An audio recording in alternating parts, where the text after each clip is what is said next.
Hello? Oh shit. I don't even have, I didn't even open VTube Studio yet. Hold on. Can you tell I don't prepare for these things?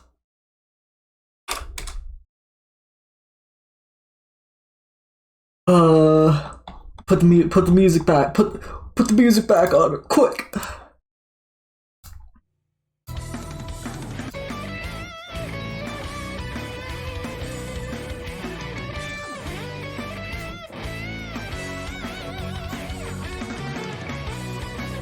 Okay, don't look too closely.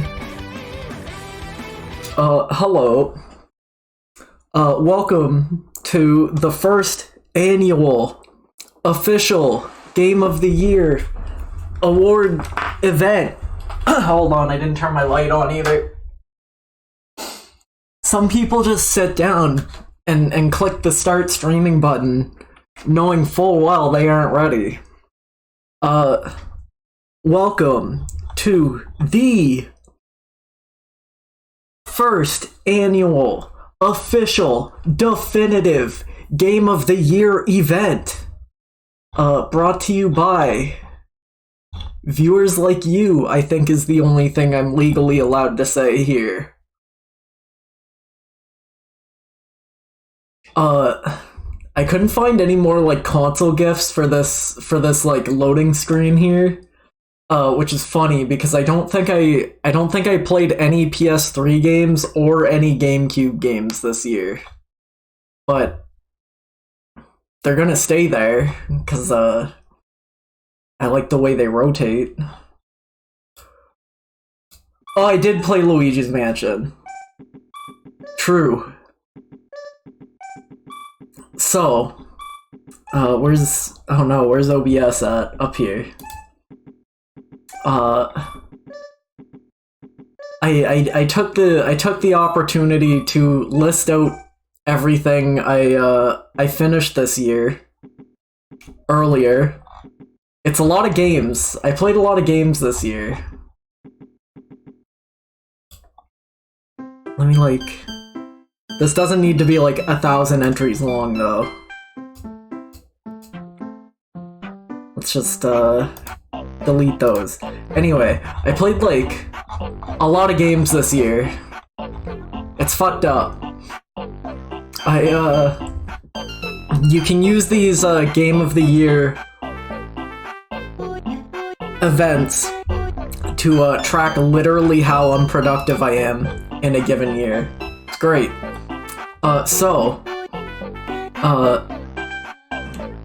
I got like a program. I have a new program here. This is called PureRef. I'm going to be using it to put up images of the games as I talk about them. Where's my diary at?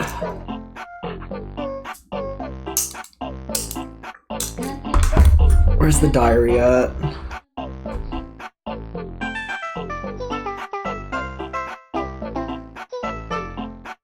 I need to find January 1st in this diary.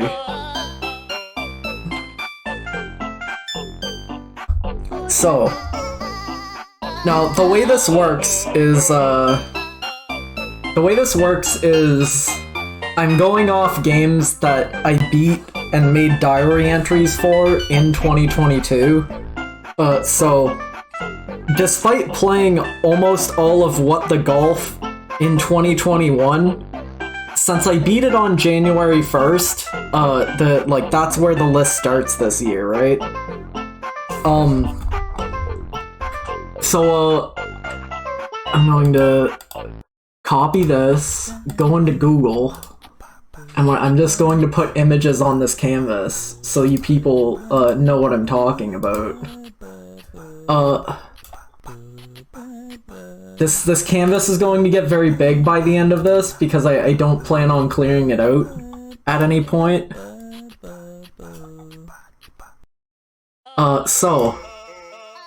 The first game I beat this year was What the Golf. This is like kind of one of those it feels like streamer baity, right? It's a game where things just sort of happen, but it has like a Katamari-esque energy to it, in which like it's not entirely you can't really, you don't know what's going to happen until it actually happens, and like they do a really good job of actually like, yeah, this is what I wanted Pure Ref for, because I'm going to make a giant ass canvas and just slide it around.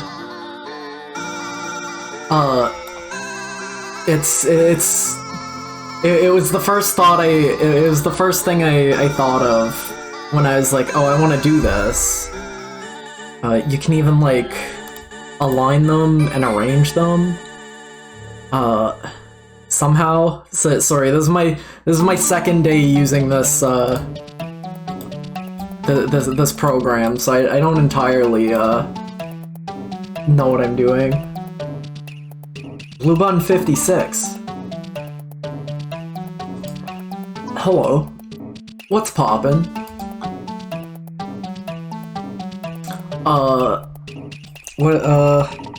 What the golf? It's kind of I'm sort of debating if I should just read out my, like, diary entries word for word. So, what the golf? Pretty fun game. It's really funny how not golf it gets at times. Like, eventually you're racing cars or doing other sports. Like, where the golf at? It's interesting how much you don't have to interact with. Like, all of the crown courses are optional. The game pretty consistently throws new ideas at you, but a lot of bits get reused a few times. In the sports...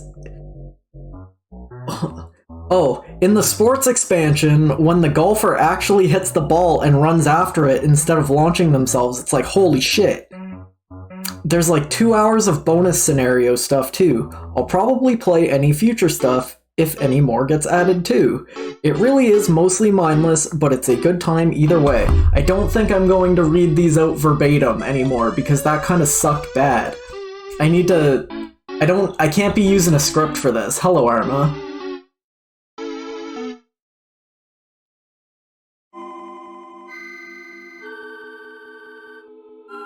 Thank you for, 1 cent.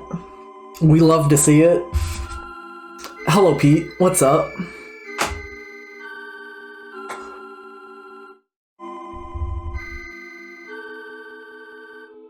Oh, Soupy. What's up? What's poppin'? I hope you enjoy rambling, because it's gonna be most of the night. Yeah, I kinda thought What the Golf was pretty fun. I actually did wind up going back and like playing some expansion stuff that got added later in the year, which is interesting, because when I bought it, I didn't know it was like still in development or whatever. Neat.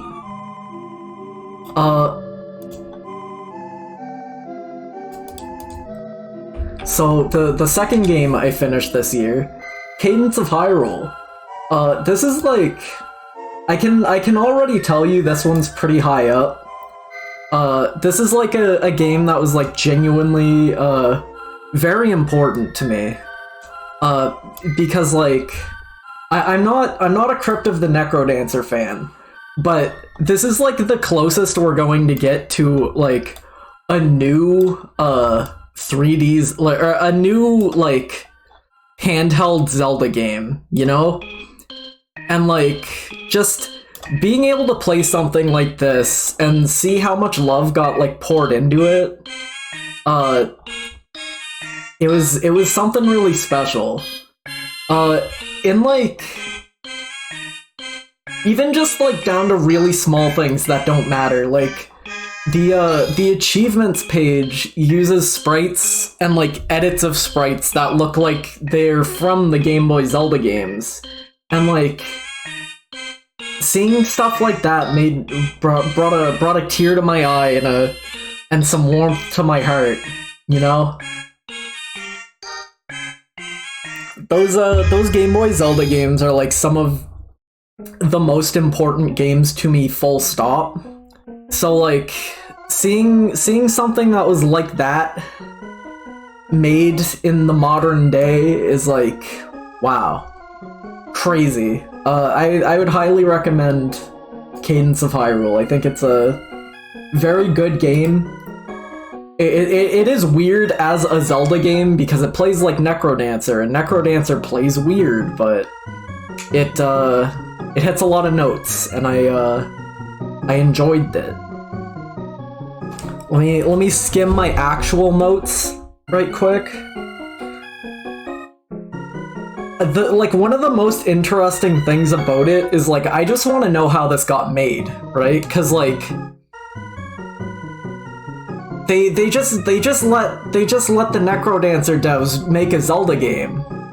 They gave them the IP. They were like, yeah, go for it. You love it. And I love to see that, because that's so... I would love to see, like, some random motherfucking indie dev be allowed to make, like, a Kirby game. If it means we can get games that feel like they're from the Game Boy Advance, or, like, the DS era, right? Like, I love smaller games like that. It's so neat. There was also, like, a hard mode in it. You get, there's, like, Skull Kid DLC, right? And, like, I remember that being, like, incredibly difficult for me. Like, I died, like, 3 or 4 times in the base game, and then I died, like, 20 times in the DLC. It was crazy. That's what I'm saying. Can we let Edmund McMillan make a Mario game? I think that would be fucked up and scary.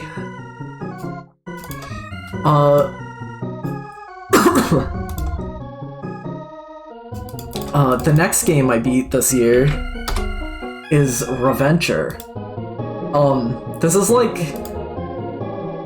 Reventure is like a game that feels like a Newgrounds game. And I don't mean that, like, in a derogatory way. I'm almost certain it's, like, bred from the same cloth, you know? It's a game with, like, big shitty pixel graphics, and, like, what you do is you just, like, wander around a large open map and figure out different endings, and most of these just involve dying somehow. Like, and that's fun for a while. It's fun to just, like, wander around in a map and find things. The way the game, so occasionally you'll find an ending that, like, changes the world slightly. Like, I think one of them, like, puts the sword in your house, so you don't have to, like, wander over to the right to pick up the sword. Like, you can just grab the sword in your house, right? And it's, like, stuff like that just sort of changes the game. It makes it really interesting. This was a game where I went through and got all the endings. It's like... It's a very jokey game. Like, there's like a Fortnite reference in it. There's like a Celeste reference in it. It's like, it doesn't really stand on its own at all in terms of writing, but since it's like a weird little Newgroundsian, fucking live, die, repeat type game, it's like, it's fun for a few hours. I enjoyed it. I don't have a ton to say about it. I do find it interesting that, like, one of, like, the main mechanics in it is that, like, every time you pick up a new item, it makes you a bit heavier. And, like, if you pick up, like, 7 items, you just, like, fucking crumple because you have too much, like, on you. And I think that's kind of funny. But, like... It's interesting because the more items you pick up, the less high you can jump. And, like, that's neat because it informs the level design.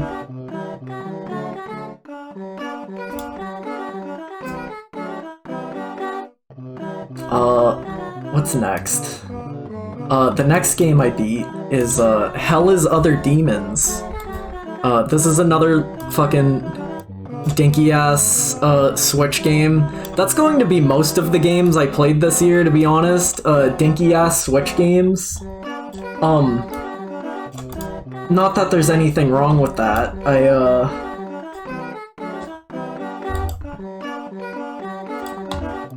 It's a game that looks like this, you know. You like it's just sort of like an arena survival wave-based fighty game kind of thing. You're a little guy. You're the white guy there. You have to jump around and shoot the enemies until the wave runs out. It feels pretty good. There's like not a ton to it. There's a few random like shops in the world, and I remember the shopkeepers being like really unique visually. And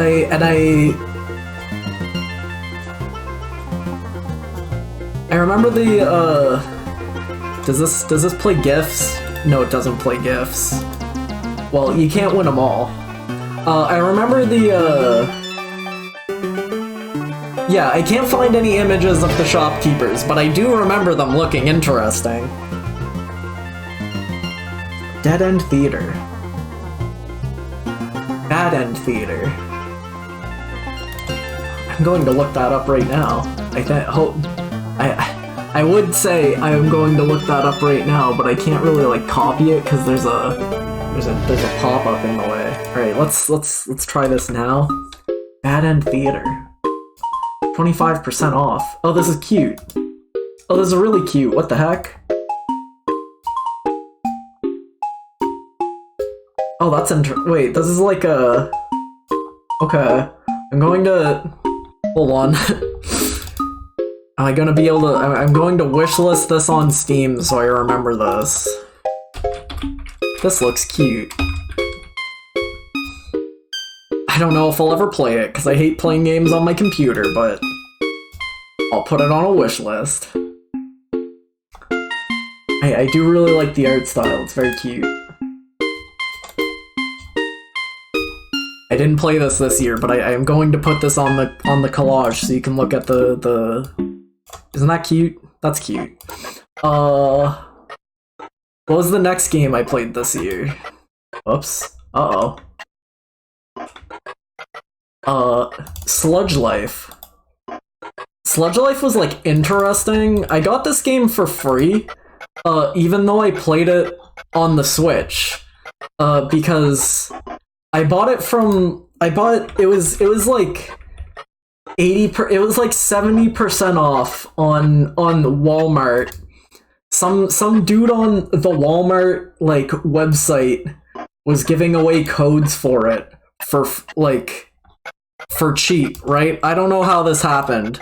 So I was like, sure, $7. Yes, I will buy Sludge Life for that satisfactory price.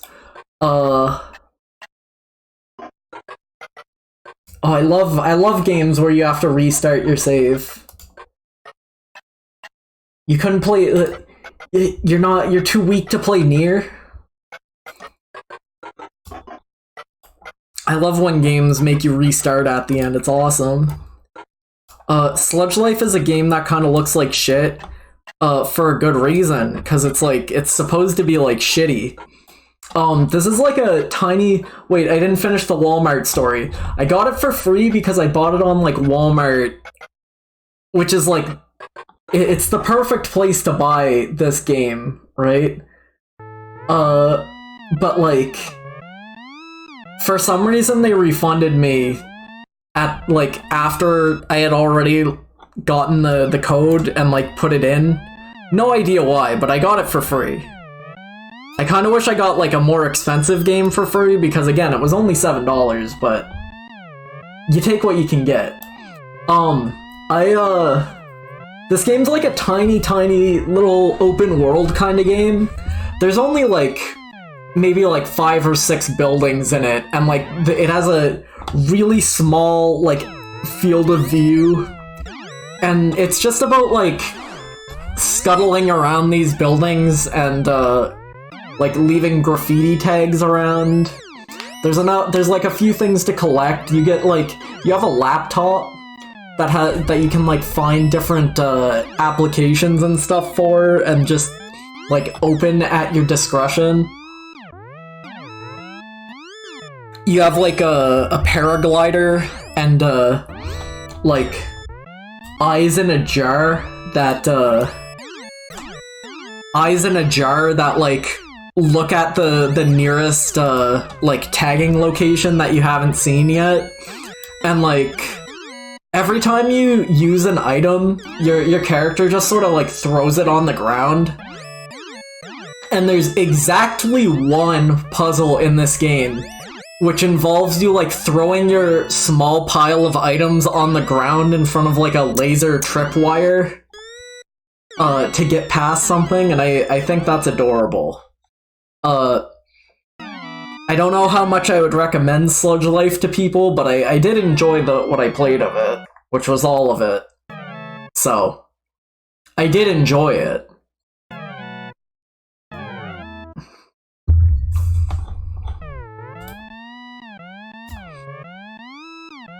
The next game I played this year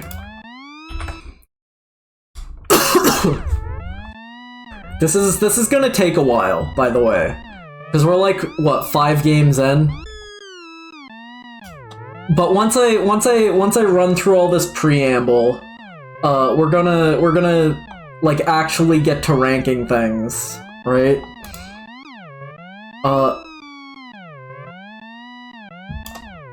Played Captain Toad this year. This game was like free with like, there was like a free week trial for it. That was like on the, if you had like Nintendo Online, right? So I played it and I rushed through it, and it's good. I like Captain Toad a lot. I think Captain Toad's like a very fun video game. It's super pleasant to just like run through. It's short. It's kind of brain dead. I like it. Sorry, there's like fucking metal machine sounds in this Undertale 2 song.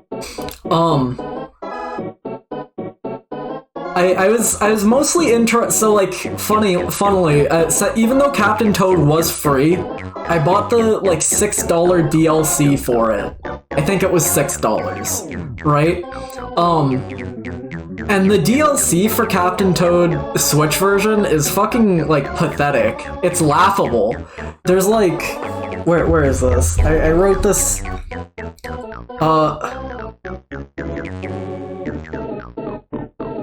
Yeah, okay, so like, there's 18 levels in the DLC, and only 5 or maybe 6 of them are actually like unique new levels for the DLC.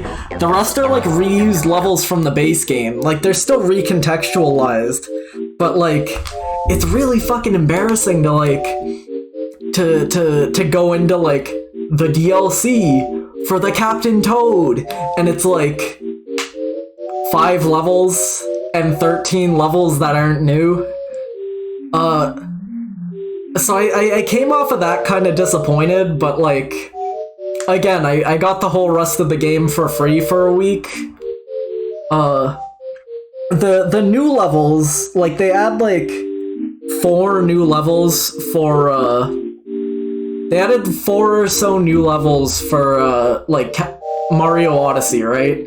And those levels are really good. They took out the 3D world levels, cause Captain Toad originally had like, you would be able to unlock a handful of levels from Mario 3D World, where you were just playing as Captain Toad, and those levels kind of sucked bad because they were very explicitly not made for him.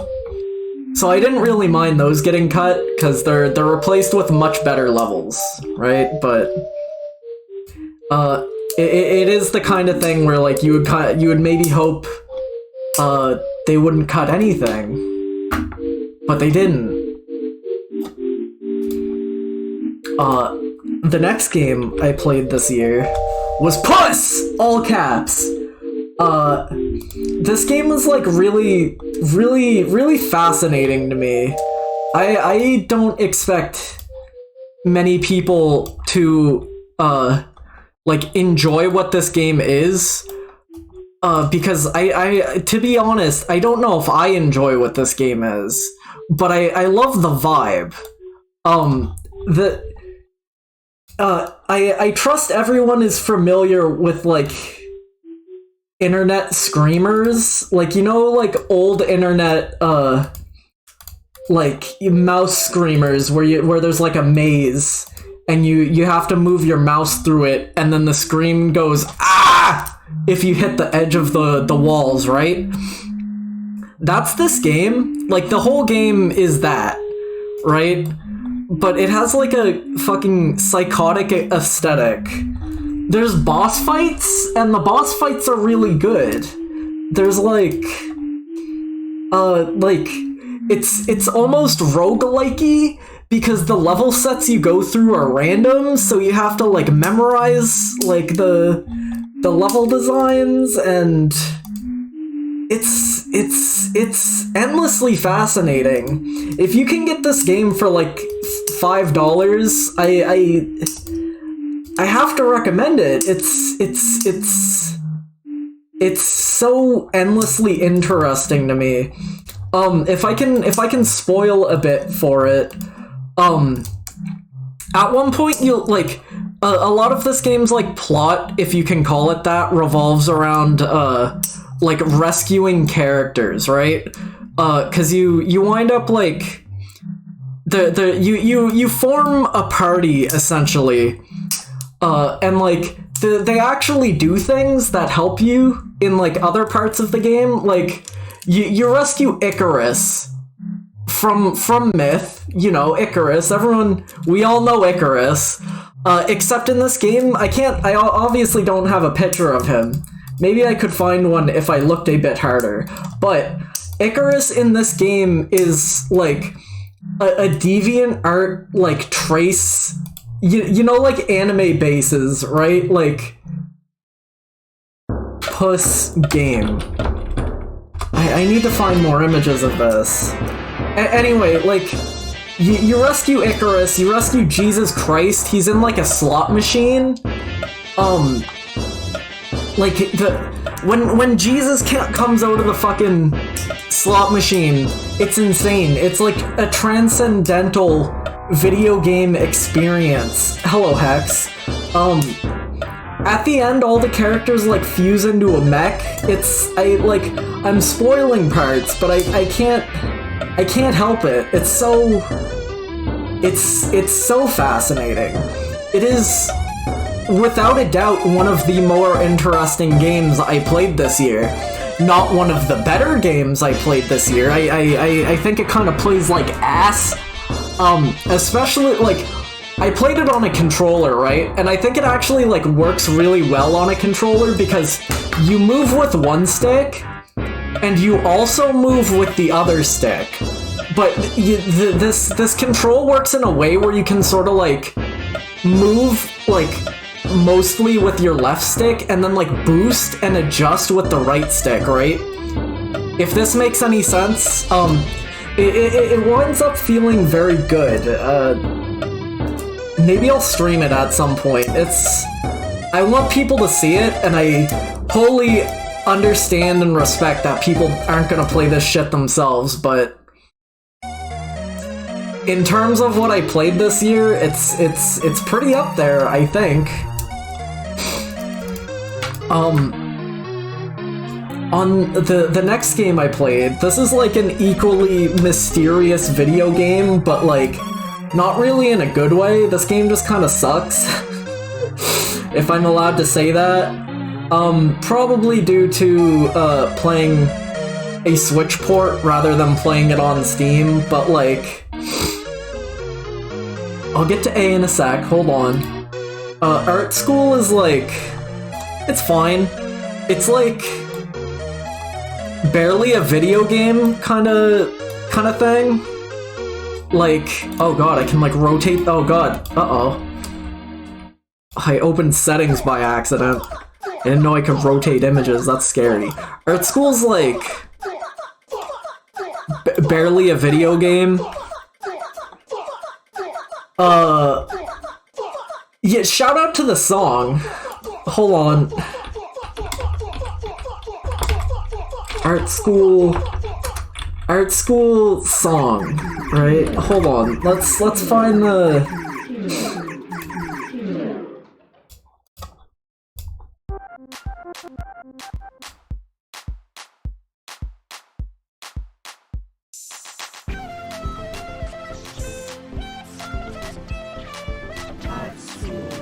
you can't really, it's probably quiet, and it just sounds like ass. It's like, that's the most interesting part of the game. I implore you look it up on your own.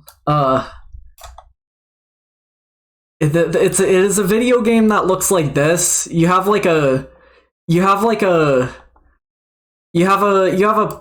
thing. What was the prompt here? Draw a popular cartoon character. Please do not violate international copyright law. Like, it's a game that looks like this. You have like a palette. You can draw on it. I took the prompts it gave me mostly seriously when I played it, but it was just sort of something I played through. And yeah, I think there's a lot better if you want like a game that will genuinely like get you in the headspace of like drawing. Why is puss still like highlighted there? Weird.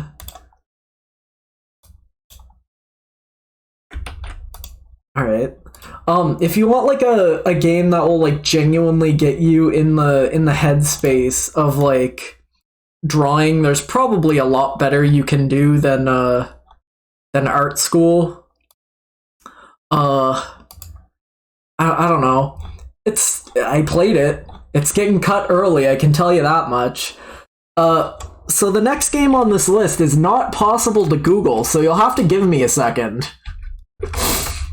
Because I need to go to Deku Deals, and I need to go to my collection, and I need to open it here, and now I have images of it. So a game I played in 2022 was A. A is like a fascinating video game solely just because it's on the Nintendo Switch. You need to be in Europe to buy it. You need to it's a Europe only video game. And I bought this by getting like an Irish eShop card. And like jumping through the hoops to get that was like not the most fun. Can I how do I turn off autosave? Enable autosaving. There we go. I don't need to save this canvas. Jumping through the hoops to find this video game was like almost more interesting than the game itself, but the game itself is still something I find like particularly interesting. Like, that's Olimar. It just is. You meet Olimar, like there's like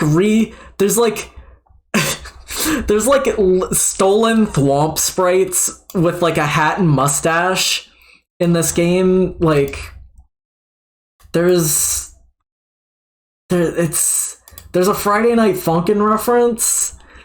It's a game that's almost more interesting in the fact that this is like something you can buy on the Nintendo Switch than it is like interesting on its own.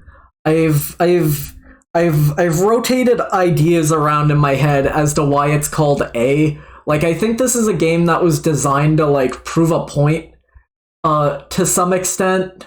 It's a game that's not meant to be seen. It's like, I don't know. It's weird.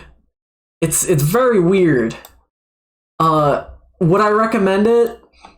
It's $1 if you're already European. So, like, your life won't get any worse if you do buy it, right? If you're not European, I don't think I would recommend jumping through the hoops for it. But it's fascinating. I played it on my birthday last year. I'm one of the few people who have archived this video game.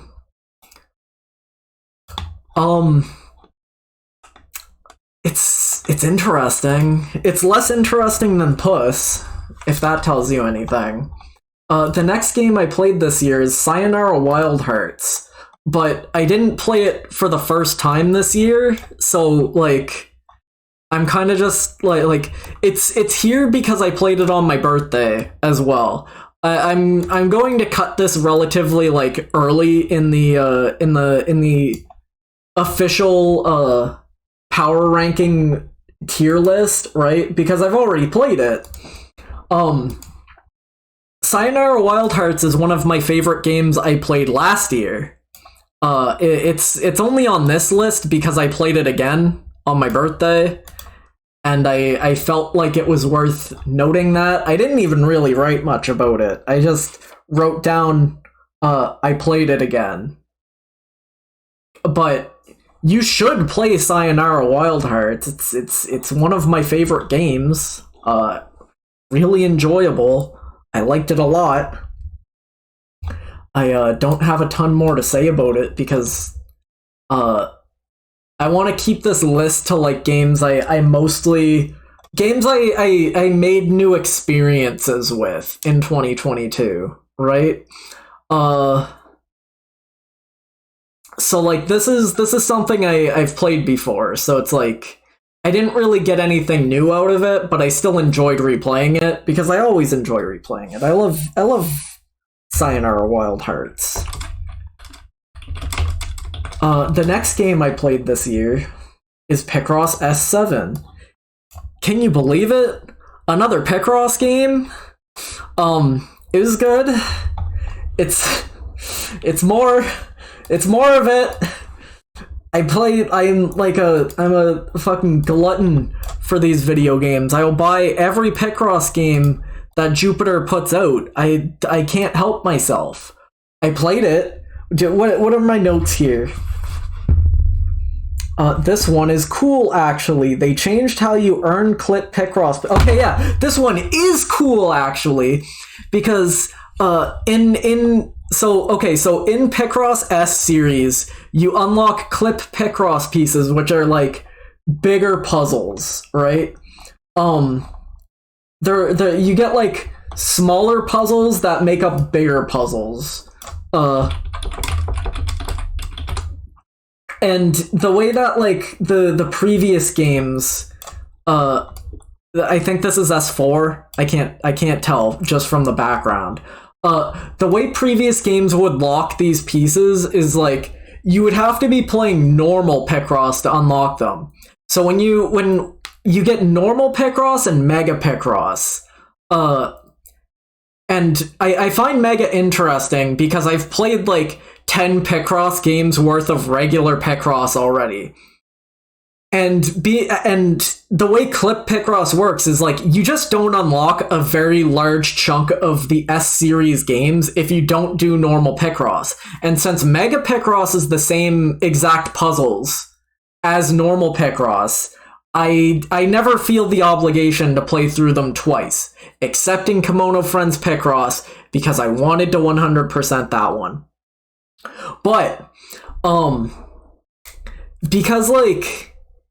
But this one changed it so that you can still unlock clip Picross pieces through Mega Picross. So, like, that means S7 was the first one where I could actually play through Mega Picross for the whole game.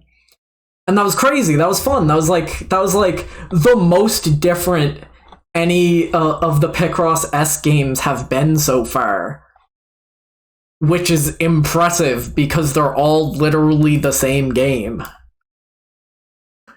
So I have more to talk about with Picross S7 than I have to talk about with most Picross S games, which is something. Oh, I forgot to put the music back on. I played Bloodborne again this year. That's fucking ginormous. Good lord. It was kind of funny to go back to, we all know Bloodborne. We all love Bloodborne. Bloodborne's a great game. It was kind of funny to go back to it, because this was like, you know how you can go New Game Plus in Dark Souls games, right? With this one, I was actually continuing my very first playthrough of Bloodborne, again, right? Like, I was using the character I beat the game with the first time I beat the game. And that's fascinating, because I like that I can still boot up an old, like, profile and continue it. I didn't really get anything new out of this. This was mostly because I wanted to play along with Nano while he was playing it. And it's enjoyable. I enjoyed playing it. I decided to do all the Chalice dungeons again for some fucking psychotic reason. I still think that final boss at the end of the Chalice dungeons was really cool. I wouldn't recommend doing it because it's like 10 hours of filler, but I liked it. I'm going to cut Bloodborne pretty early on too in the grand scheme of things, just because I've played it already. But I played it. I played Bloodborne in 2022. I finished it. Control. Control's a really interesting game. I liked it a lot. I haven't played Alan Wake. I haven't played any of Remedy's other games.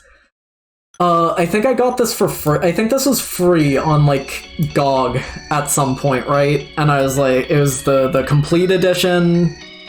I was like, oh man, yippee. I like free games. Control is always interesting enough to me to justify playing it.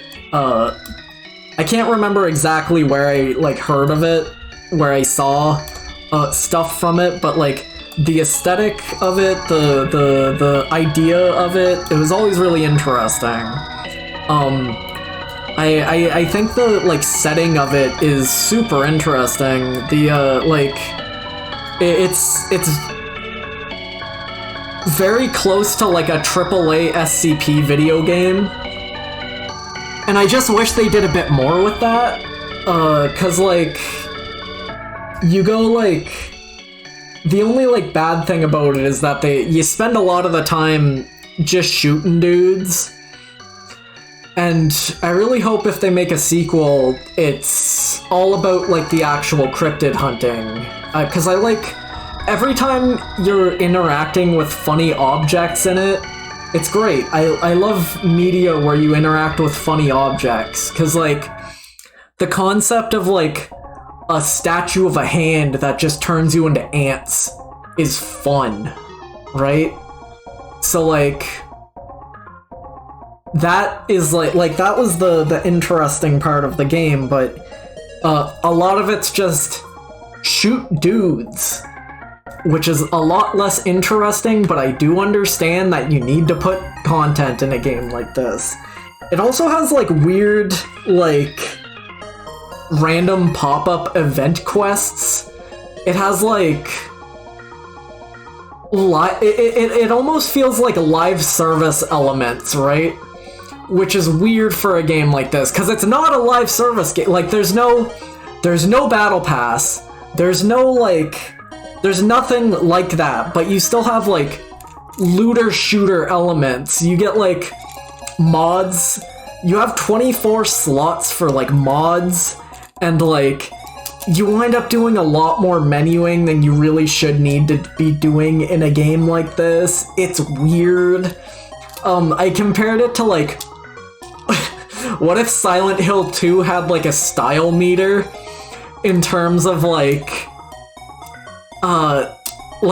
elements that don't go together? Hello, Doctagon. Like, because just the fact that, like, you're constantly running... Control's a game where I have enough fun just throwing fucking desks at the wall, because, like, you can shoot the wood paneling off the walls, and it looks really impressive still. Because I'm a person who's like constantly 5 years behind like the gaming curve. So the fact that you can like shoot wood paneling off a wall is like, whoa, that shit's crazy to me. So like for all of Control, I was constantly enthralled by the ability to throw a desk at a wall and watch it explode. That like I found the fact that they clearly needed something to keep players engaged with like the random pop-up quests, like random loot collection, random stuff like that, that I felt was so unnecessary to the vibe, the energy, the game as a whole. But like, I won't say that it took a lot away from my experience, it's just something I wish I could turn off. Like, if I could just say, don't show me random quests, I don't even want to see mod pop-ups, right? Like, cause once I got a lot of the mods I actually knew I wanted, like most of them I picked up would just go in the dumpster. Interesting. I have high hopes for a sequel. If they make a sequel, I just really hope it doesn't focus on shooting as many dudes as the first one did. Besides that, golden. Really enjoyable game. The next game I played in 2022, you haven't really missed too much, Doc. We're like... Oh god. Oh god. What, we're like 50 minutes in and we're on game number 13? We're gonna be here for like 10 hours. Oh no. The next game I played in 2022 was Lego Island 2 on the Game Boy Advance. This game's shit. This game's like really bad. The most interesting thing about this is like I created like false memories about this game as a child. I remember I thought I had gotten a lot closer to beating this game as a kid. Because I have memories of like that you wind up building like a rocket and going to space at the end. But like I have memories of making it to the rocket and having it just sort of like lock in space. Like I remember just the image of like a rocket in space with like the, you know, like the astronaut out flying around on the tube outside of it. That's what I remembered of this game. And that's just not, that doesn't happen in this game at all. Like you go to space at the end, but like that event, it doesn't play out like that. I also found out while like replaying it, I didn't make it very far in this game as a kid. I like, despite playing it for what felt like hours as a child, sure, certainly, I didn't beat it. I didn't see most of it. And like, it's always interesting to go back to stuff you remember so deeply experiencing as a child and realizing like, oh, I didn't do shit in this game. And that's mostly a thing with like shovelware, because even when I was playing like Ocarina of Time as a child, and I only made it to the second dungeon because the second dungeon was really scary when I was 8 or like 6 or however old I was when I got the GameCube, right? It's just interesting, I think. I don't really have a ton more to say about Lego Island 2 on the Game Boy Advance.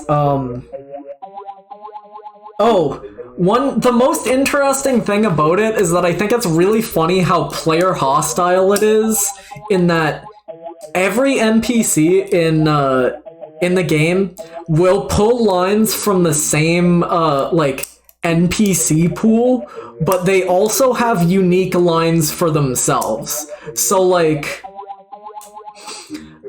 you can walk up to like a Lego dude on one side of the map and the other side of the map, and they'll like open with like the same 3 lines, but if you keep talking to them, eventually they might say something unique.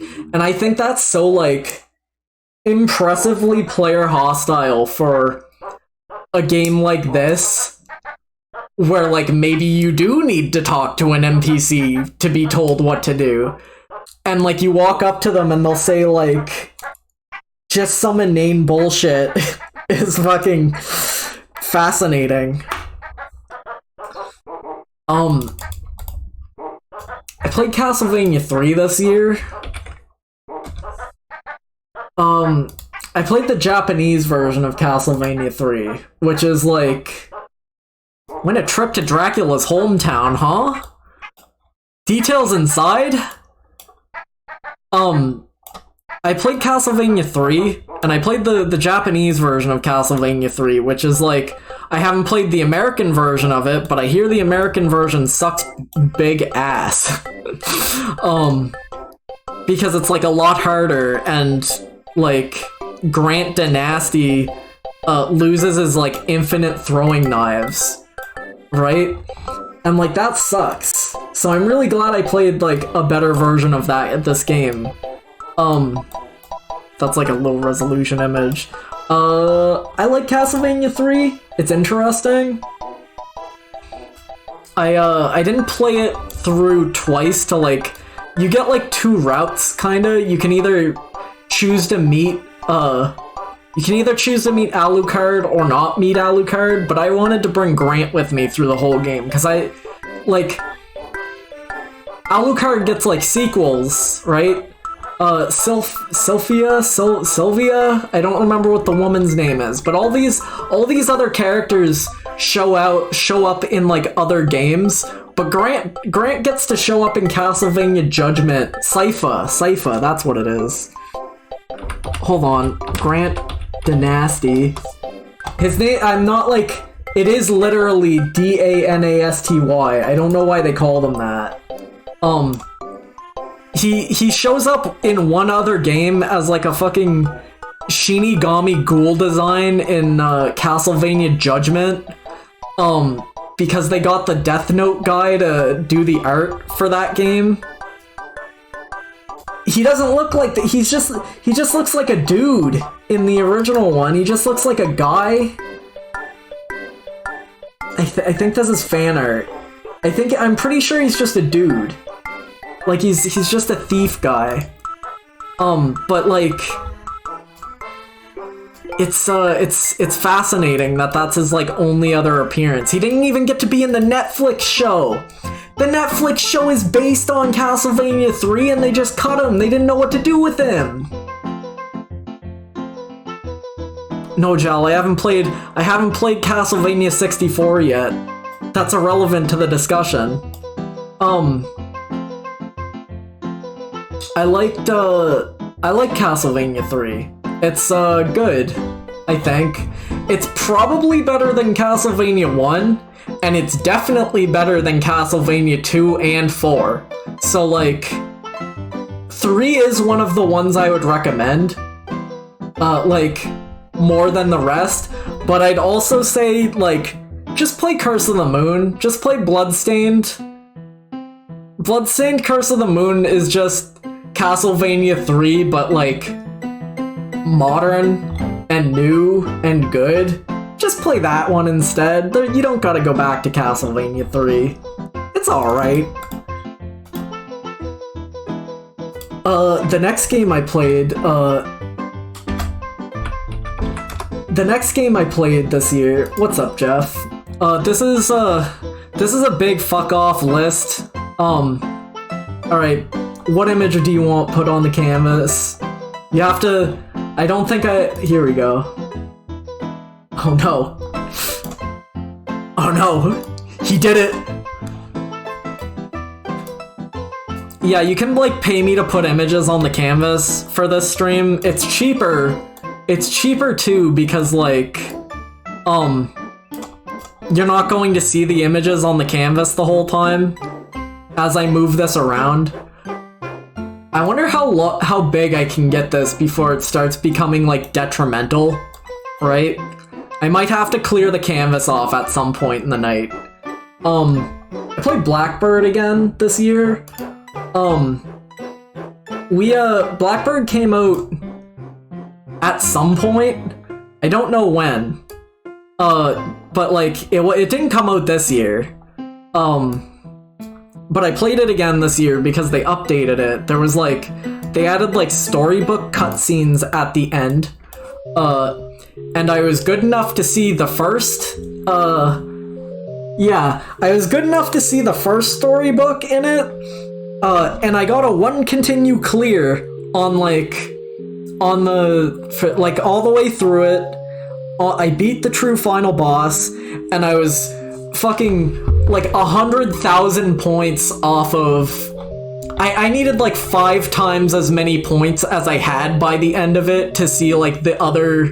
to see the second possible storybook you can see. So, I didn't do that. I was not capable of doing that. But Jal did it, so... she recorded that one for all the peeps. Big ups. I like Blackbird. It's neat. It's like Fantasy Zone. Fantasy Zone. The game with Opa Opa in it. I like it. It's like really. It's really thematically interesting, and I like the art style a lot. I don't know if I'd play it again, but I feel like I mostly got what I wanted from it, and it's cool. I like it. I'd recommend it. If you're interested in, like, it's got the Tulip composer, right? So, like, it sounds like Tulip. It's the same, like, team. It's good if you can stomach, scrolling shooty games like that. I finished Persona 5 Strikers in 2022. This was a game that I started, like, whenever it came out, right? I think it came out in fucking, like, 2019. When did this come out here? Was it 2020? Persona 5 Strikers. When did this come out? Yeah, okay. This came out in February 2020. I think it came out early. Hold on. Let's go to Wikipedia. Oh, no. Oh, God, no. Wait, it came out in Japan in 2020. And then it came out here in 2021. Alright. Okay. Wait, did I beat that? When did I beat this? March. I beat this in March. March of 2022. So it took me, like, I know I bought it when it came out, and it just took me, like, a year to actually finish it. I don't dislike it, but, like, boy, was it a fucking hard game to choke down. I think it's, like, without a doubt my favorite, like, Warriors game still. Like, it's the only Warriors game that feels like a real video game. Like, I've played Hyrule Warriors, right? That's a game where you, like, pick... That's a menu game. You, like, pick quests off a menu, and then you go do those quests, and then you pick another one. It's like old Monster Hunter in terms of, like, this game is fake. I like old Monster Hunter a lot, but, like, you understand what I mean by this in terms of, like, everything around it is set dressing to get to the button mashing, right? Like, you don't play Monster Hunter for the story, but, like, the whole town, the whole item collection, all of it is just, like, filler to get to the part where you, press X until the monster falls down, right? You understand what I mean by this. Persona 5 Strikers is, like, the first Warriors game that is real. It's the first one that's, like, a real video game. It's the first one that's... Oh god, she's fucking ginormous. It's the first... Like, there's a story. You play through it, and it's, like, fun. There's, like... There's characters. Like, it's a fucking real sequel to Persona 5. I think they're cowards for not letting Joker, keep this dumb anime girl in his phone forever. It's fun. Like, I like how the different party members play differently. It's a good game. I like Strikers. I don't like Muso games, but I do like Strikers, like, decently. I'd be so down for more games like this. Maybe not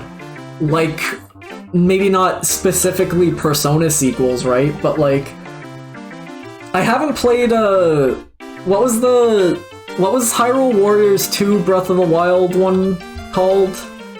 I didn't play that. I think that one might have been more like this. I don't know anything about it. Age of Calamity. I don't know if that one was like... I feel like that one was like almost a real game too. I don't know anything about it.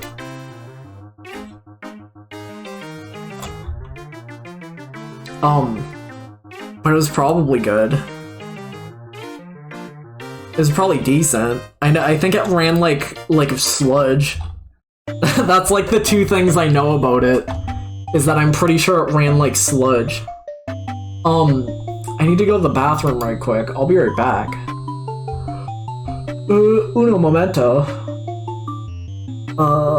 Where was turn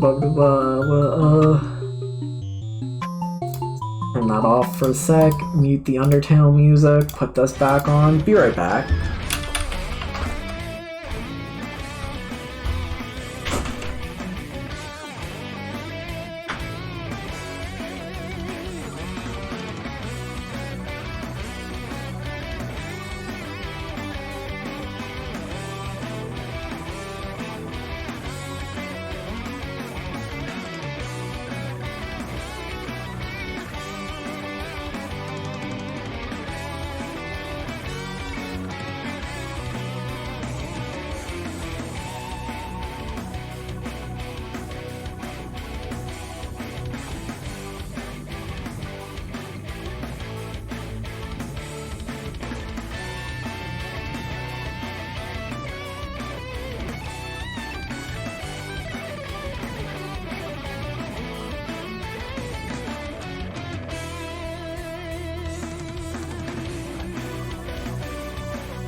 Yahoo! Wahoo! Yippee! So, like, I've played,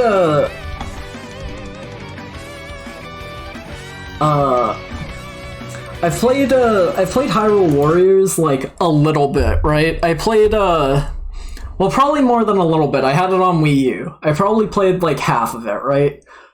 And, like, that game was, like, protect to keep style, and I've been led to believe that, like, every other, like, actual Dynasty Warriors game is that same style where, like, you know, enemies are going to spawn in and rush into your keep, and if you lose your keep, you lose, right? So, like, Persona Strikers being, like, a game with, like, actual fucking real level design and, like, dungeons was so fresh of a change to that series formula that, like, I would be so down to play more games like that. Just maybe not Persona themed, because that can be exhausting. Now we're into finally a real game. I played Eternal Ring this year. This is a FromSoft. This is a Kingsfield like by FromSoft. This is a game I literally only played because Elden Ring came out or was coming out, and I was drawing the parallels to like Dark Souls and Demon Souls.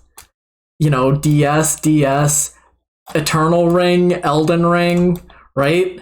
It's funny. I'm like a comedic genius. I kind of liked it. This was like my first real like taste of a field like. And it was pretty enjoyable. I didn't hate it. There's like NPCs in it, which is weird. They all die really early on, but it's still weird. There's like ring crafting. Elden Ring Game Boy is interesting. I don't know how much I trust. Is that a meal? Oh no, that's like the. I don't care anymore. Hi, NanoDan. Hi. I'm doing my Game of the Year ranking. It's going to be like 10 fucking hours long because we're like 20. We're like 17 games in, and I've been going for an hour. I haven't even started ranking them. I'm just talking about what I played this year. Hi Hex. Hi Nano.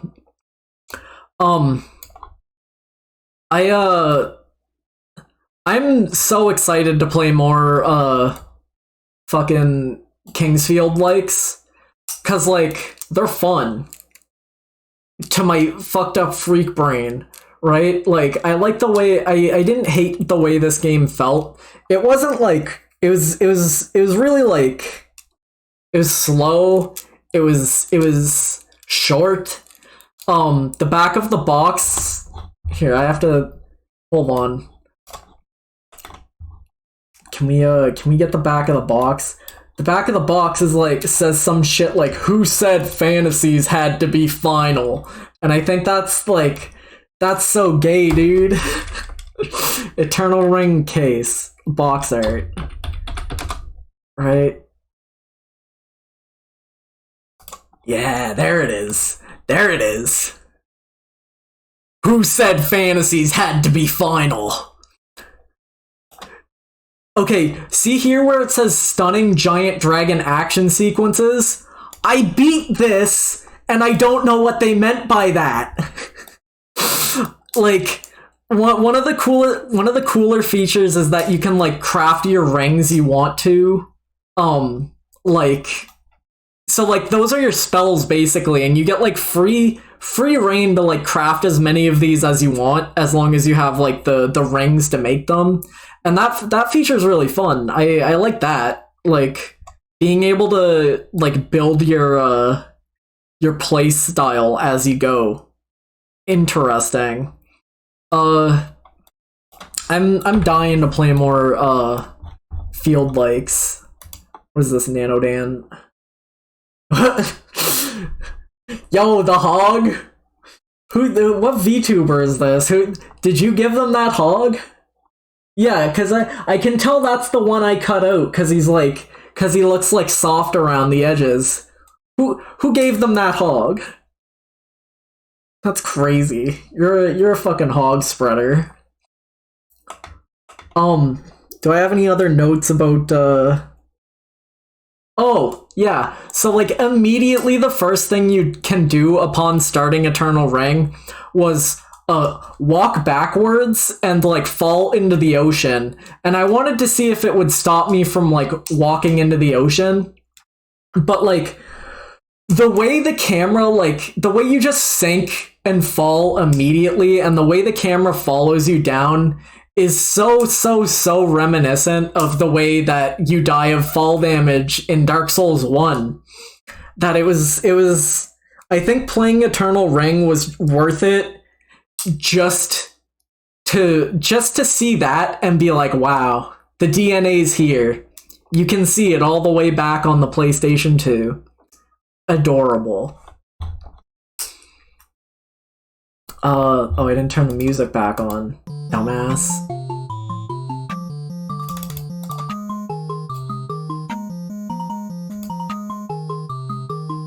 I know, I played like 5 minutes of King's Field 1, and I found like an invisible wall and a skeleton beat me to death behind it.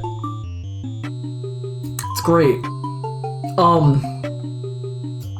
Played a CBT with Yuka Kazami this year.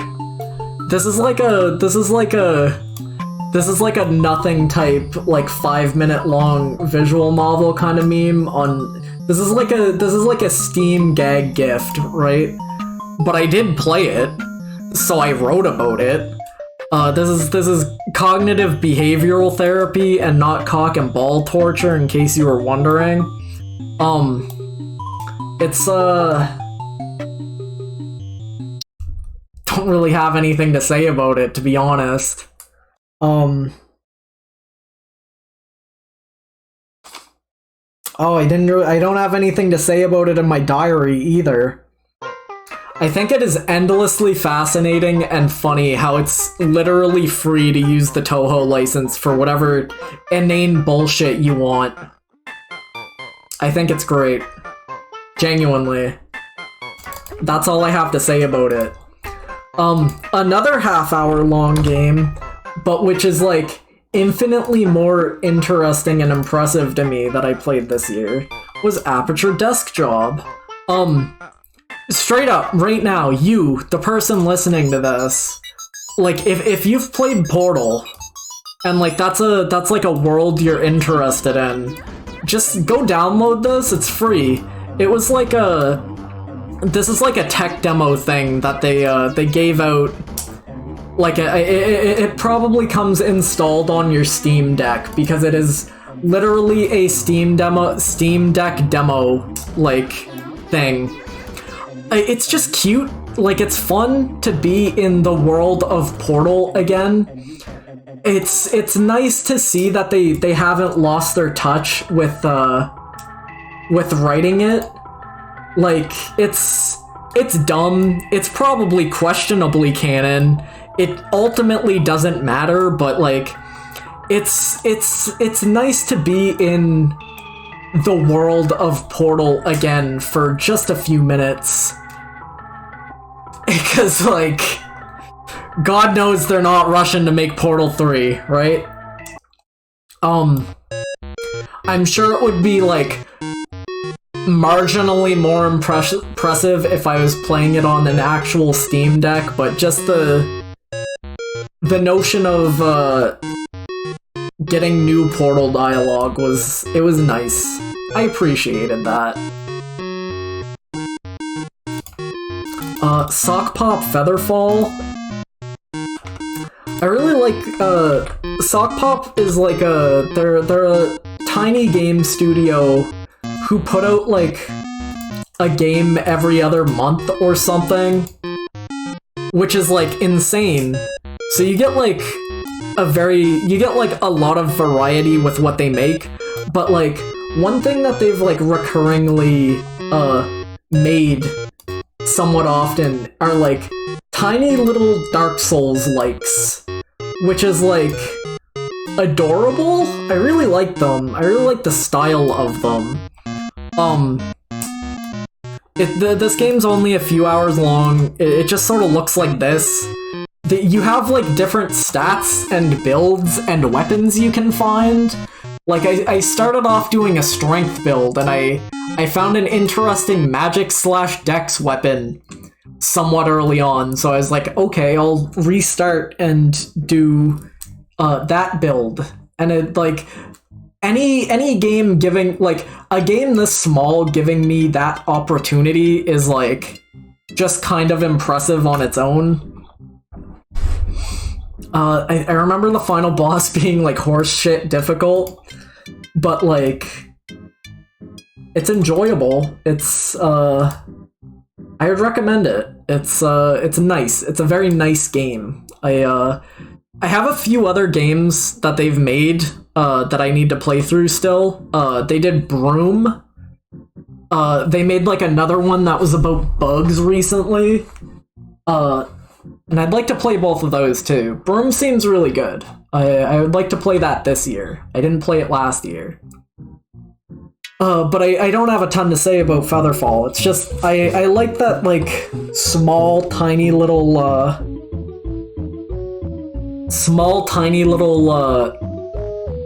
Dark Souls likes can exist. It has the Berserk sword. It has an Orenstein and Smo. What more do you need? Lord forgive me. Last year I played Cave Story's Secret Santa. It's fine. It's like, I have more problems with Cave Story's Secret Santa conceptually than I do as, like, a game that exists. Give Pixel his fucking... Give Pixel Cave Story back, you fucking assholes. Let him stop puppeting it around for your bizarre and fetishistic reasons. Let the man rest. Cave Story's Secret Santa's fine. It's like a little stealth game. It, like...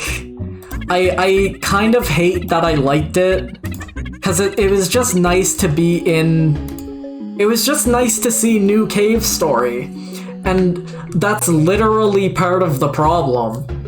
Because, like, there's not supposed to be new Cave Story, but I can't help it. I liked seeing it.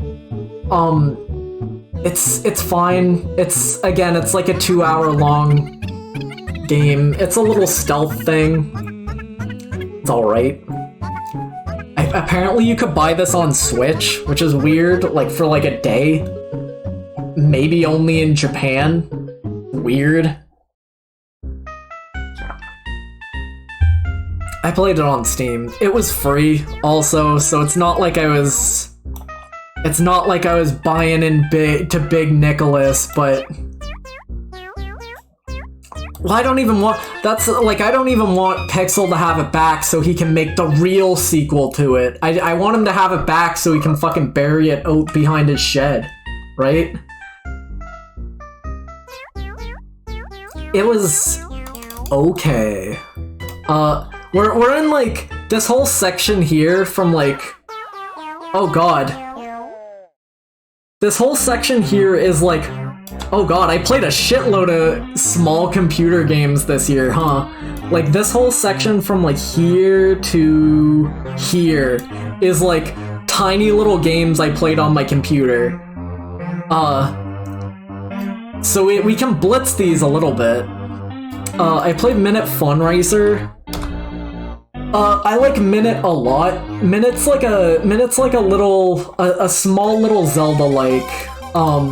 I would highly recommend it. This isn't Minute, this is Minute Fun Racer, which is like another New Groundsian, like Flash game-esque video game where like it's just a car game. You drive, right? Oh, hold on. Can I fix this right quick? Twitch. What image do you want on the canvas? No, it's okay. I need to fix that. Creator dashboard, viewer rewards, channel points, manage rewards, edit, required text entry, save. There you go. Now it'll fix that. Oh god. I really like how easy it is to put images into this program here.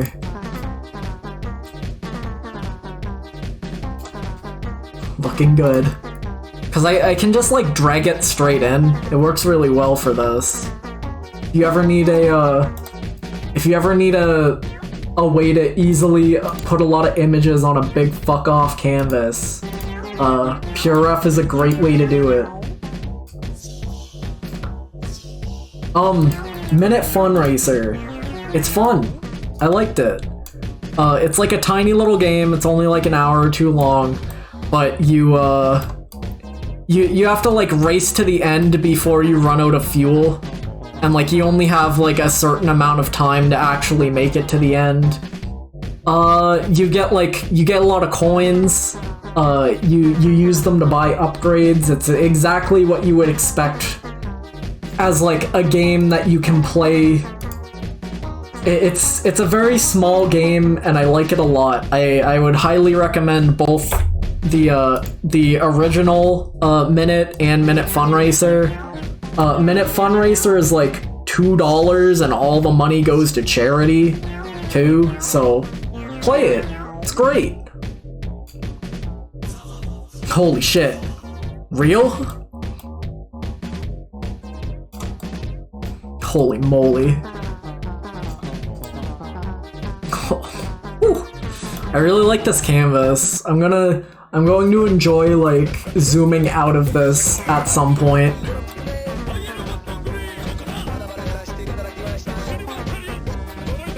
What Undertale 2 song is this?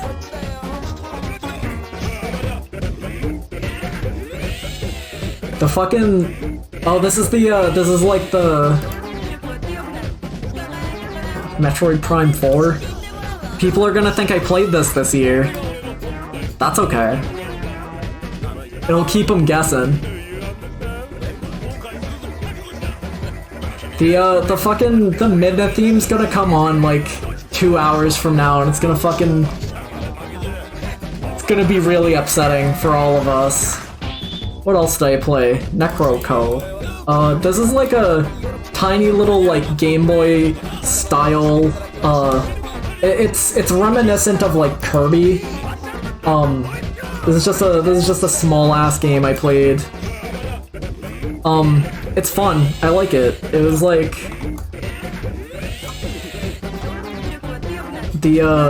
I like how the bird in it looks. He's just a little guy.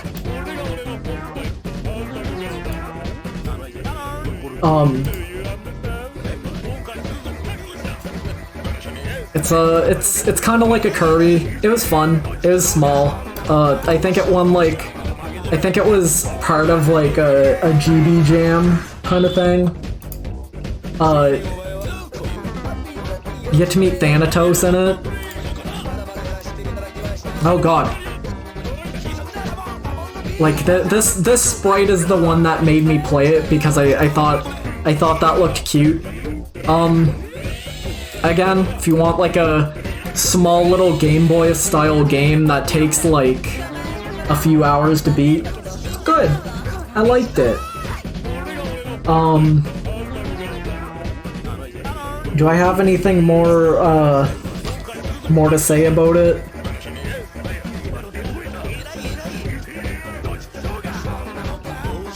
No. I have my gay gamer diary here just for this.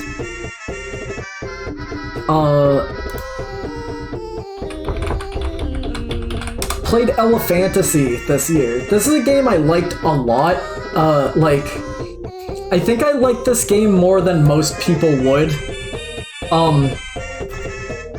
This is a game that's like reminiscent to me of like old like bad type computer platforms, like Commodore 6. Like, okay, there's like a weird genre of like video game that I will never interact with from like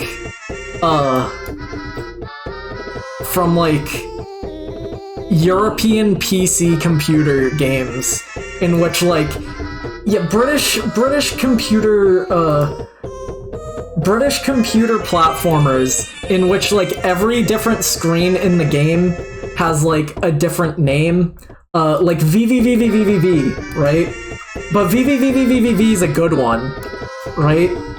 The ZX Spectrum, yeah. I liked this game a lot.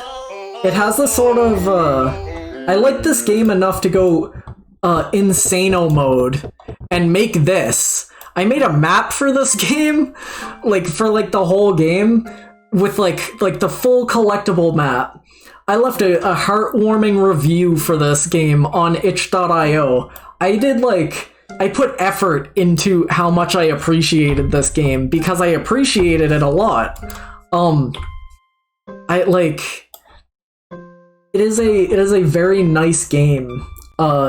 In the way it's like set up is that, like, you know how in Legend of Zelda: A Link Between Worlds you have like the item shop at the start, and you have like you can pick like different inventory items, right? So in this, you can see at like the bottom, you can get like boots to run fast, a ring to pick things up, a snorkel to dive, and like seeds to plant. And the more through the game you get, like the more of these you're allowed to buy at once.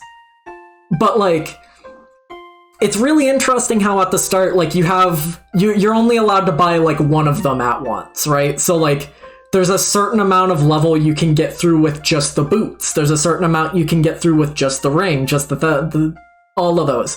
But as soon as you can have the boots and the ring, that opens up like a whole nother chunk. As soon as you can have the ring and the snorkel, that opens up a whole nother chunk. So on. It's like, it is a super well-designed game in that regard, and I really wish more people would play it.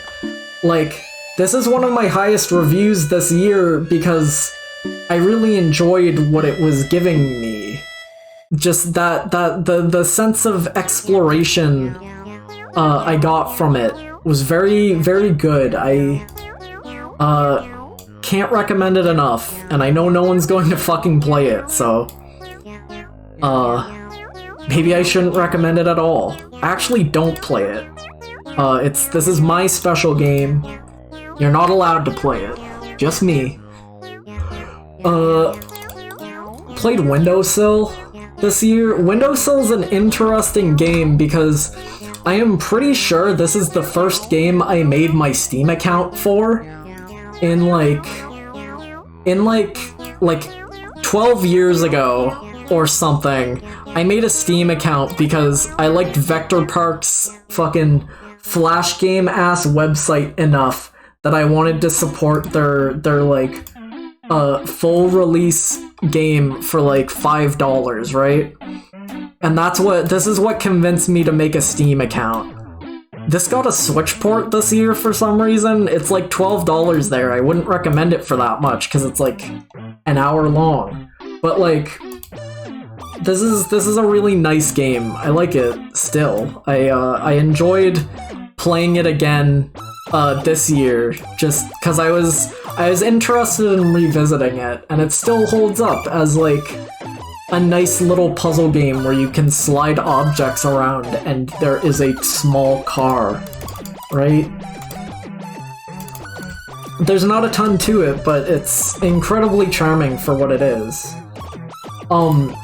Metamorphobit is the most recent game by Vector Park, which is why I played them back to back.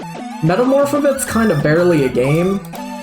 That like, this is closer to like those this is a lot closer to those like, you know those like living books games that you could get on like PC 20 years ago, where like you would click on letters and characters would move around? We all watched Mike Panutes. We all know him. We all saw him play the Dr. Seuss alphabet game. This is like that, in which like every letter just has like, it just has things you can like, it's like a fucking fidget toy of a game.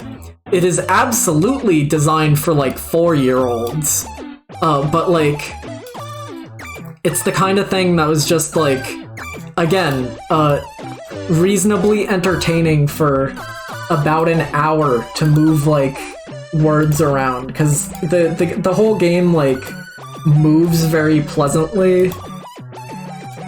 Like, look, see, there's a walrus for the W page, right? Toddler core.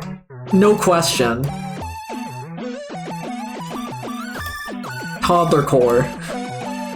I wouldn't say buy Metamorphobit now to anybody, but it was free in like the Stop Racism or Save Ukraine bundle, and I was like, oh, I like Vector Park. Let's see what the more recent thing they've made is, and it was that, and I was like, alright, this is about what I expected it to be. What's next? Flesh, Blood, and Concrete. That's going to be a hard game for me to talk about.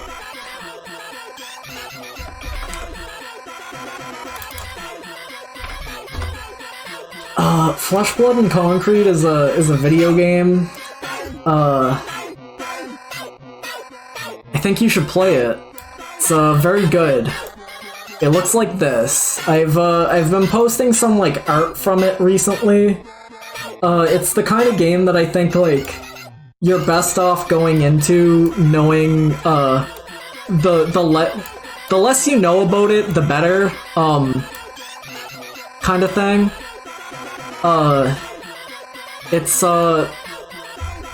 It's interesting. It's sort of like, it's almost like Yume Nikki-esque, like zone exploration kind of thing. You're in a location that doesn't ultimately make sense. You get a lot of items you can pick up and investigate. There is like a really, really interesting like Russian aesthetic to it. I don't know if the dev is Russian. I don't know anything about the dev. They might just be like a Rushaboo, like the average Stalker fan kind of thing. But it's interesting to see like a game with this kind of aesthetic to it, because it's like the kind of, it's very, you can tell the person who made it's both a weeb and really likes Russia, and I think that's interesting. This character, I don't remember their name, but I have them written down as Meat Girl. You can find out what I mean by that on your own time. It's good. I like Flesh, Blood, and Concrete. Big recommendation. It's a pretty heavy game though. So like, I don't think I would recommend it for everybody. Alright, we're getting into some good shit now. Palace of Woe is a game that I can't find images for. Alright, we got some.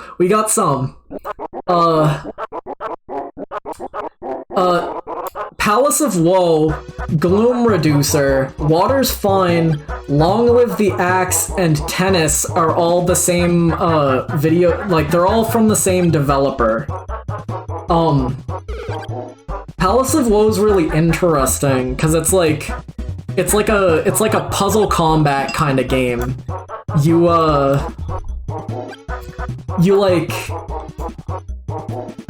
encounter enemies, right? And then they give you like a battlefield. I can't really, I'm having trouble describing this. They give you like a field, right?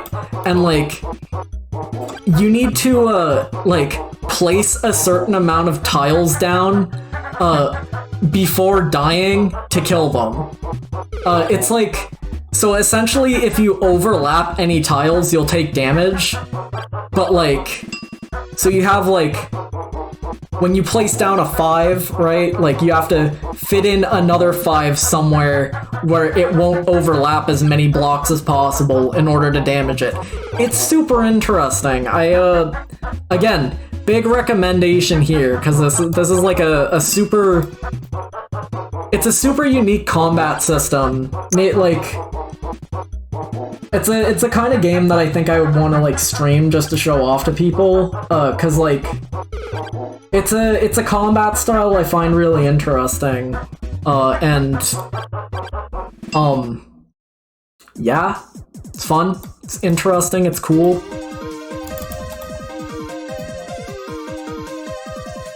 all of the enemy designs are really good too. As you can see from Tick and Talk there, there's like here's Scarecrow. S-Crow is here. Good game. I played Locust USA. This is an interesting game, right? Cause like this just got remade. This just got remade and I haven't played the remake yet, right? So like the guy who made this game was like, they liked this concept enough to want to redo it. This is a guy who I found on itch.io who's like an actual psychopath about like who's an actual psychopath about fucking breakout games, like Brick Breaker type beat, you know, game where you shoot a ball, where you bump a ball up and bonk things with it. This is like this dude's favorite genre. I've looked through like every game he's made. He's made like 7 different games where you are a paddle and you bump a ball into things. It's weird. It's like an obsession. This is my PlayStation 2. This is my Xbox One. This is my Xbox 360. Can't listen to the fucking Undertale 2 soundtrack when I'm trying to talk. This is my PlayStation 3. Say Nintendo shit, Cube. And this is what I like to call the Nintendo shit cube. Good, now I can skip it. What was I saying? Locust USA, it's interesting. It's like this is like also only a small demo for it, but it sort of hits the same like, it sort of hits the same vibes as like, there was like an 80s horror type, like boom because of Stranger Things, and this is that. It hits the same sort of vibes as Stranger Things and World of Horror, and just as like a way to recontextualize Breakout, I find that super interesting. I still have to play the reboot of it because I haven't played it yet, and obviously it'll be worth looking into at least a little bit, just to see what it is. Because I don't know, it's interesting to see something I've played this year get remade, like, in the same year. I don't know. I'll have to play it. Volksan Aggencatch is a fucking... Where is it?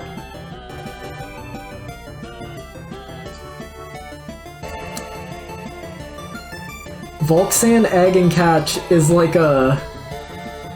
Did this get like delisted? Does this game not exist anymore? This game got delisted. You can't play this even if you wanted to. This game got erased from history. You couldn't play this if you wanted to now. This game was, like, literally just, this game was literally just a Game & Watch egg, like, game. It was nice, it was cute. It was like, I think I only played it for like half an hour. I don't have a lot to say about it. It's, I would like to make things like this in terms of, this is also a GIF. Hold on. Yeah, this is a GIF. I don't know, it's cute, it's nice. I don't know why it got, like, erased from... Uh-oh. That's the wrong... Oh no! Oh god. I thought I deleted my, I almost deleted the, I almost deleted the scene. That would've been funny. Yeah, I don't know why this game doesn't exist anymore. They have other games still on on itch.io. I guess they didn't like that one. That's okay.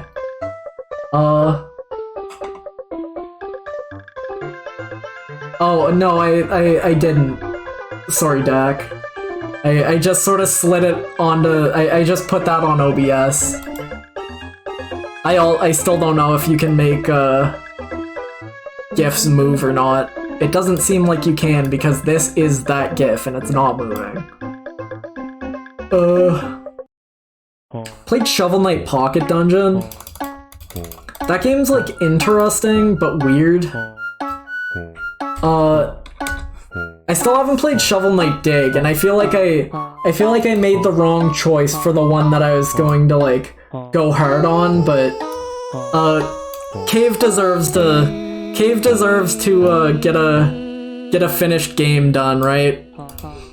The art in Shovel Knight Pocket Dungeon's, like, beautiful.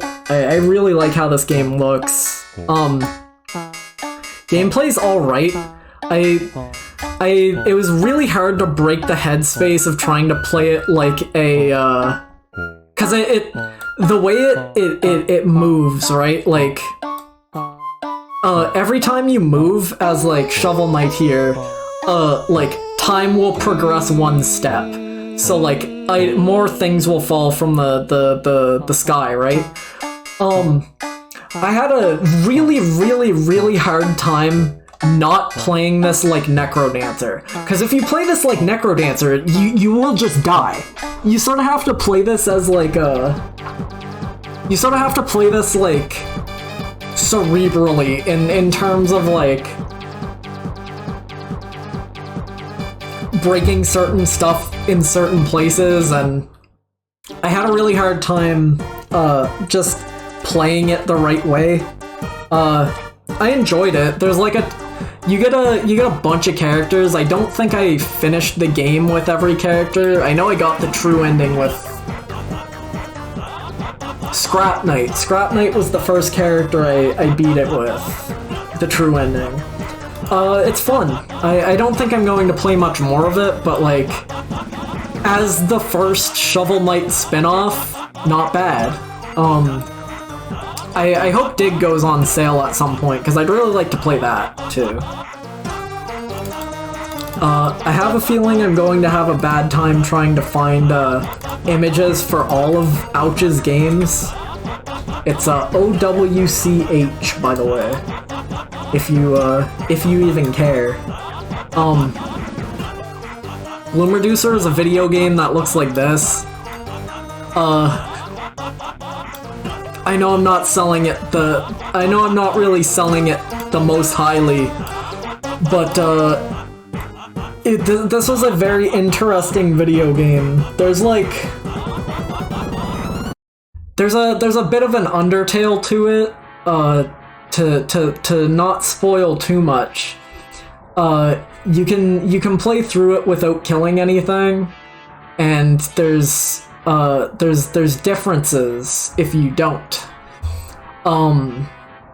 It has a really terrifying, interesting, fucked up bit near the end, and I don't want to even talk about it, because I know at least one person here will probably play it someday, and I don't want to give it away. I must recommend it. It has like a lot of really funny lines in it, and I'm not sure how intentional those were, but there's where's my funny lines? I have like I don't know, you get lines like this in this game, and I like this actually hints towards something in the game, but I like the vibe of it. I like the energy here. Nobody likes fruit. It's objectively bad. True. Say it again. Gloom Reducer is short, yeah. It's, everything in this segment is, like, I don't think any game in, like, most of my, computer games I play are very short. So I don't think anything from, like, here to here are more than, like, 4 hours long. Dweller's Empty Path is a bit longer, but, like, all of these are short-ass games. I would, like, I highly recommend all of Ouch's games. I think they are an incredibly talented developer. I can't recommend their stuff enough. Super good, super good. That's one link. That's not even gonna work. I didn't put a space in between them. Don't click that. That one might work. Of their games here, I didn't play Beat the Art Breaker because they're remaking that one. And I haven't played Tennis Forever yet because it's not out yet. But Gloom Reducer, Tennis, Palace of Woe, Water's Fine, Long Live the Axe, I liked all of them. I'd recommend all of them.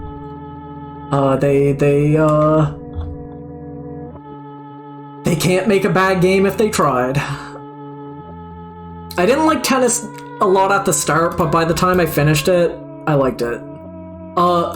Pick and Panky has the marvelous distinction of being the only game this year that I hated so much I dropped.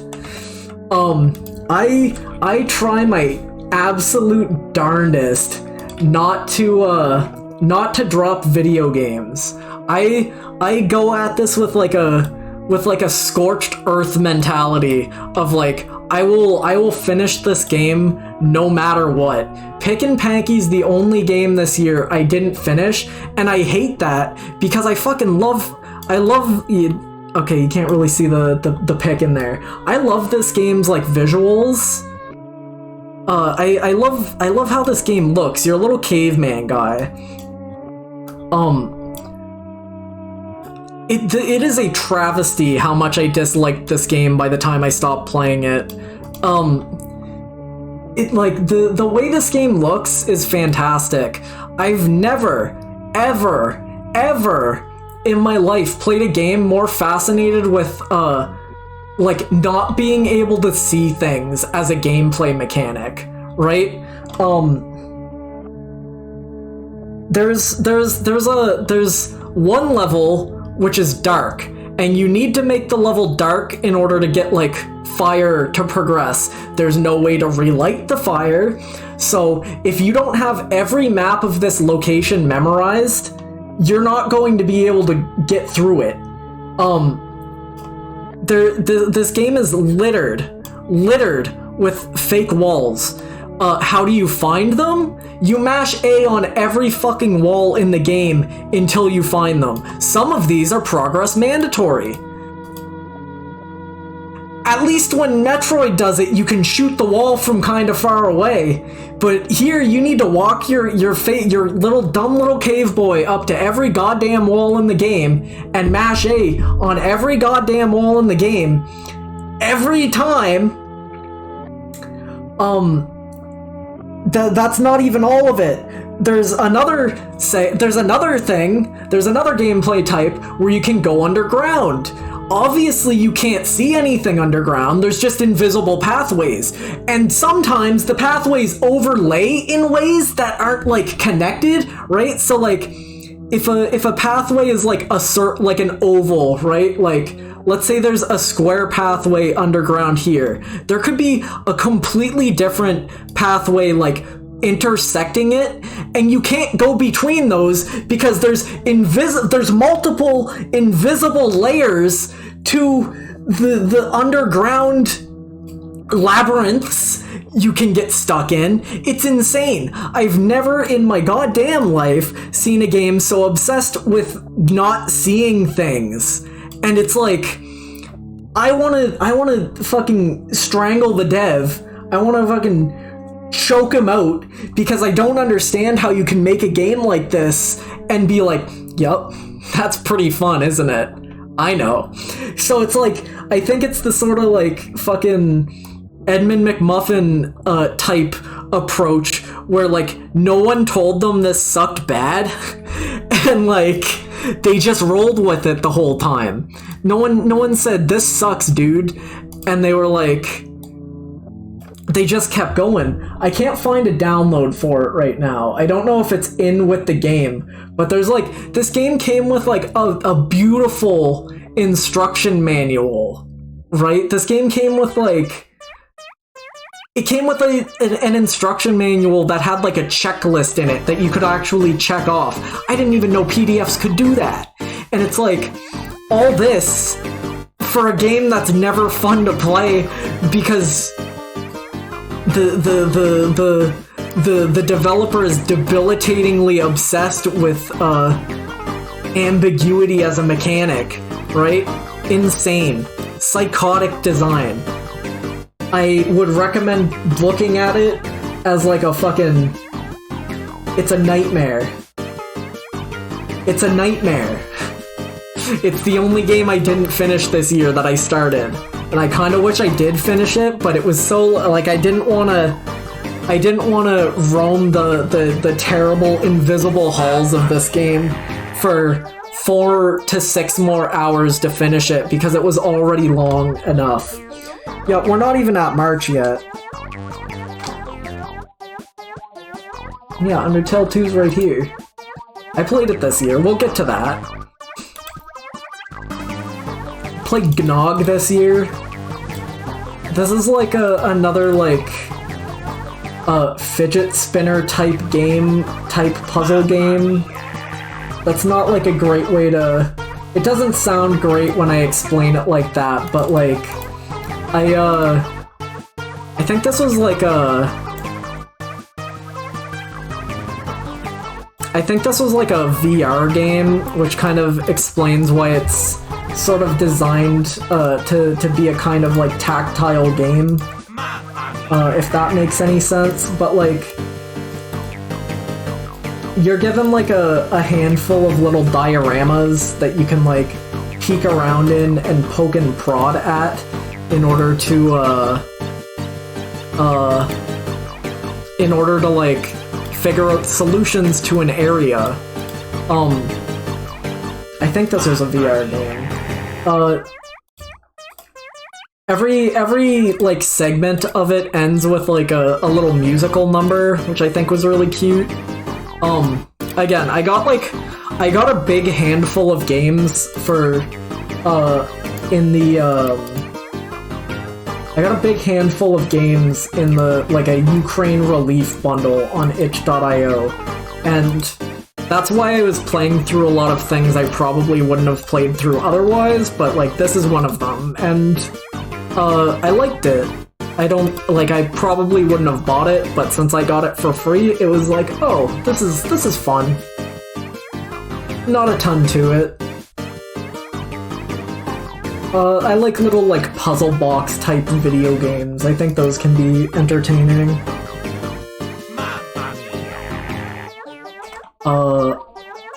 Water's Fine. Another ouch banger. This is, like, the game of theirs that, like, feels the most, you can tell exactly what this game is, like, from this screenshot. You go down, you have like a certain amount of air that you have. This one feels like I almost considered not finishing this game because like I had a feeling it wasn't going to be super interesting at the end, right? I am incredibly glad I finished it, because the ending is the most interesting part of it. If you have any interest in the Ouch games, again, a big recommendation from me. I won't spoil it. Again, I like the ending of it. It's very cool. But like, this is one of their games that's like the most video game in terms of like, you go down, you get money, you bring it back up, you get upgrades, and like the way that felt just as a game, like you get some idea for what it's going to be, and then the ending happens and it's like, okay, alright, that's interesting, that's fascinating. Ouch never misses. I think, like, once again, this shit goes hard. Big recommendations. I can't talk about it. I played PP Saving Adventure. God, it's like not even easy to find these video games because these are like this is shit nobody has played. PP Saving Adventure is a promotional ? Fan game ? Built out either out of respect and or either out of respect or for promotion of the item label brand plushies, such as PP, you know? You all know PP. You all know Item Label. Item Label made Sucklet. You know Sucklet. We all know Sucklet. This is a game built to promote this godless beast. This is a space funeral-esque RPG. The combat's genuinely like not bad. It is just a RPG Maker game, but like the combat's genuinely not bad to the point where it's like as a game, I think this does genuinely just play better than Space Funeral. I don't dislike Space Funeral, right? But like, it doesn't play the best. There's a bit more like effort on display here for something that like I know nobody cares about. There's good writing. It's entertaining. I'd recommend it to me. Nobody else in the world cares, but it's alright. It's alright in it.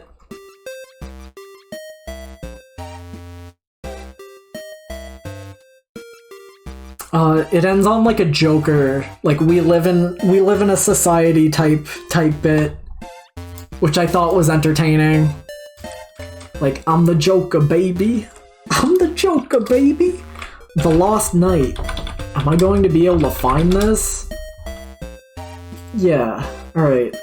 I'm endlessly concerned for, like, my ability to find these games, because we're getting into, like double-digit downloads on itch.io territory. The Lost Night's a little, like...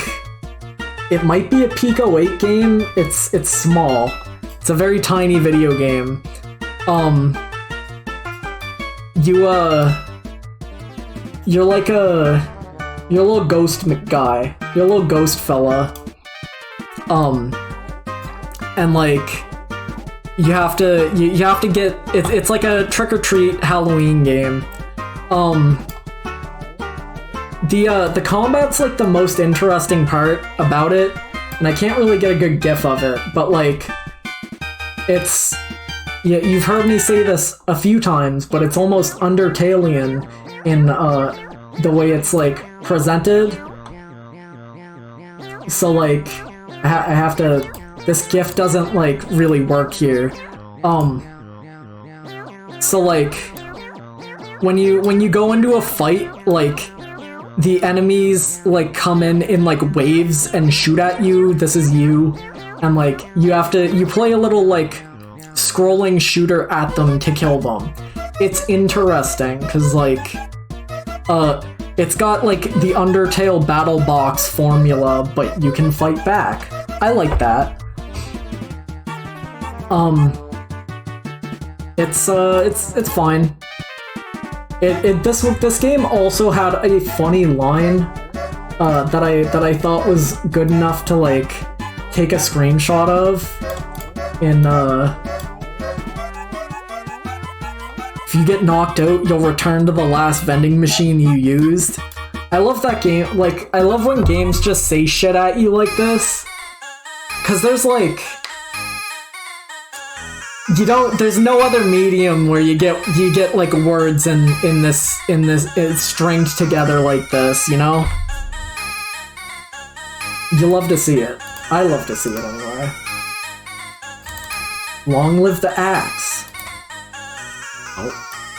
I don't want to do that on that screen, because that screen's really small. Long Live the Axe is like... Long Live the Axe is another ouch game. We love to see them. This is a game with like weirdly good controls that I didn't like expect from this developer, because like most of their other stuff is like top-down walk-around games, but like there's actually like impressively good movement in this game that like, again, this isn't going to come through in like kind of crusty screenshots, but like you have a triple jump, you have like a roll, you can like land from a jump into a roll, and like it's just it feels really, really tight for like no good reason, really. I don't know, it's just, I can't think of many games I've played like this that feel this good, and this is a game with like no demographic. Oh shit. You can get all the games on sale right now. You can get all their games on sale. Buy, support this immediately. Play Long Live the Axe now! I can't explain to you why this game feels, like, how good this game feels, but you can find that out yourself. Shockingly, the big takeaway from Long Live the Axe is that the axe doesn't actually, like, I didn't find an axe in it that felt like super good, cause like the axe has like low durability, so like you'd swing an axe like 2 or 3 times and it would just break, and it's like, that axe didn't live very long at all. Huh?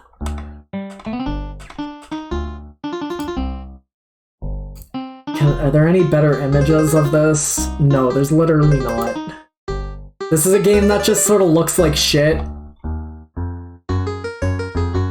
Got that ZX Spectrum kind of look to it.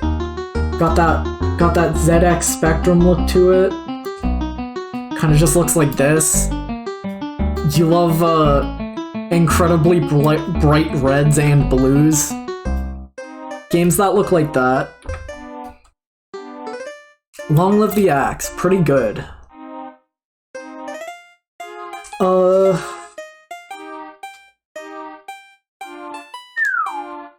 Dweller's Empty Path. This one was a good one. We're getting through these kind of fast because they're games I don't have a lot to talk about.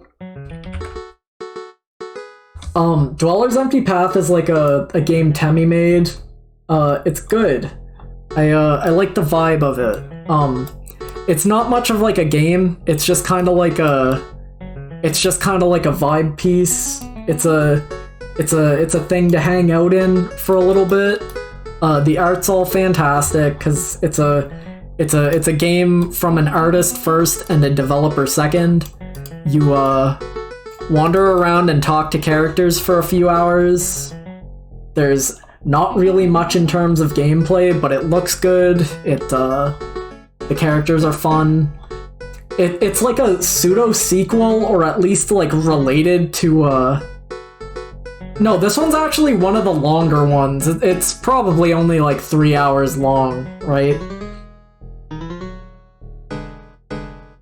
4 hours tops. It's not like super long, but maybe it's probably less if you're not me. I'm a slow bitch when it comes to video games like this. Yeah, interactive comic's a good way to put it. I thought it was cool. I liked it. I would recommend it, and I am looking forward to whatever else they do. Look, it's like my color palette. Wow. That's what I look like. I'm green too. I don't have a ton to say about it. It's a talk game. You can talk to things in it. It's fun. Super Castlevania 4! This game sucks. Listen.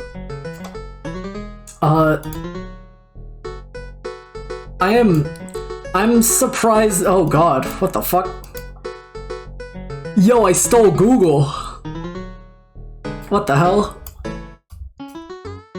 How the fuck did those come in here? Castlevania 4 sucks. It's like insane. It is like super surprising to me how little from Castlevania 4 like goes on to be super relevant to the franchise. It's not like terrible, but like just how overpowered your like the whip is, just like how not iconic any of like the original music or level design is, just like there's a lot that's like weird and off about it. No, listen. If you want to get into Castlevania, it's a great place to start because it's all uphill from here, right? Like I feel like I feel like 4 was a worse choice to play. Like I feel like I played it too late into the series because it's like it's weird. It's weird. People want like 4's not bad, it's just not good. Oh god, why is this ginormous? 4 is like you have a lot of like your God, how do I talk about this? In Castlevania 4 is a game where you can whip in 8 directions and your whip is huge as fuck. So like look at Simon here, right? You can whip like this far over, right? You can easily whip this candle from where he's standing. That's an insane range to have like this is the effective range around Simon Belmont compared to this much of the screen, right? It's an insane amount of control, and it makes the game kind of like piss easy because like you don't really need to use any of the other mechanics in the game because the whip is just so unreasonably good compared to everything else you could possibly use. I didn't find the level design super interesting. Like the most iconic stuff about the game is a mode 7 tube hallway that happens like 4 levels into the game, and like that's the only part of the game that's ever stuck in my brain despite watching people play it in the past, because it's just not memorable compared to like the clock tower in Castlevania 1, like the castle run-up in Castlevania 1. Everything, like the first, like Castlevania 1-1, it's also like so much more iconic to what the series would become than anything Castlevania 4 does. And that surprised me, because like I went into 4 having already played a lot of Castlevania. I played 1, I played 2, I played 3, I played Symphony, I played 2 of the Game Boy ones, 2 of the DS ones, and a lot of my love of Castlevania like Symphony is in the excess of it. They reuse a lot of sprites in Castlevania, in Symphony of the Night, and not a single one of those sprites is from Castlevania 4. And it's like, it's just weird. It's not a game that you're gonna say, this sucks, this is bad. Like, Castlevania 2's boring, but like Castlevania 4 is just like not great. 4 is definitely better than 2, but I don't know if I would say to play either. Like they're not, neither of them, like Castlevania 4 is not like the peak of the series, and I feel like some people kind of think it is, and I think those people are fucking freaks.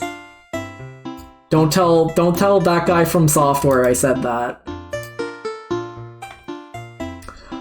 Forager's a game that kind of like possessed me for like a week. But stop downloading Google.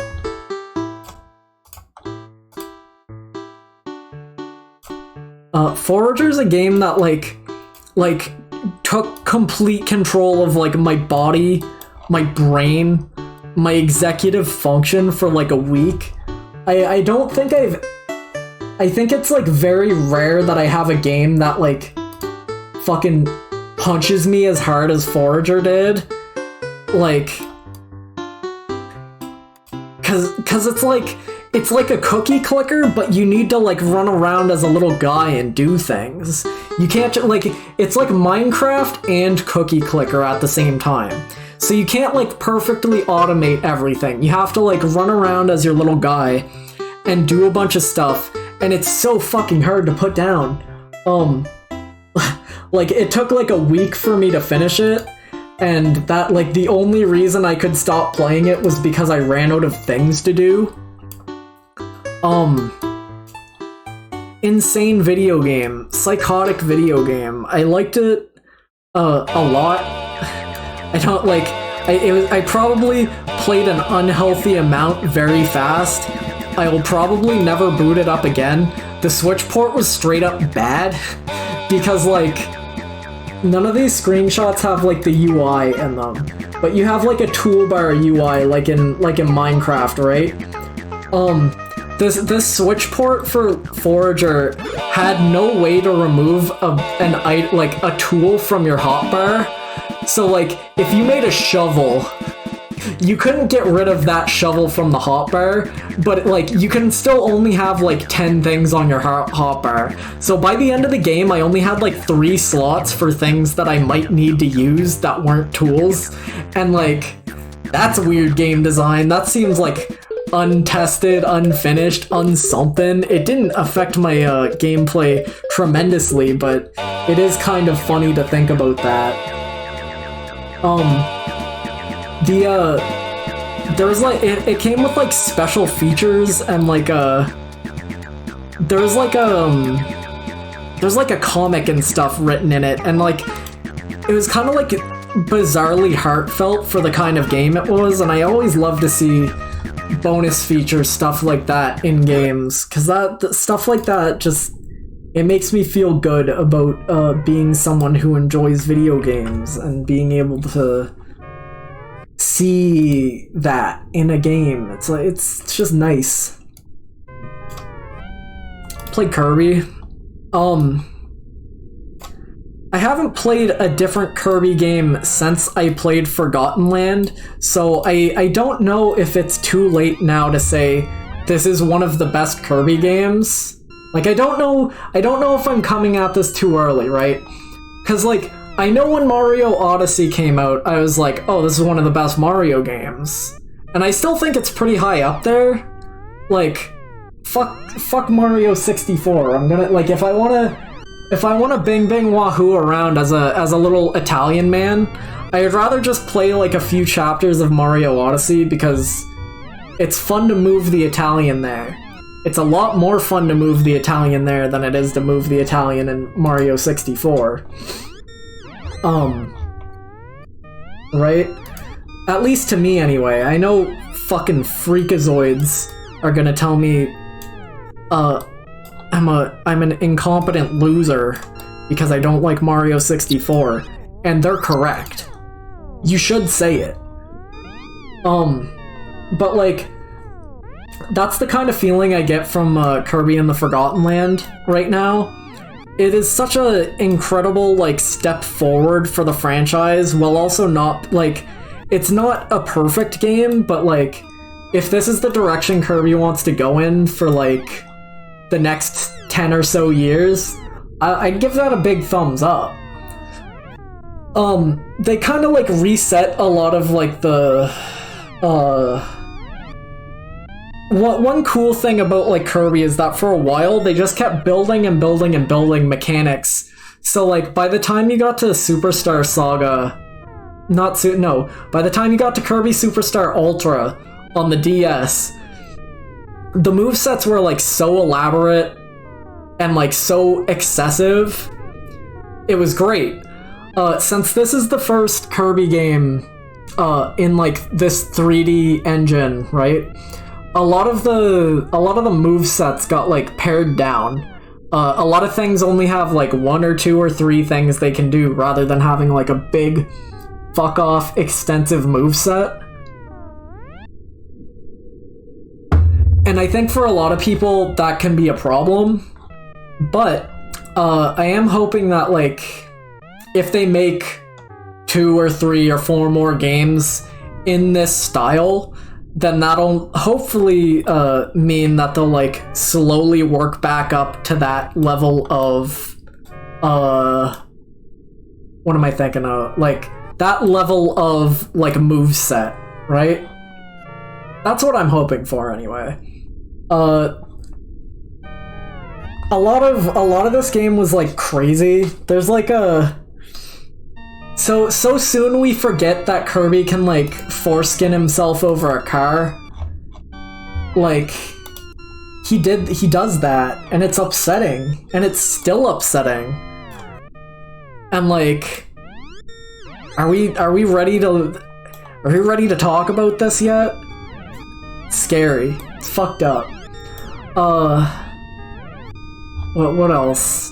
Final boss is cool. All the end game stuff is cool because it's a Kirby game, and all the end game stuff is always cool. There's, like, so many, like, weird little Easter eggs and secrets and, like, level bits you never need to go to that are still there, super hidden away. There's a hidden bit in, like, an ice level that you have to go, like, really far out of the way to find, and, like, you have to, like, scale up a tower, and the only reward for that is that it, like, puts you on a slightly different path with, like, slightly harder bosses, and it's like, having a game with that level of, like, hidden shit in it from, like, big developers is so cool. I'm out of water. I need more water. I'm dying. I've been talking for, like, 2 hours straight. I have, like, 8 hours ahead of me. I need more water. I'll be right back. Let me, like, zoom out. Actually, I need to go to the BRB. Oh, BRB.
Hello. I'm back. I realized that this is like, there's like almost no need to go through all this preamble because I already kind of know, like, it's gonna be like a fight for the top 10, right? But I'm pretty sure I already know what, like, 1 and 2 are gonna be. So, like, this is gonna be like 8 hours preamble for like well, yeah, of course. But, like, real game awards are like that too, right? Like, no one was surprised that Elden Ring like swept,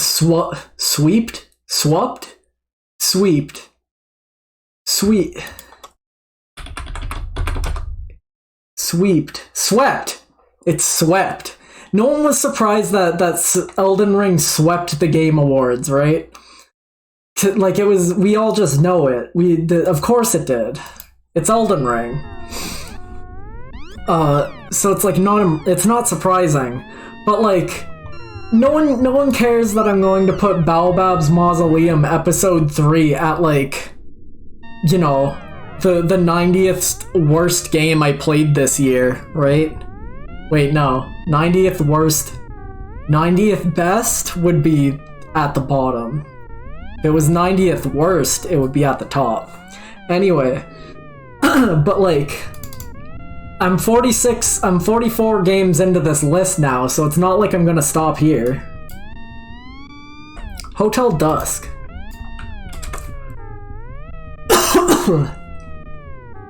Hotel Dusk is like interesting. I didn't know a goddamn thing about this game going into it. So like when it turned out to be like one of the driest video games I've ever played, maybe a little bit surprising. Like this is without a doubt the driest like mystery game I've ever played. It plays it like the most realistically it possibly could, and that's not a bad thing, right? Like it's probably a good thing because it makes it interesting. I love that Kyle Hyde is like a snarky little bitch man. I like that he always has like something to say. I love like the visuals of it. Like I think I think the like portrait style is like beautiful. They're like well animated too. They kind of only animate to like slide into poses or whatever, but like I really like the way it looks. I like the 3D I like the way the backgrounds look too. Like I don't know, it's good. It's like it's probably kind of bad that I barely remember what the actual mystery was of it, but like I'm still excited to play the sequel at some point because like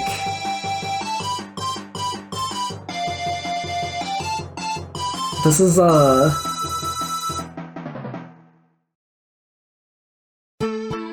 well, it's gone now. I think that was like Punch Out, sorry. It probably wasn't Snowboard Kids. There's like, Hotel Dusk also has like this really fucking weird like, secret thing in it where you need to like,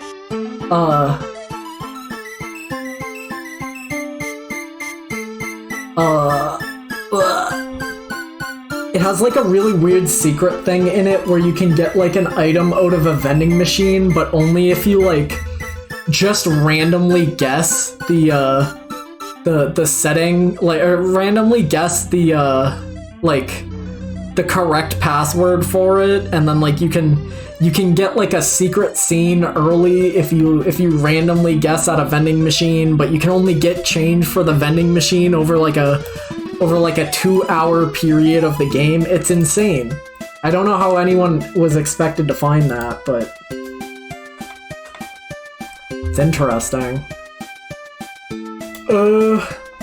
Next game I played was Tennis by once again good old-fashioned Ouch. Tennis is a game I saw like GIFs of on Twitter like a year before I knew what it was. This is not a great GIF of it, to be honest. I'm dragging GIFs in here, but they're not animating. Tennis is a game I really didn't enjoy the first half of, and then once again they brought it back in the second half, as they always do.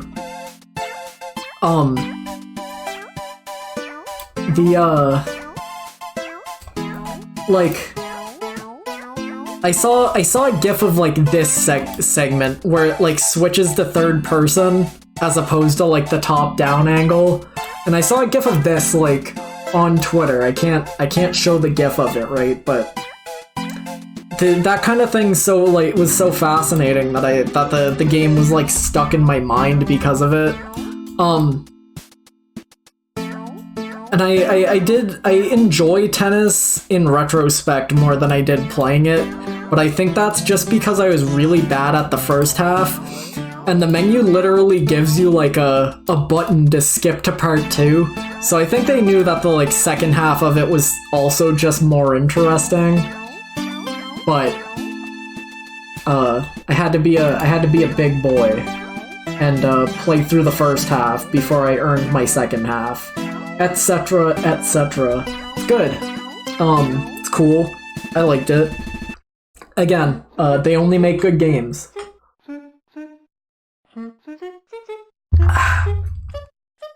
What did I play next? Scott Pilgrim. Clot Skilgrim. Scott Pilgrim game's good. They, you know, they did the, like, re-release after a decade, of it being like delisted. I like Scott. I like Clot. I like the I almost call it a fucking manga. I like the comic a lot. It's good. The game's fine. It's like, I think the most standout thing about it's still kind of the visuals of it. The art in it's really nice. The gameplay's like fine. It's tolerable. It's not like the best playing game ever, but it's fun to play through. When I was young, like I'm someone who owned this on the PS3 already, so I just bought it again because I wanted to play it again and just have an easier way to access it, right? But like, when I was a child, I certainly did not notice that this game was like literally just River City Rampage or whatever whatever that NES game is called, right? It's just that, but like, you know, it's just that, but like newer, a bit better, a bit less for the NES. Because you like replay the levels and you like go to the stores and you buy stuff and they permanently upgrade your stats, and it's like, it's weird. It's been a bit since I like read Scott Pilgrim. I still like it a lot. It's like weird. There's weird parts about it. Probably hasn't aged the best, but like as something I interacted with in like middle school and like can think fondly of, can't complain. Pretty good. I like it. The game's fine too. It's like, it's a perfectly mid game, and that's okay. I played a game called Glyph.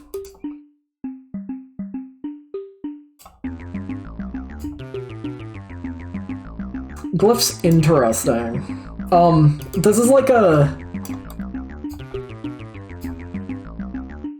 this is a game I played like, you know, it's one of those like, I buy a lot of like $10-ish games on Switch and make myself choke down all of them. This is a game where you're like a ball who is also a bug. And like, this is a game that's like based pretty heavily around like the floor is lava, right? Which is maybe not the most fun mechanics to build an entire game around, but here I think it kind of worked well enough. So like, all the sand in this image will immediately kill you, right? And that's like, that goes for the entire game. Like, all the sand kills you, so you have to work by like just moving along like the rocks and stuff. And like, the way you have like basically whenever you like bump into a wall, you get like a double jump. You have a certain amount of boost you can like go with. If you touch like a green spot, like right there, you'll get like a triple jump. And like, I don't think I've played a game with this much like aerial mobility, which it needs because it's a game where you can't touch the floor, right? And like, it's like, it's I think the worst part about it is just that it's like, you're kind of just playing desert hopscotch for the whole game. Eventually, okay, no, the worst part about it is how, like, eventually you get into levels that look like this, where it's, like, literally just, like, tapping poles to keep yourself from, like, falling into the kill plane. And I'm never a huge fan of, like, level design that's, like, 90% kill plane, and, like, just tiny little platforms you have to like precision platform to. There's some fun like skins in this. Like you can make your ball like a pumpkin that has like a little ghost in it. Thought that was pretty cute. I wouldn't play it again, but I played like most of it. It was fun. I like to play. I think like it's important to consume mid. Just cause like, you need to, cause it makes like stuff that's like genuinely standout, all the more standout, right? That's how I justify it. Played Umihara Kawase Bazooka, which is like I think this is like a party game, but like, you know party games that are like so bad that you would never subject someone to playing it with you? It's one of those kind of games, right? I barely even know what to say about this. It has the witch from Panorama Cotton in it, and she's like the best character in this too because she plays like a shoot 'em up.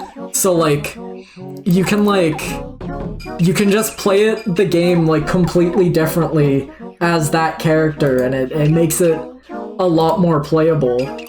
It's basically just like a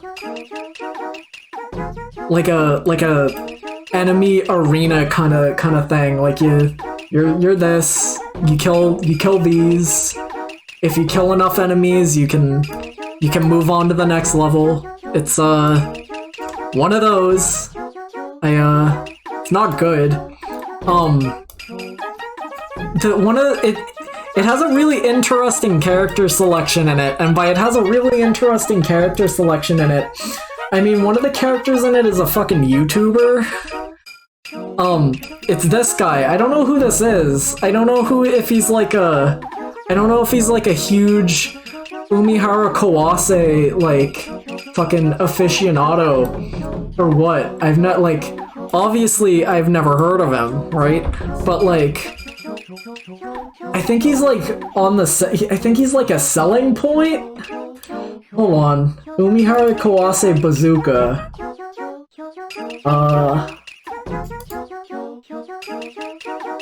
I swear there was like some selling point about this man who I've never heard of.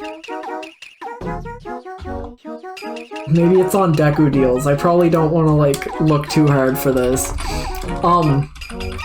Umihara Kawase is one of those things where I don't think I have the brain for it. Like I feel like this is just one of those things that like if you weren't there in Japan on the Super Nintendo to play it, like it's just gonna feel weird and fucked up. But like, I do intend to like, I also have Umihara Kawase Fresh, which I intend to play at some point. I think that one's a lot more of a real game, rather than this. But we'll see. Play Baobab's Mausoleum Episode 3. This is like something I bought into on like... This is something I bought the first one of and was like, well, that wasn't very good. And then I bought the second one of, and it still wasn't very good. And then I bought the third one of, just to sort of like cap it off.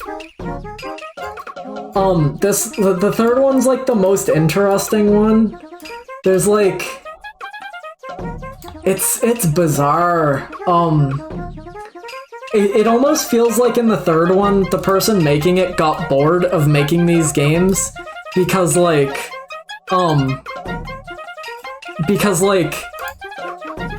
it opens on like a weird fucking FMV sequence that like, it feels like you're being assaulted. Here's imagery of it. It feels like it's just upsetting. And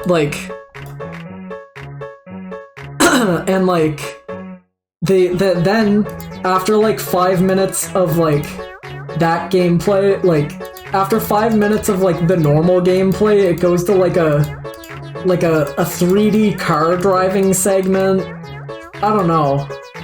It's bizarre. It's a video game and I played it. I can't recommend it, but like this is the shit I tend to play. And I wonder why I have trouble convincing people to play video games when it's shit like this. Glad I finished that series so I don't have to think about it anymore. That one's getting cut pretty early, probably. Even though this was the best one.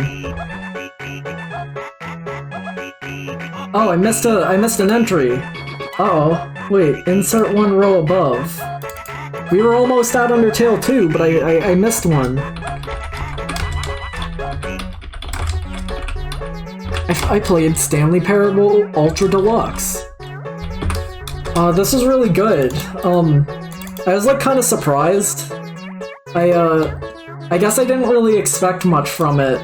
Or maybe I expected more, but like, it was a bit underwhelming at the start, and then like the more I played of it, it was like, oh wait, no, this is good still. If you've never played Stanley Parable, it's like still good. All the new content in the the new version, still good.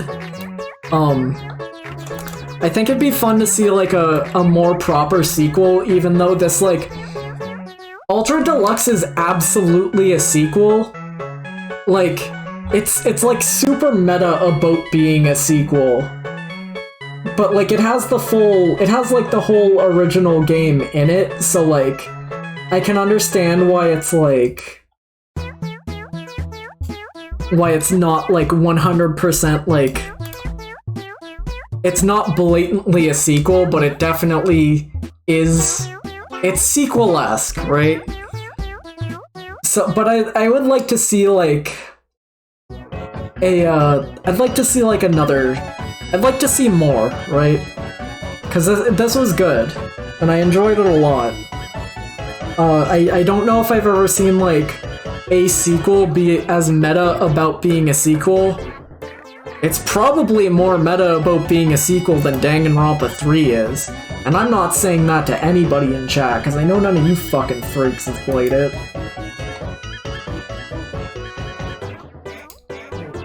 But I respect, unfortunately I respect Danganronpa in this household. Here's the moment we've all been waiting for.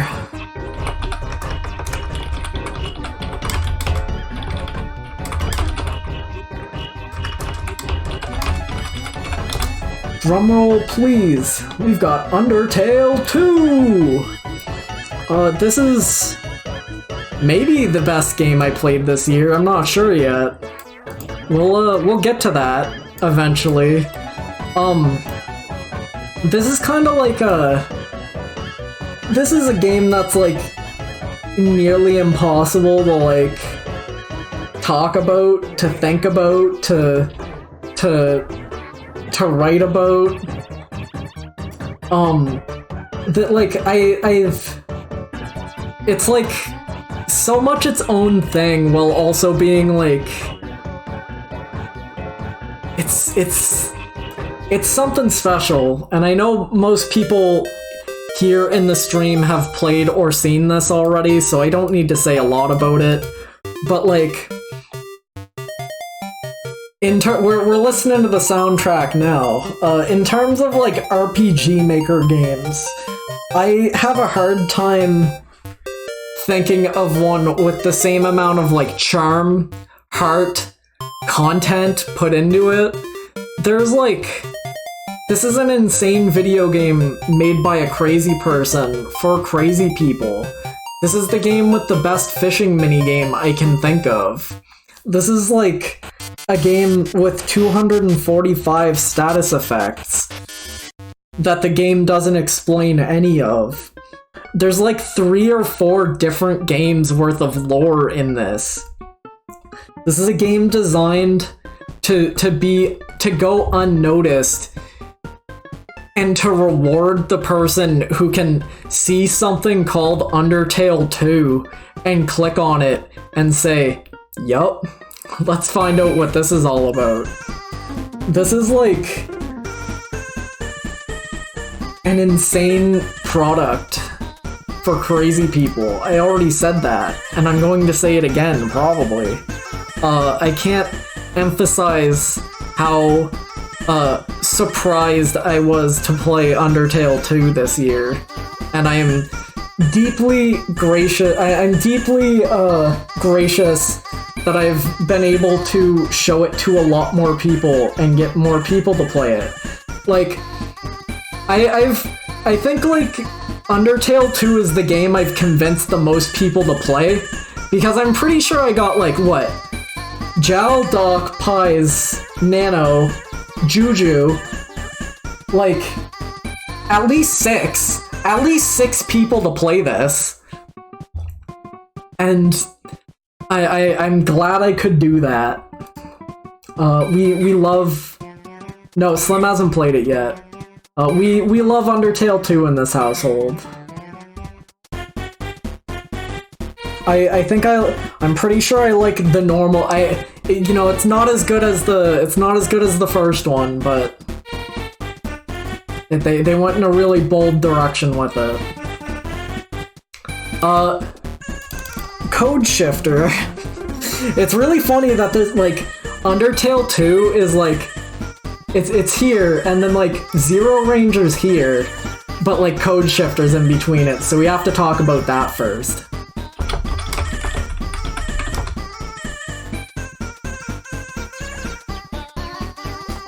Code Shifter's like a poop game. Code Shifter's kind of like Kusoge. This is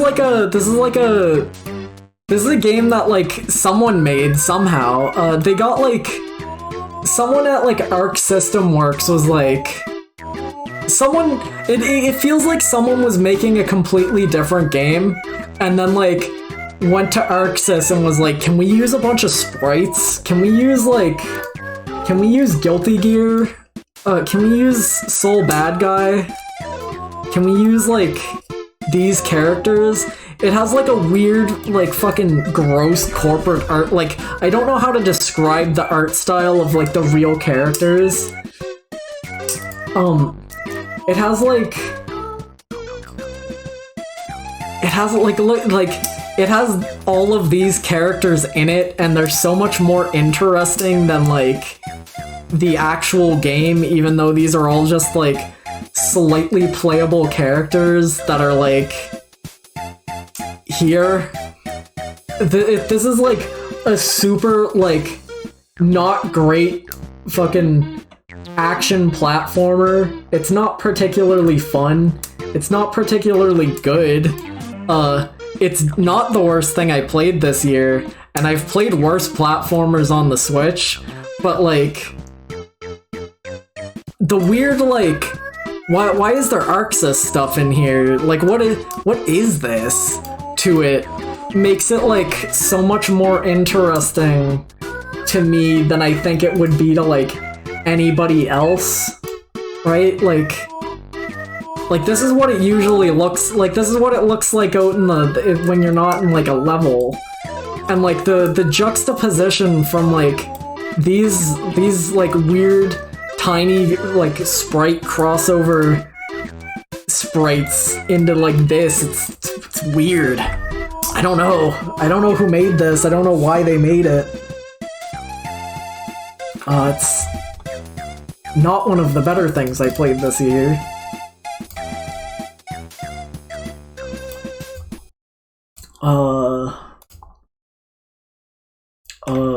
Where's the... So, from that, guys wanna talk about fucking Zeroranger? This is a game that's like... This game raised my opinion of, like, an entire, like, genre of video game. This game's, like, fucking crazy.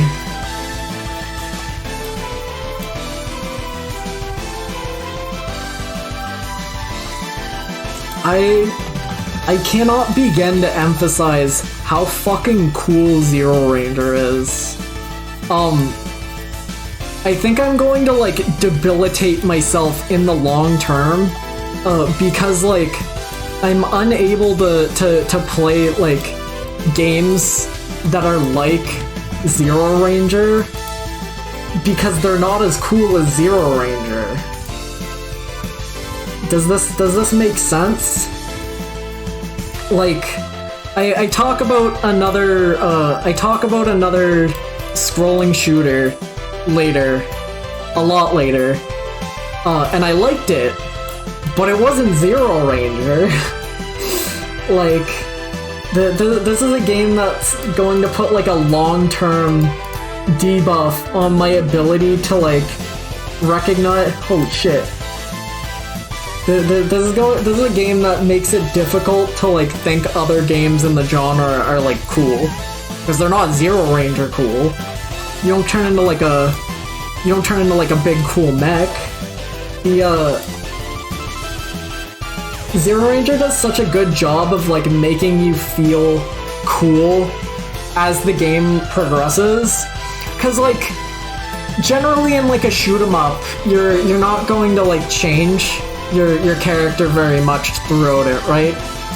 Like, you're gonna have your ship, and, like, most of the upgrades are going to be things you, like, find as, like, enemy drops, right? If you pick up, like, spread shot, it's because an enemy died and you picked up the spread shot, right? Zeroranger has, like, a fucking Tengen Toppa Gurren Lagann, like, transformation sequence halfway through it, and then you just have that as, like, a part of your moveset, and, like, it's not always useful, but it is useful, and that, like, emphasize the emphasis on being able to, like, switch between, like, two different movesets and have them at the same time, it's so cool. The thematic stuff with, like, this is one of the few games I've seen go hard on, like, Buddhism stuff, right? And, like, they go hard. There's, like, the super ultra final boss is, like, a cool ass fucking lotus mech, and you have to, like, and if you lose in the final boss, it wipes your save. It's so cool! I love it when games delete all your progress! I genuinely, like, this is one of the games I'm coming out of this year that's, like, in my top, right? Like, this is a game that I can say, like, this is a game that, like, is one I will keep thinking about, because this is, like, the peak of a genre, as far as I'm concerned. Like, maybe it's not the most technically impressive if you want to be, like, a fucking psychopath score chaser bullet dodger psychopath, right? But, like, in terms of, like, what I got from this, the music, the OST's crazy, the theming is crazy, the vibe, the energy, it's so cool. It's so cool. I don't care if it's not, like, the most technically, like, insanoid of them. I'll play Toho eventually. I'm sure I'll like it there, but like, Reimu's not gonna turn into a mech at the end. I think. So it's not gonna be as cool, right? Zeroranger, shout out. We love Zeroranger.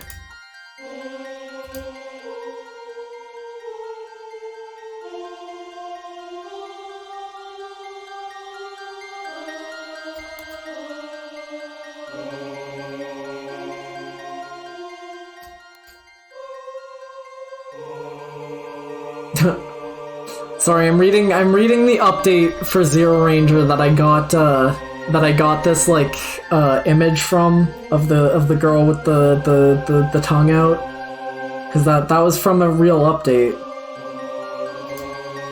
Interesting. It said paint job, so I think there's like new colors in the game. Interesting. Anyway, I love Zeroranger. That game goes crazy.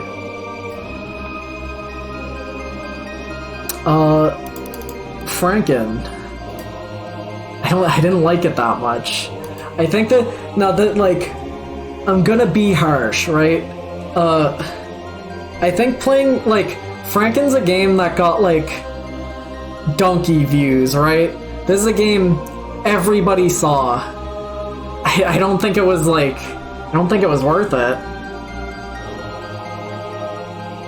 There's not enough going on in Franken for it to like I like the dev, right? I know I saw it before Donkey 2. Like we all know we all know and appreciate Splendid Land, right? We're all big fans, right? But like, I think this is weaker than Mega Man Sprite Game. The art's nice, like, the art's really nice. The art's, like, the strongest part of it, really. But, like, it's like a non-gameplay, kinda. And that's not a bad thing, but, like, playing this immediately after Undertale 2, and knowing this got, like, infinitely more coverage than Undertale 2 ever would, like, possibly have the ability to. Because of circumstances, it's its own thing. It's easy to consume. You don't need to download something called Undertale 2. It got coverage. People saw it, right? And I think just like knowing that, knowing Undertale 2 could never kind of dampened it for me. It's not bad. It's just not good.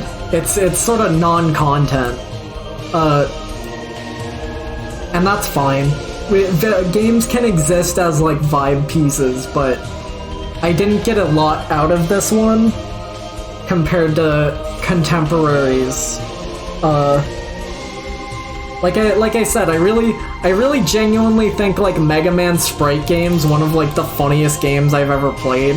Just there's an insane amount of comedic timing in that video game, and I think about it still.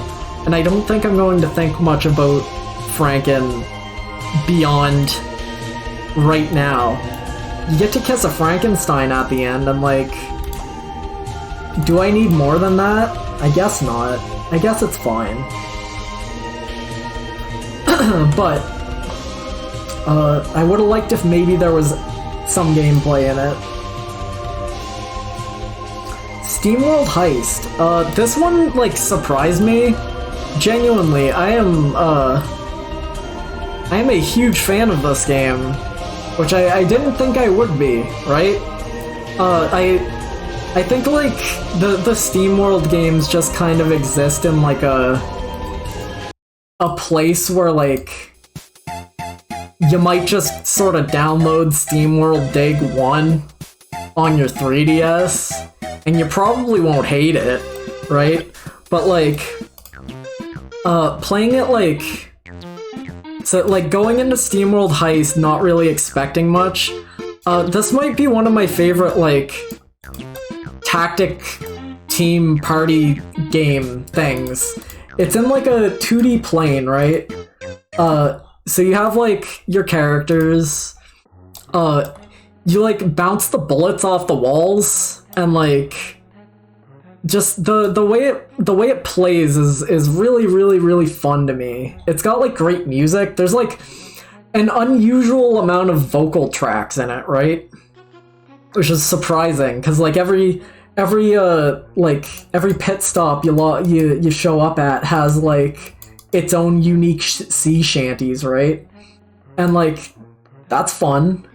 The different party members are all like super unique. So not all of them are like, you get a few double ups, and I think they gave you like your there's like a you get a fish man kind of late into the game who's like fist based. He's like a fist fighter, and I think they gave him to you a little bit too late to really get a lot of use out of him. But he's cool. I like. Every character in it's pretty well like fleshed out and useful, and I don't know, it's interesting. I don't play a lot of like. It feels a bit like an XCOM, I guess. I don't play an XCOM, so I can't really say whether or not I like that's not really my type of game, right? But I really enjoyed what I was getting from SteamWorld Heist.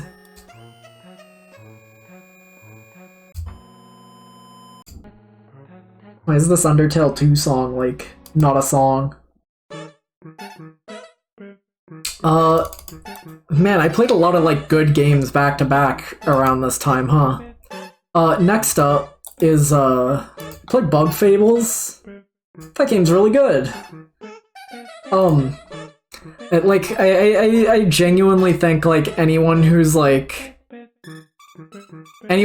super into that style of Paper Mario, right?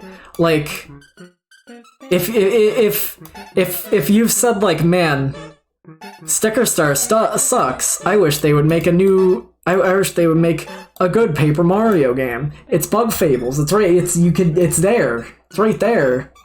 You can play it right now. I was like a little bit surprised how much I liked it. I didn't expect it to be bad, but like I suppose I didn't expect it to be as good as it is. More than anything.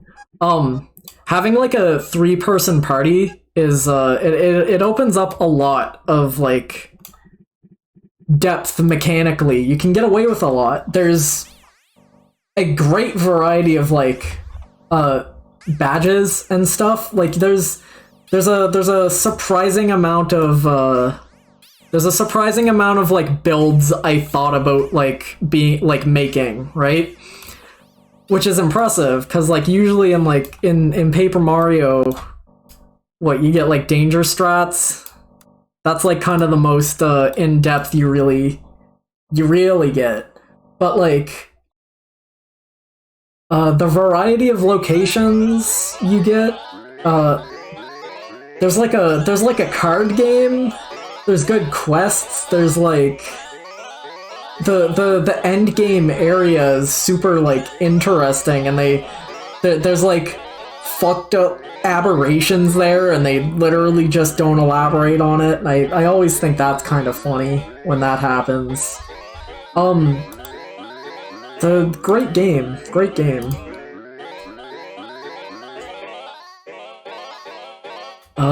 Is it on sale right now? No idea.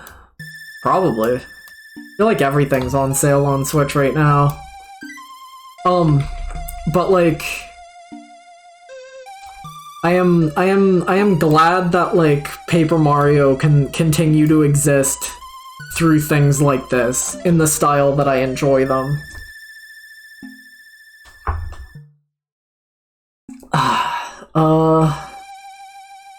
What else? I played Touch Detective. Touch Detective's weird. Touch Detective's fun. Touch Detective's interesting. I really like the character design. I think she's great. I love this weird little freak.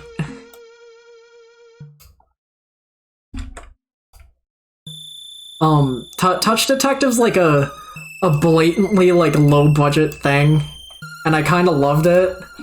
it was like, it's not like a great detective game as far as I'm concerned. It, like, especially on the DS, like, oh no, did I run out of room? Did I run out of room on my canvas? No, not yet. It's not like a great I don't think it's like a great detective game, but like the vibes in it are insane. Again, I have like screenshots of it that cuz there was like characters were like constantly saying like unhinged shit at me. It's like kind of an ugly video game and I love it for that.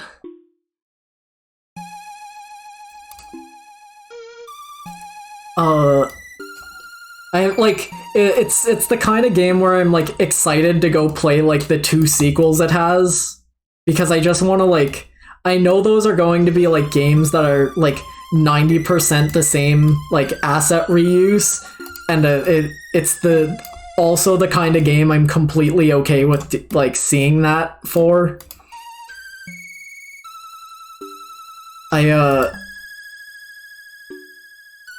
It's good. You get to like collect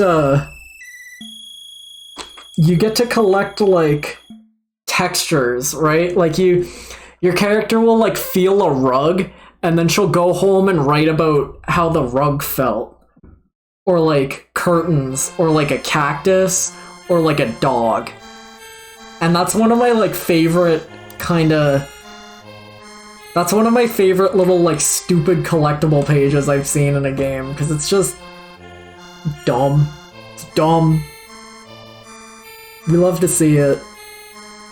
There's a sequence in which a bird character gets inflated like a balloon. I didn't like that part. That was kind of upsetting to me. We will no longer be talking about that.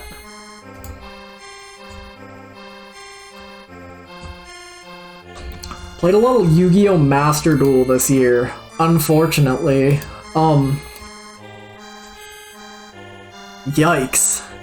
I haven't booted this up since I got my fucking Moki Moki. Because that was my out. This is a great, like, simulator for Yu-Gi-Oh! I'm glad Yu-Gi-Oh! Can finally have, like, a decent simulator.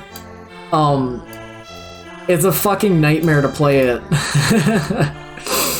I hated actually playing it because like I like to have fun. I want to play with my bad fun deck with I want to play terrible cards that are bad. And society has agreed that terrible cards that are bad are not fun. You should be using good cards that win the duel in 45 seconds, and I just it's not my vibe. It's not the energy I'm there for. And it was fun. It was still fun for a while. I play a deck that's always going to be kind of decent, just because banishing cards has never really been like something your opponent wants to. It's not the banishing card. People never want their cards banished, so like the deck I was using was still decent, but like just the vibes were off. It was still for the month or so that like Master Duel just came out. It was great. I love like Yu-Gi-Oh! Being able to be relevant for like just a little bit, and like everyone was playing it. It was nice to be there, and I don't regret stopping playing it at all because god damn it, it just stopped being fun after a while. But I have brain problems about multiplayer games. I don't generally find competitive multiplayer stuff super fun, so when the only way to progress through the battle pass is to get my shit pushed in by decks that I can't possibly defeat, not the most fun, but what can you do? Yu-Gi-Oh's so like important to me that it's hard to hate, even if I didn't have like the most enjoyable time with it. Played Castlevania Bloodlines. This game kind of rocks. This game's like the complete opposite of this is like the complete opposite of Castlevania 4.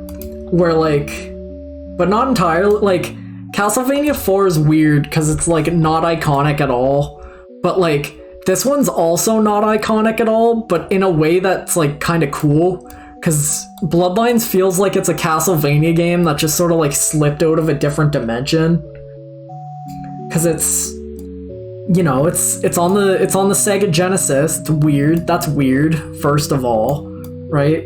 It's like, you're not playing as like a normal ass Belmont, you're playing as like Jonathan Morris. This game is like fan fiction for like the real ass Dracula novel, cuz you're playing as like the guy who killed Dracula's grandson, and like that's just real lore. Dracula just happened, I guess. I don't know. It's interesting. Bloodlines is like fun. It's almost like hyper Castlevania, but like not in the way that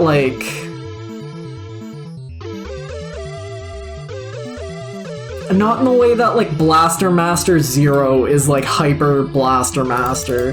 That doesn't make sense to anybody, but what do you want from me? There's like really funny bosses in it, like the Water Wizard, and like, you can't beat that. You'll love to see the Water Wizard. Played Limbo for the first time this year. At least I think I played Limbo for the first time this year. I was kind of surprised that Limbo was good, right? Maybe that's harsh, but like, Limbo's like, what, 2011 game? 2010? 2008? Maybe? When did Limbo come out? Limbo video game came out in 2010. Limbo's old, so like going in I was kind of like, I was surprised that it wasn't bad. Which is maybe not fair. Everyone knows the spider, right? Everyone knows the spider in Limbo. That's like the most iconic visual from the whole game. So like, it was really surprising when I killed the spider like a third into the game and it just didn't show up again. Cause I had definitely watched like Let's Plays or like Total Biscuit reviews Limbo, right? And I had definitely seen the spider. But I'm not convinced I ever saw anything past the spider. So it's kind of funny just to like go into it and like not know anything from the rest of it. We're gonna talk about Inside later, which is by the same developers. It's kind of the same game but better. But like, we're gonna talk about that and how I've seen all of Inside before playing it. So it was interesting to like play Limbo and not have seen most of it, you know?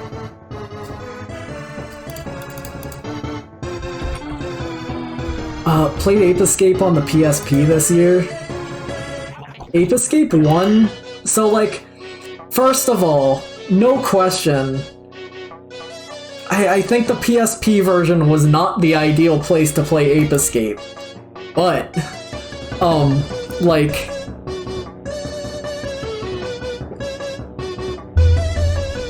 at the same time, it's like, Ape Escape kind of plays like ass no matter what, because you don't have like easy camera control, so like, it being kind of fucked up wasn't like too big of an issue.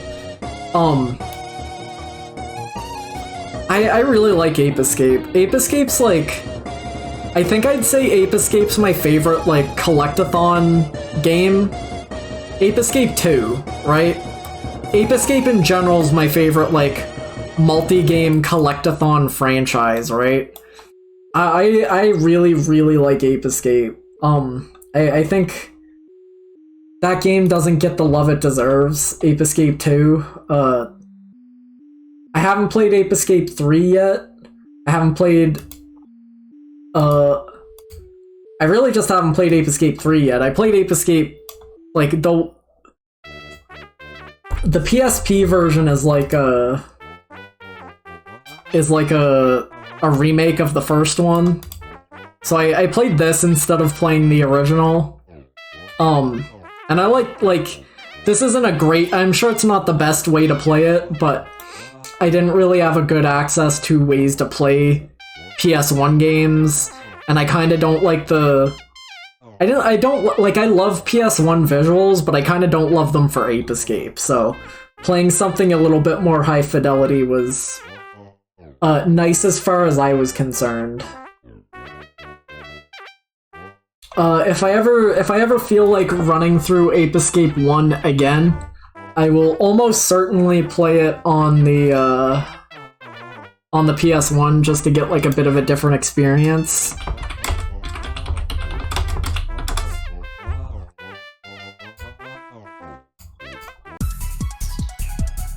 I'm going to listen to Ape Escape music now.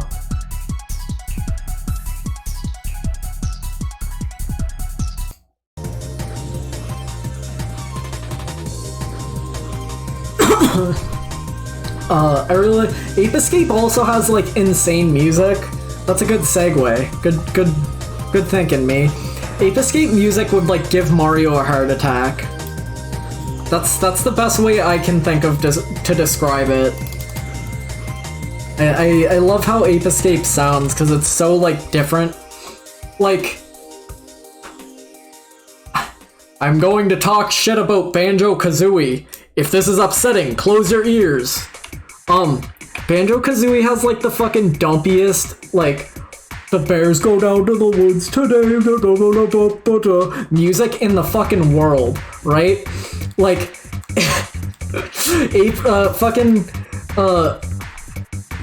Banjo-Kazooie's music is clown shoes embarrassing. I can't stand it. So, so, like, just to compare, like, cause, like, the fucking, the lineage, the start, like, the whole, like, array of different, like, platformers, right? You got Mario and his Bing Bing Wahoo music. You got your fucking Baron Bird, fucking, Baby's First Nursery Rhyme music. And then you have, like, Ape Escape with music that would give, like, a fucking portly Italian man a heart attack.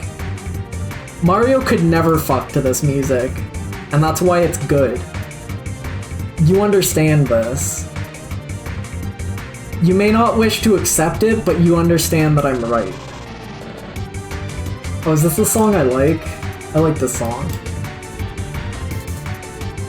This is the song I usually go to as an example for, like, Ape Escape 1 music. I like it. That's enough of that.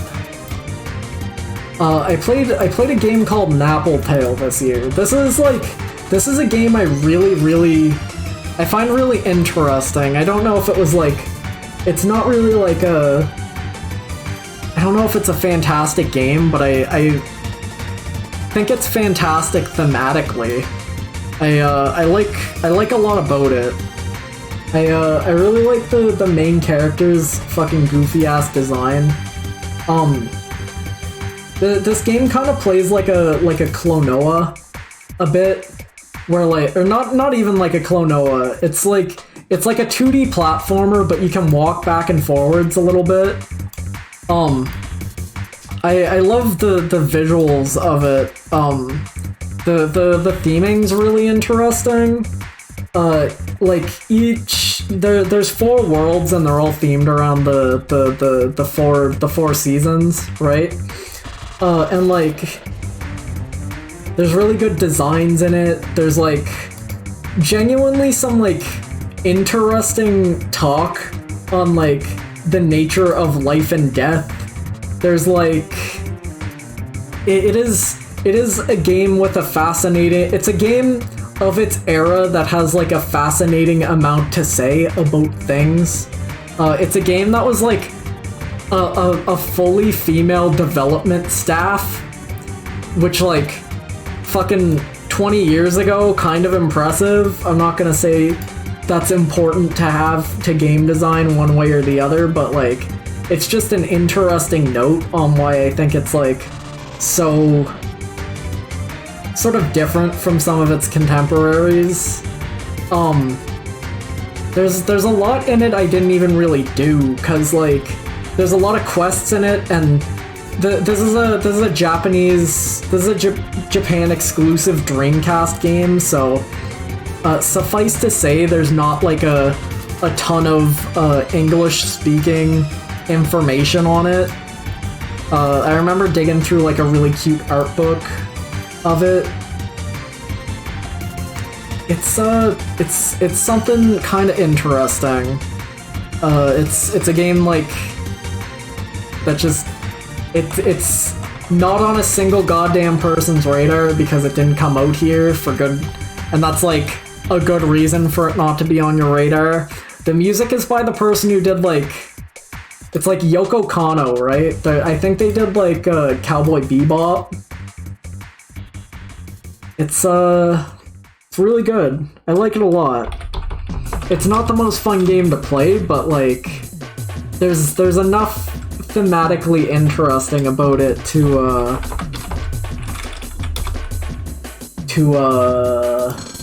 sort of like offset any less fun parts about it. Man, played a lot of shit this year, huh?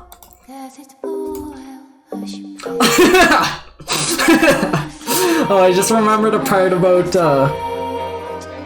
I just remembered part of Nappletail that I don't think I'm legally allowed to say on stream.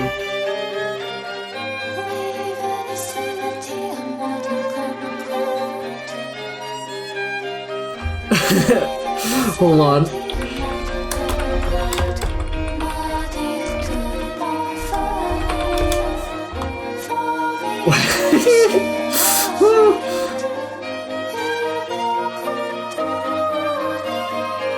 Whatever you do, don't look up the old. Whatever you do, don't look up the old name for a bassoon. Don't do it. Don't look up. Whatever you do, do not research. What do you call a bassoonist? What would you have called a bassoon? There's a part in the credits of Nappletail where it calls you a slur, and that like knocked the wind out of me. And then I had to do more research, and I found out, no, it wasn't calling me a slur, actually.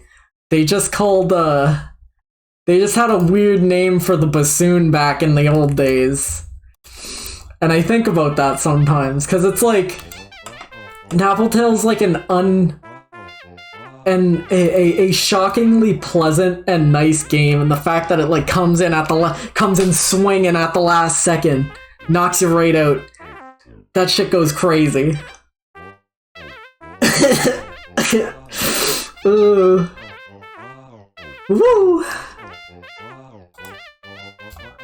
I played Lonely Mountain Downhill this year. Lonely Mountain Downhill is a fun video game. Like, I don't play a ton of games that like are really speedrunny, right? If I can say that, it's not really like my type of video game ultimately. So having a game where I do actually want to like push for good times in it is always kind of something interesting for me. Lonely Mountain Downhill is one of those games. There's like no music, there's barely any graphics, you just sort of spawn in on top of a big old hill, and like, you gotta go down the hill. And like, if you'll crash a lot.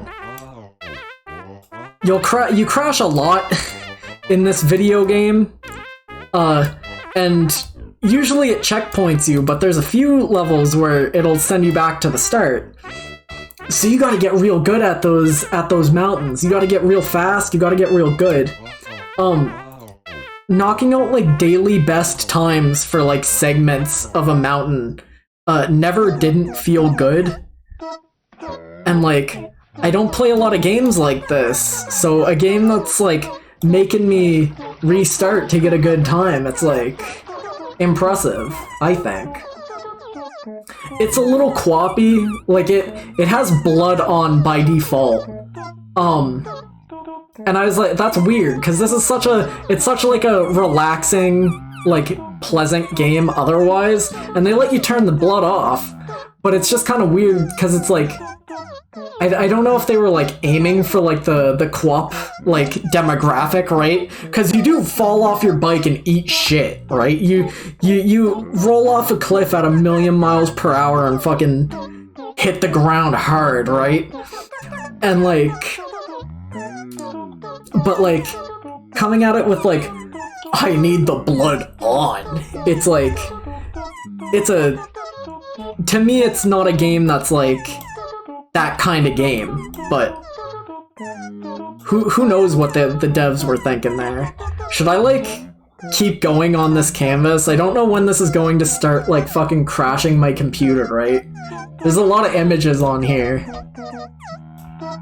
We'll stick to this canvas until it fucking explodes my computer, it's fine. Played Doom 2 this year. I like Doom a lot. I think you're like some kind of insane if you don't like Doom. Doom's just like a pure and simple and fun video game. And Doom 2 is just sort of more of that in a decent way. I think some of like the level design in Doom 2 is weaker than Doom 1. There's just more Doom in it, right? Like, what more do you need? The Doom 2 is a lot mazier with its level design, and like, why did you call her sad? Why did you label her sad?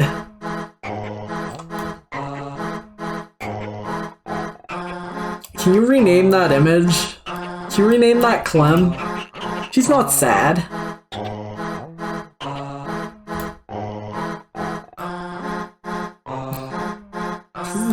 This dude comes to my chat and calls my cat sad. I'm gonna put her there. She's kind of like in the middle of the canvas, but like someone's gonna see that white splotch in the middle and be like, what is that? I'll see her again. She'll show up. No, it's a great I love it. It's a great image. Be nice. What is there to say about Doom 2? It's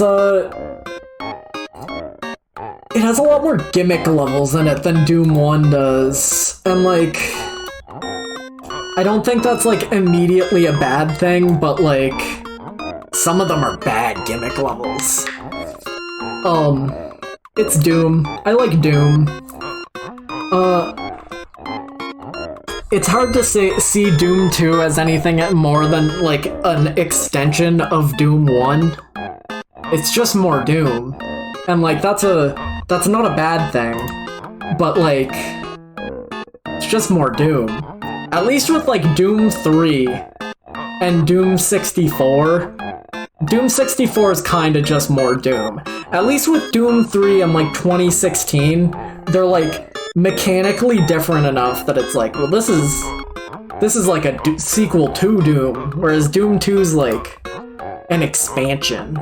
Feels more like. I need to pee again.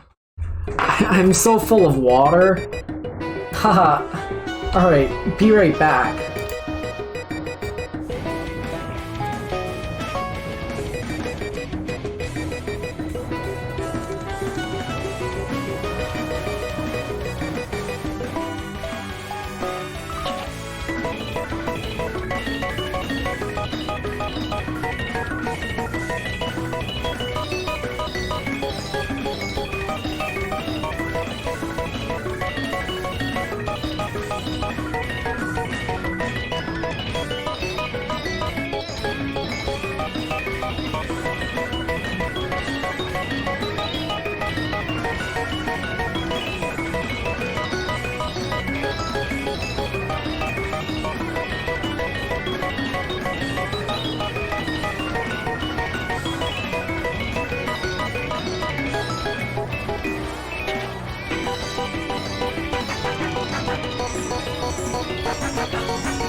That's so fucked up that I like looped the mute. I had the music playing over each other. That's fine. I meant to just put on "Knock You Down." Sorry, I'll reset the. I wanna be here for this. I didn't wanna miss this.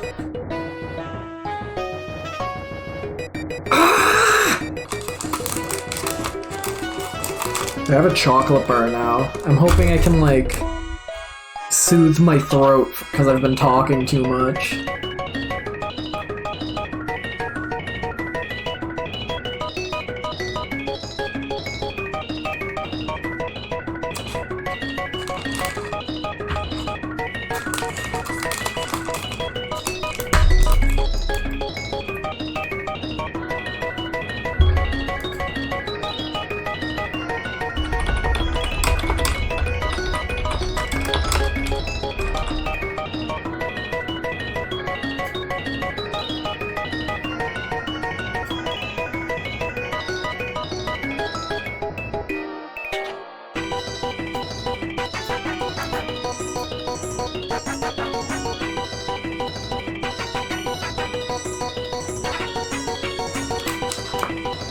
I don't think I can talk over this music once it gets to the drop, so I'm just gonna let it play out.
He's so right.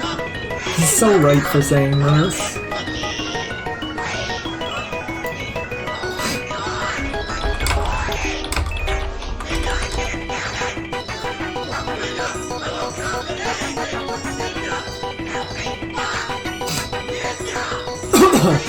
Oh, I wanted to put Slug Cat Flip on the... Oh wait, the canvas isn't even back. Hold on. My bad.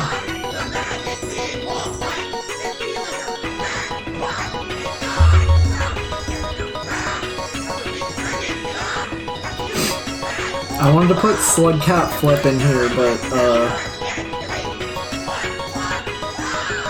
I can't put... I can't put gifts on here.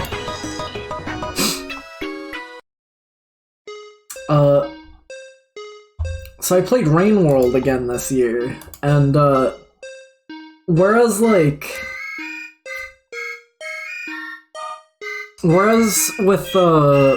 Bloodborne and, Sayonara Wild Hearts, games that I had already played last year, or whatever, I didn't really have as much to say about them, but, Rain World's kinda different because I came off of replaying it a lot more positively than I came off of it the first time. I think part of that comes from because I played it on like the easier difficulty character, so I got to have like a nice low stress romp through the world as opposed to like the fucking fighting for my fucking life of my normal playthrough. Now this is also while I was watching like Doc stream it. And like I almost think I have more fun backseating Rain World than I do front-seating Rain World. I don't know if that's like I don't know if that's a shocker really, but like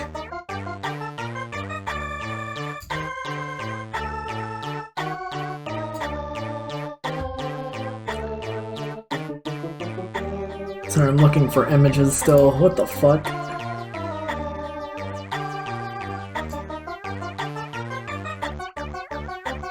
Being the little banana slug cat instead of the regular slug cat made it a lot easier, I think. Because he was yellow. Alright, chat. Here's the big question. What are your thoughts on this?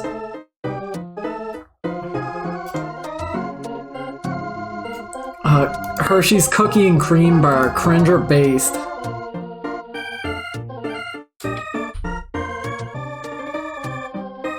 Fuck you. That is not the correct answer, Peter.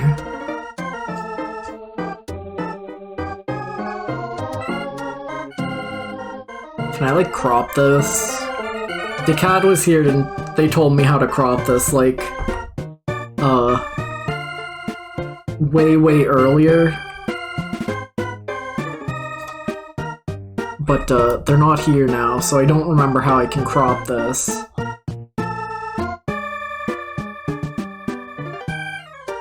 This is what I'm, Old C. Is it just C?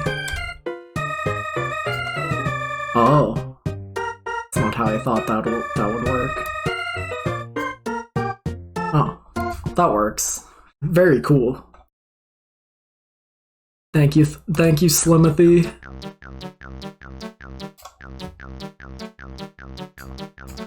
Isn't it great to have people in chat who know what they're doing?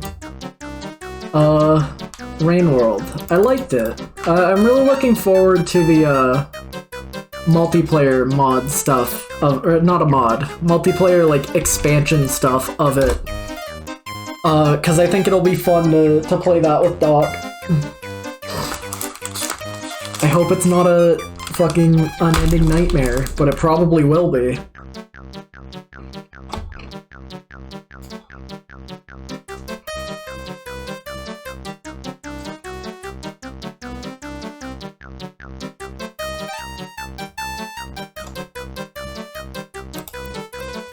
Played Kid Dracula. Kid Dracula's not like a good Castlevania game, but like as like a weird like bootleg, like it's almost Mega Man kinda. It is a weird ass game. Like you like the first level's like blatantly Castlevania themed, but then after that it just goes into like things that aren't Castlevania. You go to like a New York skyline at one point. The first boss in it is a bit of a doozy. I don't really want to explain it with my words, but we can all look at it for a second. We can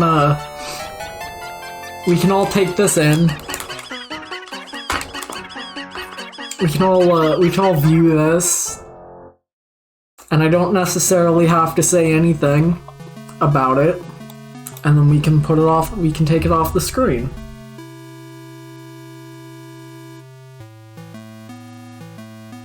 Not really sure why they make you beat up a KKK swastika ghost as the first boss, but you know, I like that we can learn Kid Dracula's stance on that kind of thing right off the bat, cause now I know he's a fella you can get behind, you know?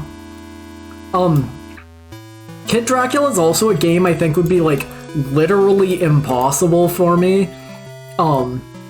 If I was like if I wasn't someone who was like, if I was above using save states, I think I would literally never beat Kid Dracula, because like the final boss gauntlet is such an insane ramp up in difficulty compared to the rest of the game. It's insane. There's like 3 bosses and 2 hallways worth of like death spikes and insta-kills. There's no checkpoints. It's a nightmare. I don't know why it's like that, but I'm glad I had save states for it. I can tell you that much.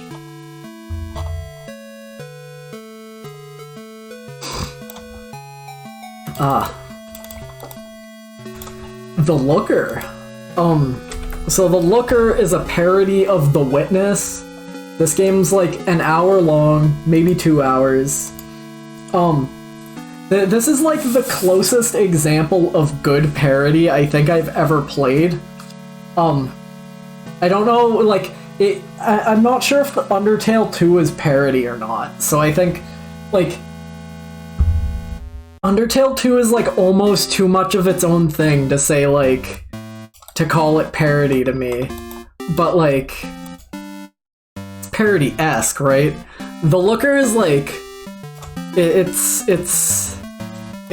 very good. As like so like you can tell it's good parody because there's actually like good puzzles in it. You can tell it's made by someone who both likes and dislikes The Witness to some degree.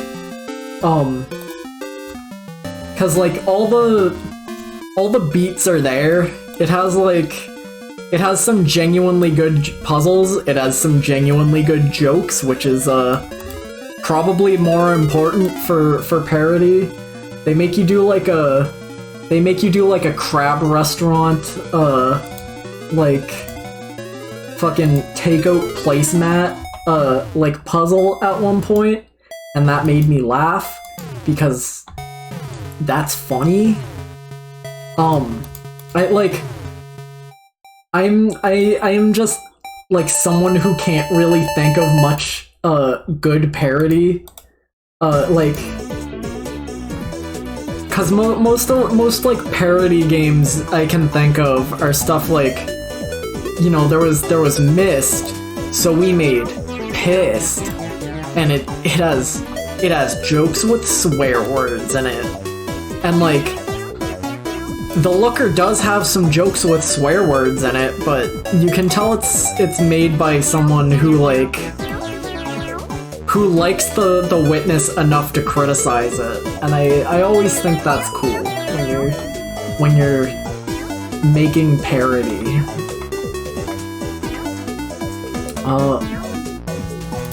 Oh no.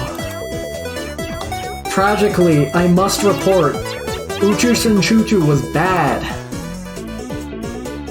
This was like a huge disappointment this is like a huge disappointment this year. This is a game where you get to kiss. This is a game where you get to smooch fucking aliens. You get to smooch the Flatwoods monster, and somehow it's bad. Now, this is a game made by like 5 people, but I'm sure I feel like, but they're like 5 people at like a real ass company.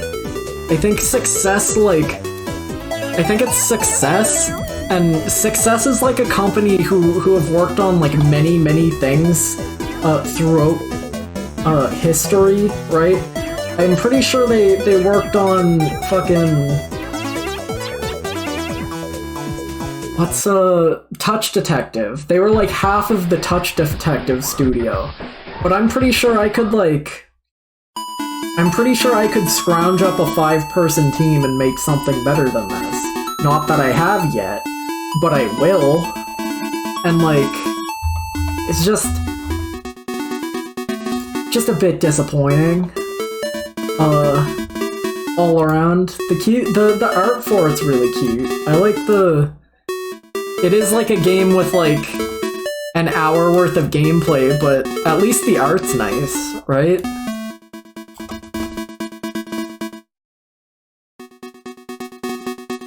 Look, you can kiss that thing. You have to even. It's alright. Not alright. It's bad, but I finished it.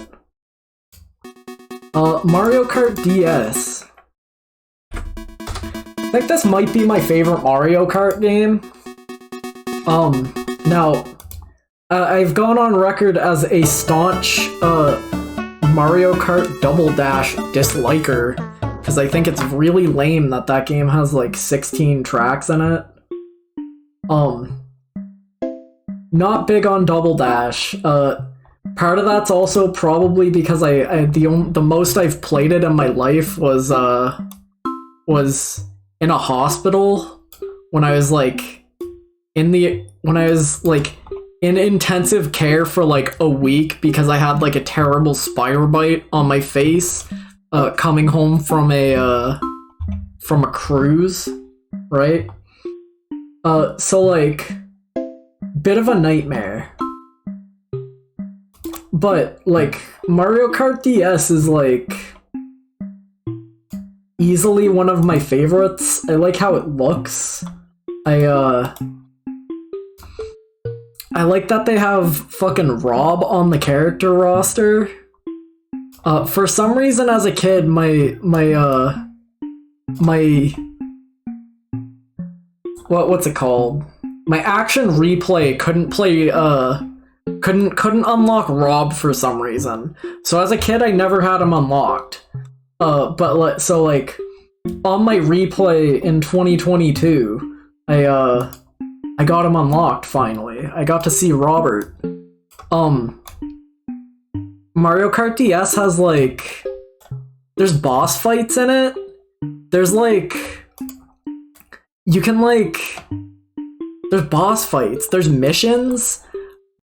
It's like almost certainly like I think it's definitely my favorite Mario Kart game. But I haven't played Mario Kart Wii in like a decade, right? So I'm sure I would probably also like I'm sure I could find many things to appreciate if I revisit Mario Kart Wii, because it's been so long since I've played it, and I liked it a lot when I played it, right? I haven't played like Mario Kart Super Circuit on the Game Boy since I was a child either. Probably for the best. But that's another game where I'm like, should I go back to this? Should I give it another try? Probably not, but Do I have anything else to say about Mario Kart DS?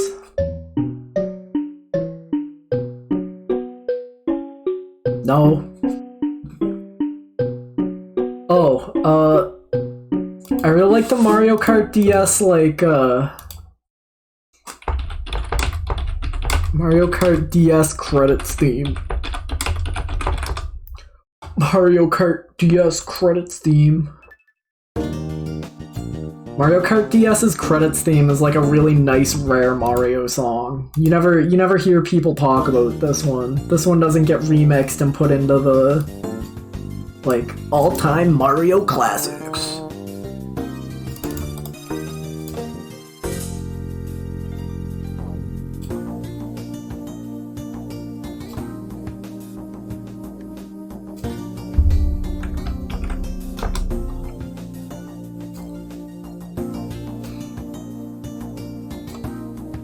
So I beat Magikarp Jump this year, for some reason. Going down in history as the only person to finish Magikarp Jump. This is another game I like fucking I put upon people like a plague, right? Cause like somehow I managed to get like 4 other people playing this, right? And the problem there is that, like, I started playing this, with a save that was already, like, level 60 something, right? I was destined to leave everyone in the dust.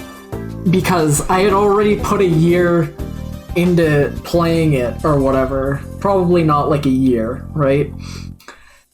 This is like the lamest, slowest fucking incremental game I think I've ever played. Because it's like Cookie Clicker, but it never really speeds up. Well, it does speed up, but like, you always have to be there to like put the food in its mouth. So you just kind of like check in on it. Wait, no, I have a worse incremental game later. I'm getting my wires crossed, right? I think my favorite thing about Magikarp Jump is like there's a lot of like dopey little Easter eggs and like secrets in it that you can trigger. Like you can get your Magikarp 8 if you like tap on the top of your pond for a bit, and I think stuff like that's kind of like funny. Just the ability to fuck yourself over is always kind of funny as far as I'm concerned. So I like that it lets you do that, right?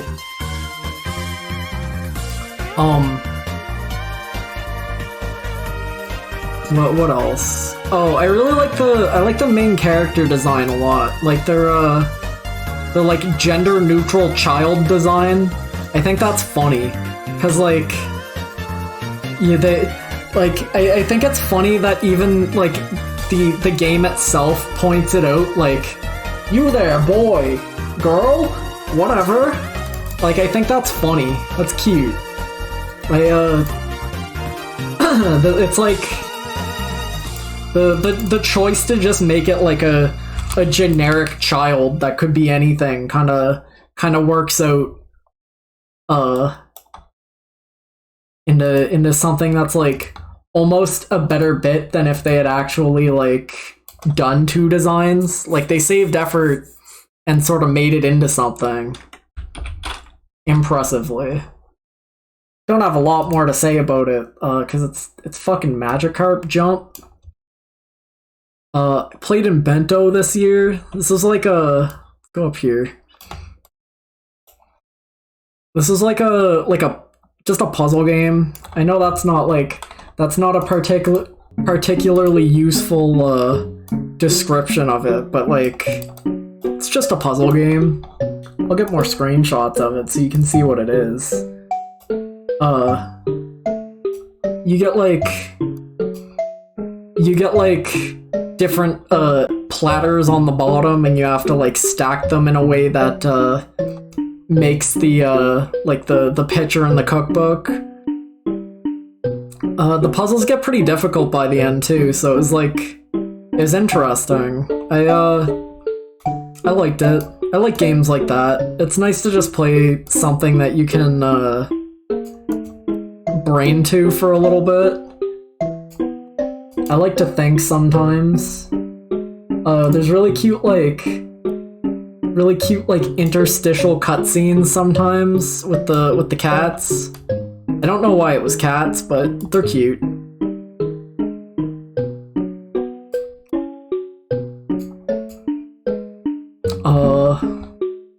Undermine.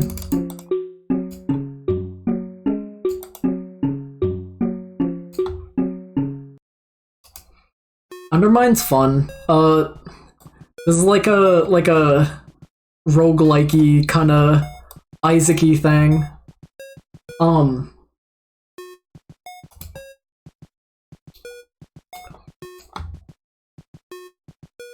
I kind of like, it's not like something I played for like a ton of time, and I can kind of appreciate it as like something that's just sort of smaller scale.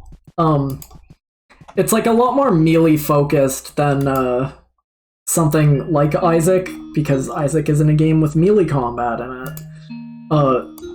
But like, oh, where the fuck did I put that on my desktop? Whoops. It's nice to just have a dungeon game you can play. The human mind, I think, is like built in a way that just loves to explore dungeons for some reason. Don't know what that's all about, but it is fun.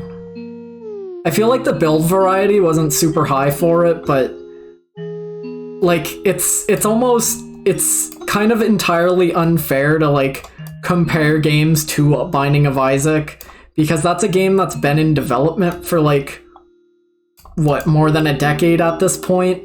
So like anytime there's a game and it's like, oh, there's only 80 items in it, it's like, well, maybe 1,000 items doesn't make the game better, etc., etc.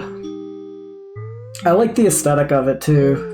I didn't do everything there was to do in the game, but I did enough to be happy with it.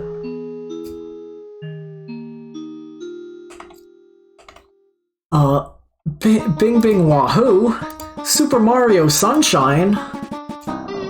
Here's a classic! Contrary to what you may expect, I'm not about to shit-talk Super Mario Sunshine. Too much! Sunshine's really fun. It was fun to come back to it with, as a capable adult person. Like, Sunshine's really good. I love the vibe, I love the whole aesthetic of it. Like, Delfino's a fun place to be. I got all the blue stars, right? I was playing it on the Switch, so it was the 3D All-Stars collection. I went through I got all the shines, which means I got all the blue coins. I am probably never going to do that again. I'm sure I'll play Mario Sunshine again in my life, but I don't imagine that I'm going to get all the blue coins again, because that kinda... That's a bad bit, I think. One thing the thing I was most surprised of in playing Mario Sunshine again, the sandbird's not fucking difficult. Not at all. The fucking pachinko board, easy. The one where you're on like a lily pad that's going down like a water road and you gotta get all the red coins, easy. Nobody talks about the actual hard mission in Super Mario Sunshine, because it's a level you're never going to see unless you're going for like 100%. Most people don't go for 100%. The actual hardest level in Super Mario Sunshine is the is the replay of the Chuckster Gauntlet. Because you have like a minute and a half to do like the Chuckster Gauntlet. So not only are you under like big time pressure, you gotta make sure you're not getting fucking like schlunged the wrong way. You need to make sure you're not getting fucking sent. You gotta be like fucking heavily aware of how you're getting chucked.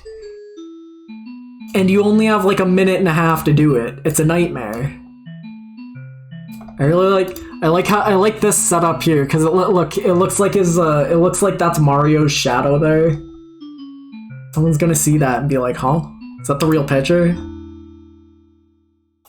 I wish you could get like rid of the border. I'm sure you probably can get rid of the border.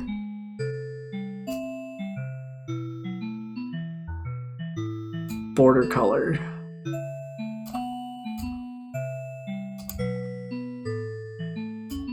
Perfect.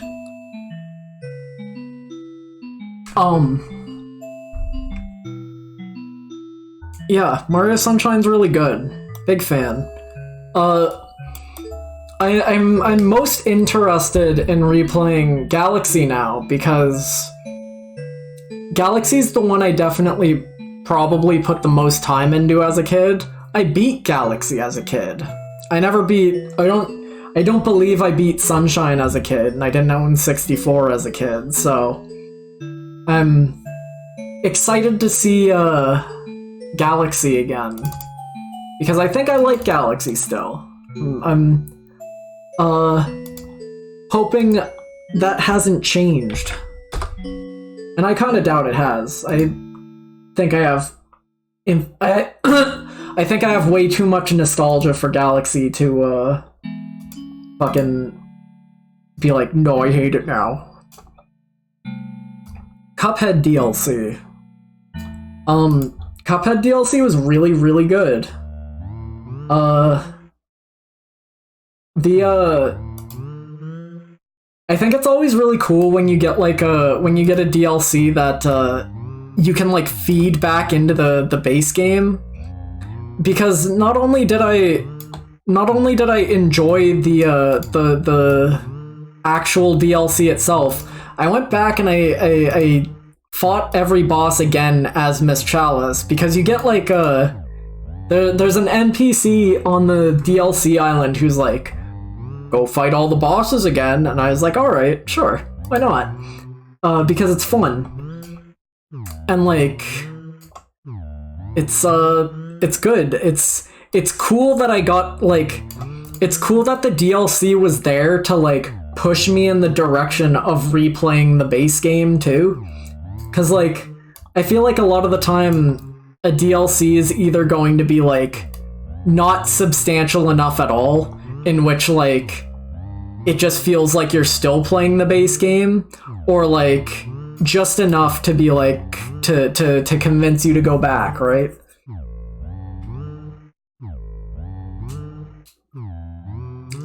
I forgot I didn't even remember there was a Cuphead show. I'm happy for your niece, Pete. Oh, and like just the I kind of forgot about these too. Like there's the instead of like so like base Cuphead has like the super shitty run and gun levels, right? But like the DLC has like these like slap fights, right? That are like they're basically like, they're like almost real fights, but you have to like parry the bosses to death instead of like slapping them, or instead of like shooting them. And I thought that was like so much better than the I thought that was so much better than like the fucking base games fucking coin earning things, right?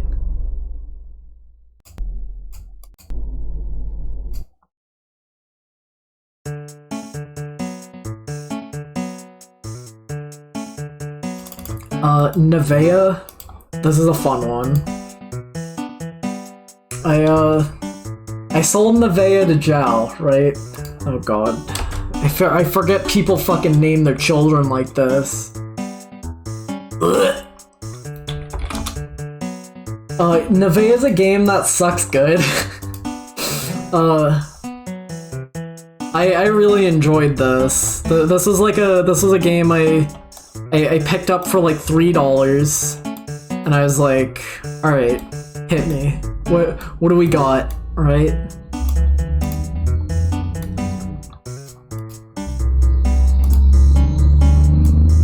If I start rotating things.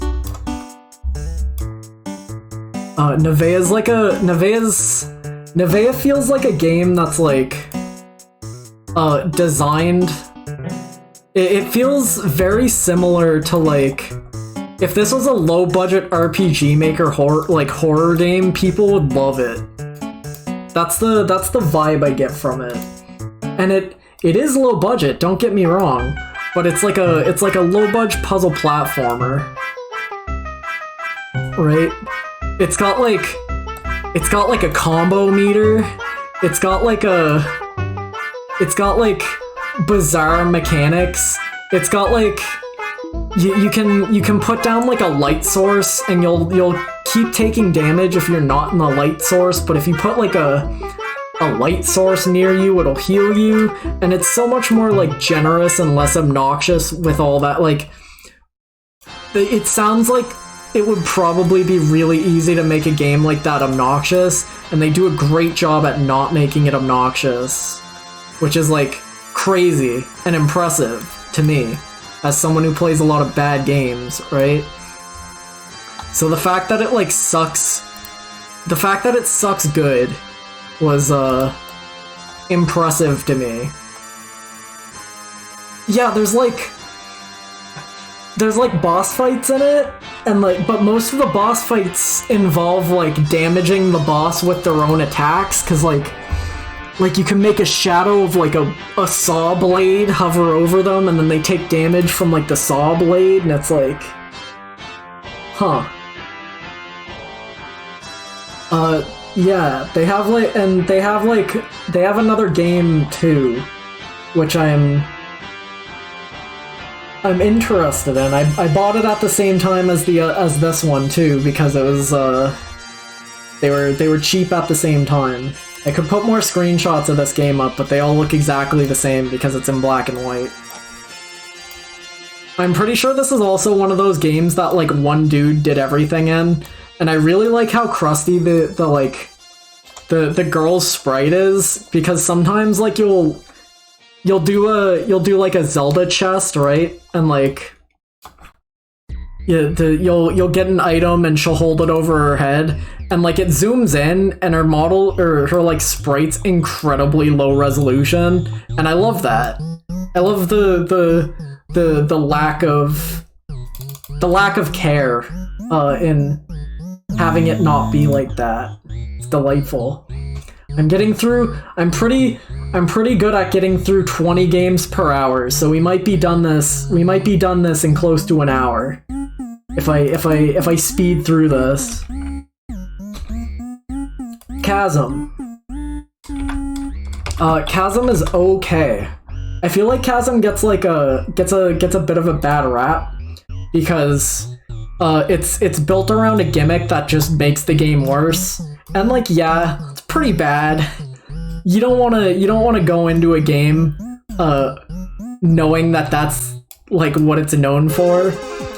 Chasm feels like a game by someone who really likes Symphony of the Night.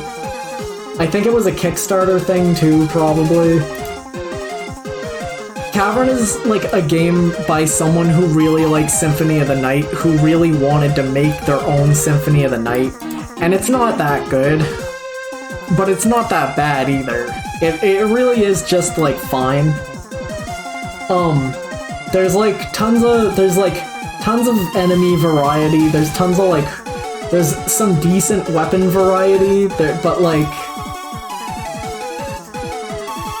it's all just a bit too similar to itself to really like break out of that and be like super interesting. One thing I find that like one thing I think can like hurt Metroidvanias for me is by having the upgrades be boring, right? Now you can get around that a lot pretty easily by like, you know, if there's like anything like vaguely magical, golden. It doesn't need to be more difficult than that. But every item in Chasm's like a real item, so it's like you got a grappling hook claw, so now you can stick to the wall. You got boot bracers, so now you can do a crouchy kick. You got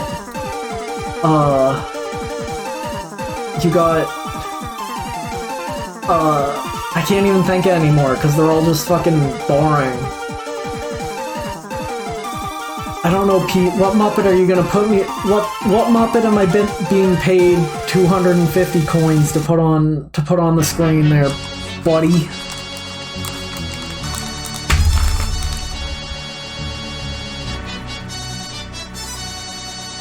No.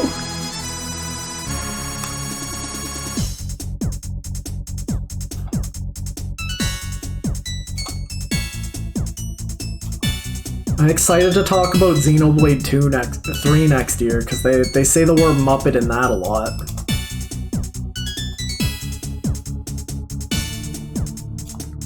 What song is this?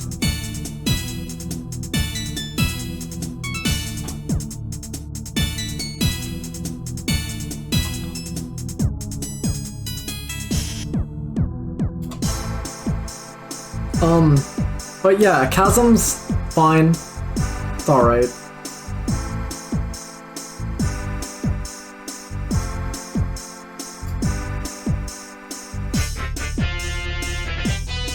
Like I said with the like Chasm's main gimmick is that it like randomly generates the world, the level structure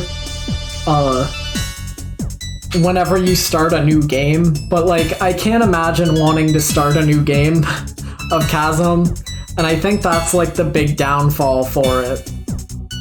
Because if it was just like one really nicely made map, it would be so much better than the way it is. But I'm sure the dev wanted a game where he or she, I don't know, where they can play their own symphony.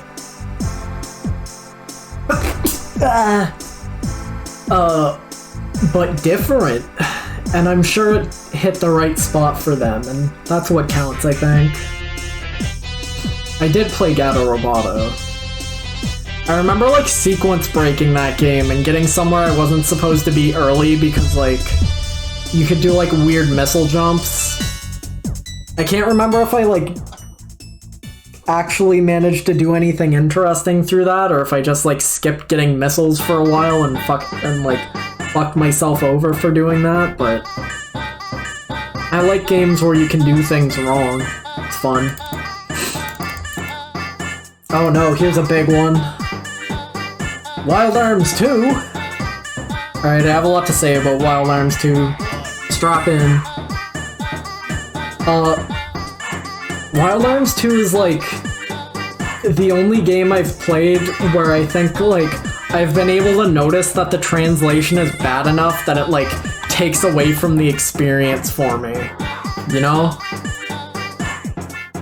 And that's almost kind of impressive because I've played a lot of games. You'd think that would happen by now, but like Wild Arms 2 is like the biggest example I can give, right?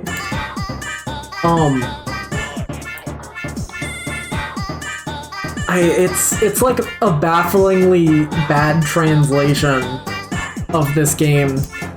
And it's the kind of thing where I'm like surprised that there isn't or hasn't been like a retranslation of it to any extent. Maybe there has. I'm sure I haven't looked that hard. But like hearing Action Button Reviewer, I don't remember his name, Hearing that guy call him, like, one of his favorite RPGs was like, huh.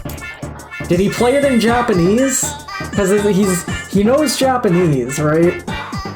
And I certainly don't. Tim Rogers, that's the one. But like, the characters in it are all, like, mostly really cool. Cannon's cool, she has, like, a robot arm. Where's Brad?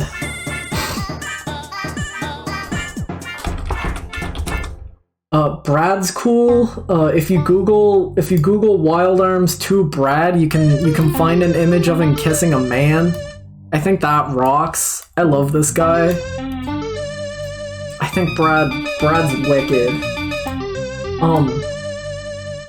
Wild Arms 2 is like a rare RPG case for me, where I went through the effort of fighting all the super bosses at the end, and like, it didn't make the game a worse experience for me.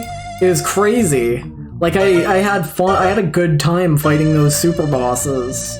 I didn't have to, like, grind a ton. I grinded a little bit, but like, once you beat, like, the first super boss, like, there's like 10 super bosses. That game's full of super bosses. There was like a... What else do I have to say? There was like... I saw... What was it called? There's a Flatwoods monster enemy. The enemy designs in it are great. There's like... Well, one thing I think's cool in like RPGs is having party members who like learn differently is always kind of interesting. Like the typical stand-in of that is like, oh, this is the blue mage character, so you have to go get them all the enemy skills, right? But like,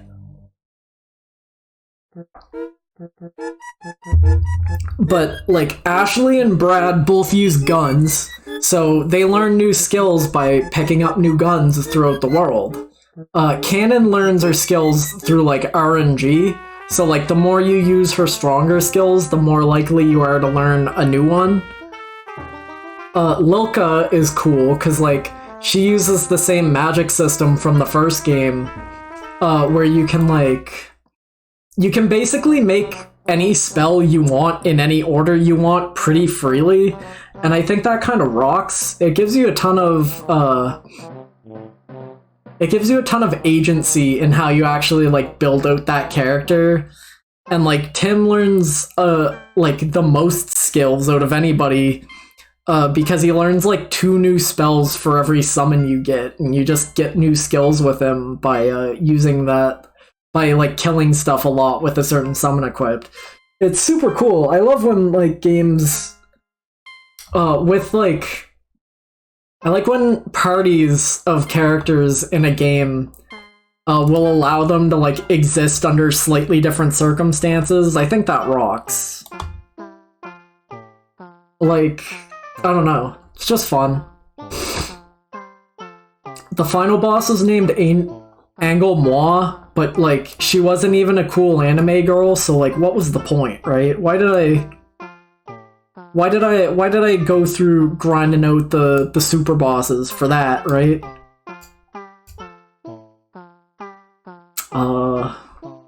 I don't know if I have anything else to say about Wild Arms 2.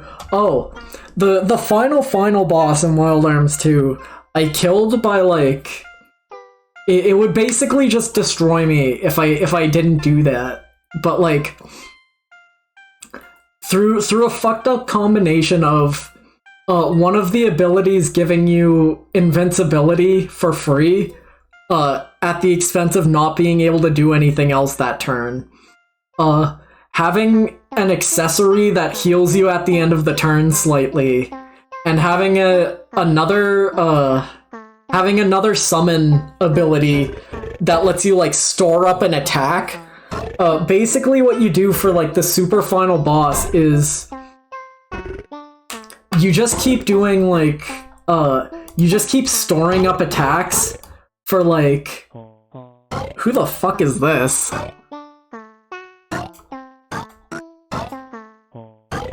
Uncle Deadly? Who the hell is Uncle Deadly? Can you imagine going to like the Mupp, like Uncle Deadly Muppet?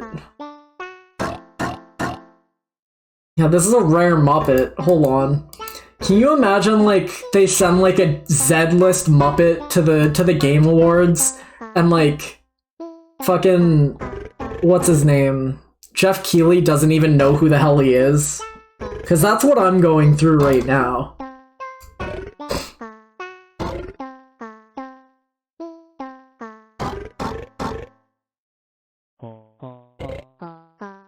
I don't know who this is, but he's here now. And that's the real spirit of the Muppet cameo. What was I saying? Oh, to beat the last super boss in Wild Arms 2, I had to charge up like 25 turns worth of normal attacks. And then Brad proceeded to punch the super boss 25 times in a row. Like in one turn. And it killed him instantly. It was crazy. Crazy final boss. I don't think I would play Wild Arms 2 again, even if it did have like a better retranslation, but I do really think it deserves it.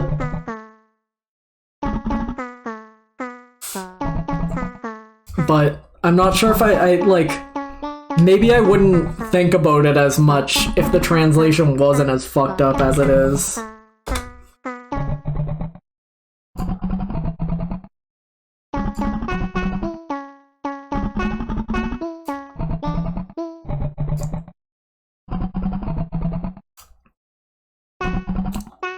Played Lapis Labyrinth this year.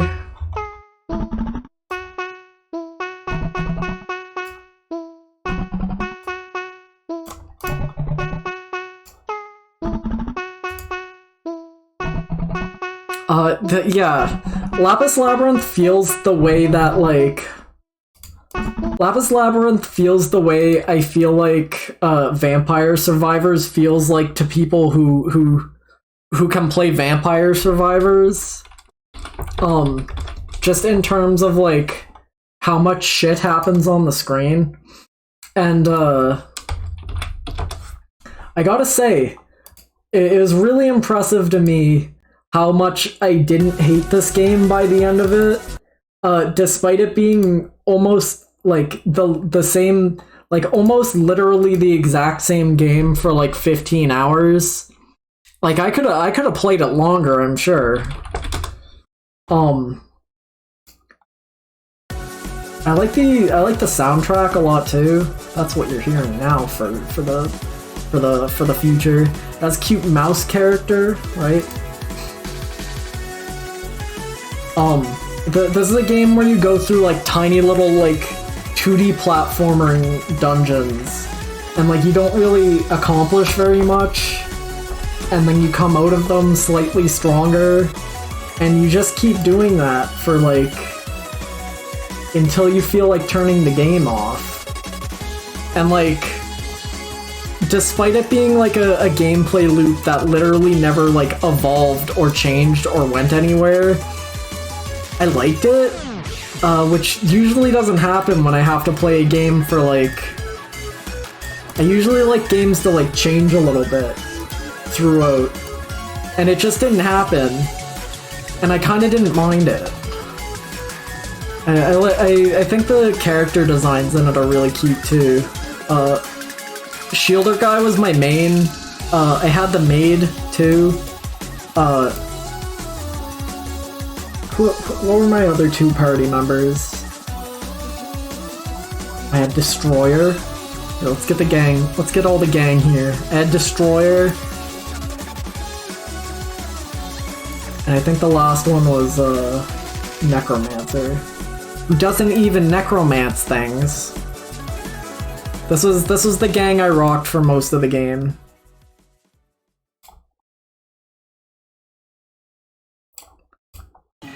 Fun enough game. I probably will never boot it up again, but I enjoyed fucking parading through those dungeons a little bit and seeing the slot machine stuff happen.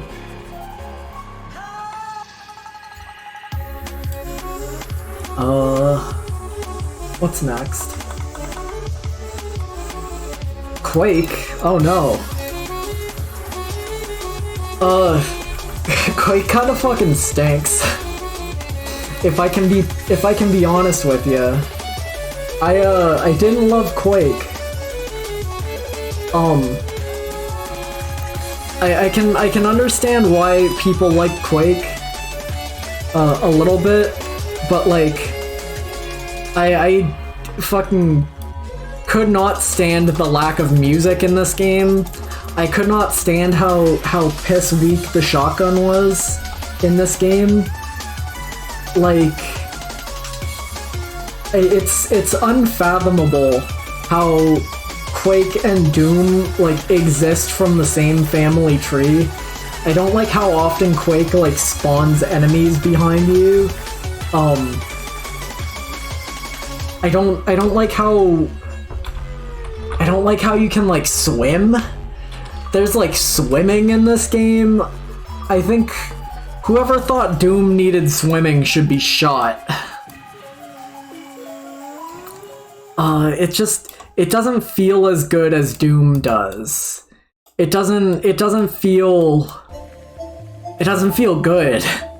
But like it's not the worst thing ever. A lot of the enemies are really spongy too, but it gets better. It gets a lot better in the expansions for it, and I'll talk about those in a bit because they're a different entry here, as you can see. We gotta talk about another game I didn't really like first. Pictui's Picross. But they were bold enough to ask, what if Picross was bad? Pictui is it's a nonogram game by Atui, who is the developers of Mutant Muds and Zeodrifter, right? There's actually like some amount of charm in the presentation, which is like it's nice for a Picross game, to have like, there's like trivia, you get like info pop-ups for every single thing you make, right? And like, that's actually kind of nice, because Picross doesn't do that. Dak, I'm not about to argue with you about Mutant Muds. If you like a game where you walk real slowly to the left, to the right, it's alright.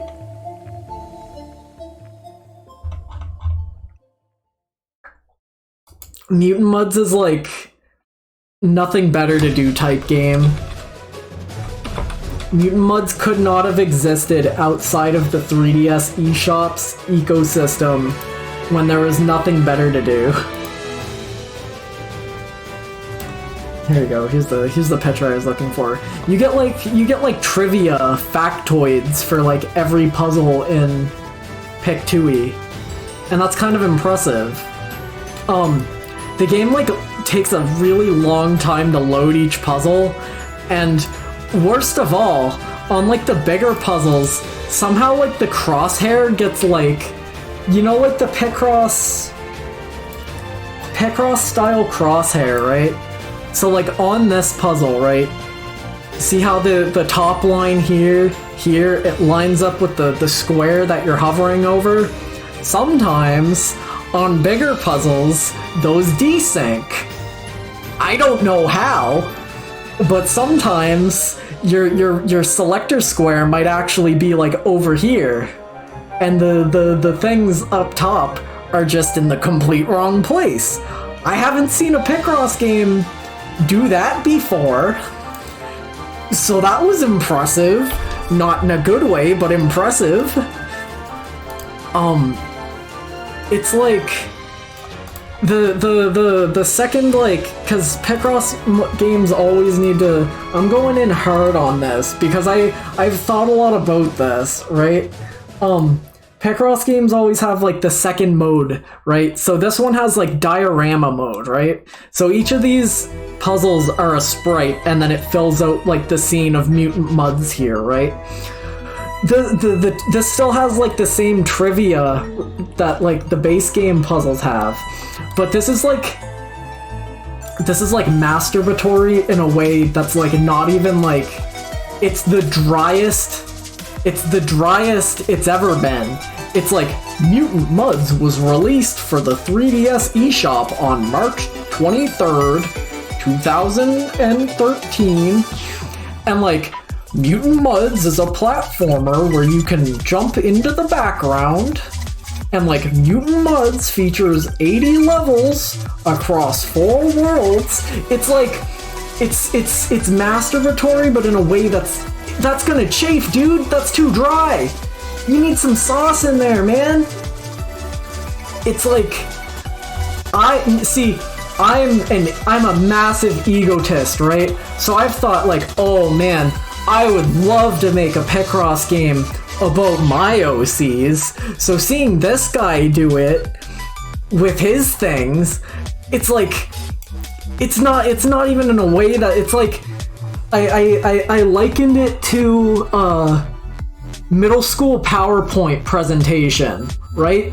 Like it's not like a passion project. It's like, the US Capitol is in DC, Washington. The President of the United States is Barack Obama. It's like that level of it, which makes no sense for something that's supposed to be self-indulgent. Nobody gives a shit. Shut up. Next game. I played Brandish the Dark Revenant. I really liked it. Brandish the Dark Revenant was like genuinely a fantastic video game. I think this is a PSP game. Brandish Shop Girl, so true. Do I have that image like easily? Where have I posted that recently?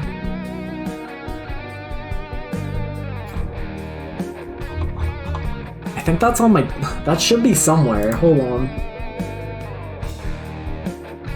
Is it in image storage? No. Is it in, Hold on, I'll find it. Brandish portraits? Yup.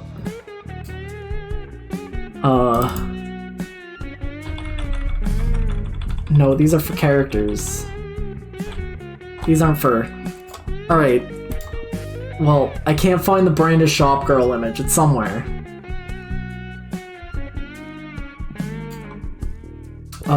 Brandish.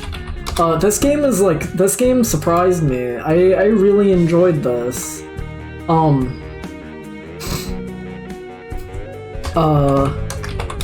It's like a super simple dungeon crawler. It's never really like super difficult, but it's very fun. It's and it stays very fun throughout.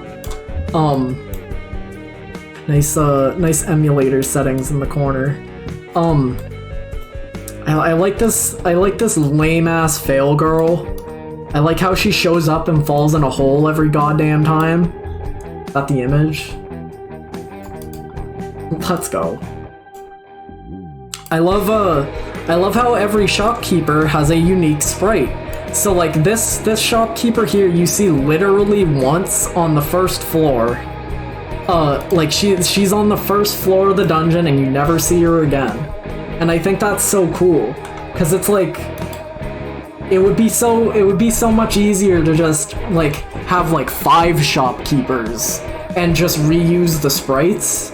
But no, you get like you get to like, they're all unique. It's so cool. The gameplay is really simple. It's like a little bit brain dead because like it's a little hard to die in it because you can just kind of like hole up in a corner and rest and regen all your HP. But like that's okay. I can't really say I mind that. There are still like tricky death traps in it. So it's not like brain dead or boring or anything. I wound up like walking the same areas a few times just because there's a few times the game asks you to backtrack, right? But like not a big issue, not a big deal. I like how this box art is like, this is like old art and it just doesn't match the actual game's art style. Like these are the same character. I think that's kind of funny. Big fan. I think I might try Brandish 2 someday, but like straight up the ability to like spin a camera in real time and it not be like sprites I feel like that's so important to how good the game felt to play. So I'm a little scared to go play a fucking Super Nintendo version of it and be like, oh god, I don't know which direction is which. I hit like rotate left and the map looks exactly the same, right? I feel like that could be a nightmare. Looking forward to playing it someday. I get why Toby Fox thinks Brandish is really cool. Because I also think Brandish is really cool. Alexa, play Brandish the Dark Revenant OST Fortress.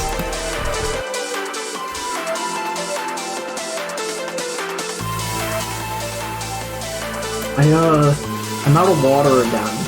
So that means I'm going to go get more water so I can make more pee so that I can pee later and get more water. And, you know.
Did the song hit the break yet? There's like one part in the song that goes fucking crazy.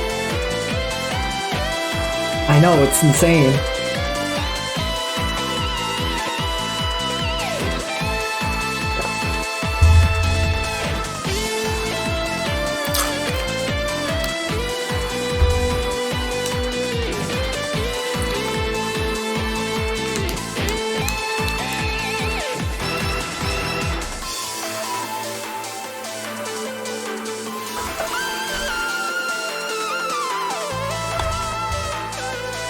I think it's this part. Maybe it's not.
Okay, it's the next part, but I think it played like just before I sat down.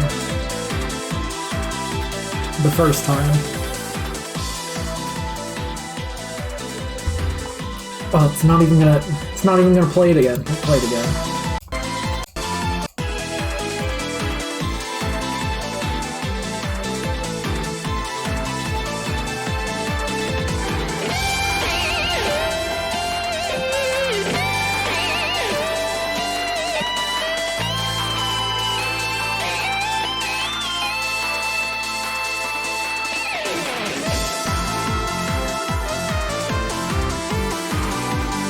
Enough.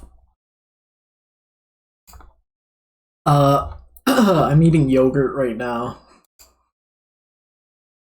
Taking a little gurt break. This is gonna destroy my throat, because normally when I stream for like 4 hours, I get to like not talk for like half of it, but this is all talk.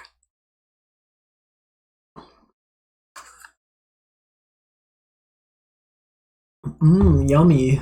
Ooh, I love to eat yogurt.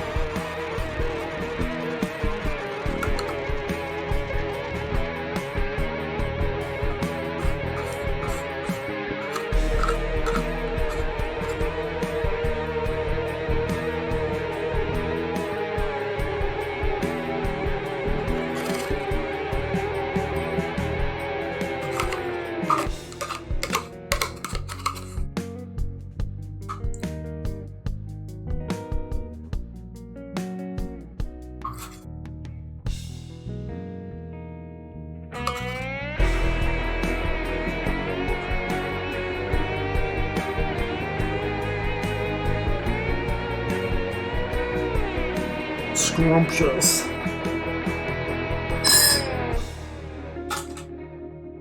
Should get more tea before I actually start ranking these. Next up is A Hero and a Garden. This is like... this is going to be one of the first games I cut. It's just not good. This is... So, like, earlier I called, earlier I referred to,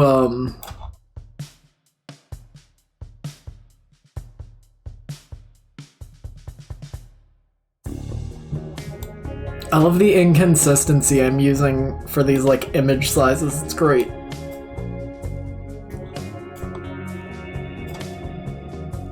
Earlier I called, Magikarp Jump an incremental game that doesn't get faster. A Hero and a Garden is that, because Magikarp Jump gets faster. This one doesn't.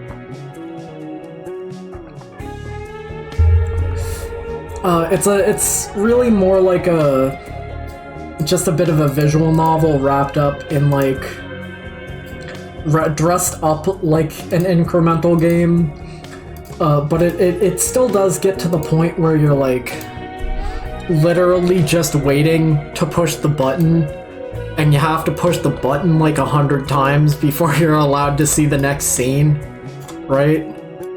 Because you gotta wait for the berries to grow, and then when you when the berries are grown, then you can click on them, and then when you get like 100 of them, then an NPC will talk to you again. Now it helps that the NPCs are pretty cute, and you're like, it's kind of nice. I did literally set my controller to turbo and walk away for half an hour before I finished it, which is never a good... That's just not a good sign for a video game. Can't say I recommend it, but I can't say there's many people besides me who probably picked it up in the first place. If nothing else, it's the kind of thing that's like... I have this mentality with a lot of games where like, it's at least kind of inspirational that you can just make this and get it published on the Nintendo Switch. Like that's... I could do that. I don't know when I will, but I could. right? Inspirational.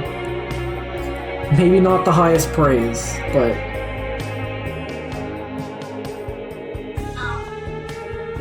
Hi, Edith. Hold on.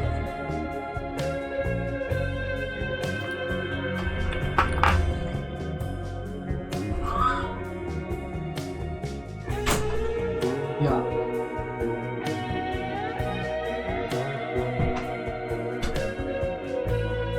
Edith's in my room now. Don't know how long she's gonna be in here for before she wants to go somewhere else, but she's in here now. Behave, you. I don't want to keep opening my door. I played WarioWare Get It Together. This is a game I played like most of last year, right? But they had like... There was the Wario Cup, right? There was like the WarioWare Cup that was like slightly different every week. So I had to keep playing it for a year to get the gold medals in every category. Did this raise or lower my opinion of the game? I don't know.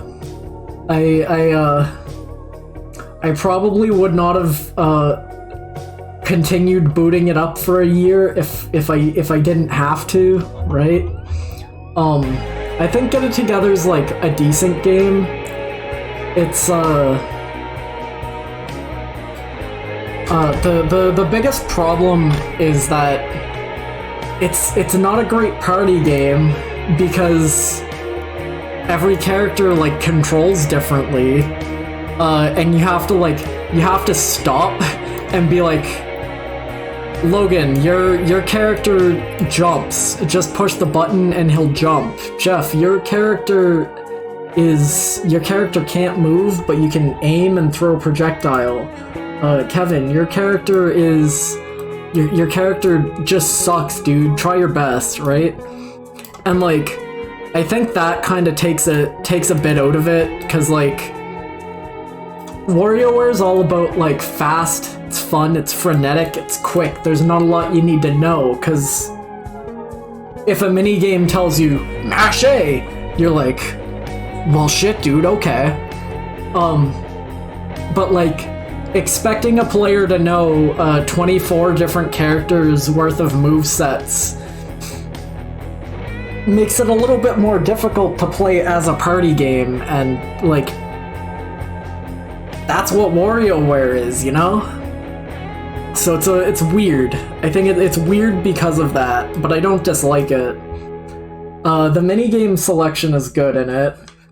The worst part about it is that it doesn't have any it doesn't have any extras. Right? Like, WarioWare Touched has a bunch of little, like, dumb little doohickeys you can mess with. And, like, they're all entirely pointless, but it's fun to use a shitty calculator, right? And like, there's none of that. And I think that's kind of like, it feels like there's something kind of missing. But for me, my favorite WarioWare game is probably always going to be the first one. The one on the GameCube, or the one on the Game Boy Advance that got ported to the GameCube, because it's like, that's the easiest one to just put 4 controllers into and play, you know? But I got to dress Wario up in fun colors, so maybe that's all I needed. Next, Splatoon 3. Really good. I don't like Splatoon enough to complain about the parts about this that are, like, bad, really. Like, yeah, the online is a lot worse than it probably should be, but I'm probably going to put a double-digit number of matches into it from this point on, right? Like, I'm not a super consistent Sploot player. I thought the single player was great. This is like This is like the best one so far.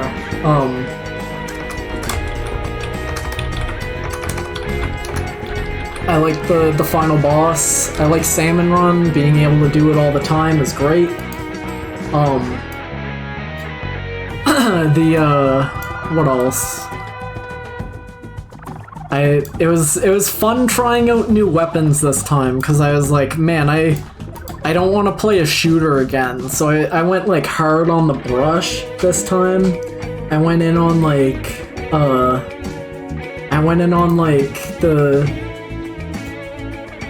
the pen, right?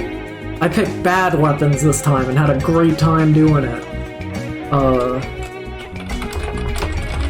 I'm excited to see what else they may be adding in the future. I will probably keep booting it up on occasion, but it's something I'm not really concerned with anymore. I have my fun with it.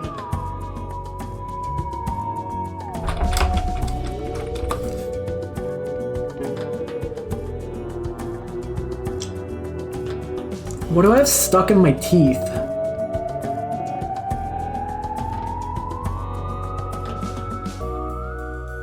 What did I eat that has like teeth? Where did I get teeth meat stuck from? Hello? Hold on.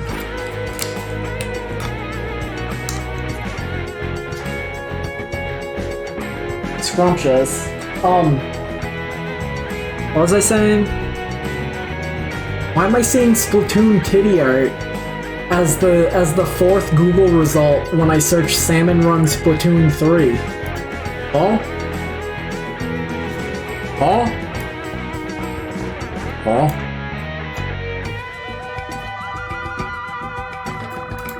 Unusual. What did I play? Club Nintendo Picross. This one's interesting, right? This is one of the ones they put out on the 3DS. This was a Japanese Club Nintendo exclusive game. It's free. Well, it was free, I think. I don't know. We weren't allowed to play it, right? It greets you with this like dorkily looking Mario sprite as like the first thing you see, and like it's like there's like a certain Mario had some really like scummy sprites on like the GBA, and I feel like Club Nintendo Picross is like the closest you get to like that level of scum since the GBA. It's interesting. It is literally just Picross, right? But like, I find it fascinating that it took me like 40 hours in Mario's Picross on the Super Nintendo before they made me do a Picross of anything that was actually from Mario, right? I'm not the only person who thinks that's bizarre, am I? 'Cause like, but like, the Club Nintendo Picross on the 3DS is like a game almost entirely made up of like sprites of like Nintendo stuff, whereas you have to really work for the Nintendo sprites in Mario's Picross. It makes you think. I have to let Edith out. Hold on.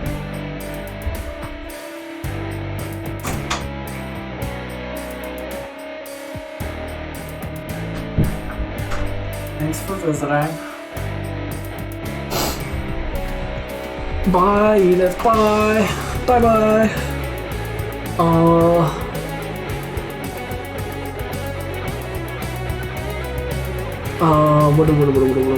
What?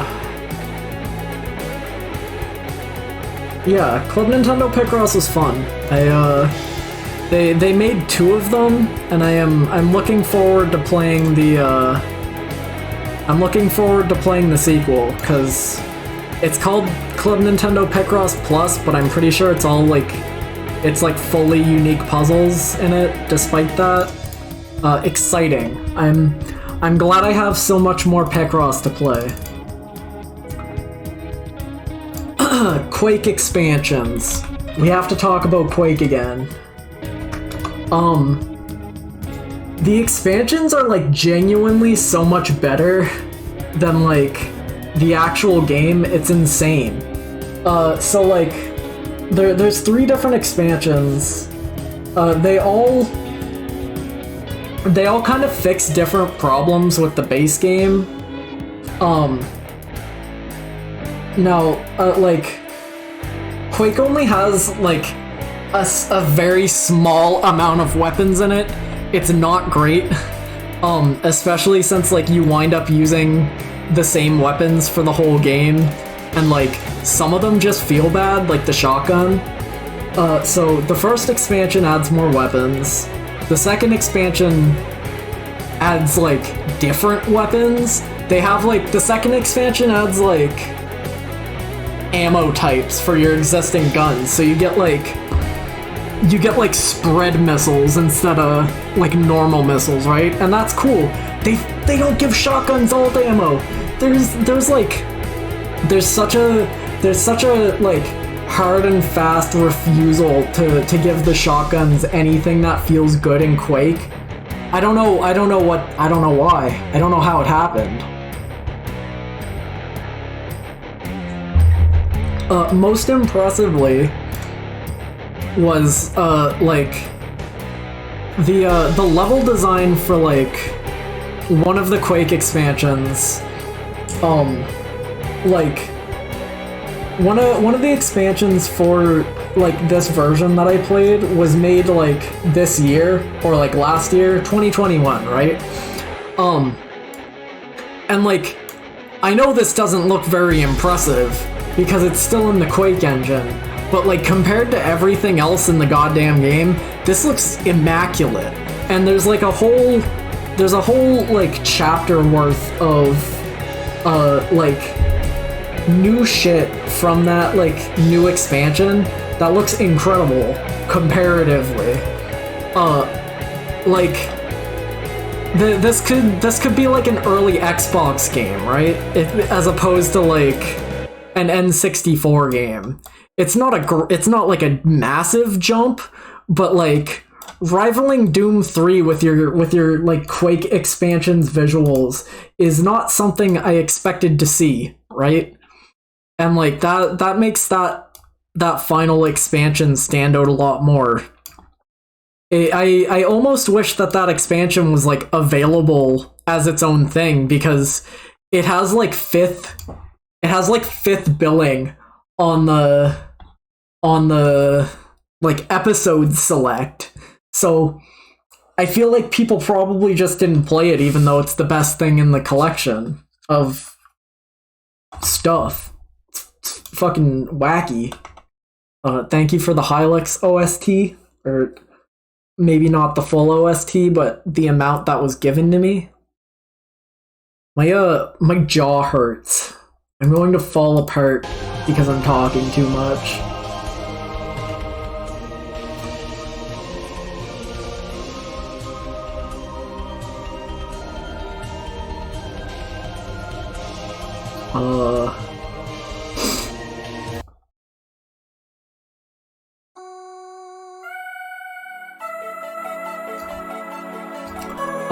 Do I have anything else to say about Quake expansions?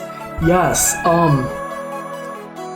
like since these are like ancient, like on-disc expansions, it's kind of weird, cause like expansion 1 adds like 5 guns and a good handful of enemies. Expansion 2 adds a good handful of enemies and a few more guns, but there's no time those two ever like intersect at all. Like you would think with the third expansion I played, that's like the new one, they would have like all the content from both expansions, and they just don't. I don't know why, it's weird. But like, part of that stands out to me as like, that's interesting, I guess. I like how Puss is the biggest screenshot anywhere here. I did hype it up, so it's worth it, I guess.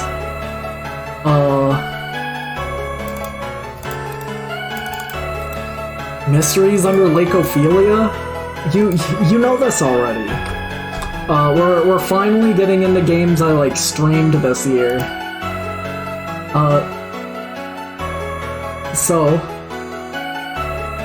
We all remember this one. This was a good game, until there was, like, a bizarre meat hallway at the end that didn't really, like, work right. Remember? We remember the meat hallway. Like, the ending of the game bugged, and it just didn't work at the end. But, like, the other 4 hours or so before that, when we were just fishing and having a great time, it was, like, it was a good time. I enjoyed that. I have another game by this developer that I haven't played yet, too. I hear equally interesting things about it, in which, like, there's a making of documentary that's one of the endings, and, like, I can't say I'm not excited for that. Go on. I'm equally interested in anything anybody has to say with, about Mysteries Under Lake Ophelia. I don't know when I'm going to play that other game by this dev, but I do look forward to it. Whether that's a good idea or not.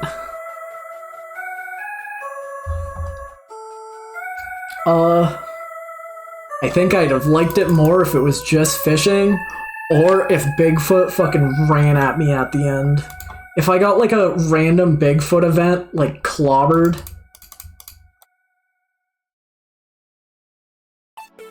Oh yeah, that's the other game. The other one, I think that's Fatum Betula in that collection. I have no idea how those collections work. I just fucking block them on Deku deals every time I see them, because it's like, man, I don't need to buy collections of things.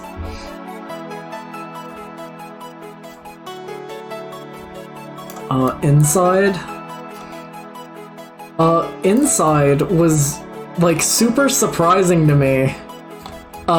Because I think this game's great. It's weird.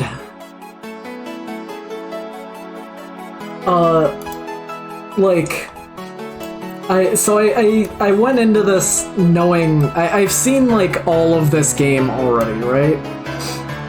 They did get a sex toy company to make the meatball. Yeah, right? 'Cause, like, in like the public conscious of this game, it's kind of just seen as, like, Limbo again, and that's not wrong, but, like, maybe that's not but it's not, like, a bad thing either, right? This game has, like, a really interesting ending. Okay, spoilers for Inside if you care. I would highly recommend it. Listen, this game's always like $2 on the Switch. You should play it. It's only a few hours long. It's maybe a little bit frustrating at times, but it's a good time. I'm going to spoil it now by showing the meatball. Inside Collector's Edition. Inside Collector's Edition. Alright, hold on. So, the Collector's Edition for this game has this. This is... So at the end of this game, again, I'm spoiling it. Don't play the game! Mute the stream! Look away! At the end of the game, you get turned into, like, a big meatball. It's an incredibly cathartic segment of the game because you're all but invincible during it. And in a game like Inside, which is built off of Limbo, where those are two games where you spend the entirety of them, like, incredibly in danger, right? Having a segment where you're just above consequence incredibly cathartic. Great segment, and I knew it was coming, and I had a great time playing it anyway. This meatball here in this image was made by they got the Real Doll Company, sex toy Real Doll Company, to make this for their collector's edition. I think it has a hole. I think it has a hole for like the stand it's on, right? I don't think you're supposed to put your penis in it, but it does have. I'm pretty sure it has a hole in it. Just in case. Oh no, it has a hole so you can put the boy in it. Oh god. Yeah, you can put the boy in it. Here, listen. Hold on. Hold on. Hold on. Oh fuck. My OST. It has the boy hole in it. Hold on. If I do this, will it just work? What the fuck is this?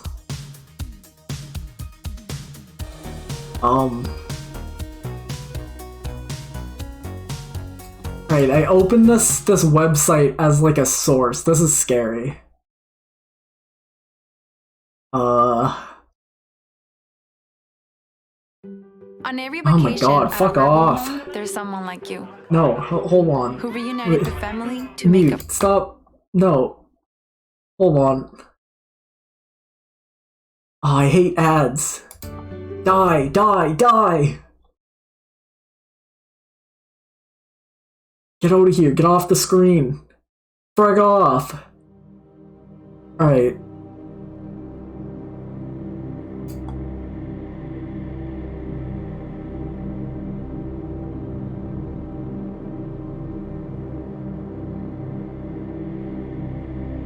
I also don't think I can like skip ahead.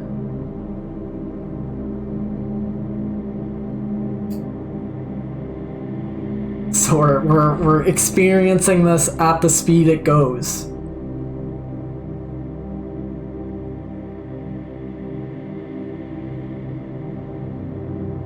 Come on, man, show the meatball, hurry it up.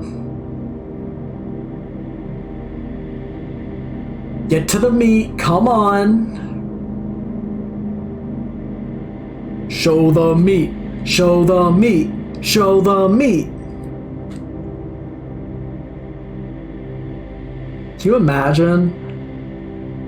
Imagine buying this. I don't even know if you could like display this, right? Because it's like, it's gotta get hair on it, right? Look, there's the boy.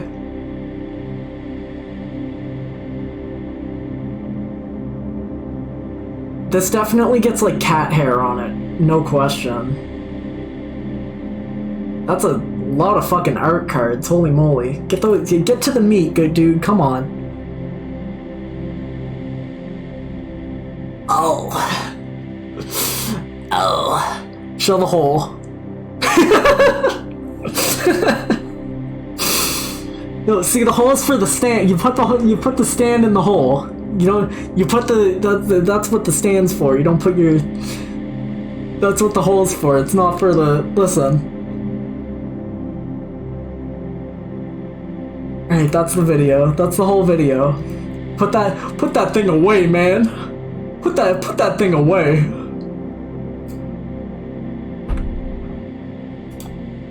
Oh no, I deleted me! Bring that back. Get that out of here. Well, that was an aside.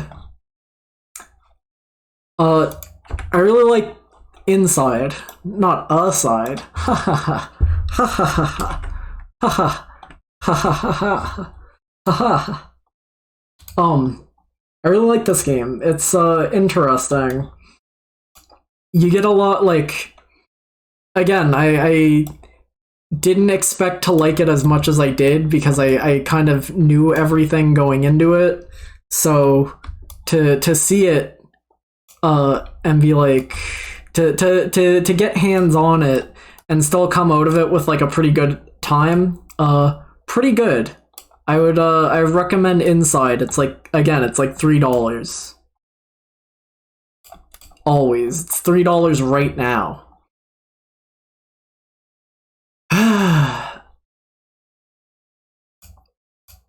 Oh god, I don't know, dude. Did I beat this year? 110. I think. 110 or 109.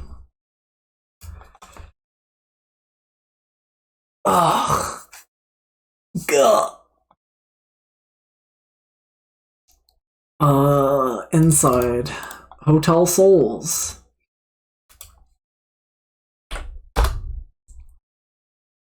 This is another game I streamed. We're all familiar with it. It's fine. I like the art style a lot of it. I can probably get away with doing less preamble for these games that I actually streamed because people have seen them already. We were here for these. I thought this was all right. It was a decent mystery-ish game. I didn't exhaust all the content in it. It was fun to make the potion at the end. I feel like at this point I need to say more things about these games, but that's kind of all I have to say about that one. I like the art style, and it made my brain feel big when I made the potion at the end. Let's talk about Mad Father. This is another game that's like... This is gonna be a hard sell, but this is another one of the games that's like one of my favorite things I played this year. It hits like a good horror movie. It hits like a good bad horror movie, you know? It's like it's so campy. It's so like not scary, but there's so much like there's so much attention to detail in like in it in like the manner this game takes place in feels really like lived in, because like every so often as you're like walking around, like a potted plant will fall over, or like it's filled with like random tiny events like that, right? That just like happen, and it makes the location feel a lot more alive than you would normally get from like RPG Maker Mansion, right? Because this is very much like an RPG Maker Mansion game, right? Now when I was playing it, I didn't realize I was playing a remake. And it's cute to look at like the original, because the original's like way dinkier too. But like the remake looks really nice. It has a lot of bonus features, which is weird. They're like I'm not gonna be able to get the I'm not gonna be able to get the image for it, but like there's like a doll maker you unlock at the end for no reason, and you can kind of just like put together like a cute little like pre-made avatar for no real reason. And I made a little Izzy at the end, and it's like that's so nice.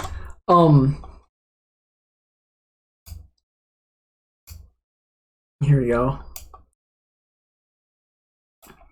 I expected it to be like cringe content wise. I don't know why. Just like that sort of era of like RPG Maker games. You never really know what you're gonna get in terms of like fucking be careful. The one I think about the most is fucking Wadnohara, because that game just kind of sucks.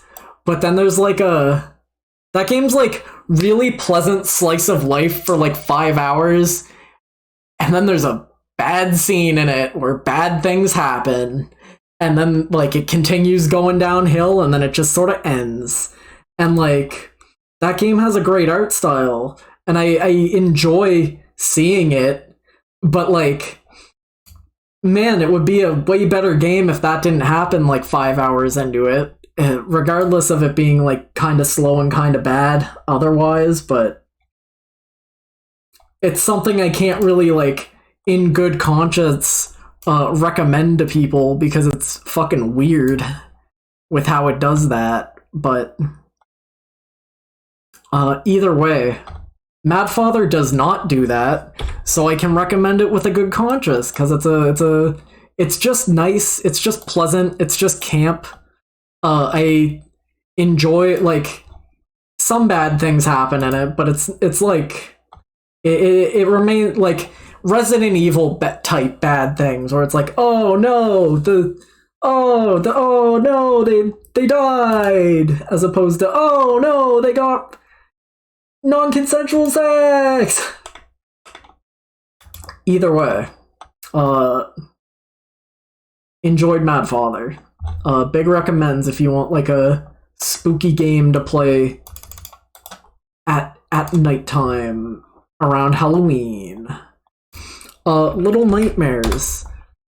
I think I fucked up.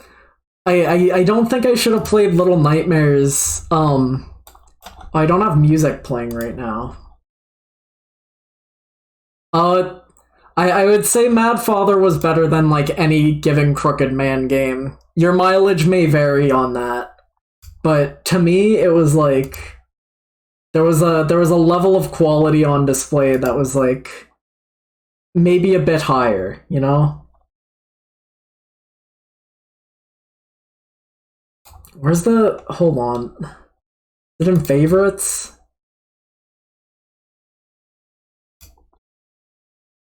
Gamers, I lost the 8-bit rendition of Chase from I lost the Chase. Hold on. Oh, guys, help. Help. Oh no. Did I oh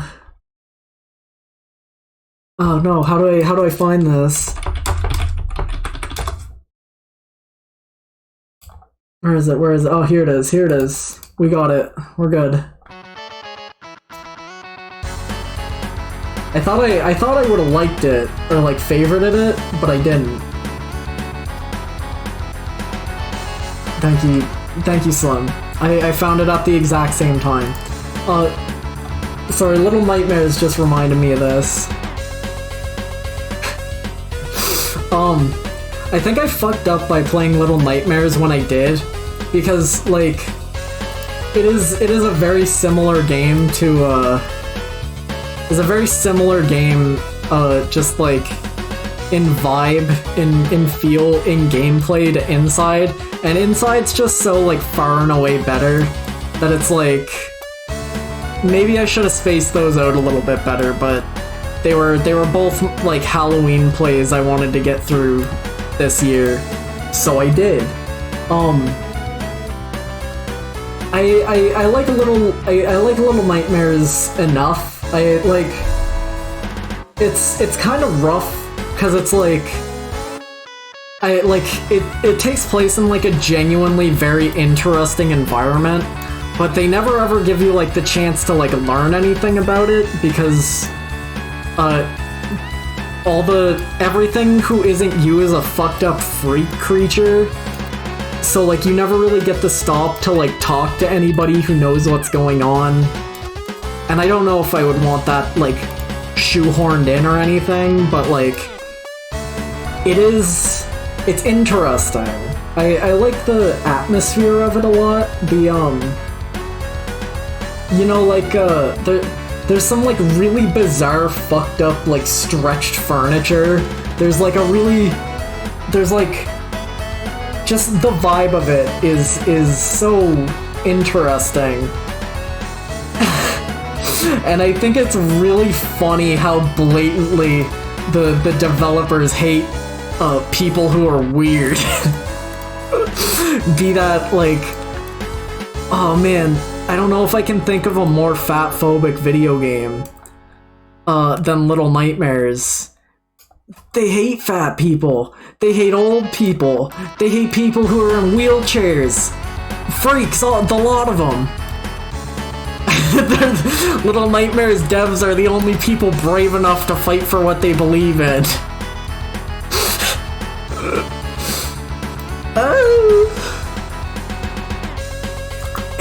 It's bizarre. It's fascinating. That's like most of what I think about it now, because it's like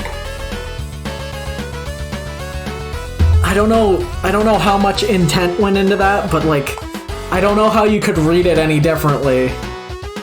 And like that's the lasting impression I get from it. Anyway.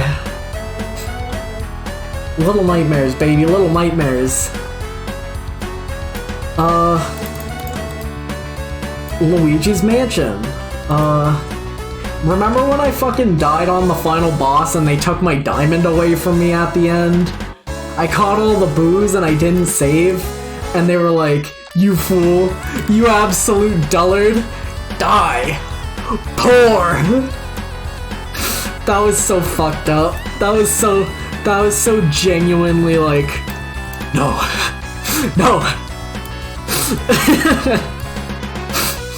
Woo. I like Luigi's Mansion a lot. I think that game's like sort of a masterpiece. I don't know if I would want to play through it in one sitting again. I think it's probably a better 2-sitting game, right? But like, it was still very much like finishable in one sitting. I like Luigi's Mansion. I'd like to play 3 at some point. I just really don't want to spend money on it. You already know how it is. It's fun. It's like the vibes are there.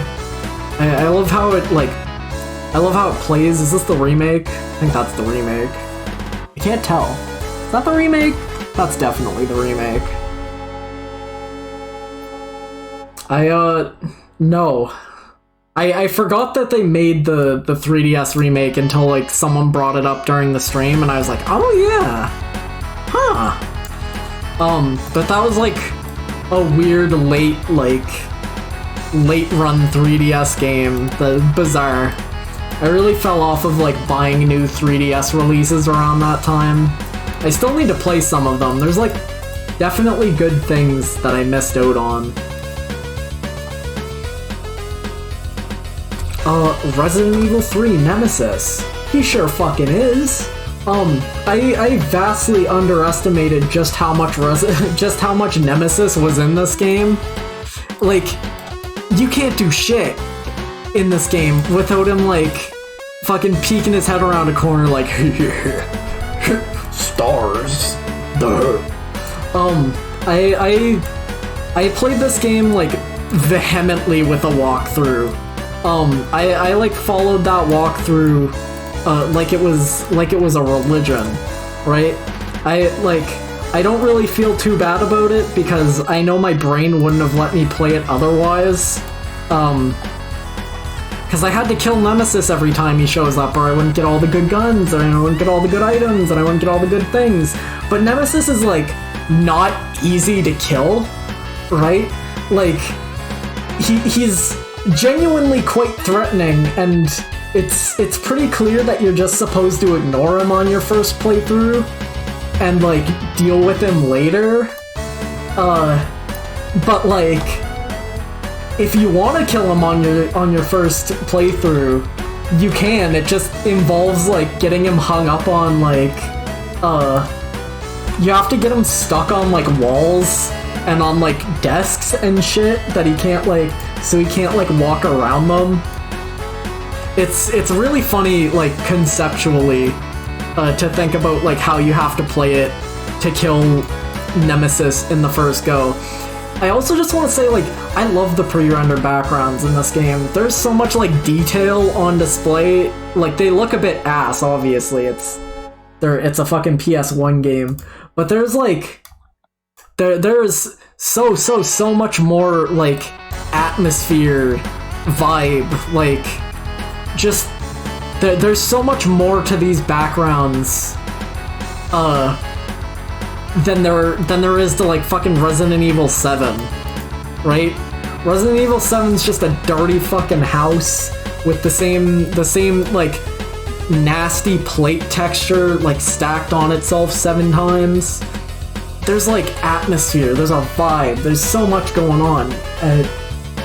I'd really love to like look into seeing how these like pre-rendered backgrounds were sort of made, because like I have no idea how you would go about making this, right? Like, do you just texture it? And maybe like, I think just like it's because there's no reason you couldn't make this like area in HD and like walk around in it and have it look exactly the same as this now. But I think like the juxtaposition of this being like a PS1 game with a area that looks like this, I don't know, it hits different. They just don't make them like they used to. And I feel that about like most pre-rendered games, like fucking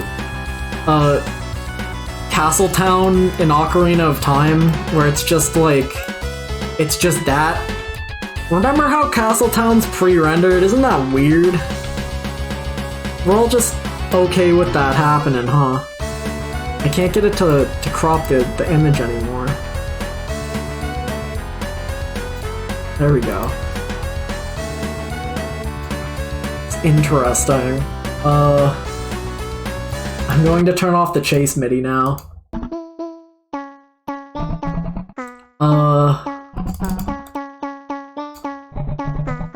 Silent Hill Play Novel. This game was like a mess, but I think it was mostly a mess because of the way I was playing it. Like, I don't think it would have been a good way to experience Silent Hill 1 in any aspect, but like, the ROM hack of it I was playing was like falling apart at the seams so much that it was like held together with sticks and glue.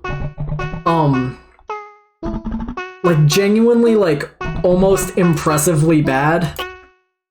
I think it would like, it'd be really interesting to see it like well made. The translation's also really bad. It's one of those translations that feels like barely localized. Like they definitely, I think it was like Japanese to Russian to English too, so it's definitely not like the best, but just like the way it's written is so weird and unusual, and that kind of works with Silent Hill, but I wanna feel like it's intentionally like stilted, right? This makes sense to you. Picross S8. Can you believe it? More Picross? 2 in 1 year? I beat S8 in like a shockingly fast, like record 35 hours. Probably closer to 40, but like S7 was like 65, and I wasn't playing on like an easier like mode or anything. So I don't know if I just went like sicko mode and just like open my third eye for Picross S8 to beat it like 30 hours faster, 20 to 30 hours faster. It's like the shortest one I've played, despite there being the exact same amount of puzzles in it. I don't know how that happens. I can only assume I am growing stronger. That's the most I really have to say about that. We're almost done. We're almost done getting through the games I played, so we can start ranking them for another 3 hours. Yomawari Midnight Shadows. I had a weird time with this game.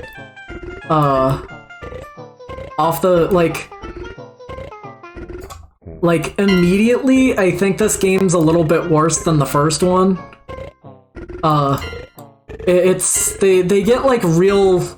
They get like pretty heavy with the story, both like thematically and like there's a lot of it. which I'm not sure fits the best, but goddamn, I enjoy the Yomawari like end game so goddamn much that it like immediately like fucking undoes any possible like negatives I could have to say about it, because like I get to the end game in these and I have such a good time like re-exploring the town and picking up all the collectibles that like it doesn't matter if the skeleton boss fight on the bridge was like super obnoxious, which it was. Like, a lot of the boss fights in this are super obnoxious, because it's like, just don't get hit, or you have to replay, like, 5 minutes of walking every time you get hit. Not a fan. It's mostly just, like, a checkpointing problem. Hopefully they fixed it in, like, the next one, right? Because I haven't played Yomawari 3 yet. And I know it's out, but I just haven't played it yet. But, like... The end game of Yomawari 2 is so cute because you get to go hang out with the protagonist from the first game, and like you keep like bumping into her around, like you get to walk back to the town from Yomawari 1 and you get to hang out with the character from Yomawari 1, and it's great. I really appreciate how those games end. So like I can turn a blind eye to how frustrating some other parts of it were. Super Mario RPG.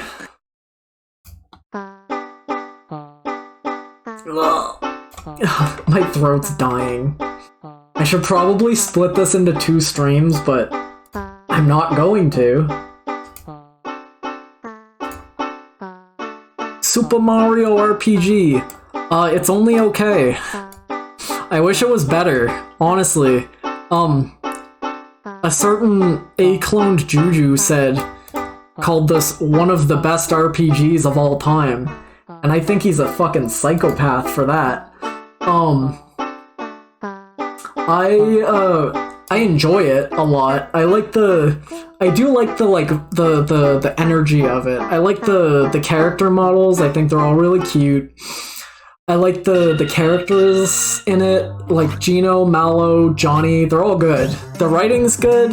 There's some like weird translation stuff, especially in battle, but like the actual like, you know, story dialogue that like matters is all perfectly fine.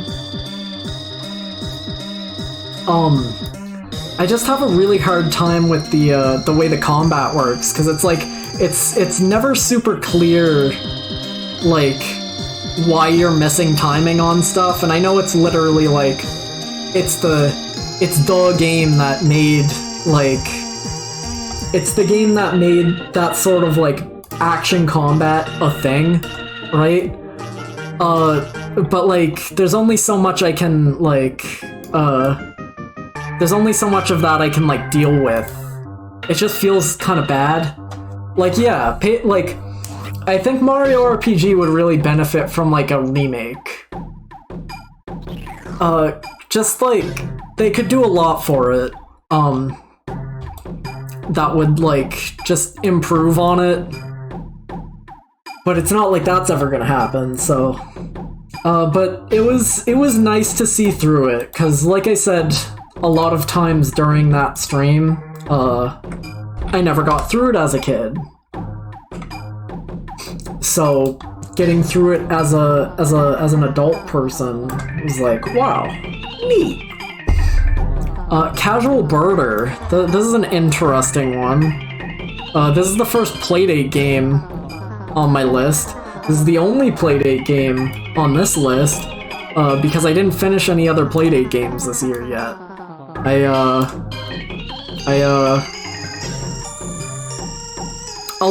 That has to do a lot with, like, them just being, a lot of them are, like, score games, right? A lot of them are, like, arcadey stuff.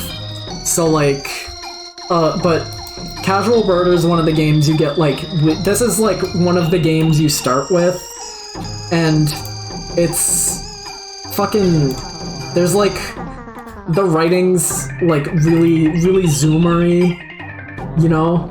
It's, like, but it's kind of just, like, a picture-taking game, and it's fun, it's good. It's... Okay. That's not what I wanted to... Can I not drag these images in? Okay, there we go. Oh god, it's tiny. It's a good week 1 game because it's like... It gets you... It does a good job, like, showing that you can have, like, longer form RPG-ish games on the system.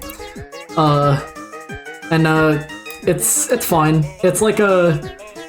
You walk around and take pictures of birds. And like, it's fine. It's alright. I have been enjoying the playdate. I haven't played either of like this week's 2 games yet. I think I'm going to have to like do a big catch up once the season actually finishes. Cause I am a slow bitch when it comes to getting through those things. And the ones I tend to come back to more are more of the like score attack ones that don't even really end. Stretch Panic. I kind of have really little to say about this. It's Stretch Panic. I've played it like 3 times before. Still good. I still like it. There's boobs in it. What more do you want me to say?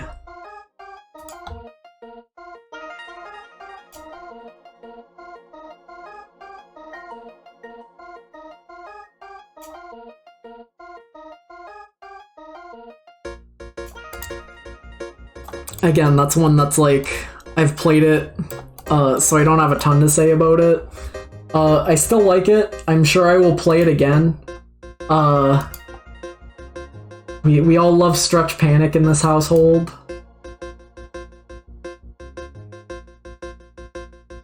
I mean, I have to put like 1 image of the boobfie in there, right?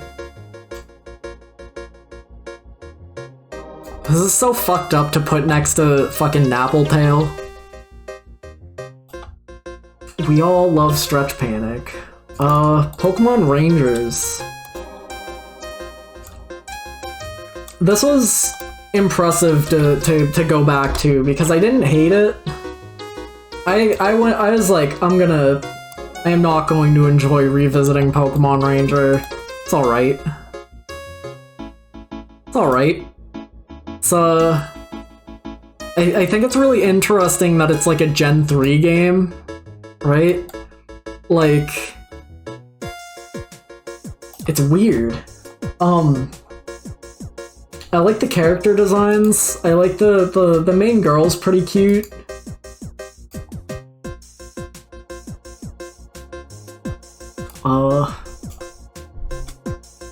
Is that gonna work? The main girl's cute. The so I will say I was playing this with a hack that like apparently in the later games they change it so that like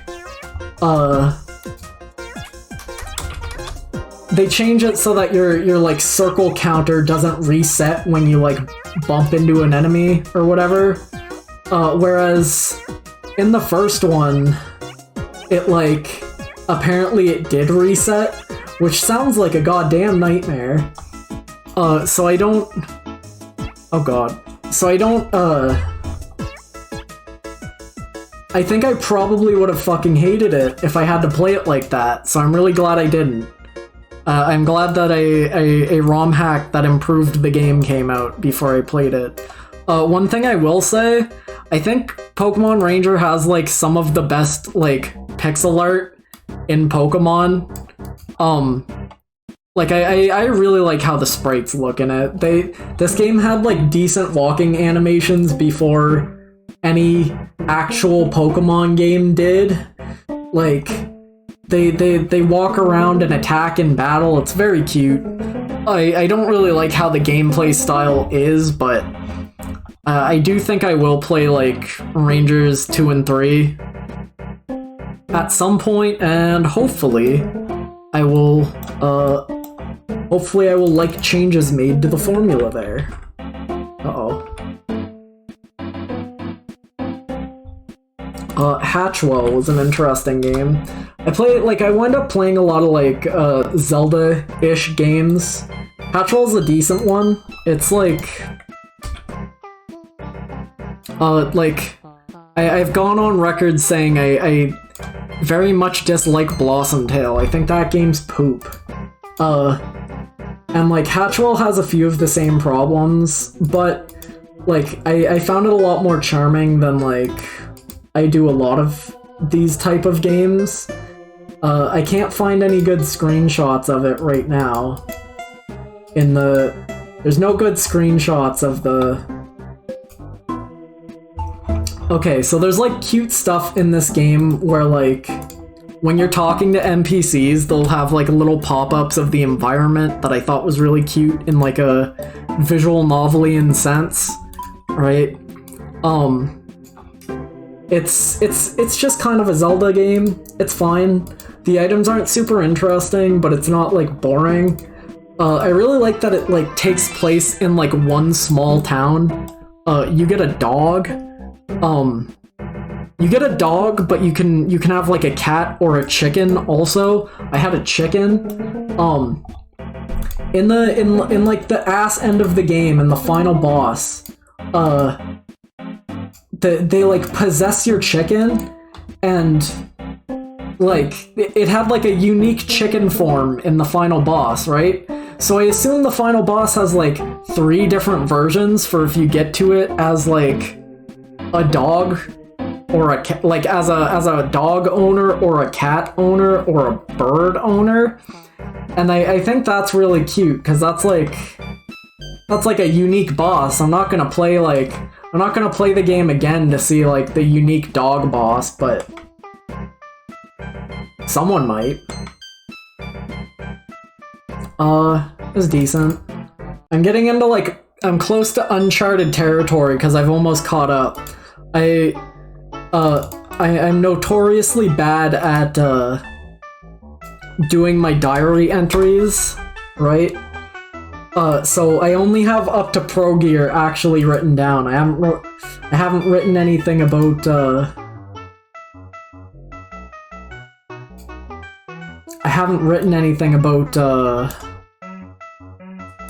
what's it called? Dragon's Dogma or anything after that yet. I played Mega Twins. This game's not like good or interesting. It's like a Capcom arcade. It's like a Capcom arcade platformer, and arcade platformers are like almost always bad. I didn't even get to see the sexy woman in my version because I played it in English. They took this shit out of that version. Arcade platformers are almost always bad, and I need to play more, like, some super archaic ones for, like, a game concept I have. So I need to play more, like, just terrible, terrible games, like, Wonder Boy 2, right? So I played this, and it wasn't archaic enough to give me what I needed, so it was just sort of something I played until I stopped playing it. Which is something I say sometimes, right? It's a game you can play until you want to stop playing it. Much more impressively, I played Pro Gear. These were both on like the Capcom Arcade Stadium collections. Pro Gear's way, way, way more interesting. It's by Cave. Cave is the group people who make Dodonpachi, fucking Death Smiles. I didn't know that going in, so it was certainly a lot more difficult than I am comfortable with. So I put a lot of fake quarters into this game. But that's just how it is. Yeah, I suck ass. Keep scrolling. I really like how this game looks. There's like... I really like the visuals. Like, I think the characters look really cute, what you actually get to see of them, because it's... Again, it's a scrolling shoot 'em up. You play as a plane, not a character, so... You don't really get to see them much. But, like... I don't know, I think the pixel art here looks really nice. There's like alternate costumes for the characters for some reason. I don't know why that is. But like, there's like a level of attention to detail and like quality to this game that I was pretty surprised about. Wait. What's up, Pies? What's poppin'? I'm talking about video games still. I can't stop myself. I'm almost done talking about video games. This is, what? 107 of the 113 games I finished this year? Almost done. We're almost through them all. We're almost. You can almost stop soon.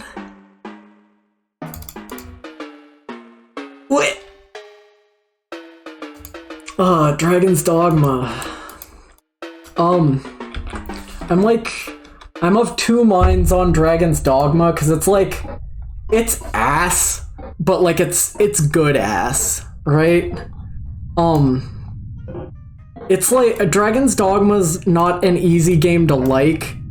It's like, I've said it's like a 7 out of 10 in the same way that like Nier is like a 7 out of 10, but in like the exact opposite way, right? Like Nier plays like Dookie, but I like talking to the characters in it. I like the story in it a lot. Nier's great, but like the 10 out of 10 like character interactions and plot involve wading through like the fucking 5 out of 10 combat, right? So like on the opposite side of the spectrum, like Dragon's Dogma has like 9 out of 10 gameplay, but like everything else is so like 5 out of 10.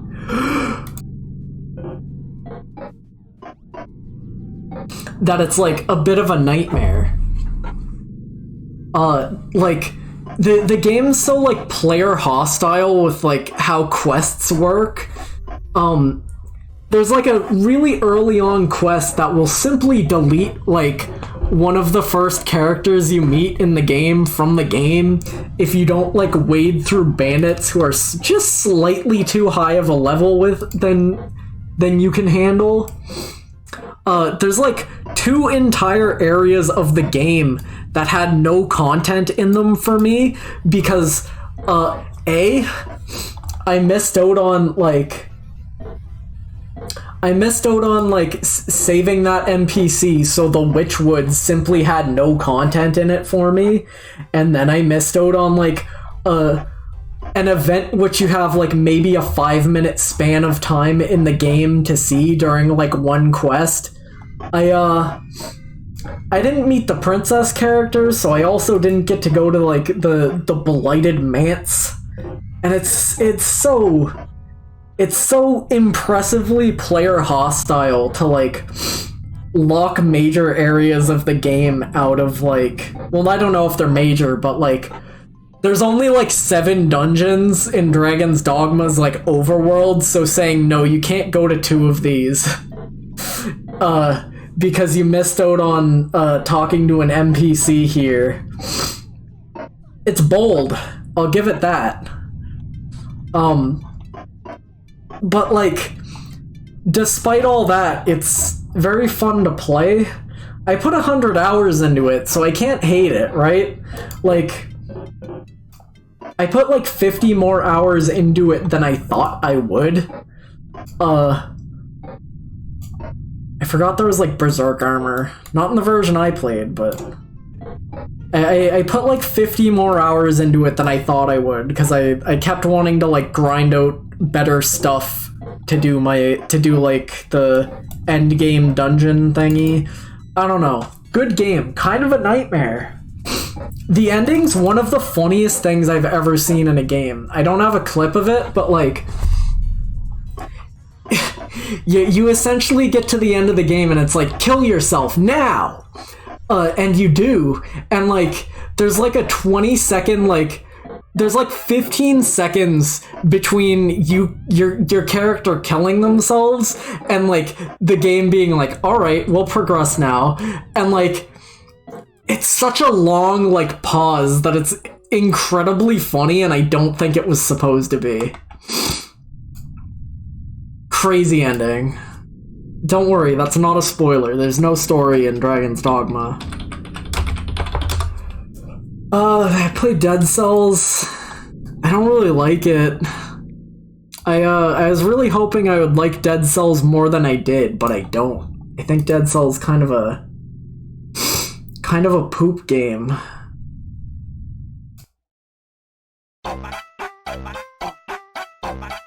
I think Dead Cells isn't great. It's weird, cause it's like a game. It's like a live, die, repeat type game, but like there's nothing to do.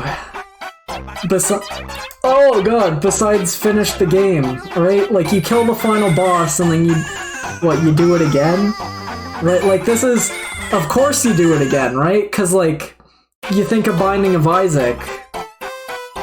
That's a game where you die and then you fight the boss again. But like Isaac has like, what, 20 different characters now after like, what, close to 30 playable characters in it. Now that like they have all the tainted characters, there's stuff to do. Like you're going through the same content, but they give you like characters to go through the content with. You have like a checklist, you have an unlock treadmill, which I can see being problematic for some people, but like Dead Cells still has the same treadmill. It's just like they just don't give you new characters to go through things with, so it's like you just unlock new stuff to use as the same guy, and it's like a self-defeating kind of game design for this kind of game. It's so weird. I don't know why this game needs like a 2024 roadmap. 2020, like, that's a nightmare. I could not imagine working on Dead Cells for like 5 years and like still wanting to make more of it. Do something else. They're not like, there's no lack of talent at that studio, but God, make a second character, do anything. I don't know.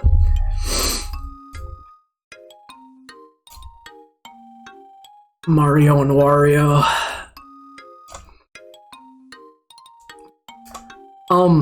I don't know how to think about Mario and Wario yet.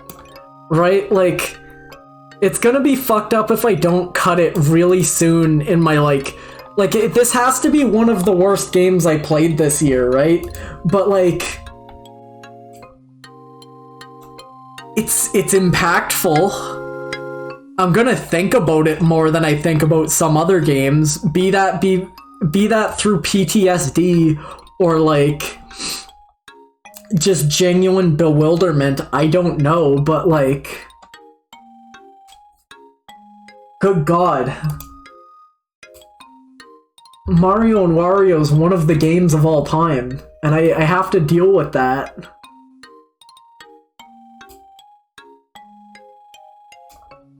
I get like a ringing in my ear when I see Wario now. It's like he did something to me that I can't undo, you know?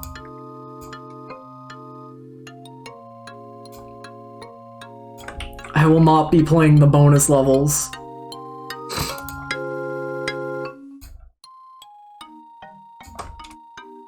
It's like it is literally the game equivalent of like watching your child walk into traffic and there's nothing you can do to stop them. Like nightmare game design.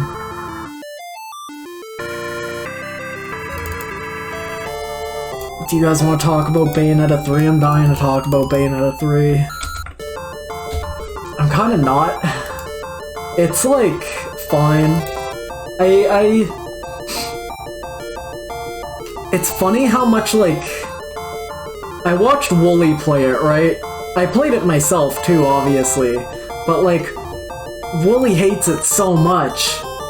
I don't know, I don't have it in me to hate this game. I don't have, like, I enjoyed it, and I don't know if that's a me problem. It probably is a me problem, because, like, you know, I am a Astral Chain enjoyer. I'm a Nintendo Land, what is it called? What's the Animal Crossing, like, minigame in Nintendo Land? Where you have to, like, control the dog?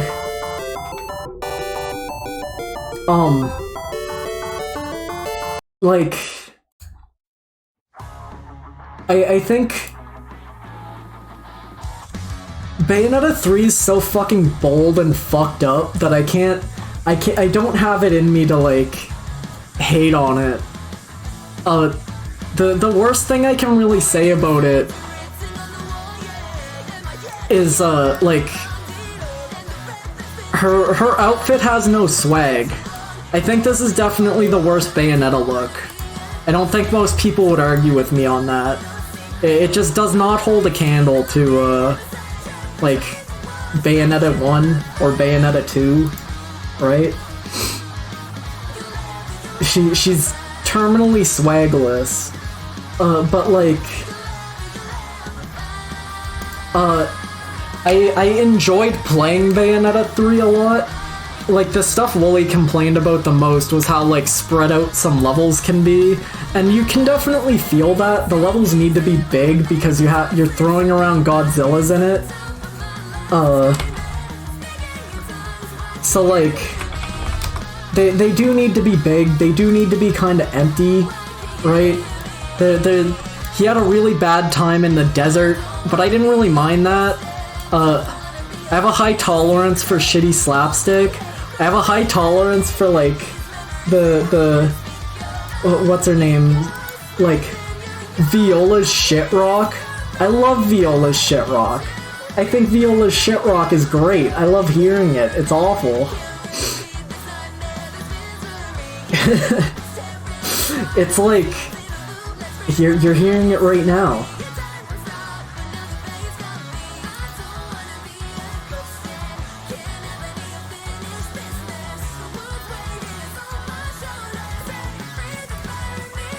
There's like I missed a hidden outfit in the game, huh?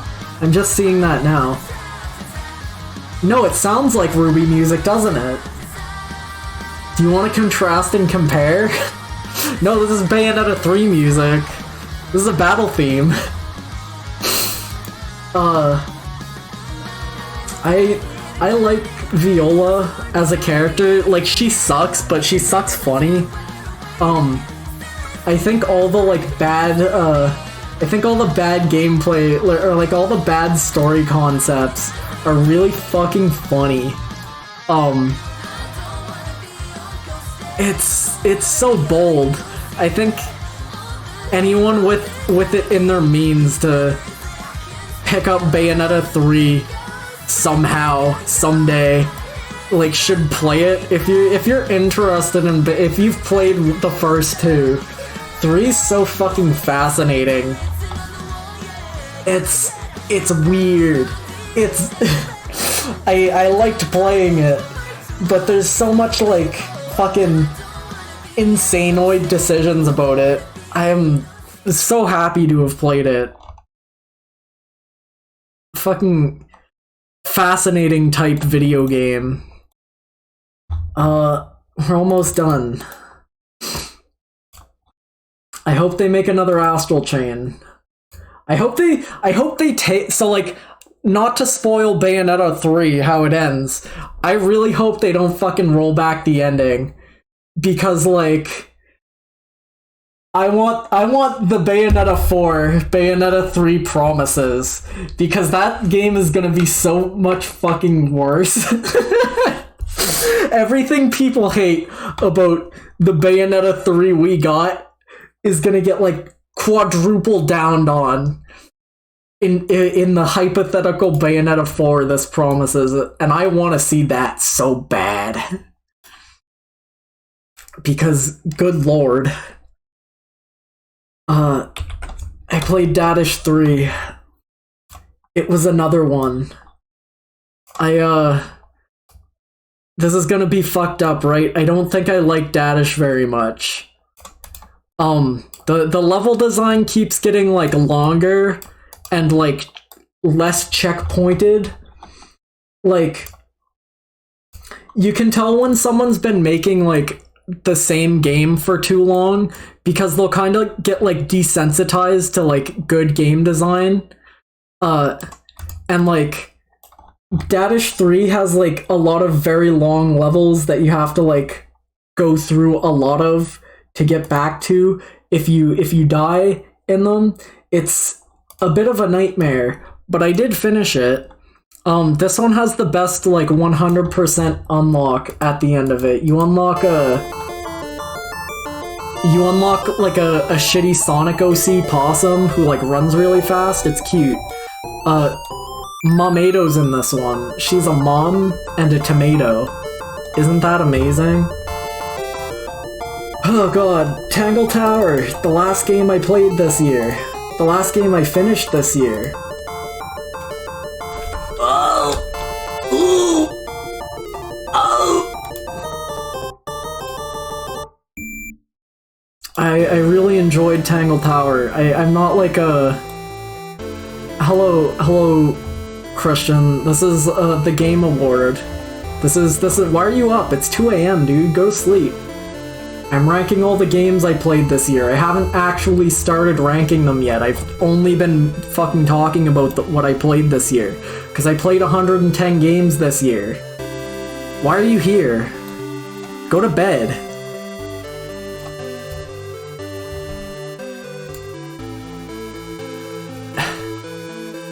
I don't think I can tell... Can I tell people to kill themselves on Twitch? I feel like I can't, even as like a joke. Right? Christian, you like the worst games known to man. How do you function? Why do you play Overwatch? I really enjoyed Tangle Tower. This is like a nice little point and click adventure game.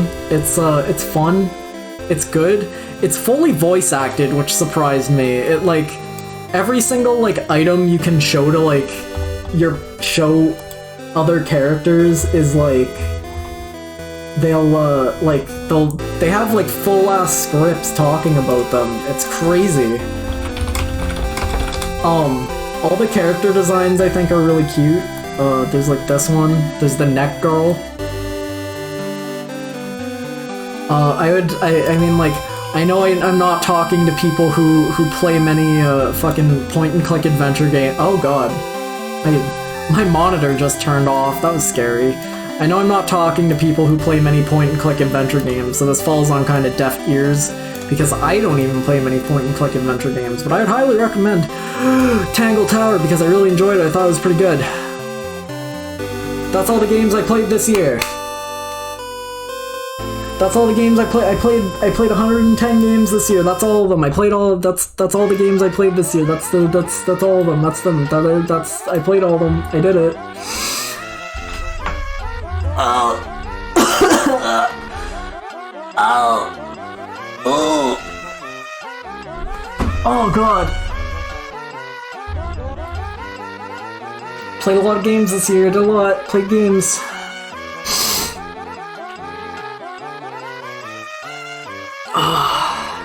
I will. I'm going to. Give me a sec. I need to pee again, because it's been another hour. I drink a lot of water. I pee a lot of pee. I'm going to take a bit of a longer break, because I want to make a bagel. I'm hungry. I want a bagel.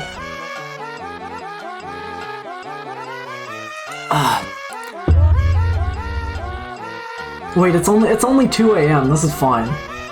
I'm a little hungry fella and I need a bagel right now. So I'm going to go on like a bit of an extended BRB. It'll probably still only be like 10 minutes. But hold on. YouTube.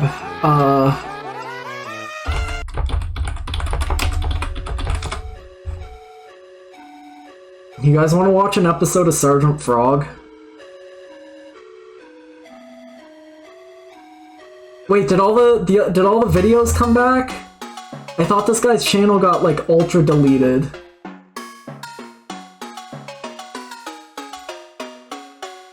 What episode's this?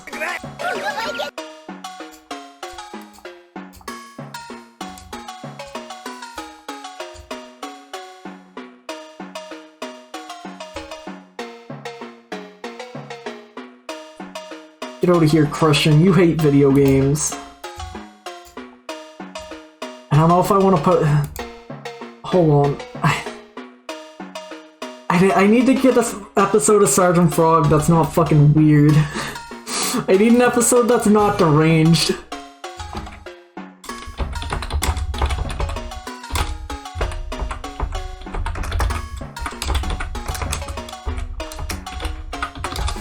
Hold on, Asami. What episode is she from?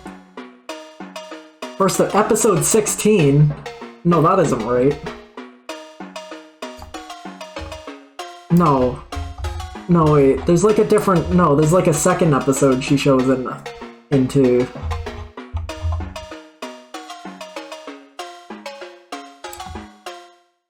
You're not gonna tell me what the 2 episodes this fucking character appears in? Oh! Oh!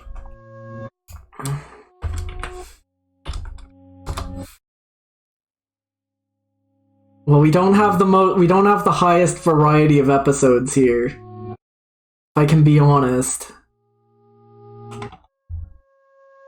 I'm not putting on the dog out. I send you to hell. I explode you, okay?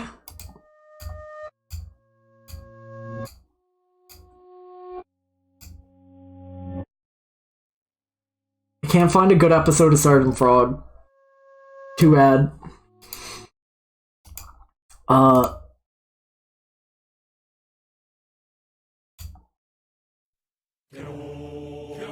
Alright, take this one.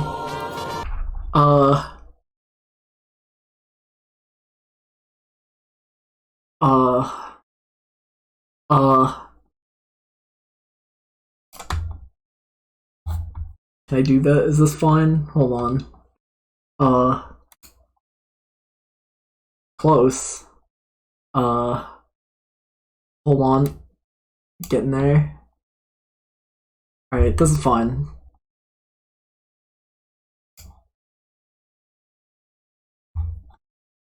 Alright, literally don't know what this episode's about. This could be insane.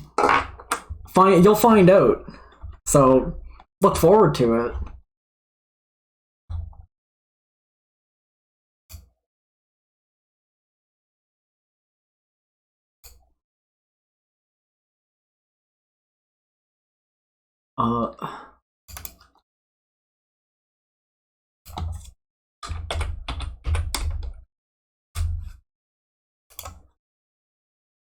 That's good. That's good. Alright, have fun. I'm going to make a bagel and get a drink and pee.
宇宙には我々の知らない生き物がたくさん住んでいます。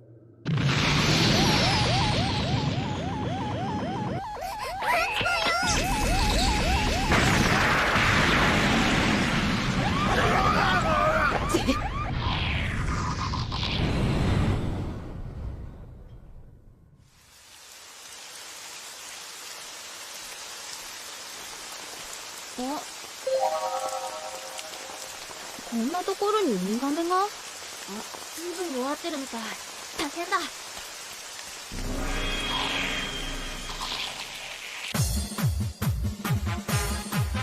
冬木、遠い海から来たカメ。やります。やめろ、うかつに近づくんじゃない。間違いない、やつだ。赤い彗星のシャアだ。明日 PG シャア専用ズゴックの発売日。楽しみでありますな。あっち。早く部屋に入って涼むであります。涼しい。寒い。なんでこんなに暑いの。エアコンつけるでありますよ。あ、ダメ。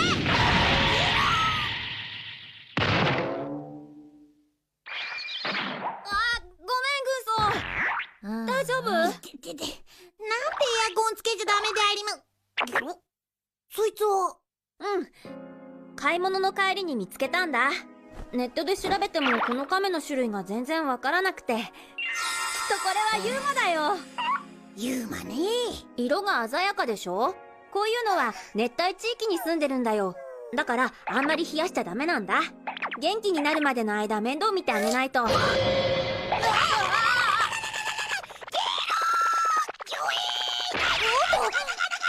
曹大丈夫？いきなり手を近づけるからよ。小さいのに乱暴なやつであります。襲われるって勘違いしたんだよ。ほら手を出して。我が輩敵じゃないであります。何なのよさそいつ。いいじゃない別に。この子が元気になってきたってことなんだし。よくないであります。まったく我が輩の指を噛むやら涼しいのはダメやら何様のつもり。ありがとうであります冬木殿。はいはい、あんたは自分の部屋に行けばいいでしょ。亀を見なくて済むし。ねえねえ、名前どうしようか。ちょっとひどくなくね。日向家のアイドルといえば我が輩のことでしょ。それを何亀ごときにその座を奪われてたまるかっつーの。ちょっとどこに。これ以上お前のくだらん話に付き合ってられるか。だよ赤だるまのやつ。あんなやつほっといて。明日冬木殿の部屋に侵入。亀を回復させてさっさと帰ってもらうであります。そんな勝手なことして大丈夫なんですか？いいの。冬木殿だって元気になれば返すつもりでありますし、ママ殿にバレたらあの亀も飼えないであります。退場だよ。我が心の隊長は死んだ。行ってきまーす。ギロリ。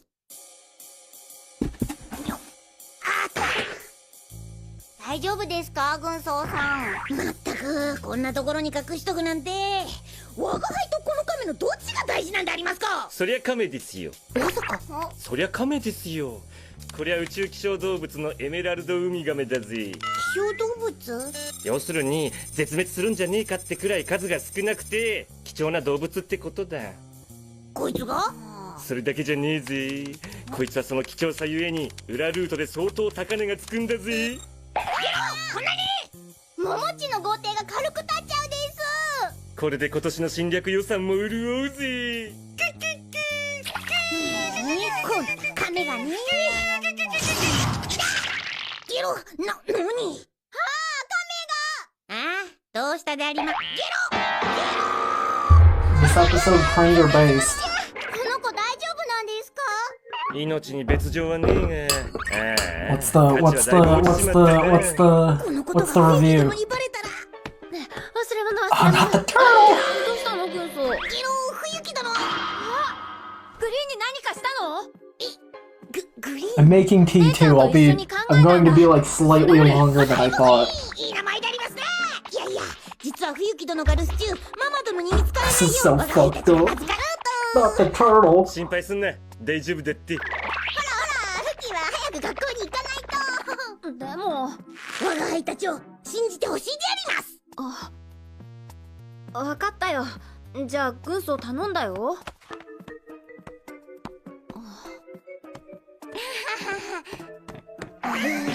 助かったです。とにかくこの子を何とかしないと。突然変異かな。見たことないね。そうですか。おバカ、そんなんじゃないわよ。で、どんな亀だったか覚えてないっすよ。もっと色が鮮やかで触覚が生えてんのよ。いい、あれを売れば大金が手に入るんだからよく探すのよ。あらほらさっす。ごめんなさい。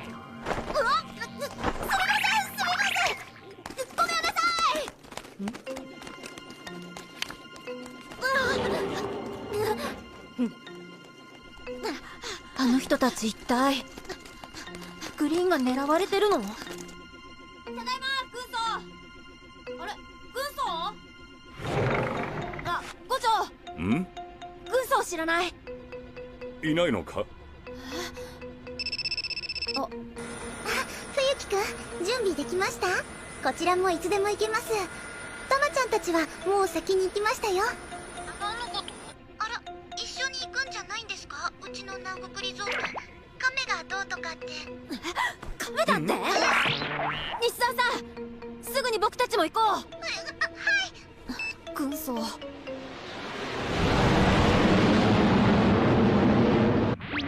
すー、やっぱり余計なのがついてくんだよな。ごめんね、ももかちゃん。いつもいつも。いえ。しかしケロロのやつ、あの亀を一体どうするつもりなんだ？あれを売れば大金が手に入るんだから。軍曹、まさか売るつもりじゃ。ケロロ、一体どうした？おいケロロ。伍長、あれ見て。何あれ？あれか。出る、ハッチを開けろ。ちょっと見ろよ。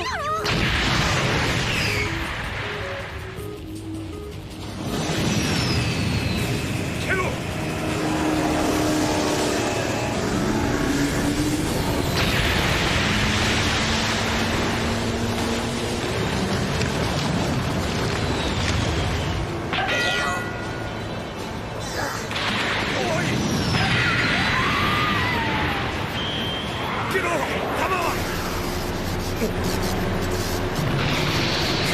よけろ。う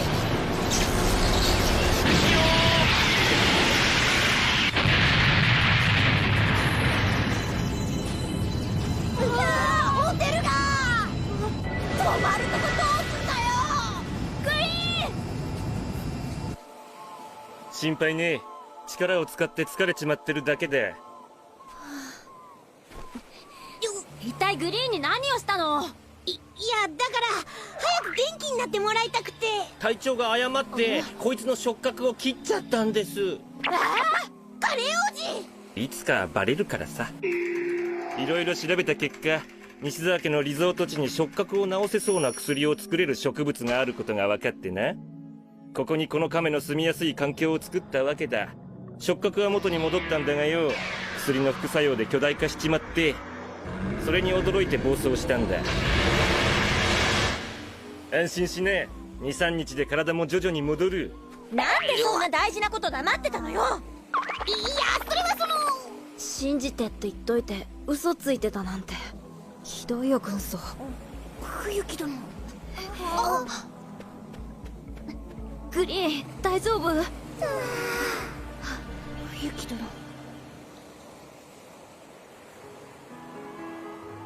あれ、軍曹さんは？うん、あいつなら薪を拾いに行かせたわ。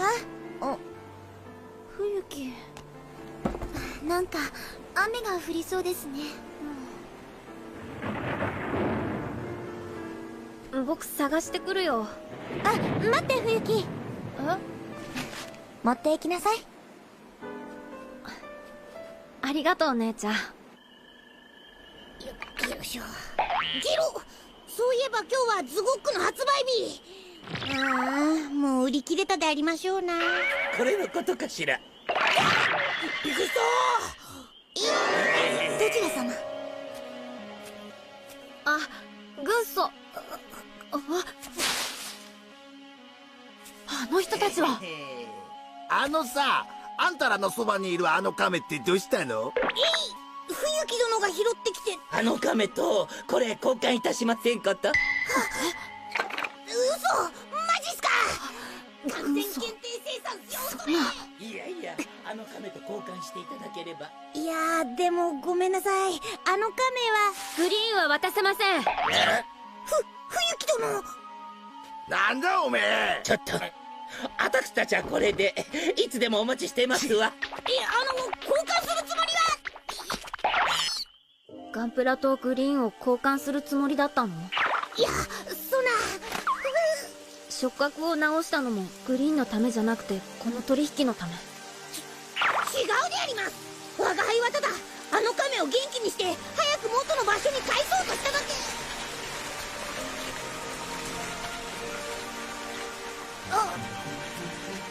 軍曹なんてもう知らない。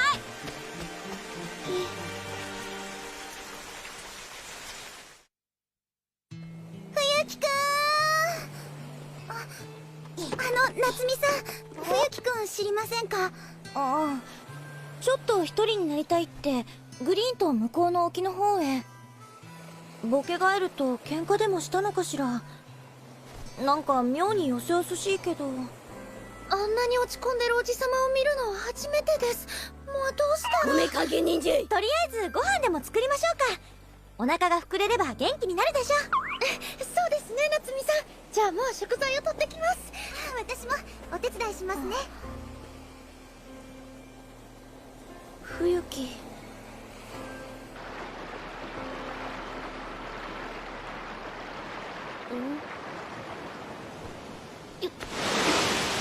グリーン。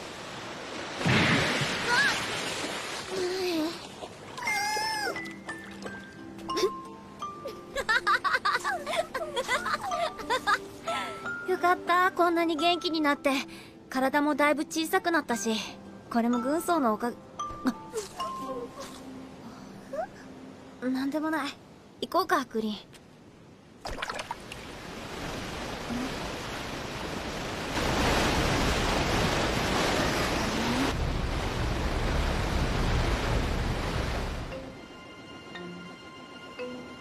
こんにちは。はい、こんにちは。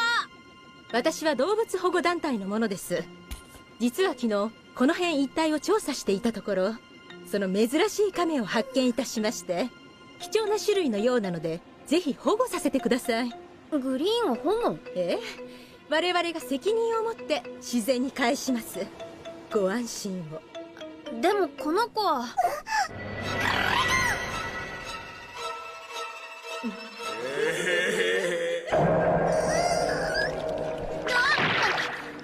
どうしたのグリーン？こらてめえ逃げんじゃねえ。あれ、あの時の。あ、やべ。バカ、顔出すんじゃないって言ったろ。あなたたちは何者なん No, です where's my か？ coaster at? お前たち。あれほらさっさ。 Can't drink tea without a coaster. Oh shit. 向井神。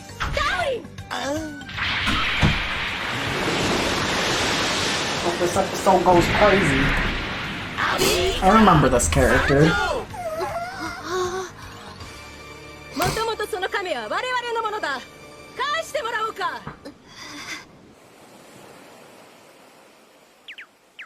おいケロロ、お前の方から謝ったらどうなんだ？我が輩悪くないもん。そりゃ触覚切ったの悪いけどさ、その後はグリーンを持ってのことなのに。冬木殿。ケロロ。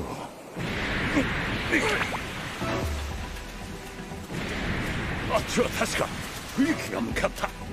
ケロロ。 Oh, well, it's a good thing that this was like a two-part, or like a two-half episode. 先に行くぞ。Like most episodes like are two different episodes in the middle, but this one's like a both parter. あ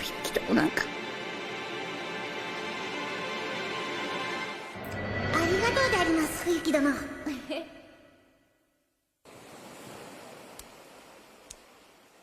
冬木殿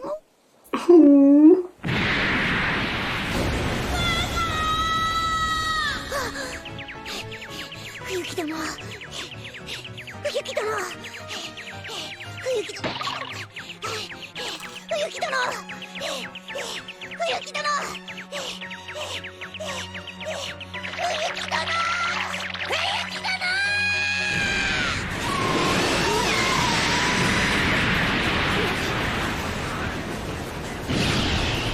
当てるんじゃないよ。こうやって泳がせて弱ったところを捕まえるんだ。さすが姉さん。ダメだよグリーンせっかく元気になったのによしあと少し。こっちだ。 They fucking blasted. 姉ちゃんたちも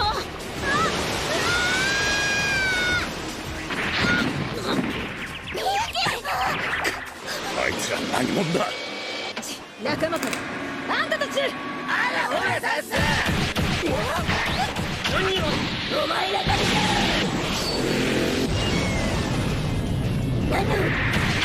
タママ。夏美。姉ちゃんギナロたわいもない。その程度かケロンジュ。あいつらプロだ。さあお前たちさっさと神を捕まえるよ。あらほらさっさ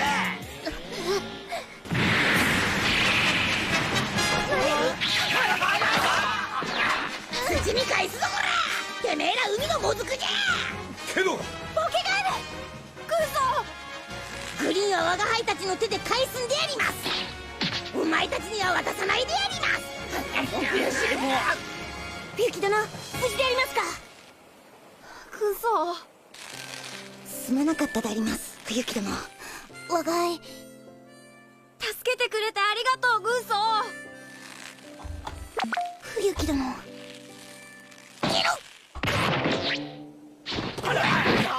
Fail. バカめこれで邪魔者はいまい。さあ亀を捕まえるよ。あらほらさっさグリーン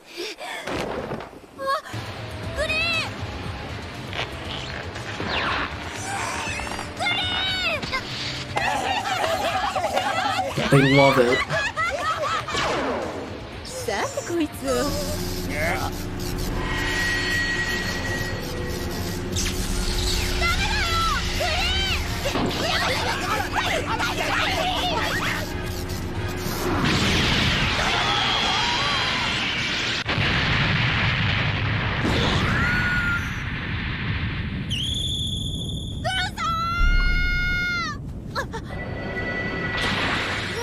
大丈夫グリーン Hero died for real. That's canon.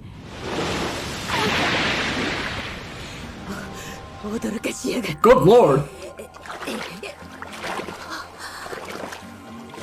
さあおとなしくこっちに。動くな。そこまでだ。一応俺たちもプロなんでな。みんなよかった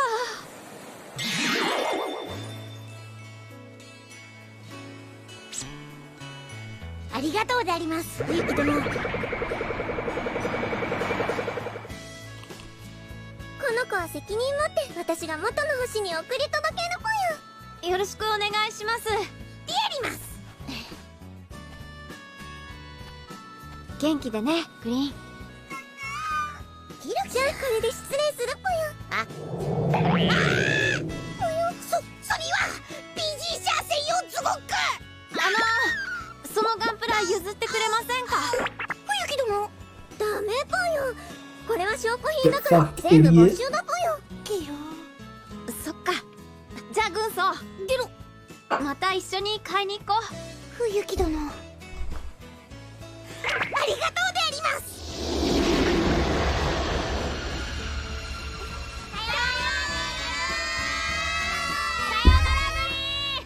宇宙には我々がまだ知らない生き物がたくさん住んでいます。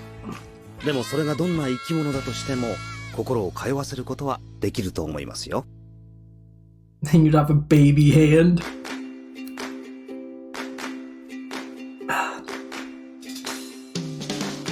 Alright, episode 226, Cringer based.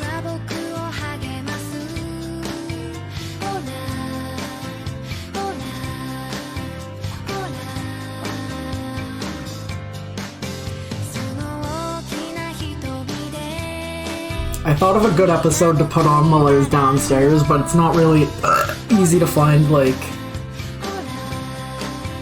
every individual episode now as it once was.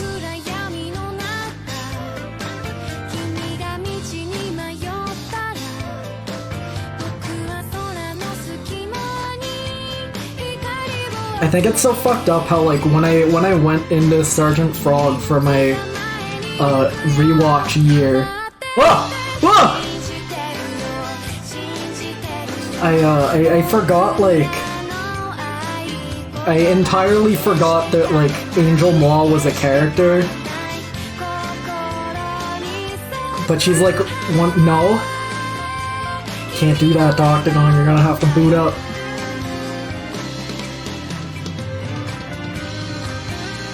Did no one else see the ass shots there? Was that just me? I don't want to go back to that. There was like ass jump scare in the ED. That was scary.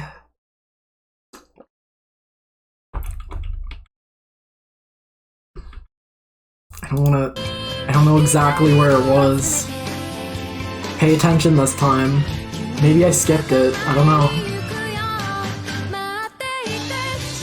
There it was. I hope you were paying attention that time.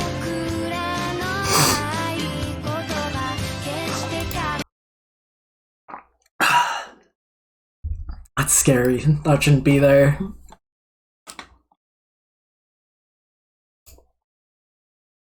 Well, that was Sergeant Frog. There we go.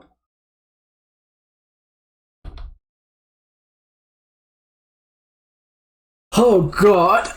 Now I have to put these games in order. Oh!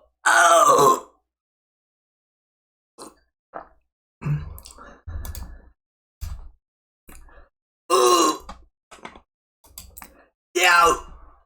I need more music for this. I hope I get sent to hell for putting a 20-minute Sergeant Frog episode in the middle of my Game of the Year analysis.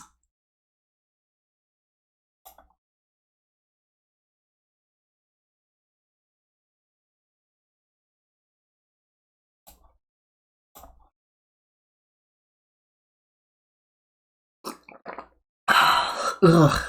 Ugh. Ooh.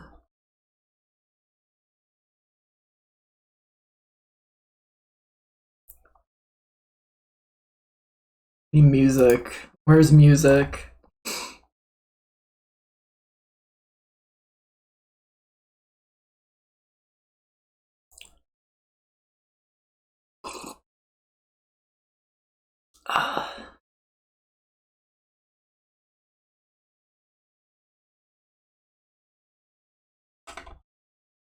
Music broke.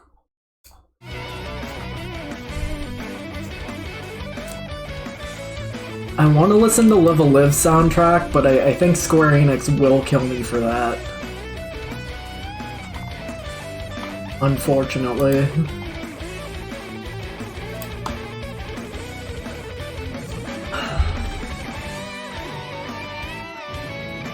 This song is from Live a Live, but this is like a fan album, so I think I'm okay playing this song.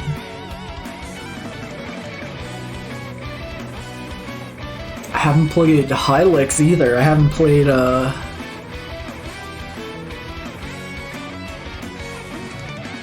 what other OSTs have I played that I haven't played this year? I think I've mostly just been listening to Undertale 2 today. I ran out of Undertale 2, by the way. Well, there's a bit left, but it's not really many like songs, so I need more music.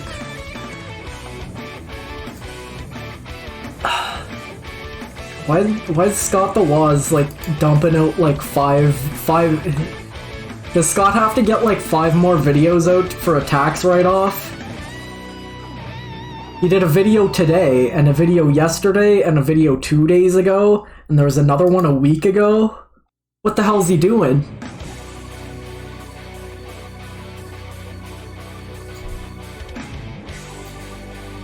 He's going to die in 3 days. He's gonna be Scott the Woz.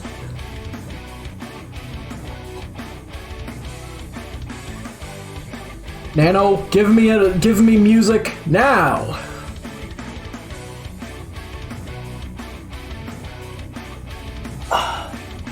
Alright, I'm done my tea. Ow. That's insane. Don't know that.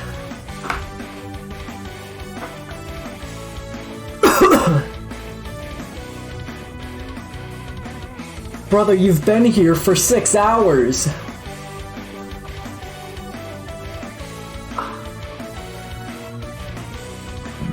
I was listening to Kirby earlier. I was gonna listen to Forgotten Land.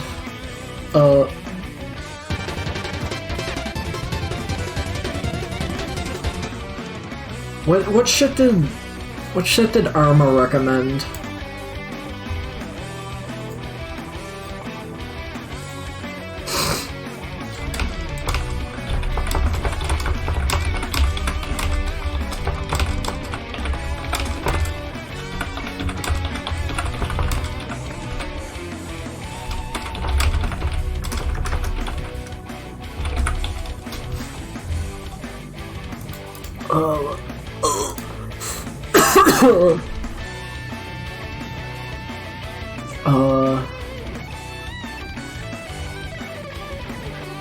Ridge Racer Type 4.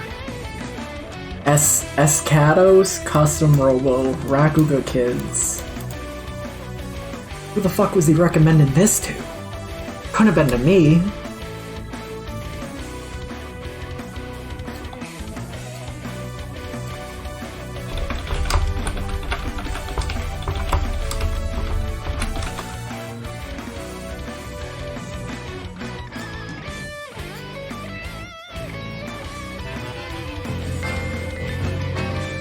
Fucking stock music is this.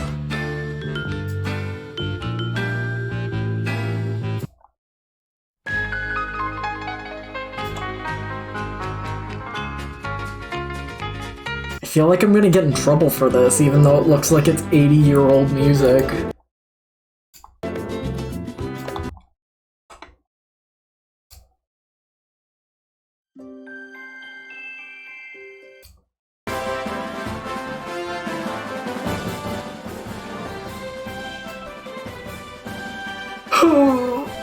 Alright.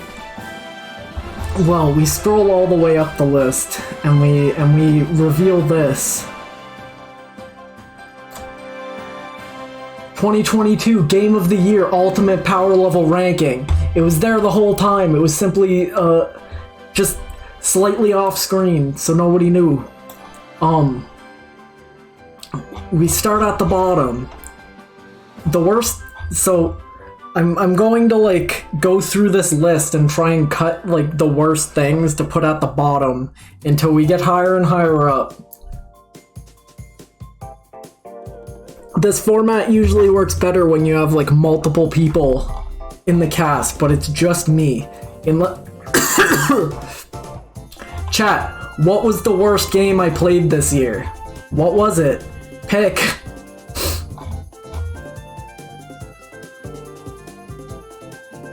Okay, so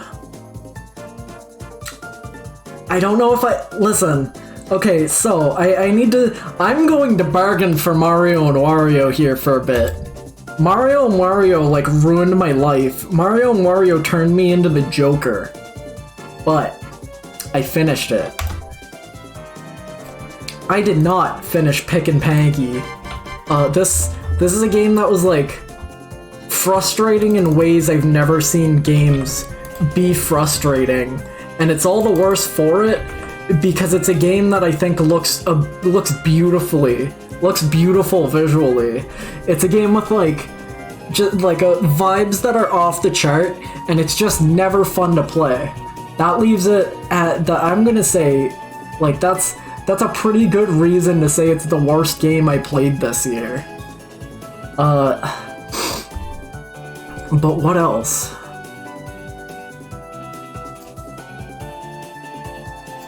What else is bad?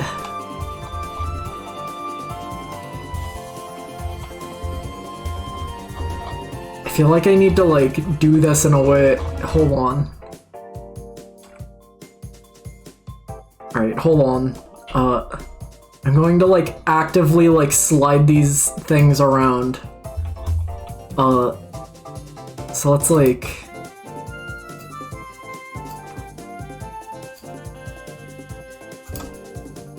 god. I hate spreadsheets.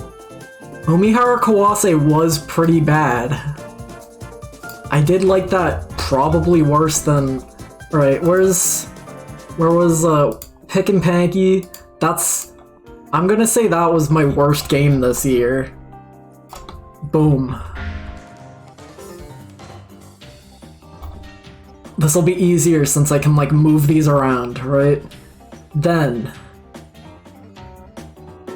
Oh god, Mario and Wario's gotta be there somewhere, right? But I'm not sure yet. Hold on. What else sucked bad? Art School? Barely a game. I don't think it's the second worst thing I played this year, though. Which is the problem.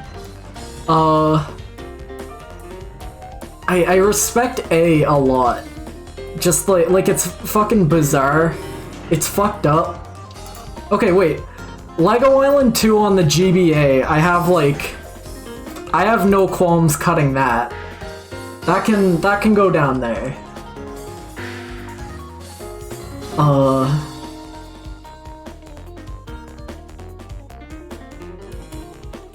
Art School's I don't know.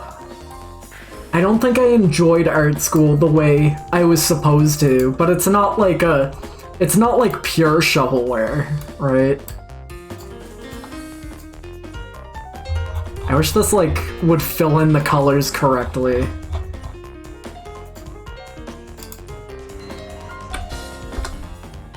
I thought I set this to fill in the colors automatically. Whatever, doesn't matter.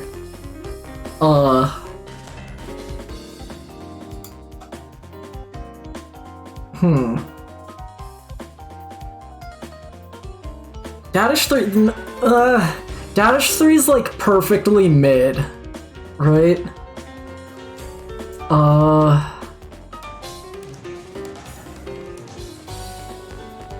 I played too many good games this year, that's the problem. Quake fucking sucked as far as I'm concerned, base Quake. Oh yeah, Baobab, where's that? Baobab's Mausoleum. That was not a particularly enjoyable video game. Okay, hold on. Hero in a Garden. That one's getting fucking put down in the low zone right away.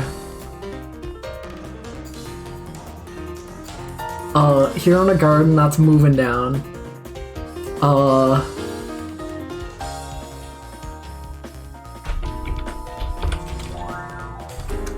How do you spell Baobab? There it is.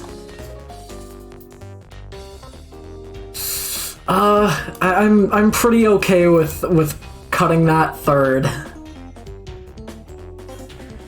What was the next worst game? Mario and Wario's Mario and Wario deserves to get cut because I think it's the game I've had the most it's a nightmare, right? What's the opposite of fun, right?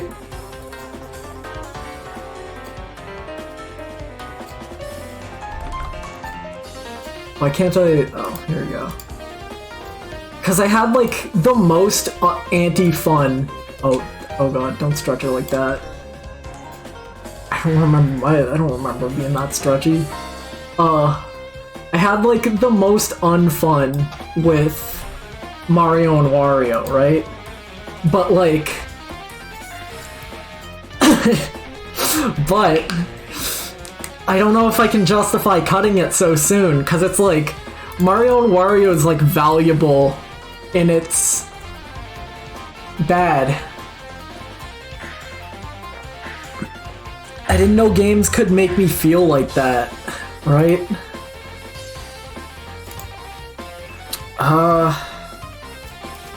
I'm cutting art school. Art school's the next one down. Unless I can find something else to throw under, if there's anything else I can... Okay, wait, Code Shifter. That game was kind of poopy. But Code Shifter's like a 4 out of 10. So I'll bring it down around here somewhere. Right? Mega Twins. Mega Twins was perfectly playable, I just didn't feel anything while I was playing it. I feel like I have to cut Franken soon, because, like... Franken has, like, a soul, it's just barely a video game. If Franken was, like, a webcomic, I'd like it more. But it's not. It's a game that you have to, like, push buttons in. Mega Twins is not... Oh, but Code Shifters is more interesting than Mega Twins. Mega Twins I just felt nothing playing.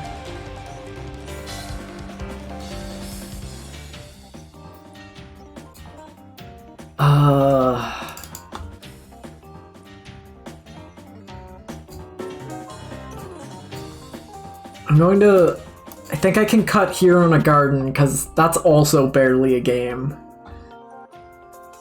Code Shifters was less fun to play. So, okay, what matters? Is fun more important than quality?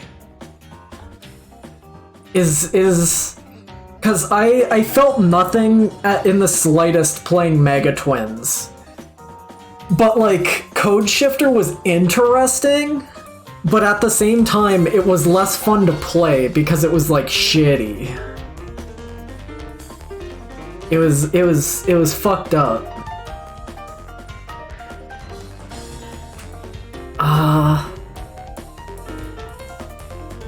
Silent Hill Play Novel was Oh, Uchushin Chuchu. That can go. Sorry, Uchushin Chuchu. You were thematically interesting, but I did not enjoy playing you. I'm going to hold on to Secret Santa for a bit longer because it's kind of unfortunately competent as a game. Like, it's entirely fine as a game. Volksan Egg and Catch is like barely a video game. Well, no, there's just not a lot to it. It is a video game. It's like, it's just a Game & Watch game. So like... how long until I can cut Castlevania 4? Castlevania 4 is a lot more competent than like most of the bad platformers I've played on this list. Umihara Kawase Bazooka. Out! Hotel Souls. That was fine. I can't say that it was that bad. Magikarp Jump. Pick Tui. Pick Tui makes me upset, but like, it's Picross. But it's bad Picross. Go to hell.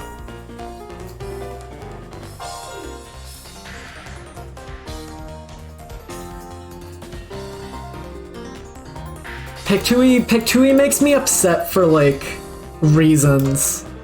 Like, if you can't make Picross like feel good, what's wrong with you? Come on. No sauce at all. Go to hell.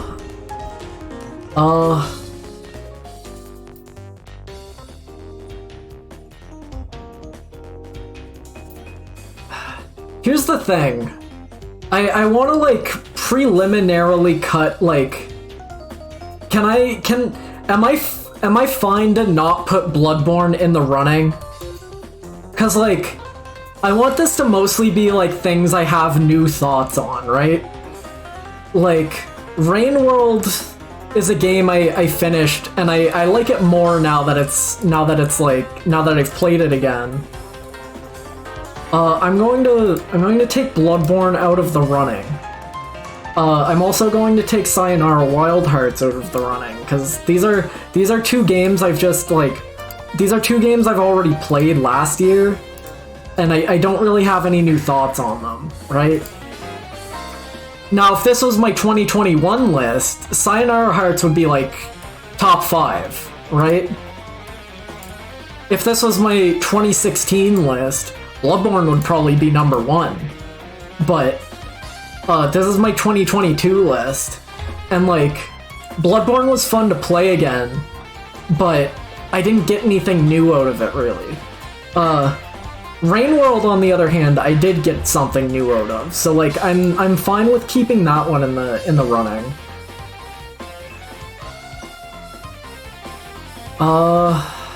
I liked What the Golf too much to cut still. Castlevania 3 is definitely better. Oh, CBT with Yuka. That's, like, barely a game. CBT with Yuka has a good heart to it, but, like...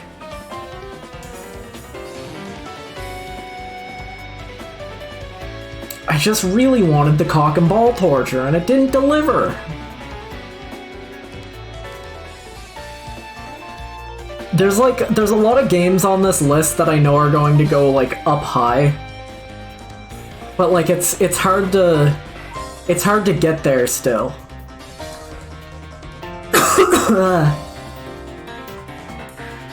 Eternal Ring, no, that was good. Locust USA, no, that was interesting.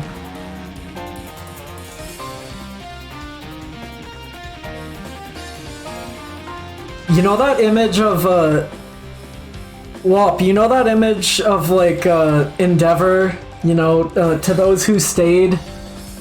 To those I lost this year, pour one out. To those who stayed, cock grab. I was thinking about that, like, Space Sin could redraw that in a funny way. If I had an in to tell them about that, I think they would probably do it. You know? I think that's a good bit for them specifically. Touch Detective. Yu-Gi-Oh! Master Duel. I gotta cut Master Duel at some point because, like, Master Duel, like, was a stressful nightmare. It was like... Good God. I did not enjoy playing Master Duel by the end of it. By the time I kind of finished with it. Code Shifter. Code Shifter Mega Twins. Do I value how fucking weird Code Shifter is more than the fact that I didn't really enjoy it that much? I'm gonna cut Mega Twins.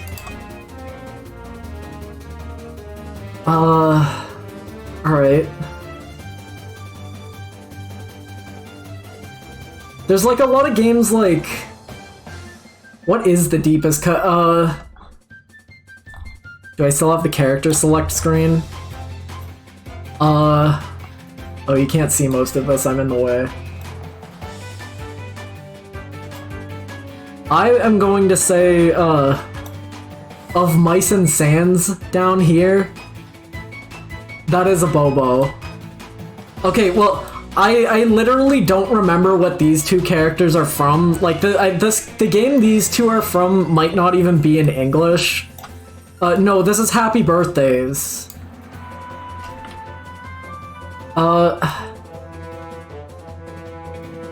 Okay, top row's Guilty Gear, mostly. Then this row is... I need to... hold on.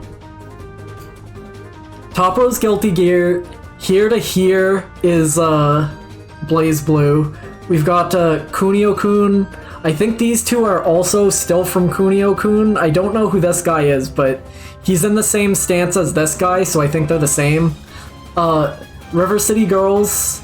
Double Dragon, Abobo. I don't know who these two are. I think they might still be from Double Dragon. I literally don't know. I don't remember what this guy's from. Like, the deepest cut has to be one of these ones on, like, the bottom row, right? I think this is Damascus Gear. This is Of Mice and Sands, which is my pick for, like, the most obscure one. And I don't remember who these two characters are. Anyway. Oh, we were pretty close to the... We were pretty close to the character select that whole time, huh? What was I talking about? Let's get some new scenery in here.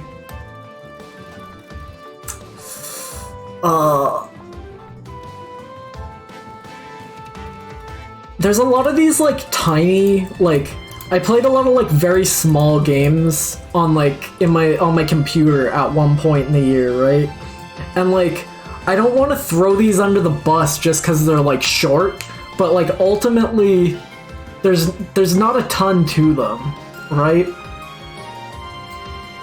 Aperture Desk Job. There's not a ton to it. It's a half hour long, but I really like Portal writing. And seeing literally any Portal writing in 2022 is insane, right? A should be a lot lower than I think I'm going to put it. I'll tell you that much.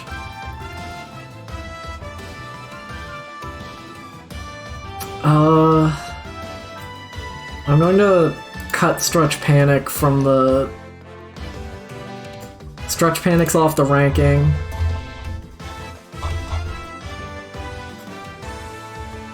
Magikarp Jump should get cut, but...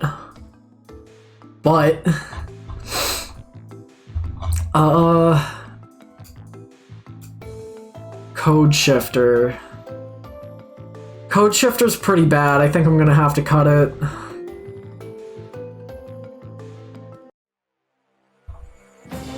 I should probably cut A soon. Castlevania 3. It's hard, like... Can I justify cutting Castlevania 4 before A?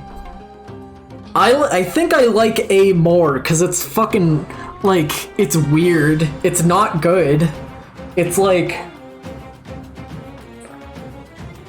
It's barely fun to play, but the fact that I had to, like, jump through so many hoops to play it makes me think, like... It has endeared me to it more than I am endeared to Castlevania 4.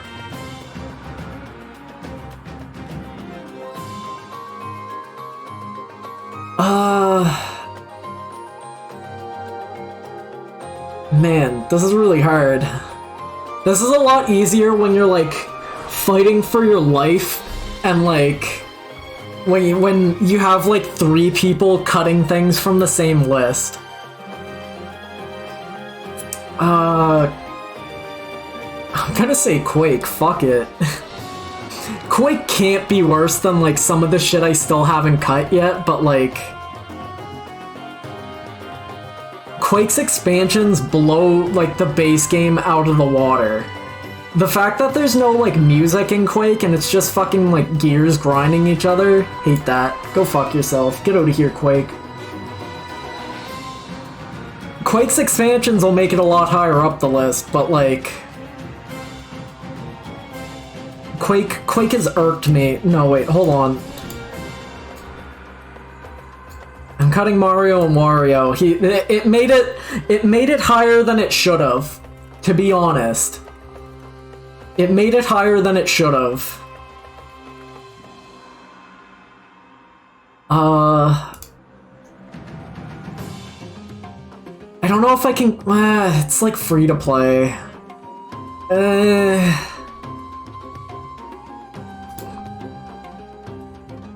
Is Magikarp Jump or Yu-Gi-Oh! Master Duel which of these is the less bad free-to-play game?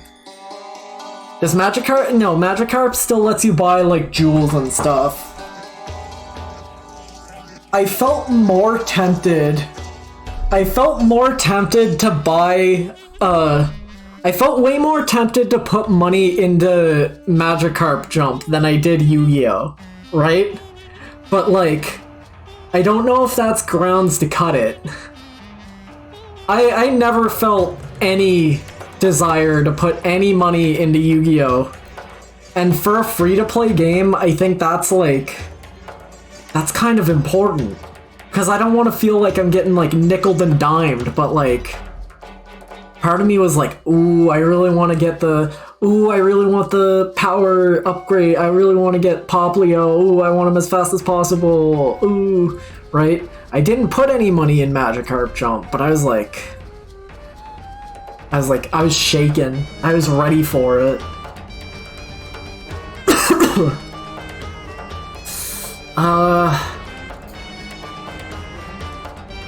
I can't cut Volxan yet, it's too cute.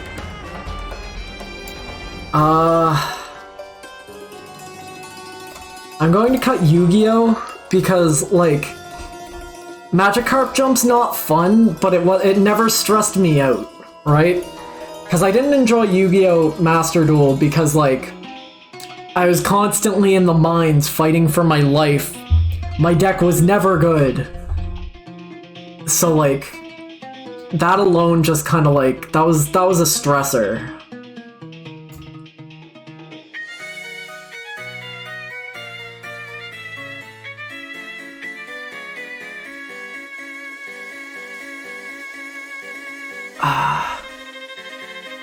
I'm cutting Franken.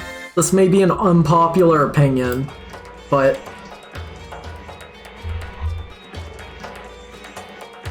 maybe I can leave it a bit longer. Hold on. I just feel like almost every other, like, because if I'm putting it up against, like, Necroco. Alright, hold on. Franken is not hold on. Metamorphobit's a fucking, like, living books, like... Metamorphobit's a living books fucking learn the alphabet game for literal toddlers. I think that one can go.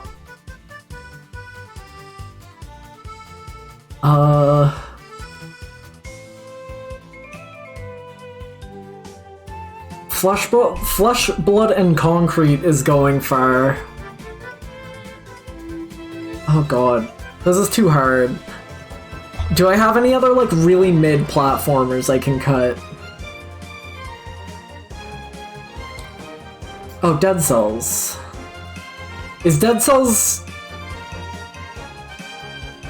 Dead Cells is like... Do I like Dead Cells more than I like Castlevania 4? Ooh, that's a really hard question. Do I? It's probably a... Ooh, god.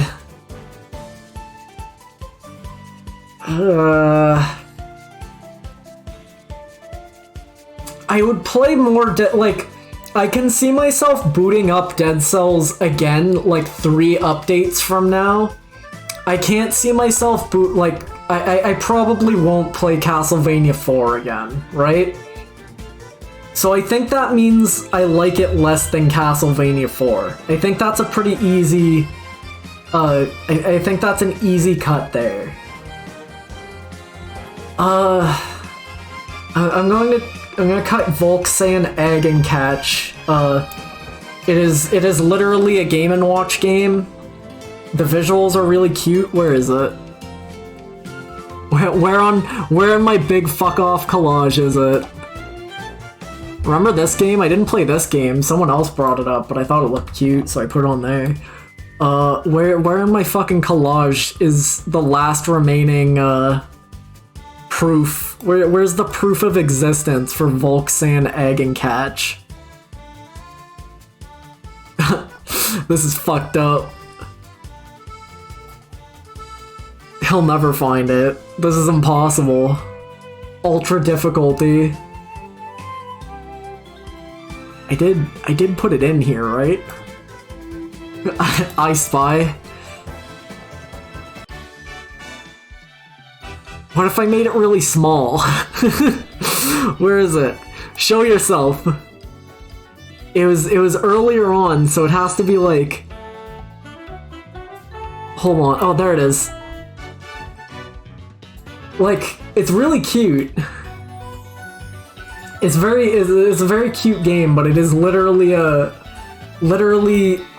an existing Game & Watch game, so I'm okay cutting it there. Keep moving Franken up a little bit, but it's getting cut soon.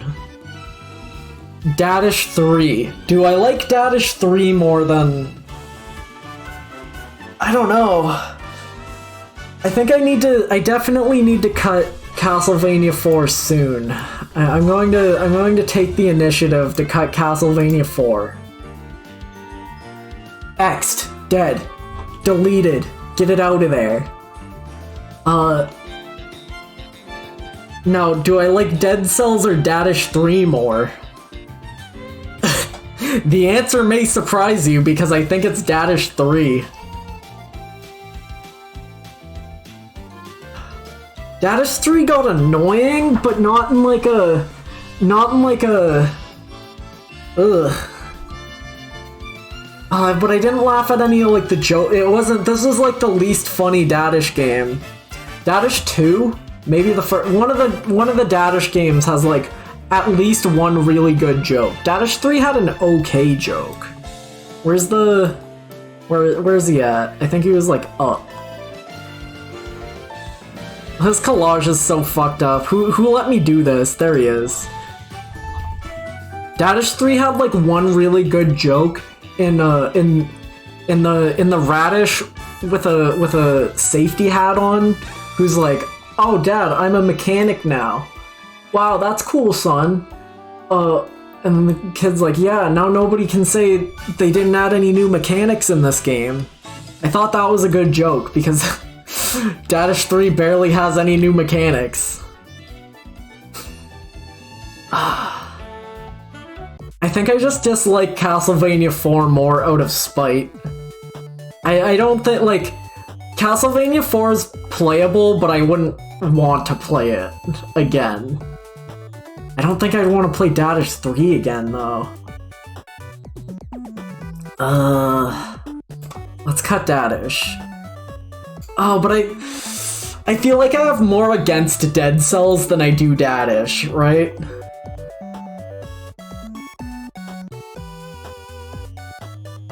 I liked Lake Ophelia. Lake Ophelia will be like here, right? Like I kind of like Lake Ophelia. It was like the ending shit the bed, no question. But like I liked what I played of it.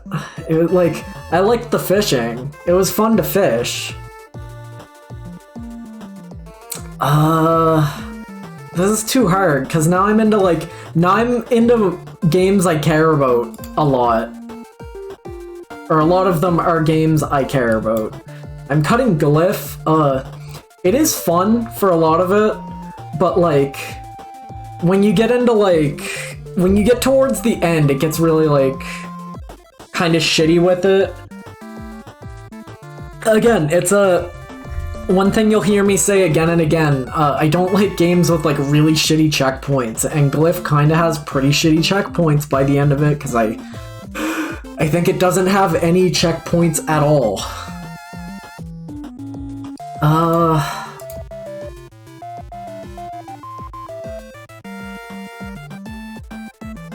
When do I cut Picross? What order do I cut Pic? Like, it's hard for me to say like Picross S7 was better or worse than Picross S8, right? Do I like S8 because I finished it faster, or less because I finished it faster, right? Where's the numbers on that? What did I just cut? Glyph. I'm okay leaving Frank in there. It's fine.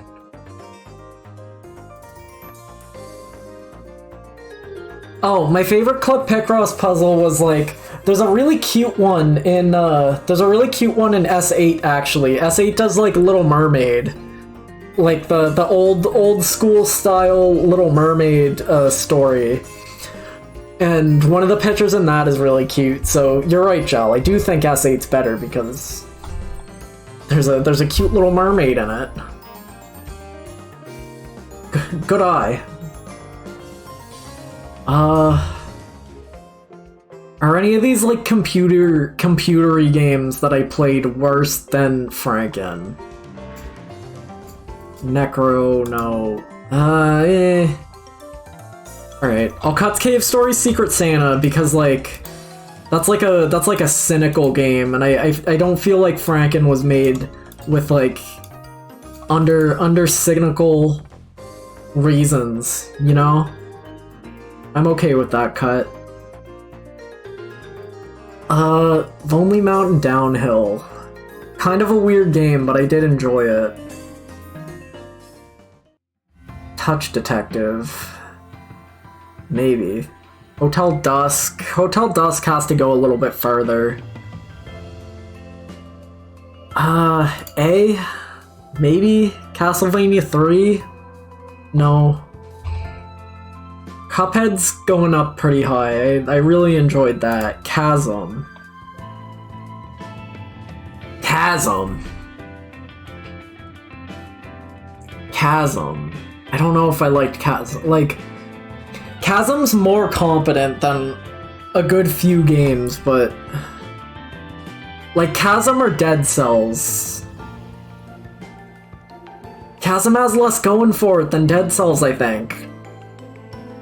Despite not liking Dead Cells a lot, it's like at least thematically interesting. I'm gonna cut Chasm. It's alright. Like, we're getting into game, like... I'd say Master Duel is where I cut off at, like...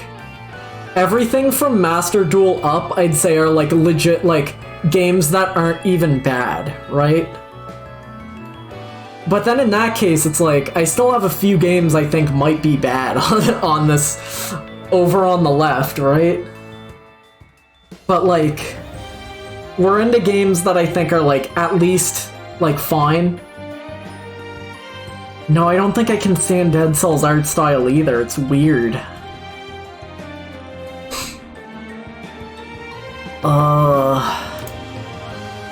I think I gotta cut A.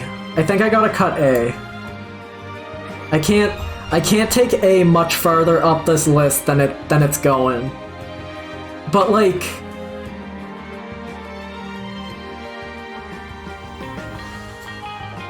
Hold on. No, A lives a bit longer.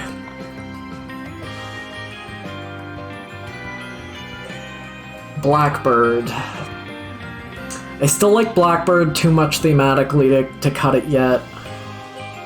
The Lost Knight. I don't feel too strongly about this one. It was a decent idea, but it's kind of like longer and meandery, more meandery than it needed to be. Like I wasn't fully sure where to go. There was no like inventory screen, and that kind of made it hard to keep track of what I did and didn't do so far.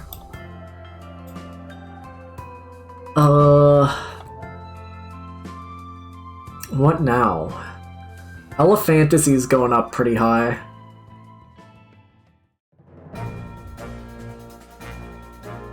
I feel like Lost Night probably got caught in some scramble because I played a lot of fucking small little games like back to back around then. When am I gonna cut a glue? When am I gonna cut a fucking ouch game? I don't think I'm ready to cut any of them yet, but like that's gonna be hard because they're probably all gonna be bunched together because I like all of them pretty evenly, right? Stanley Parable, Zeroranger, Touch Detective. Do I like Touch Detective more than Hotel Dusk? Maybe? Like, Hotel Dusk is inarguably a better put-together game. It has... Hotel Dusk has, like, so much higher of a budget, but, like... I like how unhinged... Hold on, Magikarp Jump's getting out of here. Cutting Magikarp Jump. Bye-bye. Alright, if I'm even thinking about cutting any point-and-click stuff, I should probably cut Hotel Souls. It's cute, but it's not Touch Detective. It's not Hotel Dusk.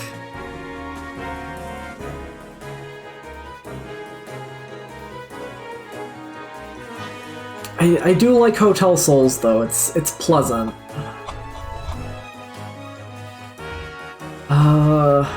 Hatchwell. Hatchwell's still too decent to cut. Silent Hill Play Novel. Silent Hill Play Novel's a bizarre game, and I think I'm okay cutting it right now. I would probably like it a lot more if it got a rewrite. Like, to the point where I would almost, like, fucking take on rewriting the script myself. I haven't played normal Silent Hill 1, so I'm definitely not the best person to rewrite Silent Hill Play Novel, but I could do it.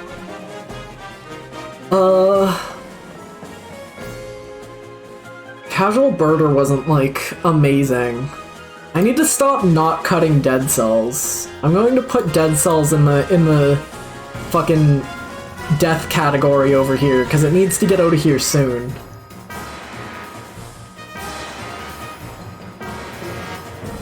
I like Doom too much to cut it immediate. Like, Doom 2 is just more Doom, but being just more Doom still means it's better than, like, swaths of video games.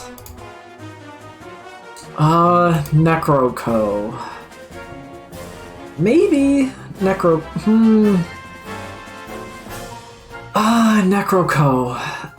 It's kind of nice. Where's my images of it? I said it's fun. It's nice. Necroco or Windowsill? I can probably ditch Windowsill soon, but Windowsill has like a soft spot in my heart that I don't know if I can kill off.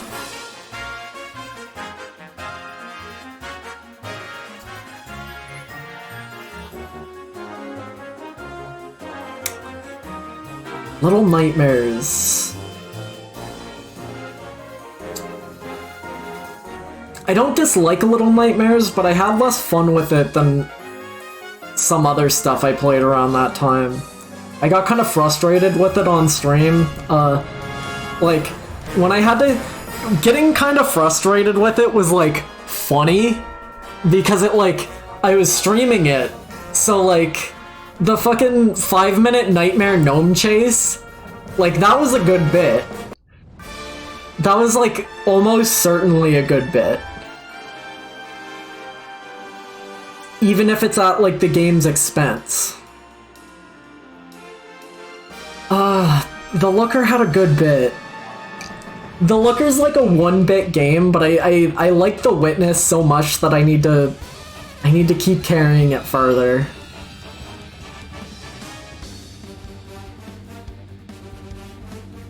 This is a nightmare. I need to do this with less games. I feel like next year I'm just not going, like... I feel like I probably shouldn't go through and explain all the games, but also, like, you getting the context for all of this was still important, I think. 'Cause, like, now everyone has their hat in the ring for some of this shit. I'm gonna kill Locust USA. I still like it. Like, I think Locust USA is more interesting as an idea than it is in execution. And I still have to play the remake of it next year. So hopefully next year I'll come swinging with like a more in-depth, like, I'll be able to like compare and contrast it. I'm killing Dead Cells here. I'm going to say Dead Cells is out right now. And I'm also killing Hotel Souls. It was nice, it was cute, I liked it. It's out. I don't think I can, like, in good conscience, let A go much further. It's more interesting as a story than it is as a game. But I really like the story it gave me, right? Super Mario RPG. Casual Birder's not, like, top 50. But, like, I sort of want to champion it just because it's a Playdate game. And it's the only Playdate game on my list. Limbo. Ape Escape PSP. I think I like Ape Escape too much to kill off. Doom 2. The Looker. Doc, you seeing anything that sucks ass here? You got any big swings to knock off the list? Is it 2023 for you yet?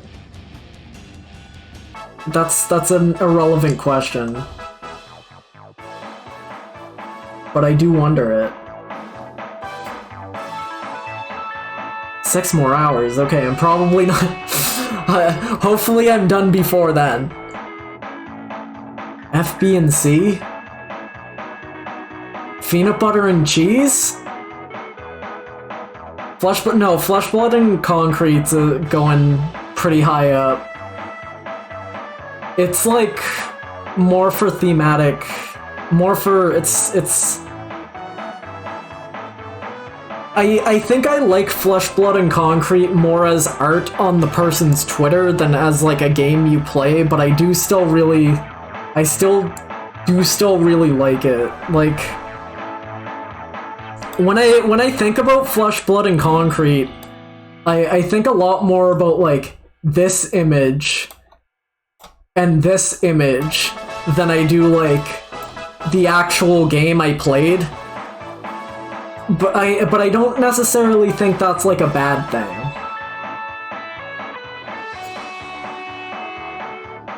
I might kill off Blackbird soon. Blackbird's fun, and it was fun to come back to it, like, and expect some level of like.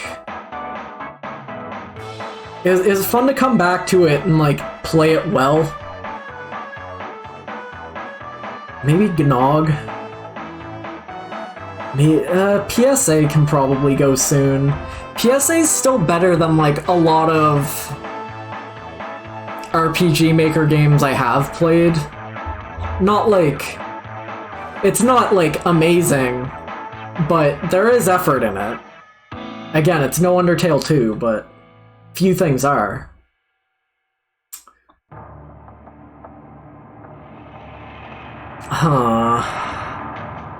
Tangle Tower is gonna wind up pretty high up too, but that might be like recency bias. Inside Invento. Invento is a super fine video game. It's it was a puzzle game, and I had to look up like a walkthrough by the end of it, which is never a good sign, but that's more of a me problem than anything. I've never had to look up like a walkthrough for like a Picross game, right? So maybe that's just like a pride cut, cause it was too strong for me, you know? Sunshine, The Looker, Lonely Mountain Downhill, Limbo, Castlevania Bloodlines. Oh, this is getting really hard now. I'm gonna cut Nog. Again, nice game. Really, like, pleasant game, but it's like... It's a game that's just sort of like... You just sort of poke and prod at stuff for a while. I think I needed a walkthrough for this one, too.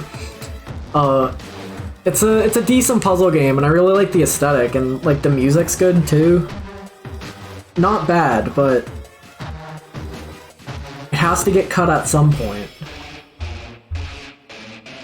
I'm looking at Wild Arms 2, and I'm wondering if that can stick around much longer. Castlevania 3 might not last much longer either, because I feel like I like Bloodlines more.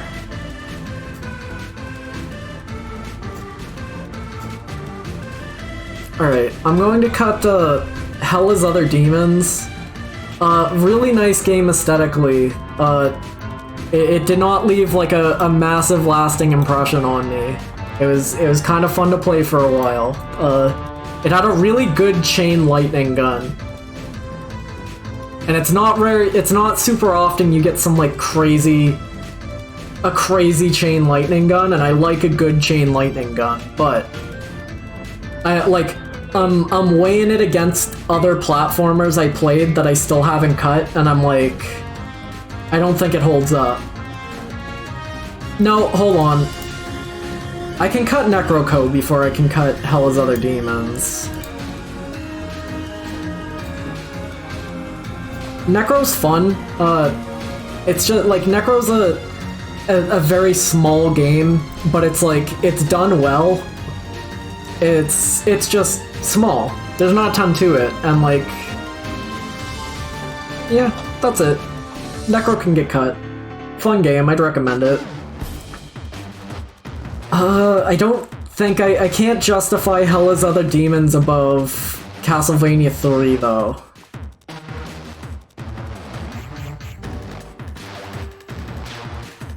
I liked Limbo more than I thought I would, so I don't know if I can cut that soon. Rainworld's gonna go pretty high up, I think, even though I'd mostly played it before.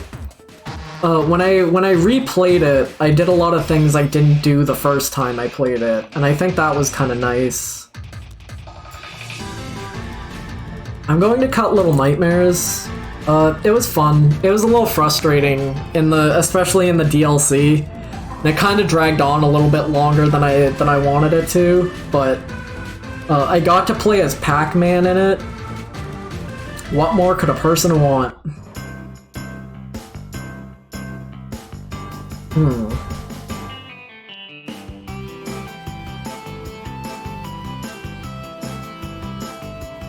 Luigi's Mansion, no, that has to go up higher, out of respect. Scott Pilgrim? Nah. Maybe. Scott Pilgrim vs. the World's like, it's decent, but I've played it before.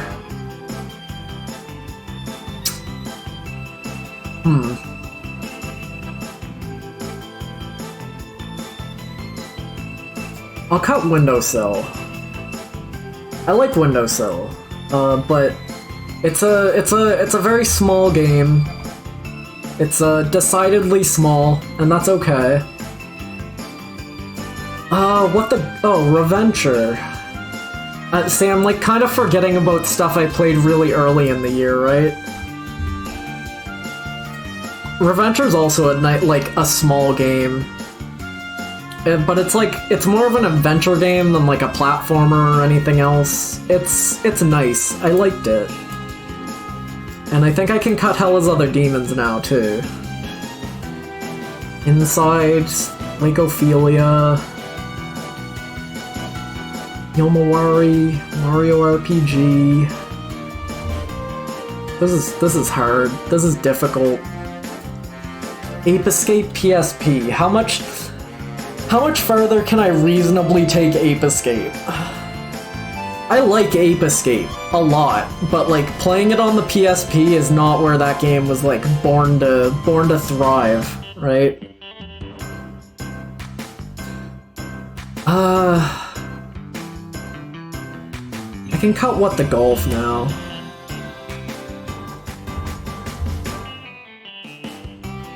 Cadence of Hyrule is going to wind up pretty high up this list, even though I played almost all of it last year. We know how this works. Sludge Life. I feel like I can pull Sludge Life a little longer, but it's out soon. Forager, Kirby, Hotel Dusk, Scott Pilgrim,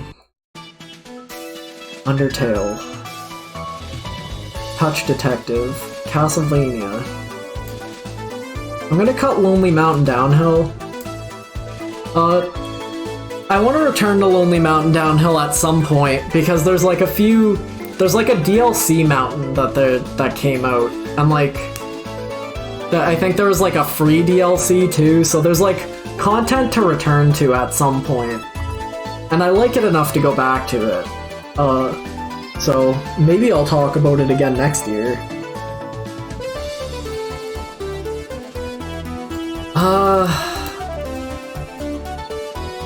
Fuck. I'm looking at Wild Arms 2 and Lapis Labyrinth next to each other, and I'm like, Lapis Labyrinth probably isn't better than Wild Arms 2. But like, I want to cut one of them, and I don't want to cut Lapis Labyrinth first. Alright, well, what other platformers am I like comparing it to? Nevea has to go up pretty high because like, games that suck good.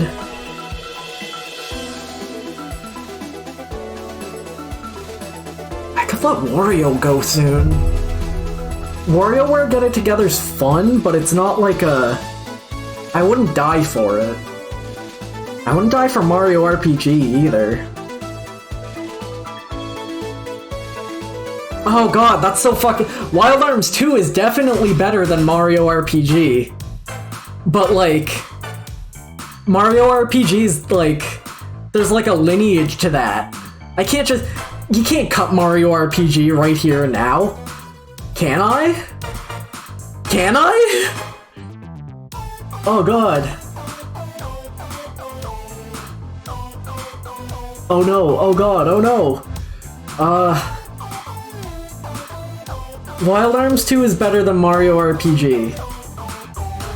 So that like, that drops Mario RPG to like an RPG I'm willing to cut territory. I didn't play a lot of RPGs this year, huh? Persona 5 Strikers... Persona 5 Strikers does such a good job of recontextualizing Wario gameplay that it's like... I can't cut that yet.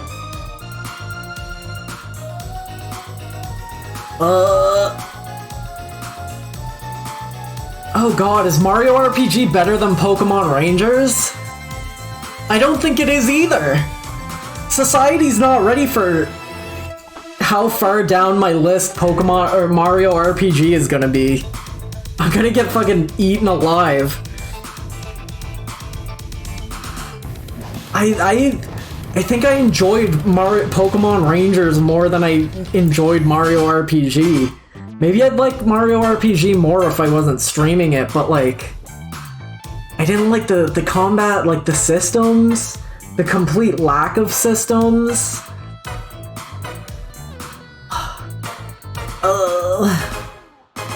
Ooh.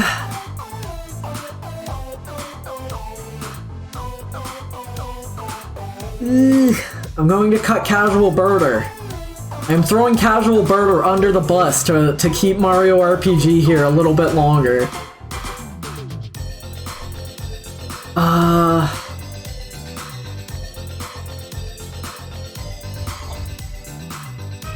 But it didn't last long because I'm fucking...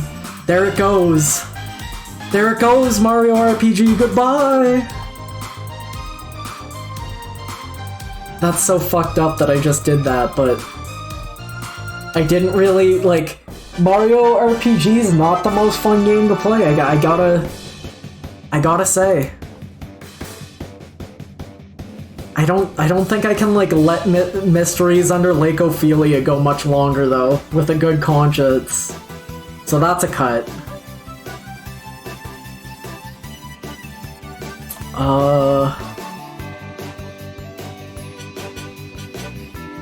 Yomawari, Pokemon Rangers, Hatchwell. Hatchwell was a nice game, but I think I can cut it here.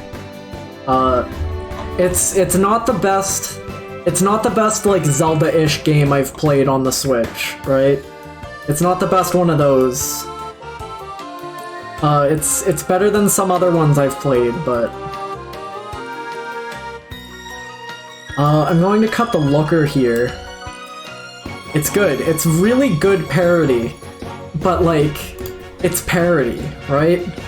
I don't think anyone's too fussed about that. I'm gonna cut PSA too. That's so fucked up that I just put PP Saving Adventure as a better RPG than Mario RPG. Hold on. Hold on. I can't justify that. Can I? Hold on. No, I don't. Hold on. No, we gotta restructure the list a tiny bit. Sorry, PSA. There's no way you're better than Mario RPG. Just like, there's no lineage there. Sorry. I'm running out of RPGs though.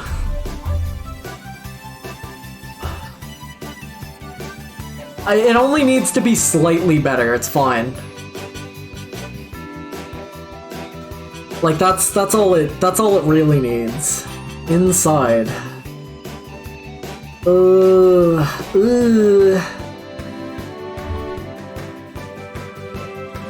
Are you seeing any shitty games that suck ass here? What would you throw under the bus?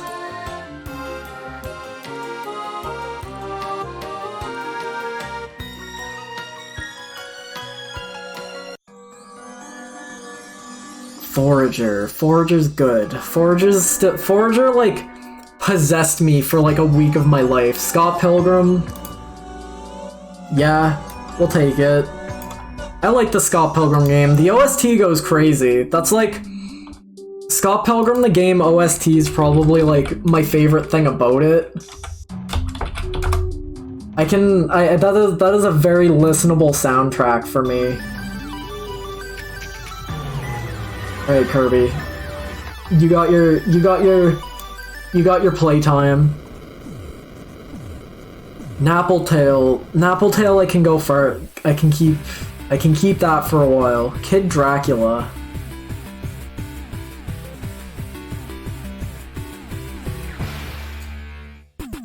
The gameplay's fine. It's not great, but it's playable. Wild Arms 2. Lapis Labyrinth.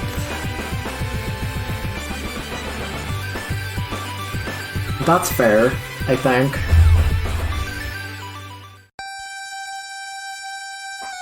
Yeah. It does just kind of feel like ass until you have all your moves unlocked.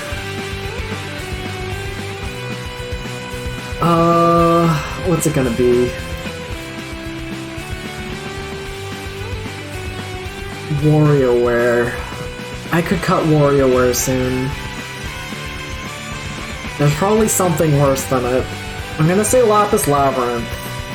It made it higher than it probably should have, but I still can't look at it and be like, I don't like this. It's still a very enjoyable thing. Or it's still... I still have pleasant memories of it.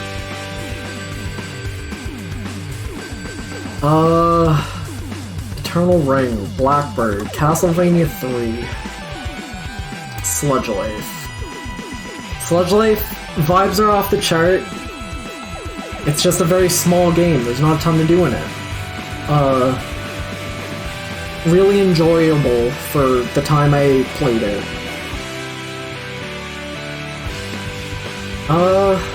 I'll kill Wario here. Get It Together's fun. It has good music, it has good, like... The story's kinda cute and fun to play through. I know that's not, like, a... That's not a typical, like...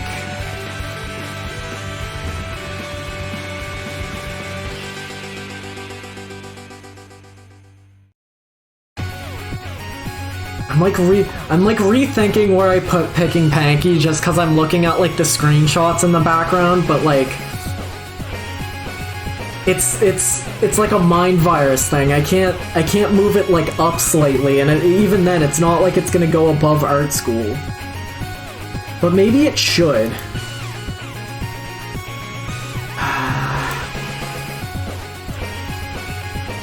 Why am I reorganizing the like bottom of the list? Hold on. Pick and Panky's the only game I dropped this year, but like.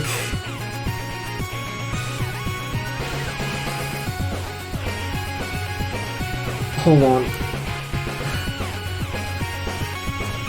Lego Island 2, Uchushin Shuchu, Pick and Panky, Art School. Art School can go below it. Pick and Panky has more quality put into it. You're on a garden. Foul Bob's wants it. There we go. Doesn't matter. Stop looking down there. Look forward to the future. We've got more games to get out of the way still.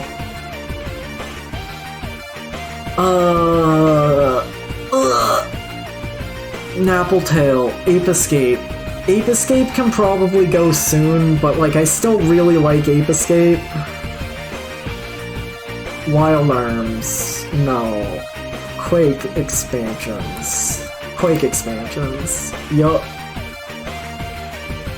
Quake's all the way down here, so like Quake expansions being all the way up here, pretty impressive.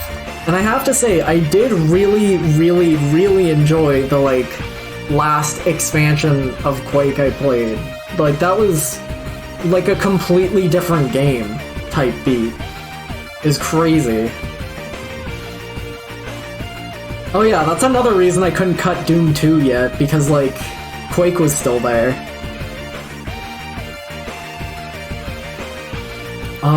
Blackbird, Castlevania 3. Minute Fundraiser. Aperture Desk Job. Captain Toad, Cadence of Hyrule, those have to go up pretty high still. I like Kid Dracula. Do I like Kid Dracula more than Castlevania 3? Ooh, that's a tough one. Do I? Hold on.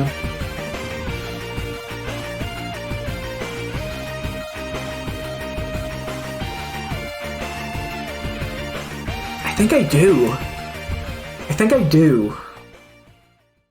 think, like, Kid Dracula's he's just a little guy. I like his crouch where he doesn't crouch, he just sort of like squidges down 2 pixels. I couldn't hate Kid Dracula if I wanted to.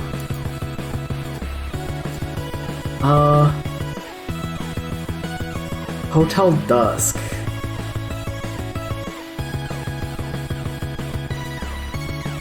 Control I already know is pretty high up. Eternal Ring. Ugh. This is hard now. Because I want to rep games that, like, people don't care about. Because if I don't, who else will? Ape Escape PSP. Let's cut that. Maybe. Hold on. Brandish I know is going pretty high up. Inside's not getting cut before Limbo, but I think I can cut Limbo here. I don't feel too bad cutting Limbo right now. Limbo made it like halfway up the list. That's less than halfway up the list, but still. Mad Father I know is going high. Pokemon Rangers. Pro Gear. I think I can cut Pokemon Rangers soon. I'm gonna put it on like the death list here. Tangle Tower, I liked a lot. Like I can't undersell how much I really enjoyed Tangle Tower. It was short, it was sweet, it was great. Talos Principle. I could probably cut that soon.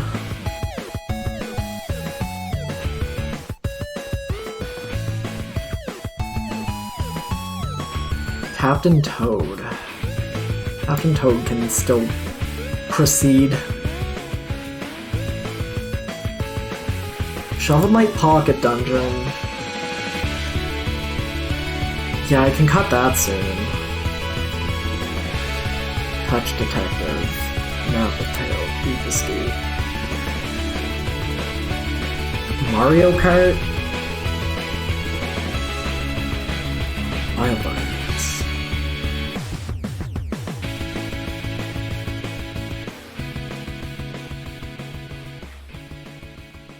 I don't feel like super attached to Dragon's Dogma, but it also feels fucked up to cut it, like, now.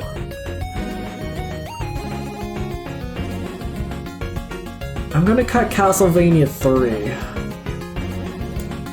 Still good. It's the best Castlevania game before they actually get good. No, it's not, because I still didn't cut Bloodlines, so sorry. Bloodlines is the best one before they actually get good. Doom 2? Maybe. I'm gonna say Ape Escape. But I definitely don't like it more than Pokemon Rangers. So hold on. I'm gonna say Ape Escape. Touch Detective. Touch Detective and Hotel Dusk are, like, similar. I feel like I want to cut Hotel Dusk because, like, I appreciate Touch Detective's vibes more, but, like, Hotel Dusk is definitely, like, higher budge. It's like, it sort of seeps quality.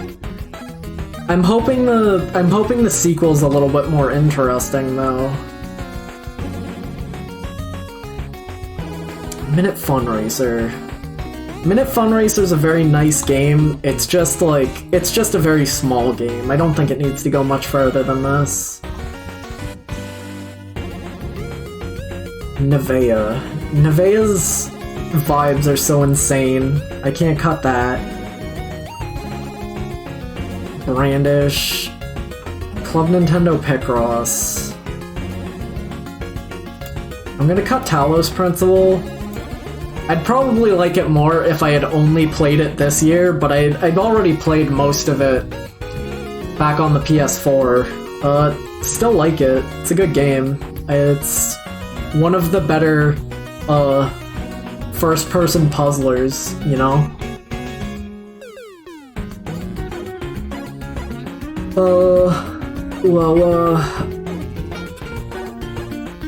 Pro Gear. Doom 2. SteamWorld Heist has to go a lot higher than this. Hella Fantasy. Aperture Desk Job. Eternal Ring? Maybe. Blackbird? I'm okay cutting Blackbird. Blackbird's really enjoyable. I really, really like how, like, I love the music. I love the visuals of it. Again, I'm not a big shoot 'em up fan, so it was like a bit of a harder game. Like, I like how it's built. Like, I enjoy those kind of like secret heavy score chase games where you need to like jump through hoops, right?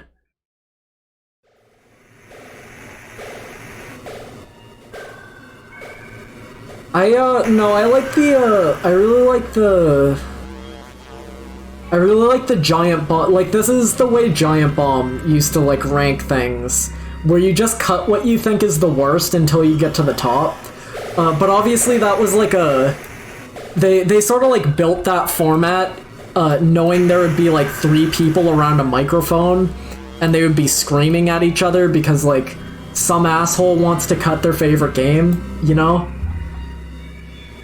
So it works a lot better, probably, if you have more people doing this, but I do like working my way up. Alright, Hex, do you see any shitty games that suck ass here? What would you kill?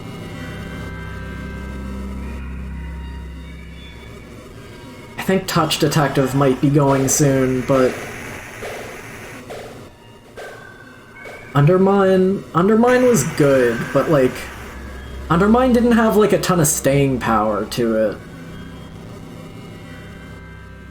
Pro Gear. I think I can cut Club Nintendo Picross soon. It's only a few hours long. It's like a very small, like, little... It's like a game that you got for free, so... Even though I find, like, the subject matter super interesting, it's not, like, a big enough thing to really, like, bring to the end. Inside.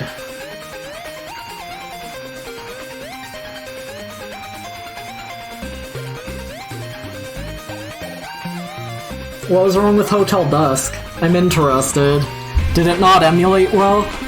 I know you had Linux issues with Dragon's Dogma, and also you had like skill issues with it whenever you played it before, because the game lets you fuck yourself up by picking magic mode early on.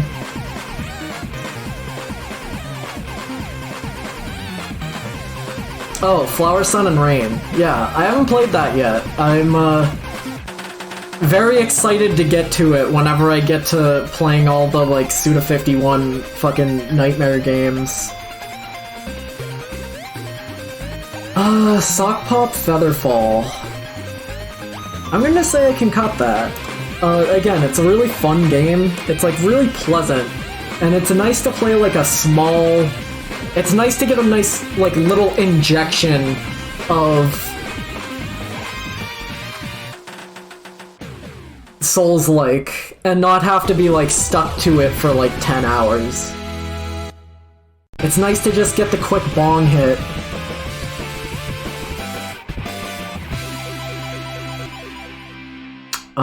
Touch Detective. Castlevania Bloodlines can keep going. Nappletail can keep going. Kid Dracula. Mario Kart DS. Do I like Undermine more than Mario Kart DS? Not really. I could probably cut Wild Arms too soon.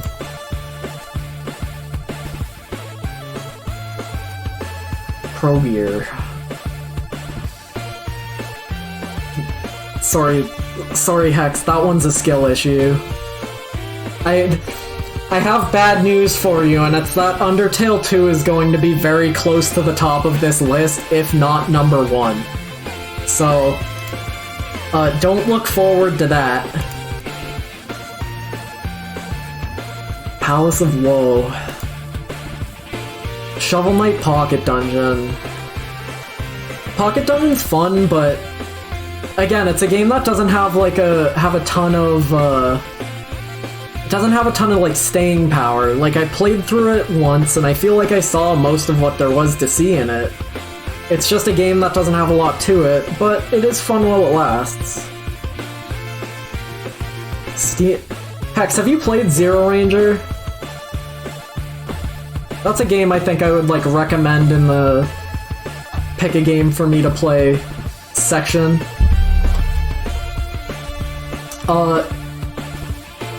It just takes a bit to get good, so like, if you only play it for half an hour, I think like, I don't know if you would get the most out of it. It's like, it's weird. It's like a shoot 'em up that's like 8 hours long, right? But like, it's a really good 8 hours. Cause it's just set up in a weird way. Highly recommend it. It's probably faster than 8 hours if you're not bad at video games like I am.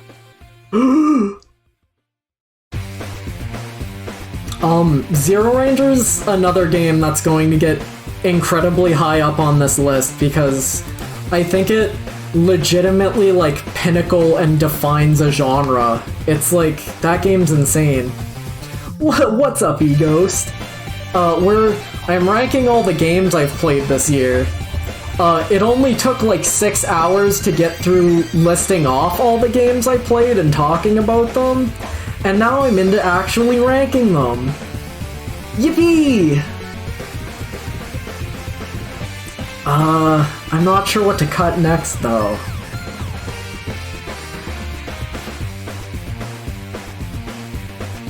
Dweller's Empty Path is fun, too. It's, there's not a lot of game to it, but it's beautiful. It's a very nice looking game. It's just a game where you kind of walk around and talk at things. Oh yeah, I beat 110 games this year. Egos, come on, keep up. This is what I do. I'm a psychopath about it. I don't think I can argue there, Hex. I also think Mario Kart DS is probably my favorite Mario Kart. It has missions in it. It has boss fights. It has Rob.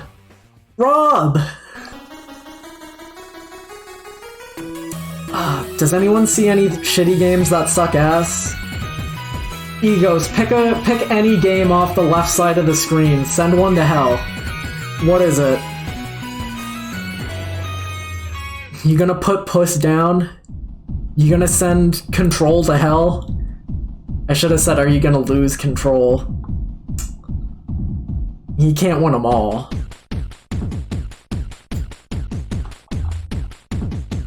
Elephantasy. I want to keep Elephantasy going.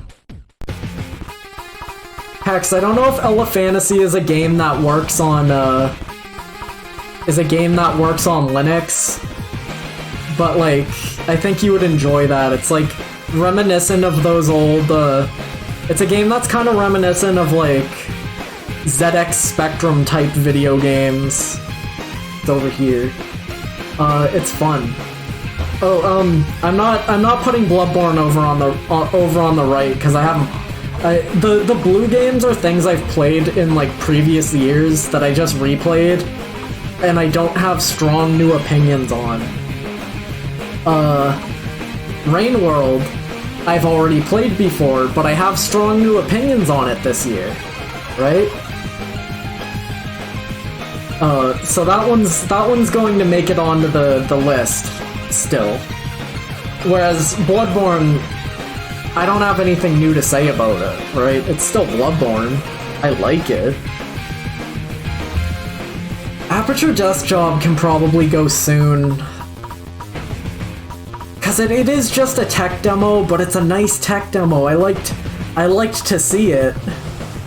You get to like shoot the hell out of Cave Johnson's head. It's delightful.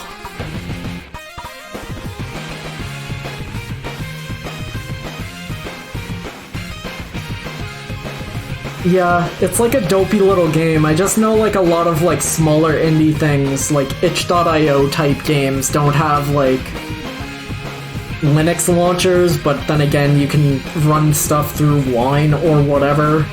I don't know. I don't go there. That shit's scary. Do I like Luigi's Mansion more than Mario Sunshine? I think I'd rather 100% Luigi's Mansion again.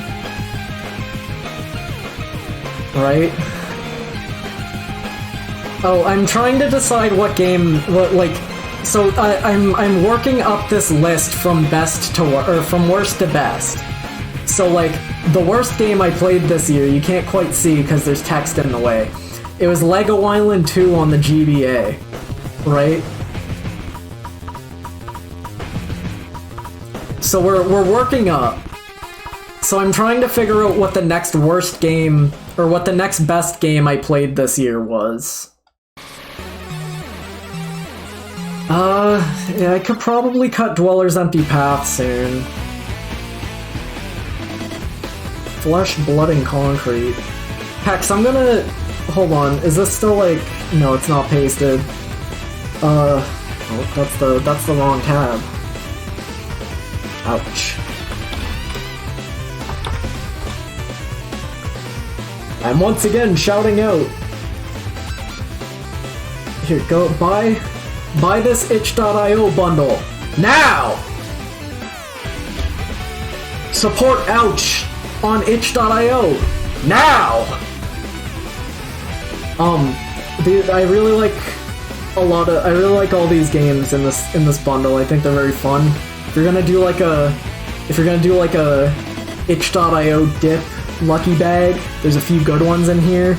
I would recommend finishing most of them, because a lot of these games like change between, like, they change before they end in a very interesting way, and I think you kind of lose something by not finishing them.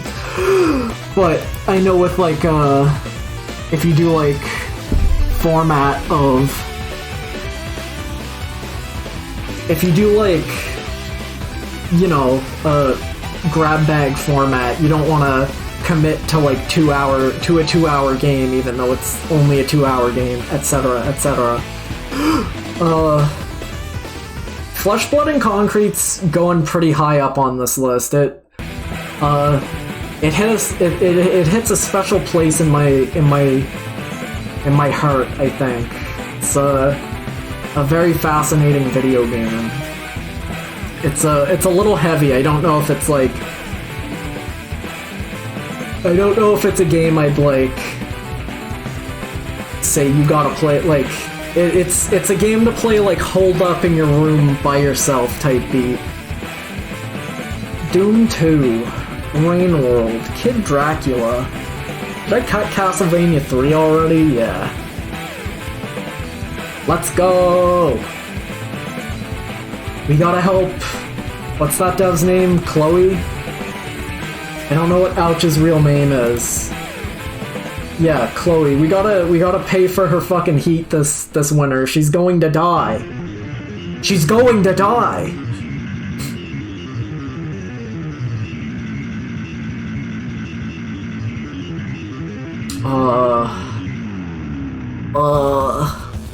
Gloom Reducer. Long live the axe.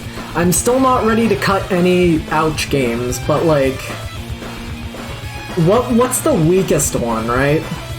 I like Palace of Woe a lot. I think Palace of Woe has like the most obvious message to it too.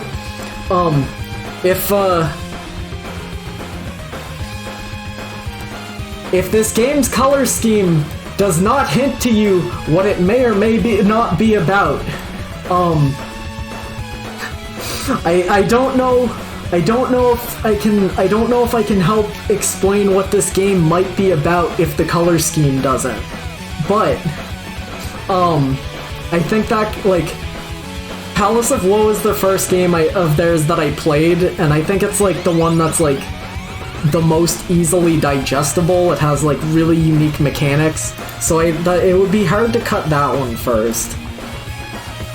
Water's Fine is like very playable as a game, but like it's a game, for most of it is masquerading as a game you've seen before. It's very like Newgroundian.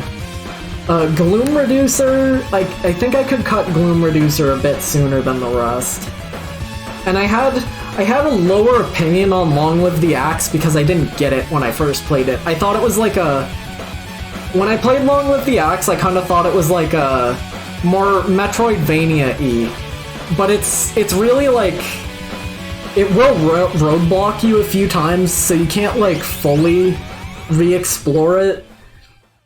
So it's more like it's more linear of a game, but I didn't know that going in, so when it sort of like roadblocked me at one point, I was like, ugh, I don't like that. But like, I think it's their best feeling game in terms of gameplay, so I think whenever I get around to cutting any Ouch game, it's going to be Gloom Reducer. Wait, Tennis. I think I like Tennis the least, but I still like Tennis's second half enough to say it's not bad. Tennis is like 10S, right? Like, that's why it's called that. I think that's really cute. Hold on, I need to pee again. Drink a lot of water. Pee a lot of pee.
Had to get more water. I'm not gonna be able to pee again in an hour and a half if I don't get more water. What would I be doing otherwise?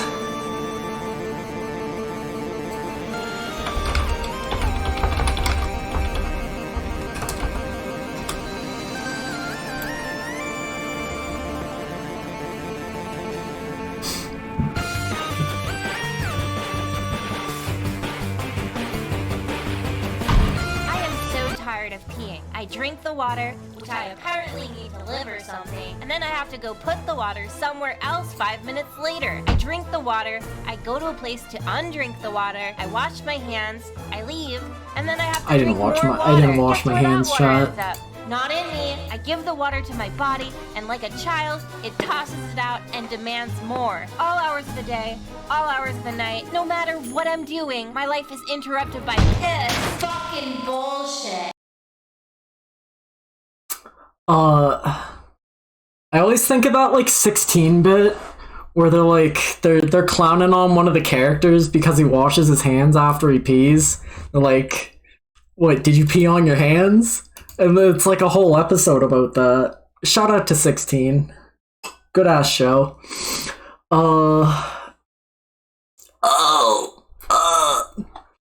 Della is from Brandish the Dark Revenant on PSP. You should play it. It's gonna make it pretty high up this list. I wanted to draw porn of Della at one point because there's not a lot of it, but I didn't get around to doing that because I'm a very lazy person.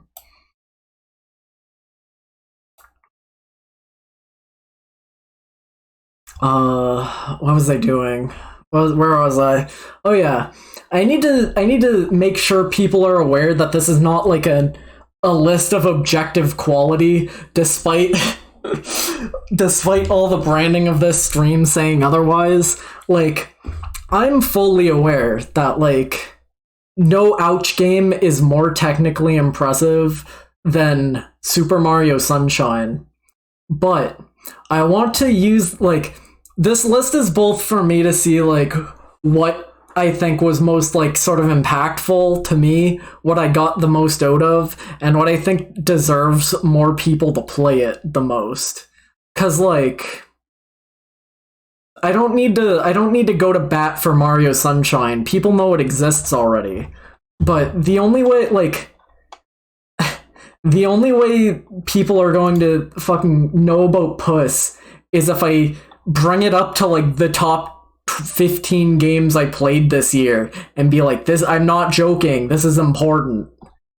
You rescue Jesus from a slot machine and then he turns into a mech at the end. Like, I need people to experience unique things, because otherwise they're just gonna play fucking Stalker again. Sorry, Ghost. What am I cutting next? What's getting cut? What's going to hell? I need music back on. Doom 2. Hotel Dusk. Yeah. Hotel Dusk can go. I like Hotel Dusk a lot. Again, I'm hoping the sequel will be more interesting, but like, I love the way this game looks. I love the visuals. Oh yeah. Eghost, you weren't here for like the 6 hours it took me to build this collage. But it has proved useful because I can put it in the background and it helps me think about things. Touch Detective I can carry forward a little bit more. Undermine. I don't think I like Undermine more than Mario Kart DS. It was fun, but it wasn't amazing. It didn't have a ton of like staying power to it, right? I don't feel super strongly about Dragon's Dogma. Like, it was fun. I think I'm about ready to cut it. I have really high hopes for Dragon's Dogma 2. Right? Because, like, I think there's very, very clear, very blatant problems with that game. And I think if they, like, sort all their shit out for the next one, it's like, they could have a genuine kind of masterpiece on their hand, you know? I'm just not sure that that'll happen, because, you know, I beat it! I beat it like a month ago. I beat it like...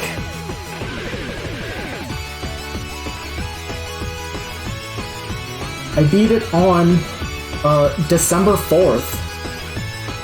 My thoughts on it are fresh in my mind. I enjoyed it. I just don't want to play it anymore, because it's a nightmare. It's built fucked up. Capture Desktop Job can go. It's not better than Dragon's Dogma, but it is really, really nice to see that Portal writers still exist somewhere. They freed the 3 people who write the Portal games from the desk they were stuck under for the last decade to let them make a tech demo for the Steam Deck, and you know what? It was good. It was a good tech demo. Kid Dracula.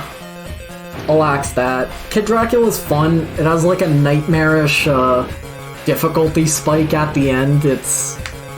I can't imagine how you would finish that if you didn't use save states. Oh, Hex, I thought, like, do you think it would be funny if you had, like, a channel point reward that was, like, no save states for 5 minutes? I think that would be funny. But it would also probably destroy the flow sometimes. Hex, you gotta... How are you ever gonna improve at a game if you can't... You gotta just make the jump! You can't save state before every jump! You won't have calculators with you out there in the real world.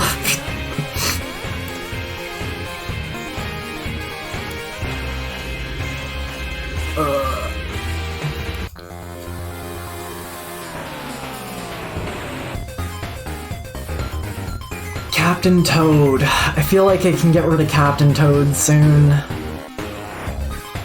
Stanley Parable Ultra Deluxe is like really special, kinda.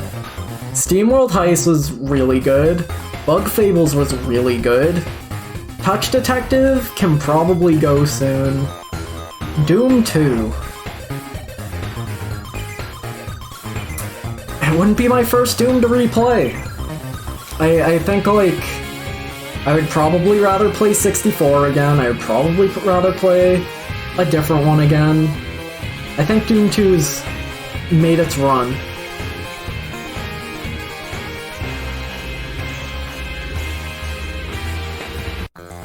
Wild Arms. Wild Arms. I feel like I can bring Wild Arms 2 a little bit more.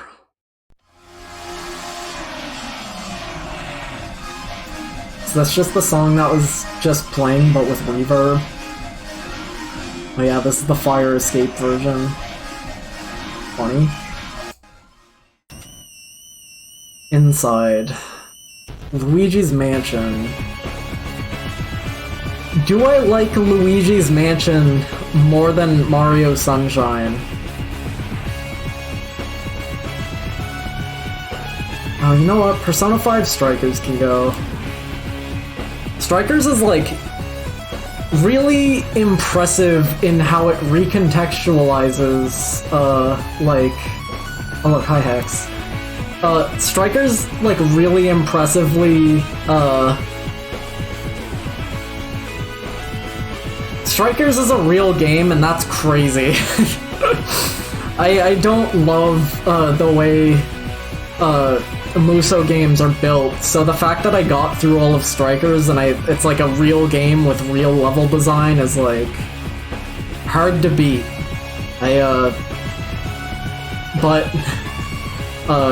It's actually not that hard to beat, because about 50 more things are going to beat it. I should probably start, like, moving things up, like, this side of the list, right? Cause, like, I know certain games aren't getting cut until, like, the top. Like it or not, Mad Father's a top 10 game this year. It just is. I know that. You guys don't know that yet, but you will. Captain Toad. Is Captain Toad better than Luigi's Mansion? That's a good question, because these are, like, Mario things. I would say Captain Toad isn't better than Luigi's Mansion. SteamWorld Heist is still really good. Rain World. Let's cut Mario Kart. Mario Kart DS is a great game. It's probably my favorite Mario Kart. But, like, I'm probably never going to play it multiplayer again. Unless I get a bunch of DSs lying around and make people play it with me. So, the amount I can play it is kind of limited. Yomawari. Pro Gear. Splatoon. Club Nintendo Picross. I'm going to cut Club Nintendo Picross here.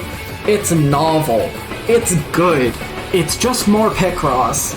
The fact that Club Nintendo Picross made me do Picross puzzles of Mario, like, 40, like, just... I didn't know if Picross had... Like, I didn't know if Mario's Picross had Picrosses of Mario in it when I played Club Nintendo Picross. So Club Nintendo Picross is the first time I made Mario in a Picross game. And, like, that's kind of novel just because of that. Casual Birder. Casual Birder's the only, like... It's the only Playdate game I've seen credits in this, like, so far. I have to do a big roundup of all the games on it at some point. Because I got, this week I got... See, it's right next to me. This week I got Inventory Hero and Spellcorked, and they both seemed a little bit too like, those both seem like slightly bigger games, so I didn't bother booting, I didn't even boot up Inventory Hero yet, because I assume it's going to take a bit more effort, right? Casual Birder was a week 1 game, it's the only one I've, like, finished so far. It was decent, it was good. It was a really good week 1 game because it's like, it's longer form, it's not like a score attack game, but it's something you can chew on for a bit. It's good.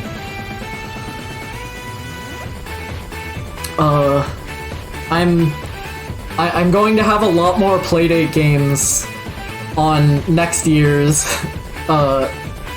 Game of the Year Throwdown.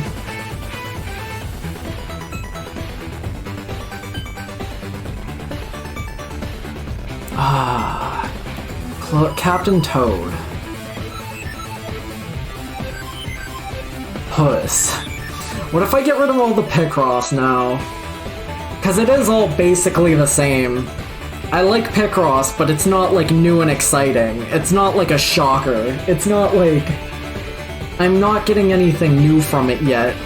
Next year I'll be able to talk about getting something new from Picross X, for better or for worse. Cuphead DLC. Splatoon. Yeah, I think it's fair just to cut all the Picross at the same time. Cause I really don't have strong opinions one way or the other, to be honest. I love it.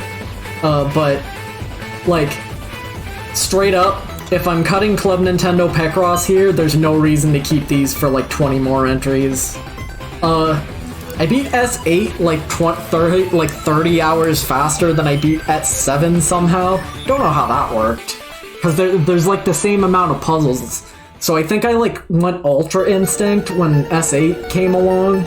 I don't know what all that's about. It's weird. I've awakened my third eye for Picross now. It's scary. Tennis. This is hard now. Nappletail. Nappletail can go a bit longer. Nevea can go a bit longer. I'm running out of easy, like I'm out of easy cuts now. Pro Gear. Pro Gear's a really nice, it's a really nice scrolling shoot 'em up. I don't like scrolling shoot 'em ups. Which is scary, because we're not there yet. But Pro Gear's like really nice. Pro Gear's like a Capcom game, and I'm surprised that it never like... I'm really surprised that it's never come up in anything else. Like, I've never heard anybody talk about this game, but I've probably never heard anybody talk about it because I don't go to places where people talk about shoot 'em ups. Hello Ricaire. Hello Moopy. We're talking... This is a big fuck off list of my game of the year. I'm just going through every game I played this year, and ranking them from worst to best. We're about half done.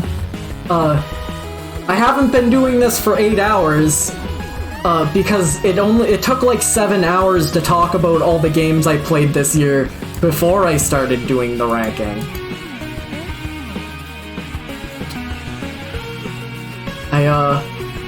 You can see this, like, massive fucking canvas I have over here that I just keep putting images into. It took, like, 7 hours to build this canvas. This is what I did for, like, 6 hours before I started talking about the games. Because I needed to be, like, you know, I needed to image it. Oh, wait, hold on. Get that off the screen.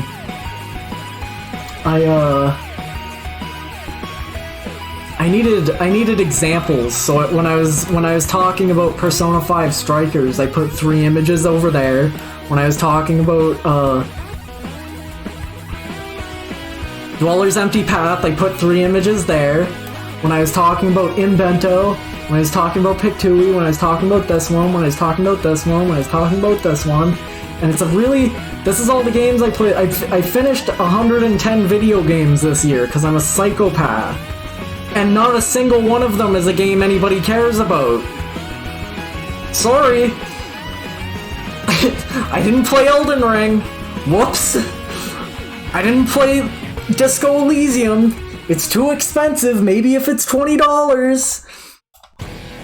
I played Sludge Life.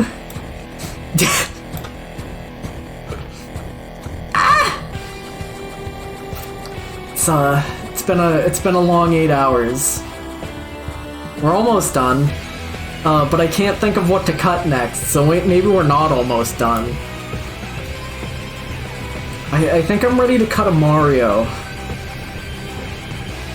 Alright, Yomawari Midnight Shadows. I think I'm okay cutting this here. I really liked Yomawari oh, I didn't, the thing's not on the screen. There it is. Why is this over? No, don't open that. On that screen. People could put cocks in there. Oh yeah! I didn't write about Obakadoro, huh? Maybe I should've, right? But it wasn't really like a game I finished, really. And like, my brain problems only let me write about games when I finished them.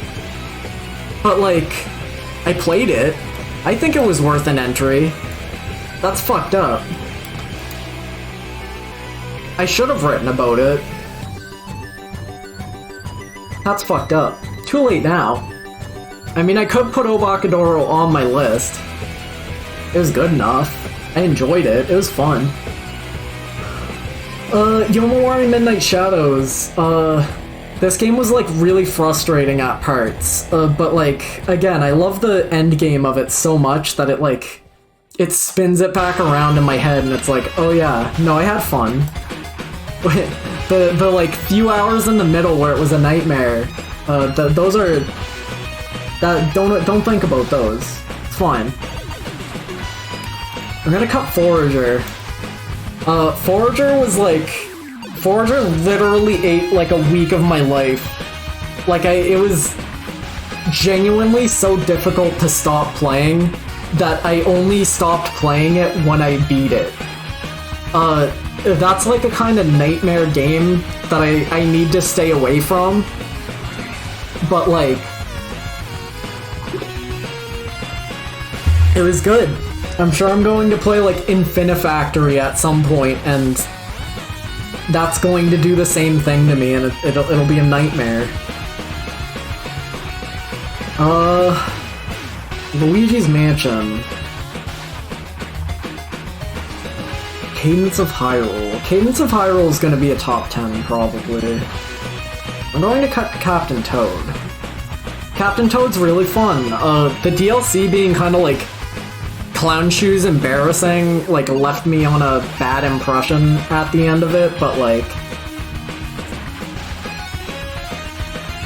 I do really like it. It's a hard game not to like. It's, it would probably be higher if I hadn't already played it, but I have it on Wii U. This was just a replay.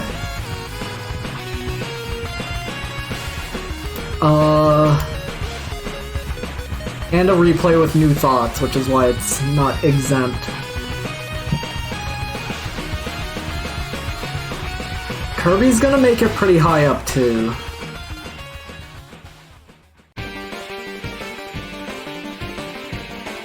Inside.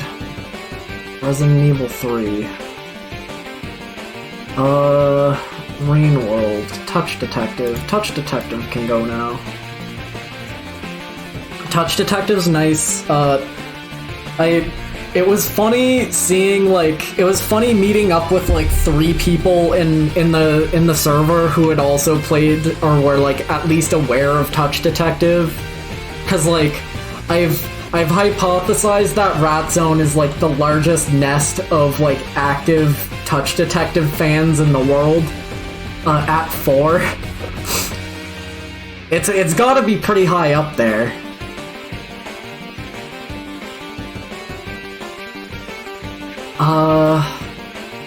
I'm gonna cut Tennis. Again, I love every game by Ouch. I think they make great shit. I think they make insane shit. Tennis, I didn't love the start of, and while I did like the end, I feel like, bang! I feel like they hit you harder. I feel like their other games hit you a bit harder than Tennis did with me. This isn't my longest stream yet, Dak. Resident Evil 1 all in one sitting went for 10 hours. It's split up into 2 streams because halfway through Dylan called my phone, and because I was streaming from my phone, it cut the VOD in 2. That one's still longer. We could beat it though, we could clutch it out. It's only an hour and a half longer. Did Scott Pilgrim finish? No, it's just on like ambience. I'm not ready to touch Bayonetta 3 yet, but like... The only reason I can justify cutting Bayonetta 3 later than like... Cause like, do I think Bayonetta 3 is better than Super Mario Sunshine? Like, full stop. Probably not. But I've been playing Mario Sunshine my whole life, right? I played Sunshine as a kid. I've played it a few times between then, and I finished it now as an adult. But like, I value new experiences a lot. So like, I'm definitely going to cut Super Mario Sunshine before I cut Bayo 3, because the shit show of Bayo 3 was so fascinating. It's still fascinating. It's, and I enjoyed playing the game enough that it's not like...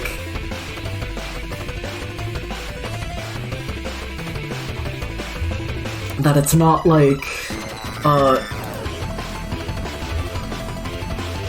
that it's not like just the shit show of it.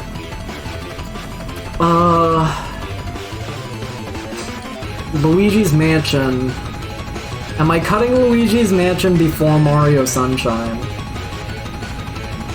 Probably.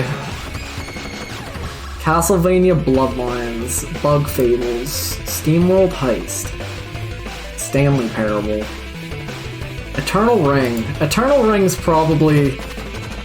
I don't know. We can hold on to it a little bit longer.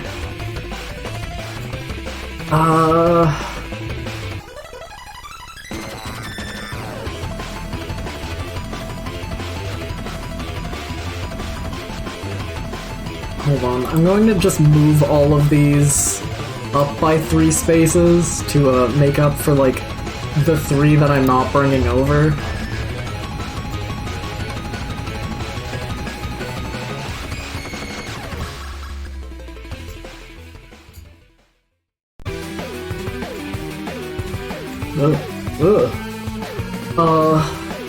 Yeah, where was I? Maybe I should, like, move all of these up, too.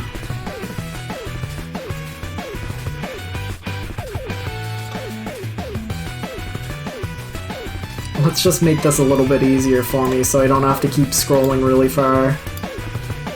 Brandish is probably top 10. I really enjoyed that. Not top 10 forever, but top 10 this year. Let's just scrunch this list up so it's easier to scroll through. Just a bit.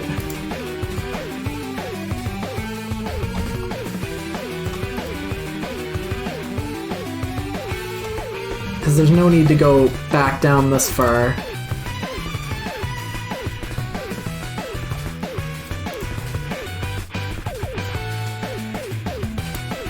Yeah, like we were saying earlier, I think like the best part of the Scott Pilgrim game's the music. Really, really crazy OST in that game.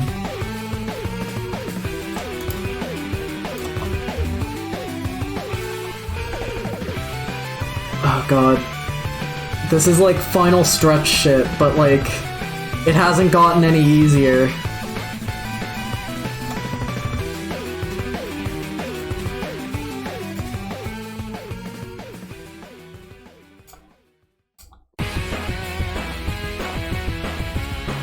What the fuck is this song?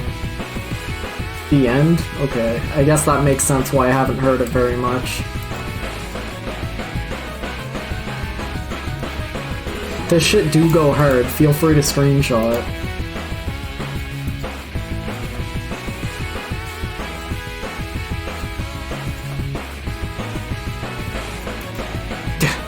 Wait, do you think eGhost was watching this at work? Did I scare him off because I was talking about porn earlier? I hope I did. That would be really funny. As like, porn, all caps. You'd have earphones? I doubt it. You wish. What am I killing off next?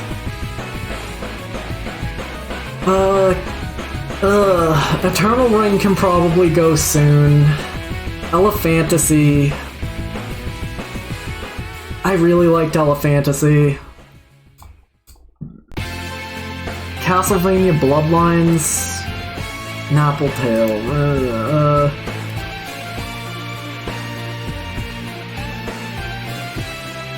I'm going to cut Wild Arms 2. Wild Arms 2 is really good. No it's not. Hold on.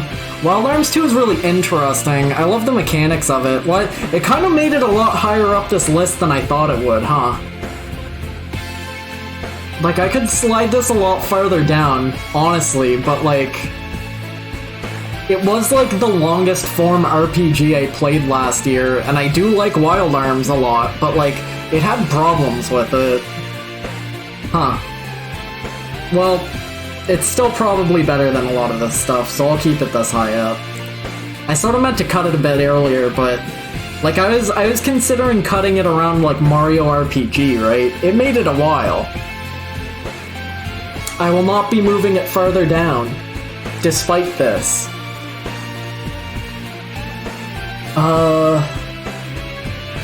Nevea. I want Nevea to go a bit farther. Nappletail. Mario Sunshine. No wait, Luigi's Mansion can go first. Luigi's Mansion's really fun. I would rather 100% Luigi's Mansion again than 100% Mario Sunshine again. No, the difference there being about 40 hours, right? Maybe not 40 hours, maybe like 30 hours. Still. Just because one's much, much longer, right?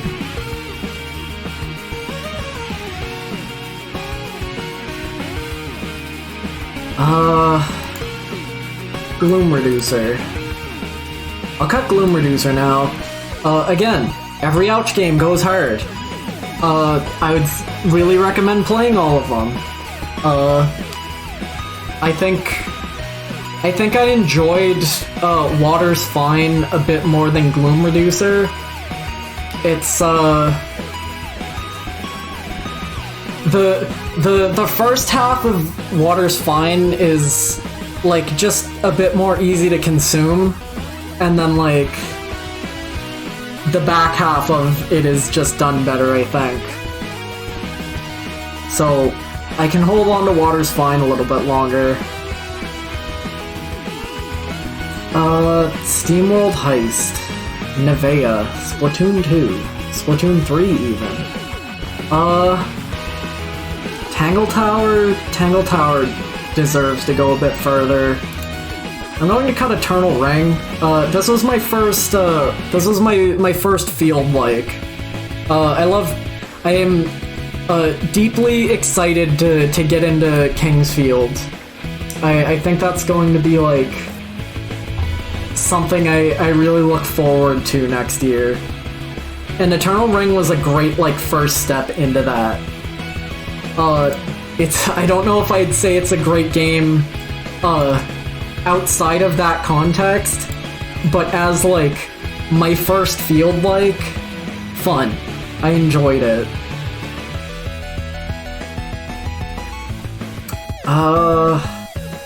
Super Mario Sunshine can go here. What was Puss?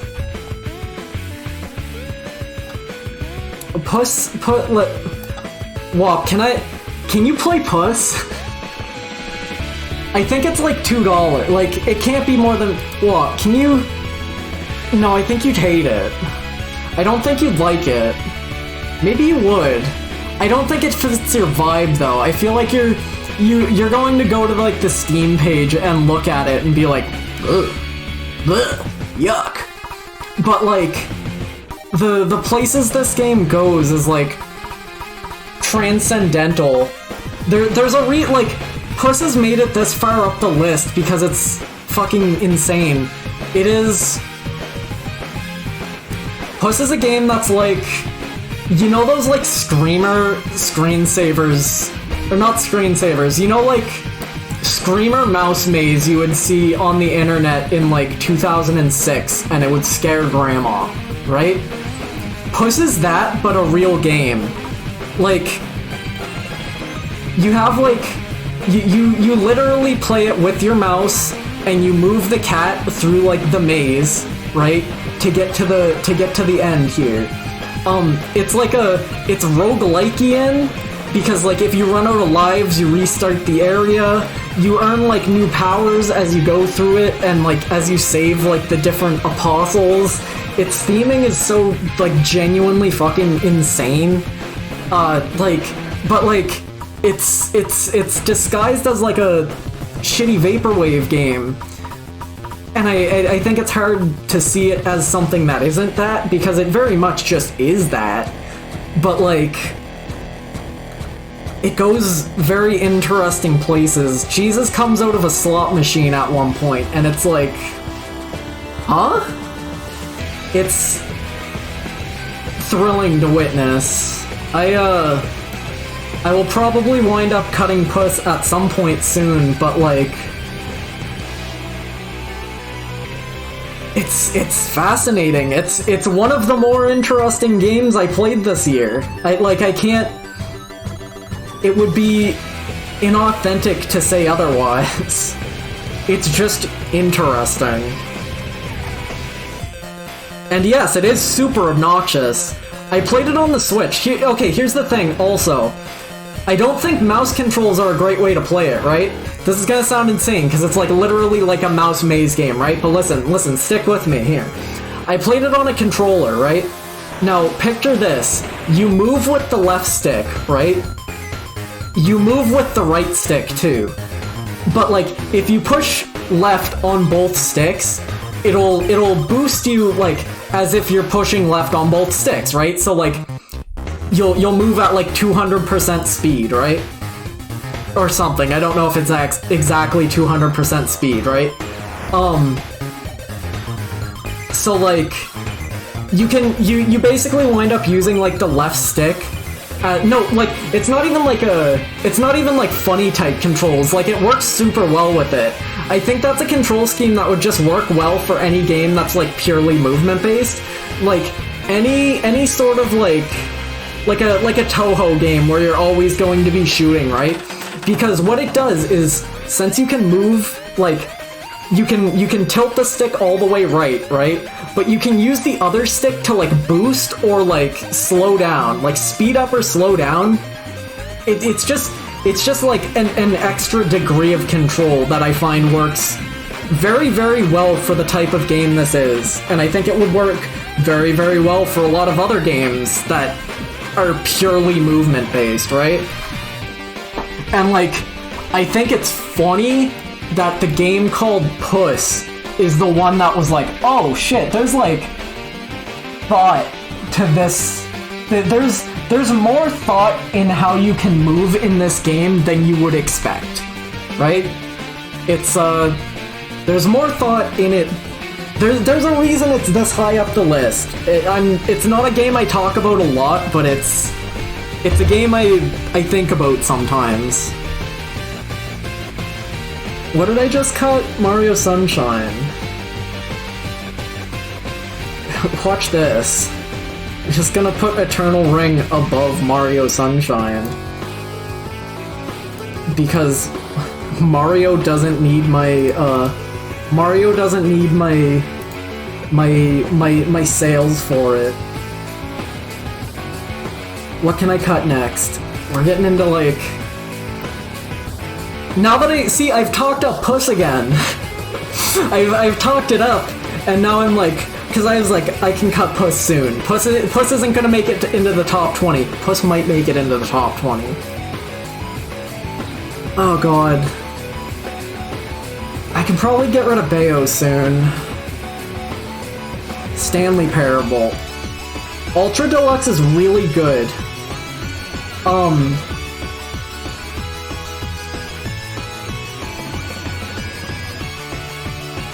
Insane, what was that good to be that high? Eternal Ring? Bayonetta? Mario Sunshine? Puss? I assume Puss. there's a lot up here, because, like, again, I want to make a list that, like, people will see and be like, that's interesting. I respect this person's opinion on video games. I will play this video game now. Cutting inside, it's good. I've talked it up, it's like $3. Again, it's just a game that's very nice. Ends on an incredibly cathartic note. There's a lot of like one-off mechanics in it, and I always love to see that, because if you can afford to put in like a little torch puzzle with a full torch moveset that gets used in exactly one chapter of your game, like, you can afford polish, you can afford that excess, and I love to see that. I think you can make an incredibly good game without a lot of parts, but if you can have an incredibly good game with a lot of parts, I like to see that, right? Symphony of the Night is a game built in almost entirely on excess. You can equip peanuts in Symphony of the Night and flick them up into the air, and you have to step forward a bit and have Alucard look up to catch the peanut in his mouth. And I shouldn't need to explain anything else about Symphony of the Night to get it across that it's the best one because of the peanut item, right? You just understand that. But, like, I don't think all games need the peanut item level of excess to be, like, great. The Scott Pilgrim soundtrack ran out. Need more music, chat. What do we got?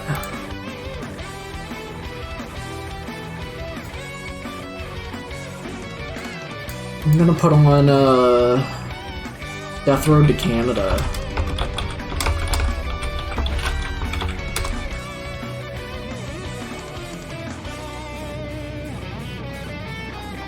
Maybe. I can't find a good upload of it, so maybe not.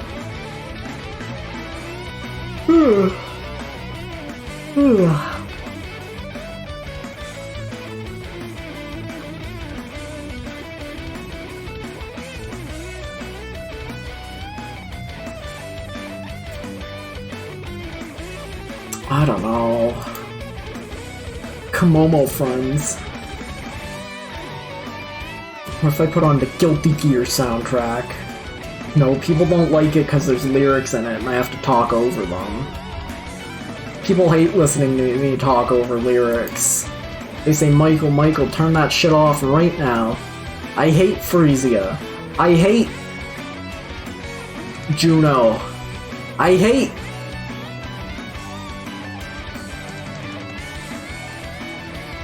I can't think of any other names.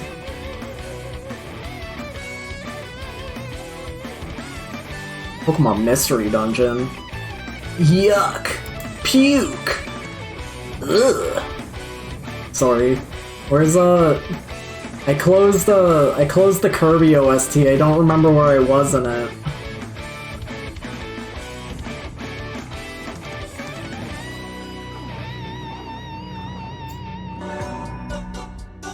I got Kirby back.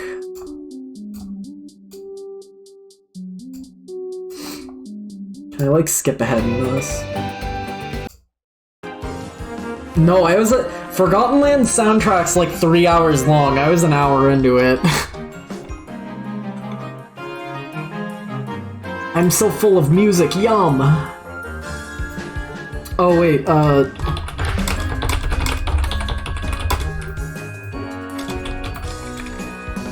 Walk, did you finish Shadow of the Colossus? You still playing that, big man?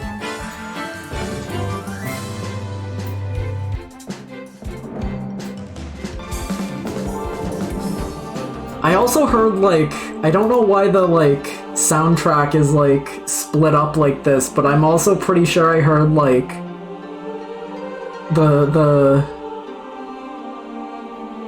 Oh god.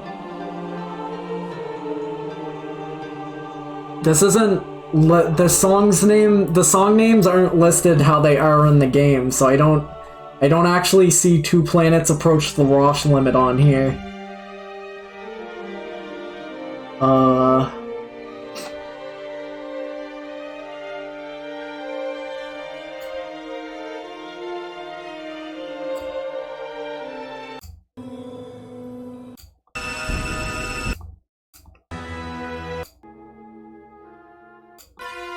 I don't know if Shadow of the Colossus OST is great listening music either, to be honest. Like, once I get into, like...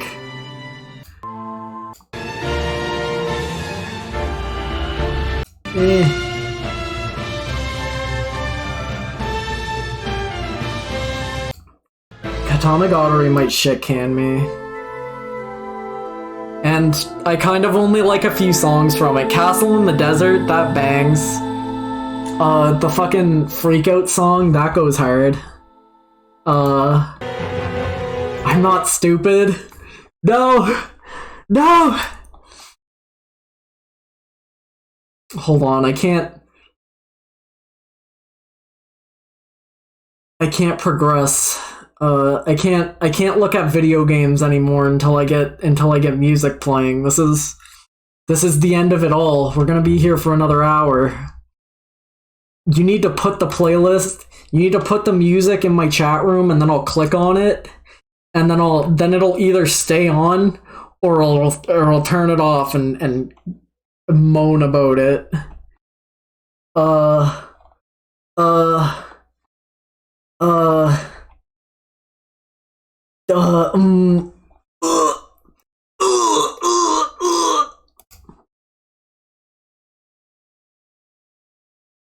What do we got? What do we got? Yeah, I can fuck with this. That's what we like to hear, baby. This is a bit loud. That's better. I think that's better anyway. Yeah, I can bang to this. What am I cutting next, by the way? Does anyone see any shitty games that suck ass here? What would you kill off next?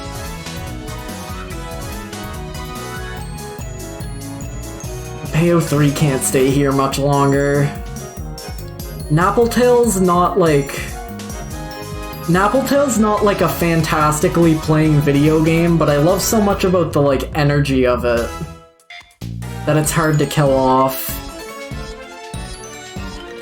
Cadence of Hyrule's important to me.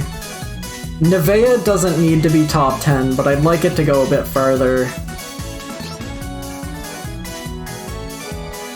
Splatoon could go, but do I like Splatoon 3 or Bayonetta 3 more? Right? I'm gonna say Cuphead DLC. It's still beautiful, it's still fantastic, it's still amazing. It's just more Cuphead. The bosses in it are some of the best. The decisions in the way they designed content in the DLC, still top notch. I really do look forward to whatever they do next. I don't know if I'm ready to kill it though. Water's fine, long live the axe.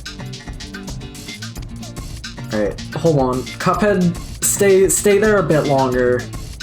I'm going to knock out, yeah, like Cuphead's DLC is really good. That final boss is also kind of crazy. Like, even just, Castlevania. I'm okay cutting Bloodlines here. That sort of Castlevania's never been my favorite. Bloodlines has a lot of really memorable things in it. I enjoyed playing it. I don't know if I'd play Bloodlines again. It was good. I don't know if I guess I did only play one character of it, but like, I'm not super keen on revisiting a lot of those old Castlevania games, right? Like, playing them once is almost good enough for me, I think.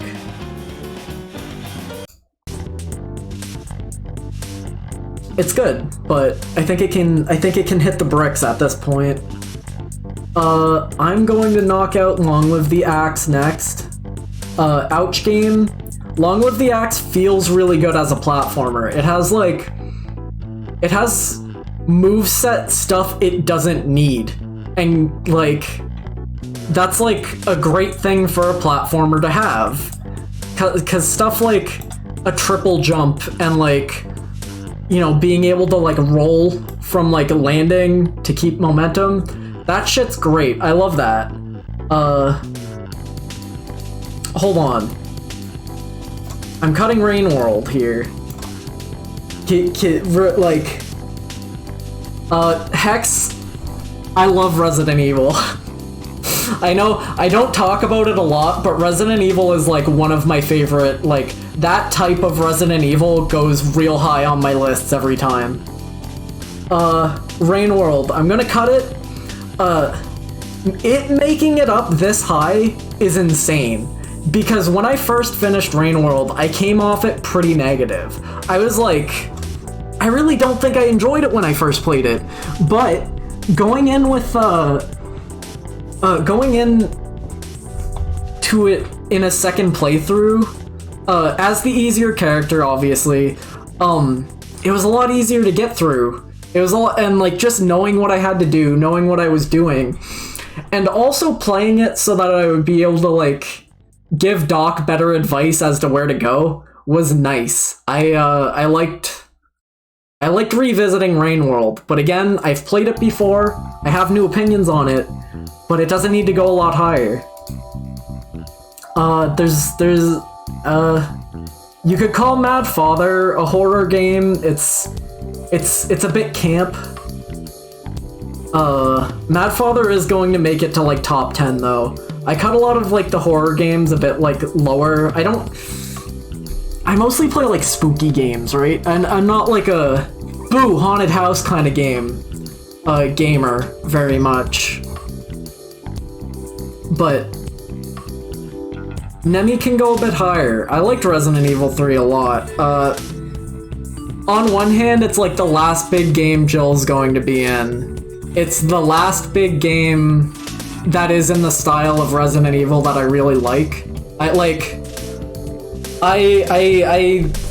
have almost no interest in playing Resident Evil 4, but I know I'm going to next October. Like, knowing it's a masterpiece, knowing it's one of the best games of all time, knowing it's the thing that took the series in a direction I'm not interested in, it's a lot of stuff that like kind of lowers it for me in terms of interest. So Resident Evil 3 sort of meant a lot to me, knowing that it's like, this is where what I want kind of ends from the series, and I get to do it, I get to play it, and I get to see Jill during it, and it's like, that's important. I know Resident Evil 0 I still haven't played, and I know that's more in the style of game I like. I know there's still Code Veronica that's similar to how I like it, but I haven't gotten to those yet. Don't know when I will. But all that's to say, I like Resident Evil 3. It gives a big smile on my mouth. I think I can drop Kirby soon. But I can't drop Kirby. Kirby's, like, of the big Nintendo first-party things that are left, like, Kirby's going past Splatoon and Kirby's going past Bayo, right? I think I'm gonna cut Splatoon, just on the basis that, I think I just had more fun playing Bayonetta because I didn't have to play, like, bad matches. I didn't have to, like, play Bayonetta online against people who were, like, pushing my shit in, right? Like, if all I played of Splatoon was the single player, it would maybe be a bit higher, because I liked the single player pretty consistently through, but I also played, like, 100 hours of it online, which is a nightmare. Water's Fine, Palace of Woe. Yee. Alright. This is a hard one for me, cause like I think Palace of Woe is like a bit better, but it doesn't have like a twist. And I know games don't need like twists, but like Water's Fine, Gloom Reducer, those games both have like really good twists. Palace of Woe doesn't really have one. It's just good. I think ultimately, I think Palace of Woe is a bit better than Water's Fine, even though I really, really like how Water's Fine ends.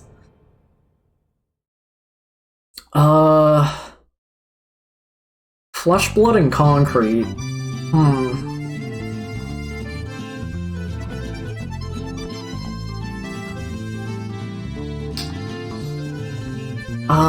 SteamWorld Heist, huh? Nappletail, huh? Tangle Tower, huh? Tangle Tower I know doesn't like... Yeah, that's enough for me. Tangle Tower is really good. I don't play a lot of... where is it on here? I don't play a ton of point-and-clickers, right? But like, this game looks like straight up beautiful. I gotta be honest.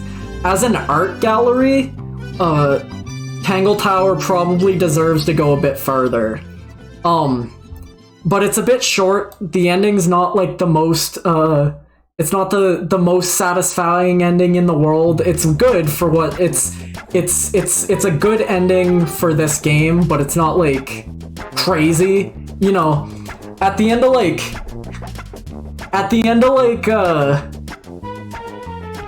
spoilers for Professor Layton 1.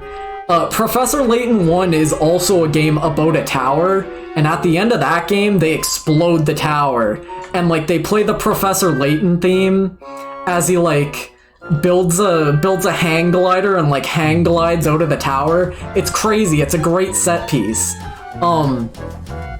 This doesn't have that, right?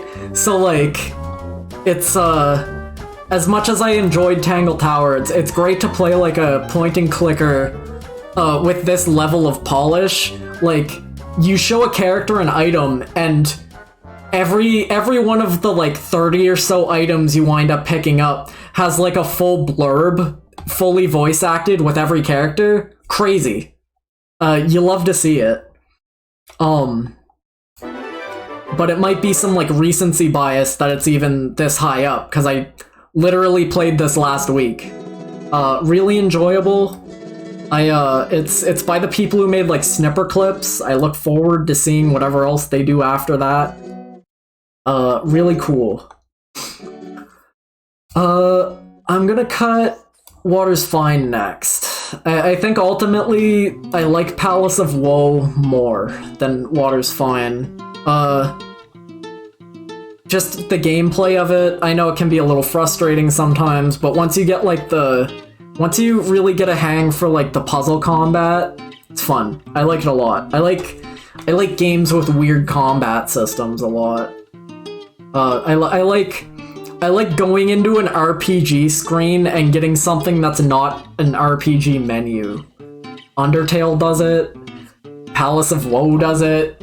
A lot of games do it, and I love it a lot. I like seeing that. It's just something I enjoy. No, you don't have, like, honestly, it's kind of fucking bullshit sometimes. Like, they do throw enemies at you that are, like, there's like one good solution, and you kind of just have to like fumble for the solution. But like, once I finished it and I sort of like knew, once I had like memorized every character's solution, it sort of got through all the wrinkles for me. Yeah, but that like, yeah, I don't know if I can like defend that, but like being made to redo it a lot, like, I don't know, you can get in the groove of it.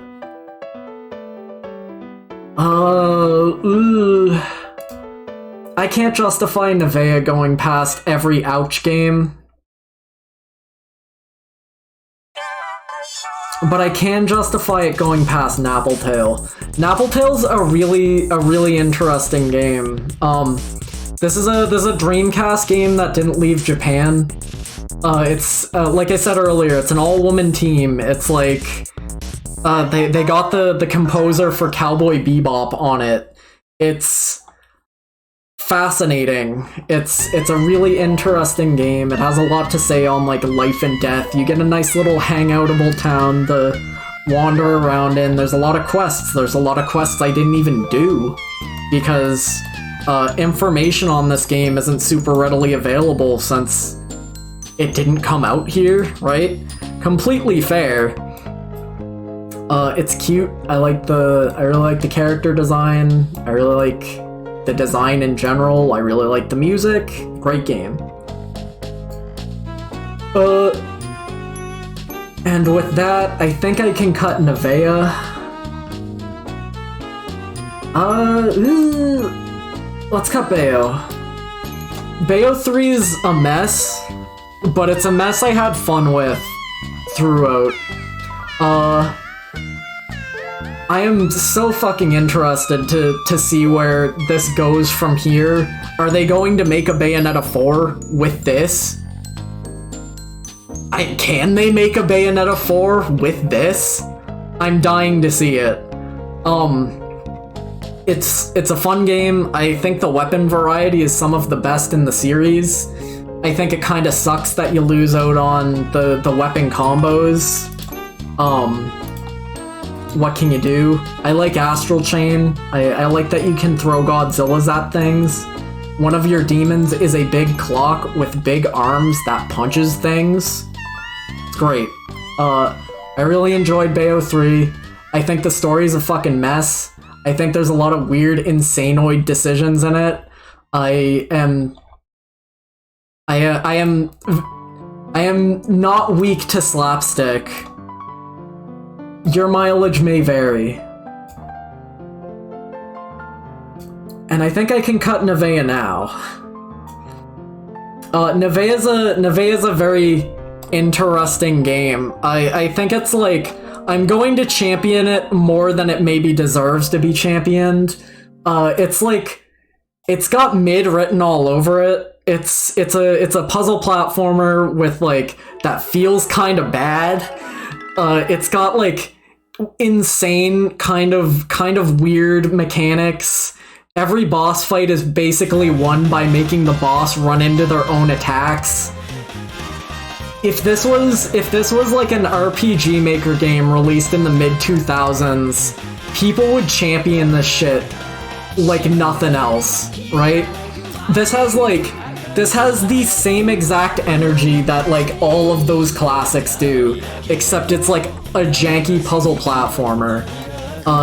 It's probably like $3 right now. I think if you have like a jank tolerance, it's good. It's hard to hate. I'm gonna kill off Puss here. Space Detect. What the fuck is this song? Hello? I'm going to cut Puss here. I did my spiel about it earlier. Endlessly fascinating game as far as I'm concerned. Just one of the just dripping with interest. Not a great way to put it, but I think it's how they would want to be put. They would want it to be put. I'm going to cut Dweller's Empty Path here. Really nice game. I think I could probably have cut this a bit sooner, in all honesty. It's just a game where you walk around and talk to people. But it's a very nice game where you walk around and talk to people. It's by Temi. She doesn't need a shout out. She's like Undertale famous. It's really a nice game. In fact, I'm going to move it down. It's nice, but is it more nice than Cuphead? No, sorry. Maybe I cut Cuphead too soon. Hold on. Cuphead's like... hold on. Hold on. Well, Cuphead's not better than Splatoon. Maybe. Hold on. Alright, there we go. Reorganize those a little bit. Dweller's Empty Path, they just moved it down like 10 spaces. Still great. Thumbs up. SteamWorld Heist. I think I can cut that now. SteamWorld Heist is really, really good. I'm not a big fan of tactics games. I'm not gonna play an XCOM. I'm not even gonna play the Mario and Rabbids XCOM. But SteamWorld Heist has like really, really fun characters, really fun mechanics. You can like shoot the hats off of enemies, and then you can go pick up those hats, and then they get added to your hat like storage, and you can put them on your own guys. And that's like most of how you get more hats. You can buy hats, but you can like shoot them off of dudes, and like there's like missions with unique hats. And if you want that hat, you gotta make sure you replay that mission and shoot that guy's hat off. And I kinda love that. Like, again, that's like excess. It's fun. There's a weird amount of vocal tracks in the game. There's a lot to it. I hope they make a sequel. I would be so happy to see a SteamWorld Heist sequel. They made SteamWorld Dig 2, but I would love to see a SteamWorld Heist 2. I think I can cut Bug Fables soon. I'm going to cut Bug Fables here. Really great. Genuinely. If you're someone with any amount of love for Paper Mario, the way it used to be, the way back when it was right, back when they did it, back when it was a good game. If you have any love for like that Paper Mario, this is that. You can play it right now. It's called Bug Fables. There's some parts of it that feel low budget, and it was a Kickstarter game, so I can't complain too much. I would love to see this team, like I would love to see the same team who did Bug Fables make something with a bigger team, or make something with a bit more polish. I would love to see that, because that is something that can genuinely like rival the best of Paper Mario. Because I think mechanically they're already doing that. Bug Fables has like 2 super bosses in it that are like endgame. And they're like great bosses. No, like they're super legit super bosses. Like even in like Thousand Year Door, the final boss is still gonna like melt if you're running like danger strats. You can run danger strats in Bug Fables. You just can't break the game with them, right? They're good, but they're not insane. And like it's great. It's great. What's next? What are we at now? 1, 2, 3, 4, 5, 6, 7, 8, 9, 10, 11. We're breaking the top 10 soon. Is it more interesting if I leave Kirby behind? Because then, if I leave Kirby out of my top 10, that means like we're not bringing in any like huge big budge like ultimate video games into the finals, right? I kind of want to drop Kirby just to keep it out of my top 10. I love this game. This is a great game. This is a great game for Kirby. This is a great game for Kirby's future.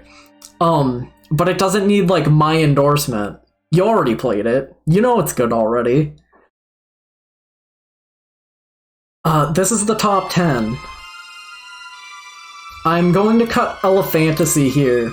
Elephantasy's a game I think is really special, to me. I don't expect anybody to feel this way about this game, the way, like, how much I like it, because I think I like it a weird amount. It's not, like, the best platformer I've ever played. I don't even think it's a platformer. I don't even think you can jump in it. Can you even call it a platformer? But like, the way it opens up, the magic of the way this game like opens up is so nice to me. I appreciated it a lot.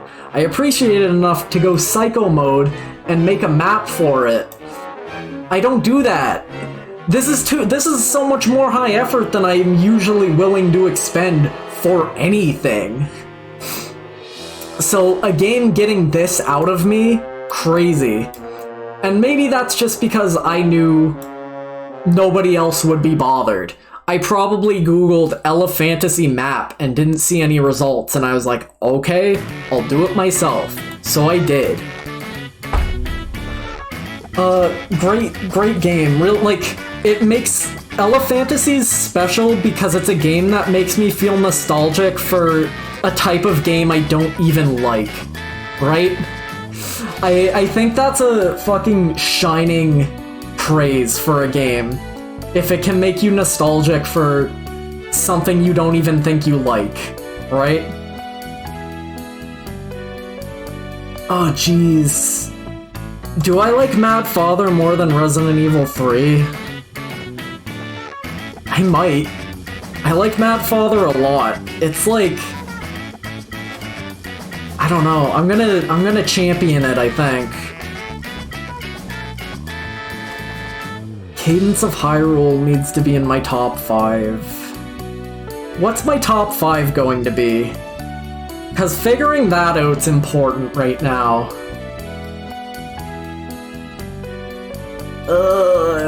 Control? Control. Flesh, Blood, and Concrete.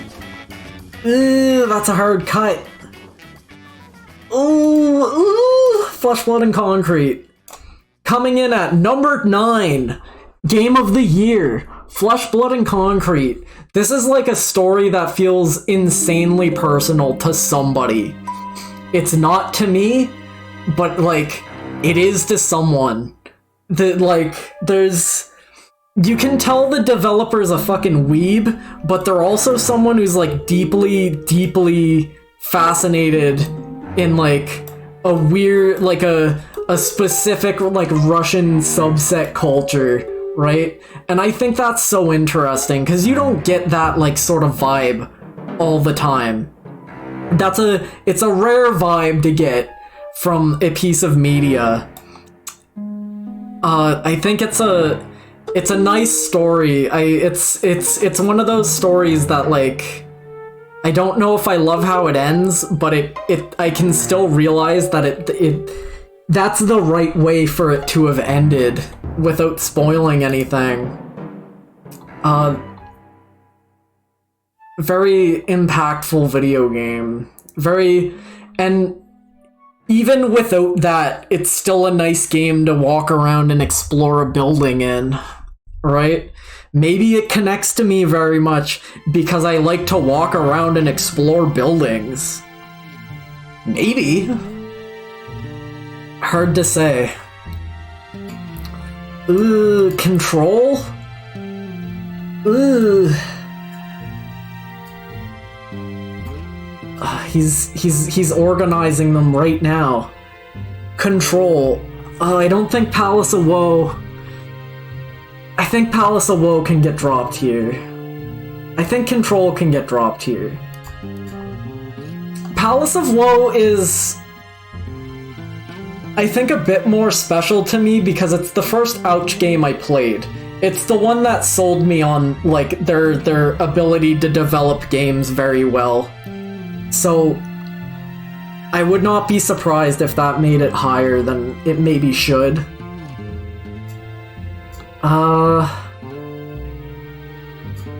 I'm going to cut Control. Control's very fun. Control's very good. Control's like a very rare game for me in which it's a game where you have a gun and you click on dudes for like 40 hours. And I had a great time clicking on those dudes. The theming's great. I love seeing SCP-inspired stuff, and I love seeing it so blatantly in like a AA game. I love that it ties together like Alan Wake and like I love the Remedy cinematic universe we're getting between games. I haven't even played Alan Wake, but like, I'm so fascinated in it now, knowing that it's connected to Control. Even like post-mortemly, like, it's not like it was planned to be connected to Control, but tying them together is so fucking cool. Fun. Interesting. 1, 2, 3, 4, 5, 6, 7. I need to make 2 more cuts before we're in the top 5. What are my top 5s? That one, that one, that one. 1, 2, 3, 4, 5. Alright. That does it.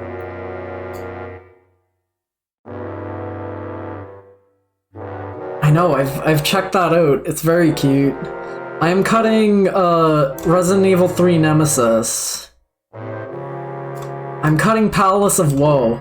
Great game. Again, this was the one I saw the icon of in the itch.io like big collection. And I was like, I love that. This was the one that caught my eye, and this was the one that like cued me in on a developer who I am so interested in following and supporting for whatever they put out. So for that, I really do need to like give it the respect it deserves of being this high of a recommendation. It might not be the best ouch game for you, but for me, it was the great one to get in on, you know? I'm cutting Resident Evil 3 Nemesis as my number 6 game of the year. I love Resident Evil.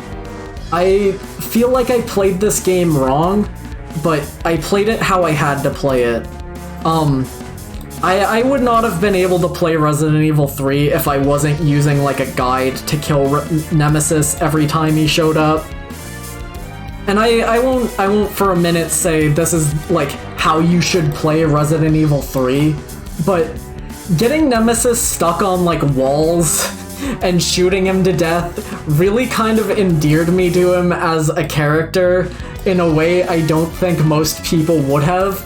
'Cause like, it's cute and funny to get Nemesis stuck on a wall as he continues to run at you in place as you shoot him to death, and it's not easy to do this. Like, each location you can fight Nemesis in has like a different dumb little strat you have to do, and having to like follow along and figure that shit out was unique and fun, and there's so much to this game that is what I want from Resident Evil that I love to see it.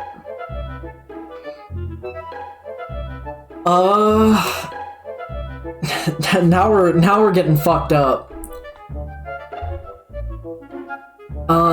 Brandish, right? Mad Father? Am I really gonna say Mad Father is my number 3 game of the year? No. Maybe?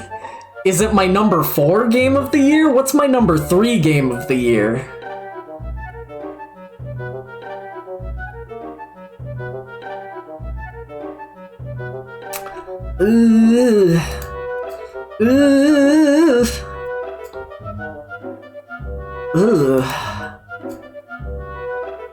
Alright. I'm going to cut Brandish, the Dark Revenant, as my number 5 game of the year. I really enjoy Brandish.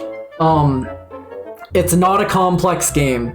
It's an incredibly simple game. I think this is a game that for a lot of people would just be like too boring systematically to like really sink your teeth in, but I really enjoy the way it's set up. Like going through this dungeon so entertaining to me that it doesn't need. It proves a game can be simple like that, like as simple as it is, and still be very fun. After you beat the game, you unlock Della mode, where you play through a 10-floor dungeon as her, and that sort of like the way that recontextualizes like the game, because like every time you see Della, she like fucking falls down a hole or gets chased by a boulder, and I think that like having her story path be like the hard mode where like the very first level in the game chucks a boulder at you. I love that. It's so cute. It's so funny. It's there's so much like heart to it. The music's great. The art's great. I love every single character portrait. I am hoping that whenever I get around to playing, oh god. I'm hoping that whenever I get around to playing Brandish 2, it's not too hard to adapt to being a 2D game, because a lot of the ease of actually playing this like PSP remake of Brandish is the fact that there's a camera that can spin around. It's nice. I think I have to cut Mad Father here. Now, this is my number 4 game of the year, but like I don't think it does anything like super spectacularly. It just hits the right vibe so well for like a Halloween game. It's perfectly camp. It's fun. The world of it, the house of it feels lived in a way that like most horror, like most RPG Maker games don't feel this lived in, and I think a lot of that comes to it being a remake. There's a great little art gallery at the end that you get to look at. There's some nice bonus features. There's like an extra 2 playthroughs, and they don't even really change much, but it's still like nice to be there. There's like the way sort of like some jump scare, like there's not even really jump scares, but like the mansion feels so alive because every time you like hit a screen transition, like there's a chance something might happen. Like if when you walk through a screen as you're leaving, you might see like a shadow scurry towards you, and it's never scary, but like it keeps you on your toes in a way that's like cute and clever, and just I really appreciated what this game did. I've gotta play their other game at some point. I don't have the world's highest expectations for it, but I really enjoyed this one, I think. Cadence of Hyrule is my number 3 game of the year. I think this game's beautiful. I think this game's a miracle. I think this game's like... I don't know when it came out, but I think I would say it's the most important game of the year it came out. When did it come out? Hold on, let me... Because, like, Nintendo doesn't let random indie devs use their IPs. Brace Yourself Games, the developers of it, have made... Let's see, 1, 2, 3 games before they were handed the fucking Crypt of the Necro... before they were allowed to use the fucking Zelda license. That's insane, right? Like, I'm not the only one freaking out about this, right? They made 3 games I've never heard of, and then they made Crypt of the Necrodancer, and someone at Nintendo was like, yeah, give them Zelda, go for it. Cadence of Hyrule harkens back to like an era of games that doesn't really exist anymore. And by that I mean like, you don't get the smaller Zelda game made on the handheld anymore. You don't get the smaller you don't get like the Game Boy Advance Kirby game. You don't get those top-down Zeldas. And if the only way we can get those top-down Zeldas now is by like mashing it up with Crypt of the Necrodancer, I'll take it. I'll happily take it. I'm not the biggest Necrodancer fan in the world. But, like, if this is what we need to get more of that, like, Game Boy Advance type Zelda I want, go for it. There's nothing I want more, like, just saying, like, get the willingness to give, Nintendo's willingness to, like, let people fuck around with the license is so insane, and I really hope it happens more. Hello, Ugyu. We're very close to discovering my game of the year. We're on. There's only 2 games it could be, right? Uh-oh. I just deleted Undertale 2 by accident. Here's the fucked up part. It's not Undertale 2. I know we've been here for like 9 hours under the assumption that Undertale 2 is going to be my game of the year. It's just very close.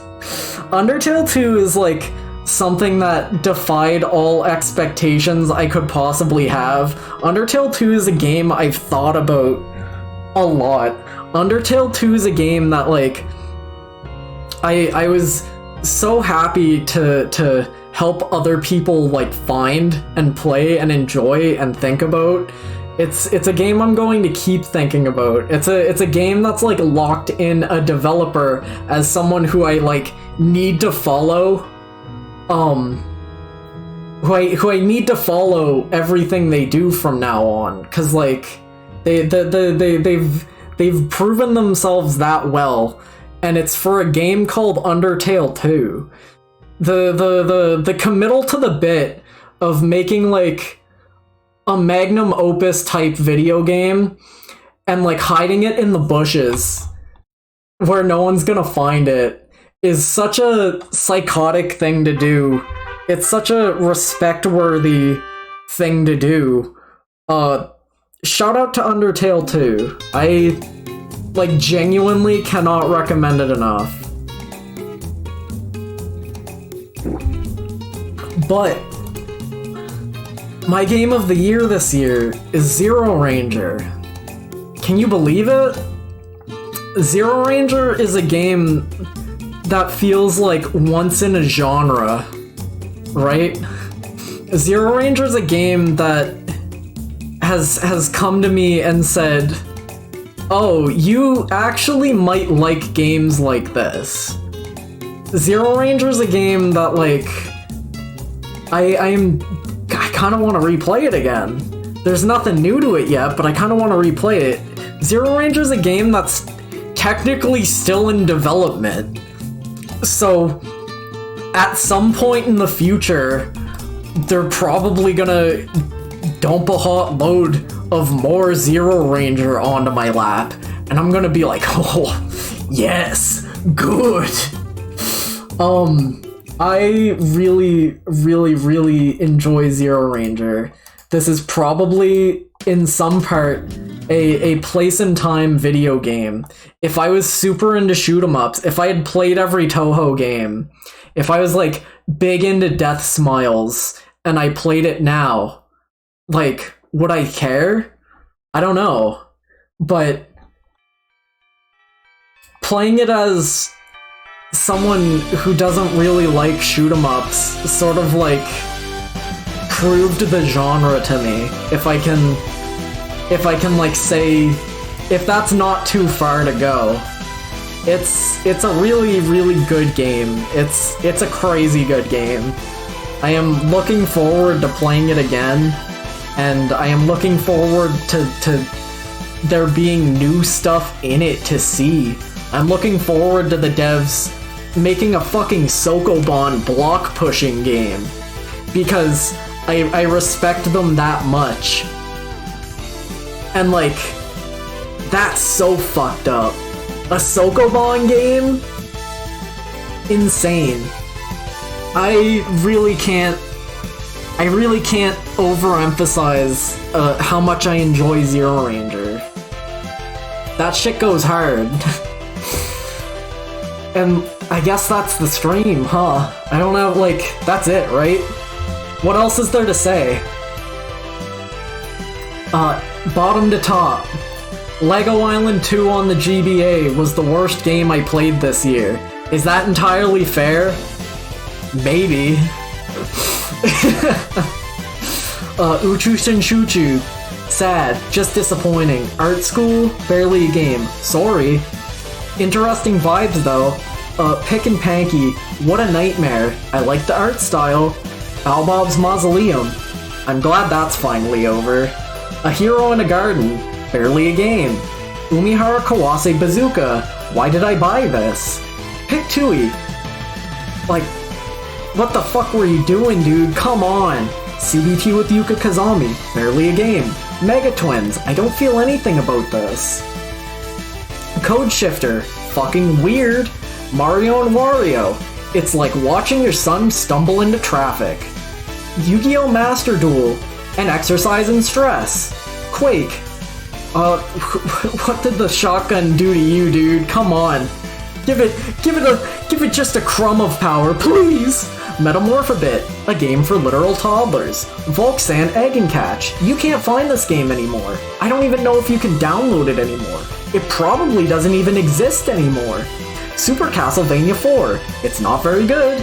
Dadish 3, it was okay. I hope they don't make another one. Glyph, way too much precision platforming. Flora's Lava, not the most fun mechanic. Cave Stories, Secret Santa, please return the rights to Pixel. Franken, it was alright. Chasm, more like a chasm of mediocrity, ha ha ha ha ha. The Lost Knight, interesting. I like games where there's an RPG fight and you can, it's not an RPG menu. Magikarp Jump, this was barely a game. Silent Hill Play Novel, I enjoyed it a lot. The vibes were on point. The fan translation kind of butchered the ROM and made it like fall apart at the seams. Locust USA, interesting. I'm excited to try the remake of it. Dead Cells, they should stop making this game. Hotel Souls, cute little point and click.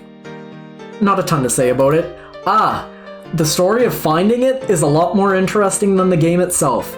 Invento, decent puzzle game, not a ton to disparage about it. Gnog, decent puzzle game, not a ton to disparage about it, I like the vibes. Necroco, simple little game, very small, nice, fun, good. Little Nightmares, a little bit frustrating at the end. There's, Alexa, play Chase, MIDI. Windowsill, nice little poke game. I like that you can move a car. Reventure, it's Newgrounds-esque. I liked it. Hell is Other Demons, it's Newground-esque. I liked it. What the Golf, almost Katamari-esque in the way it's set up. You never quite know what's going to happen, and I like that sort of thing from a game like that.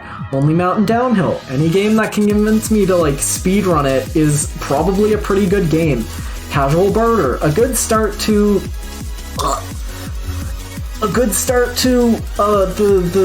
the games on the playdate. Looking forward to finishing more of them.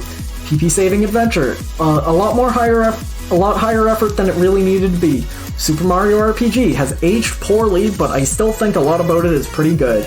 Mysteries Under Lake Ophelia has a fucking bizarre ending, but I like to catch fish in it. Hatchwell is a decent Zelda game, with a dog, or even a chicken. The Looker is one of the very few examples of good parody I can think of, and that's just crazy. Scott Pilgrim vs. the World is excellent in terms of graphics and music, and the gameplay is a little bit ass, but it's alright. Lapis X Labyrinth is like a slot machine for gamers. Sludge Life is a tiny little open world. I liked when they said swear words in it and there was a big poop in a toilet. WarioWare, get it together. Probably shouldn't have played this for a year, but I played it for a year, so it can't be that bad. Quake expansions, genuinely more impressive than Quake itself. If nothing else, I can't recommend the Realm of the Machine, I think. That game, the Realm of the Machines, is fantastic. Don't worry, most of these weren't released this year. In fact, most of these probably weren't released this year. Limbo holds up surprisingly well, and I was kind of surprised how little I had seen of it before. Castlevania 3, good.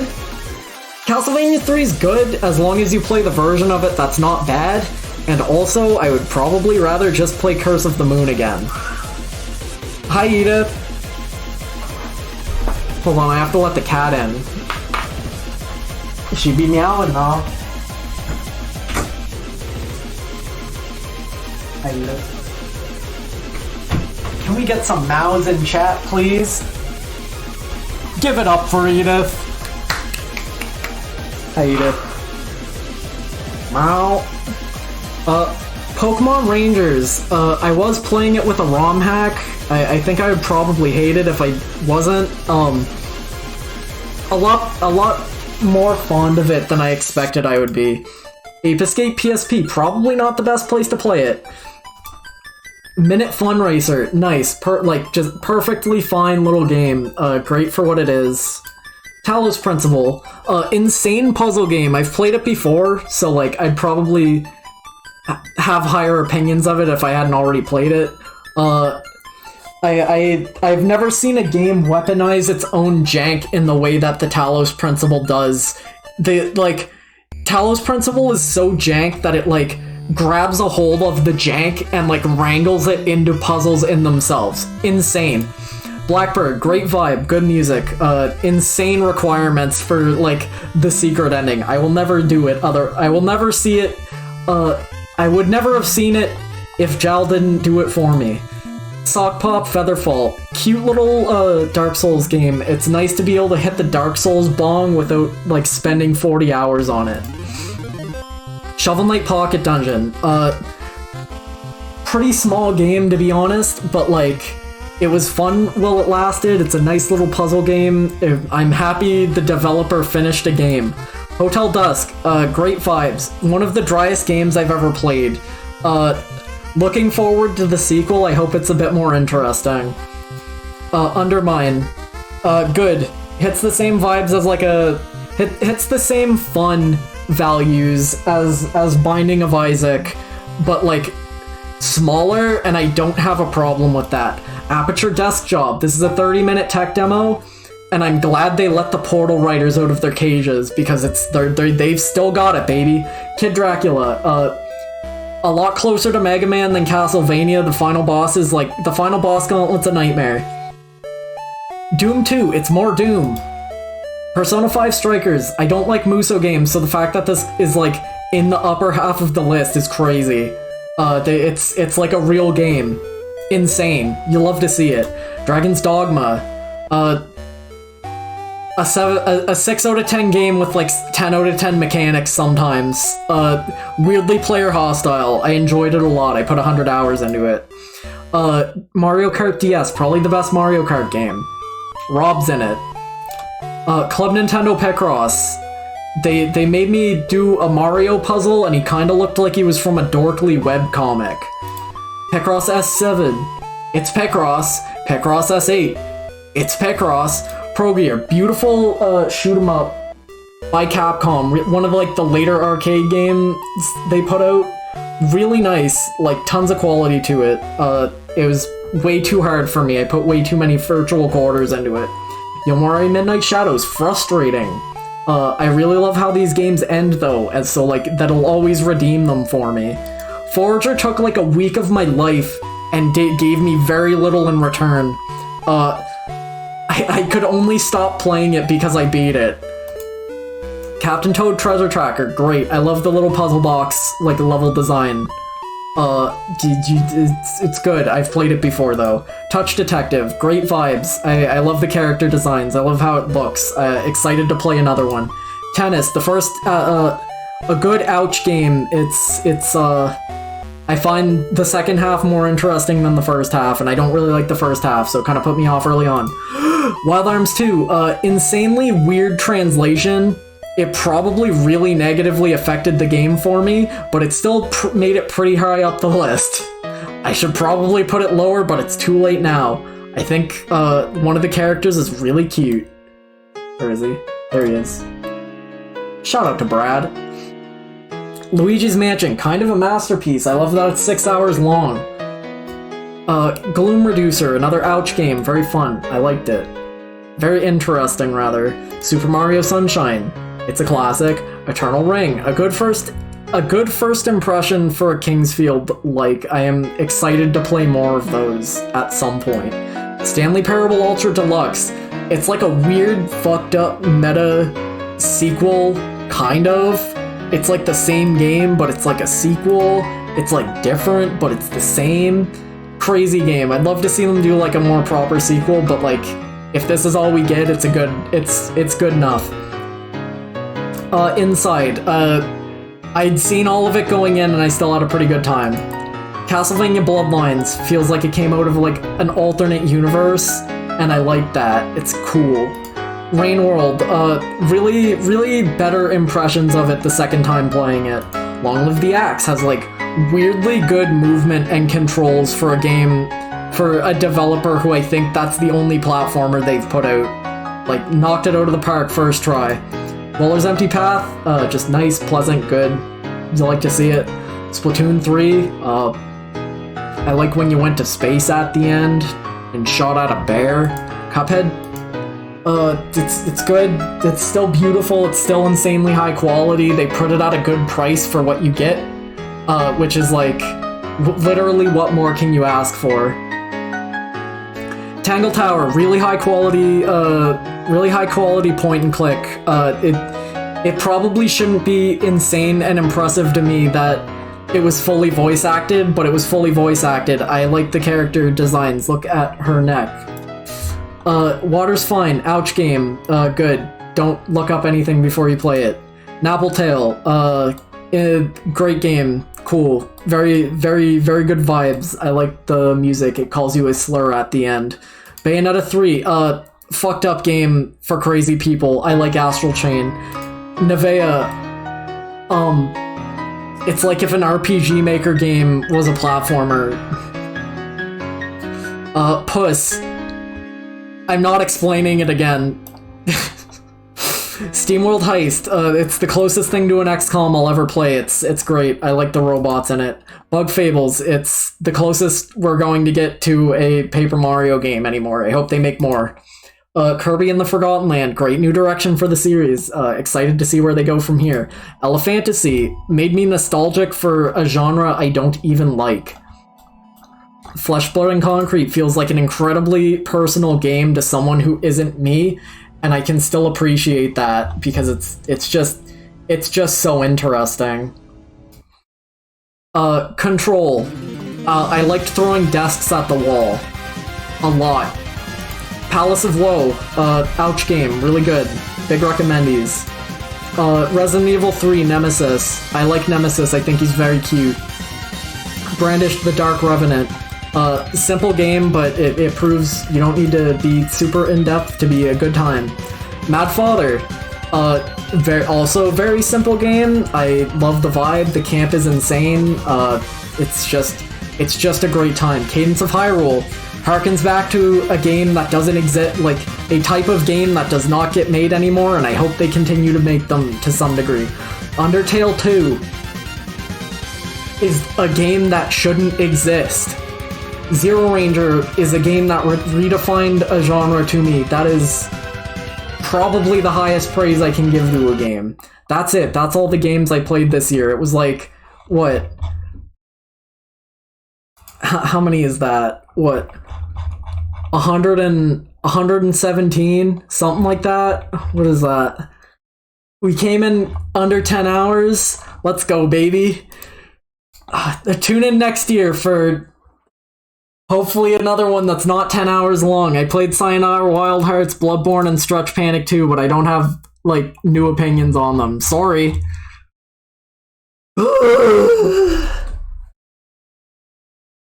Good God. I shouldn't do this again, but I probably will.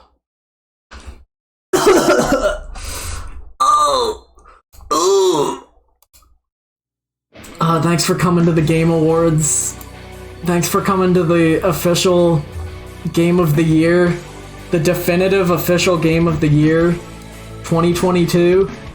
see you again next year.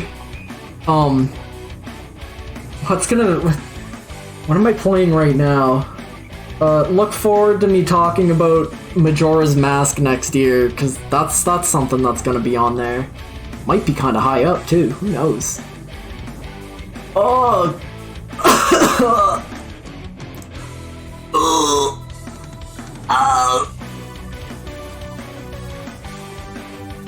Yeah, it's called a siren's call. You can't let me keep getting away with it. Is anyone streaming? What's Bag up to? P-Bag's not up?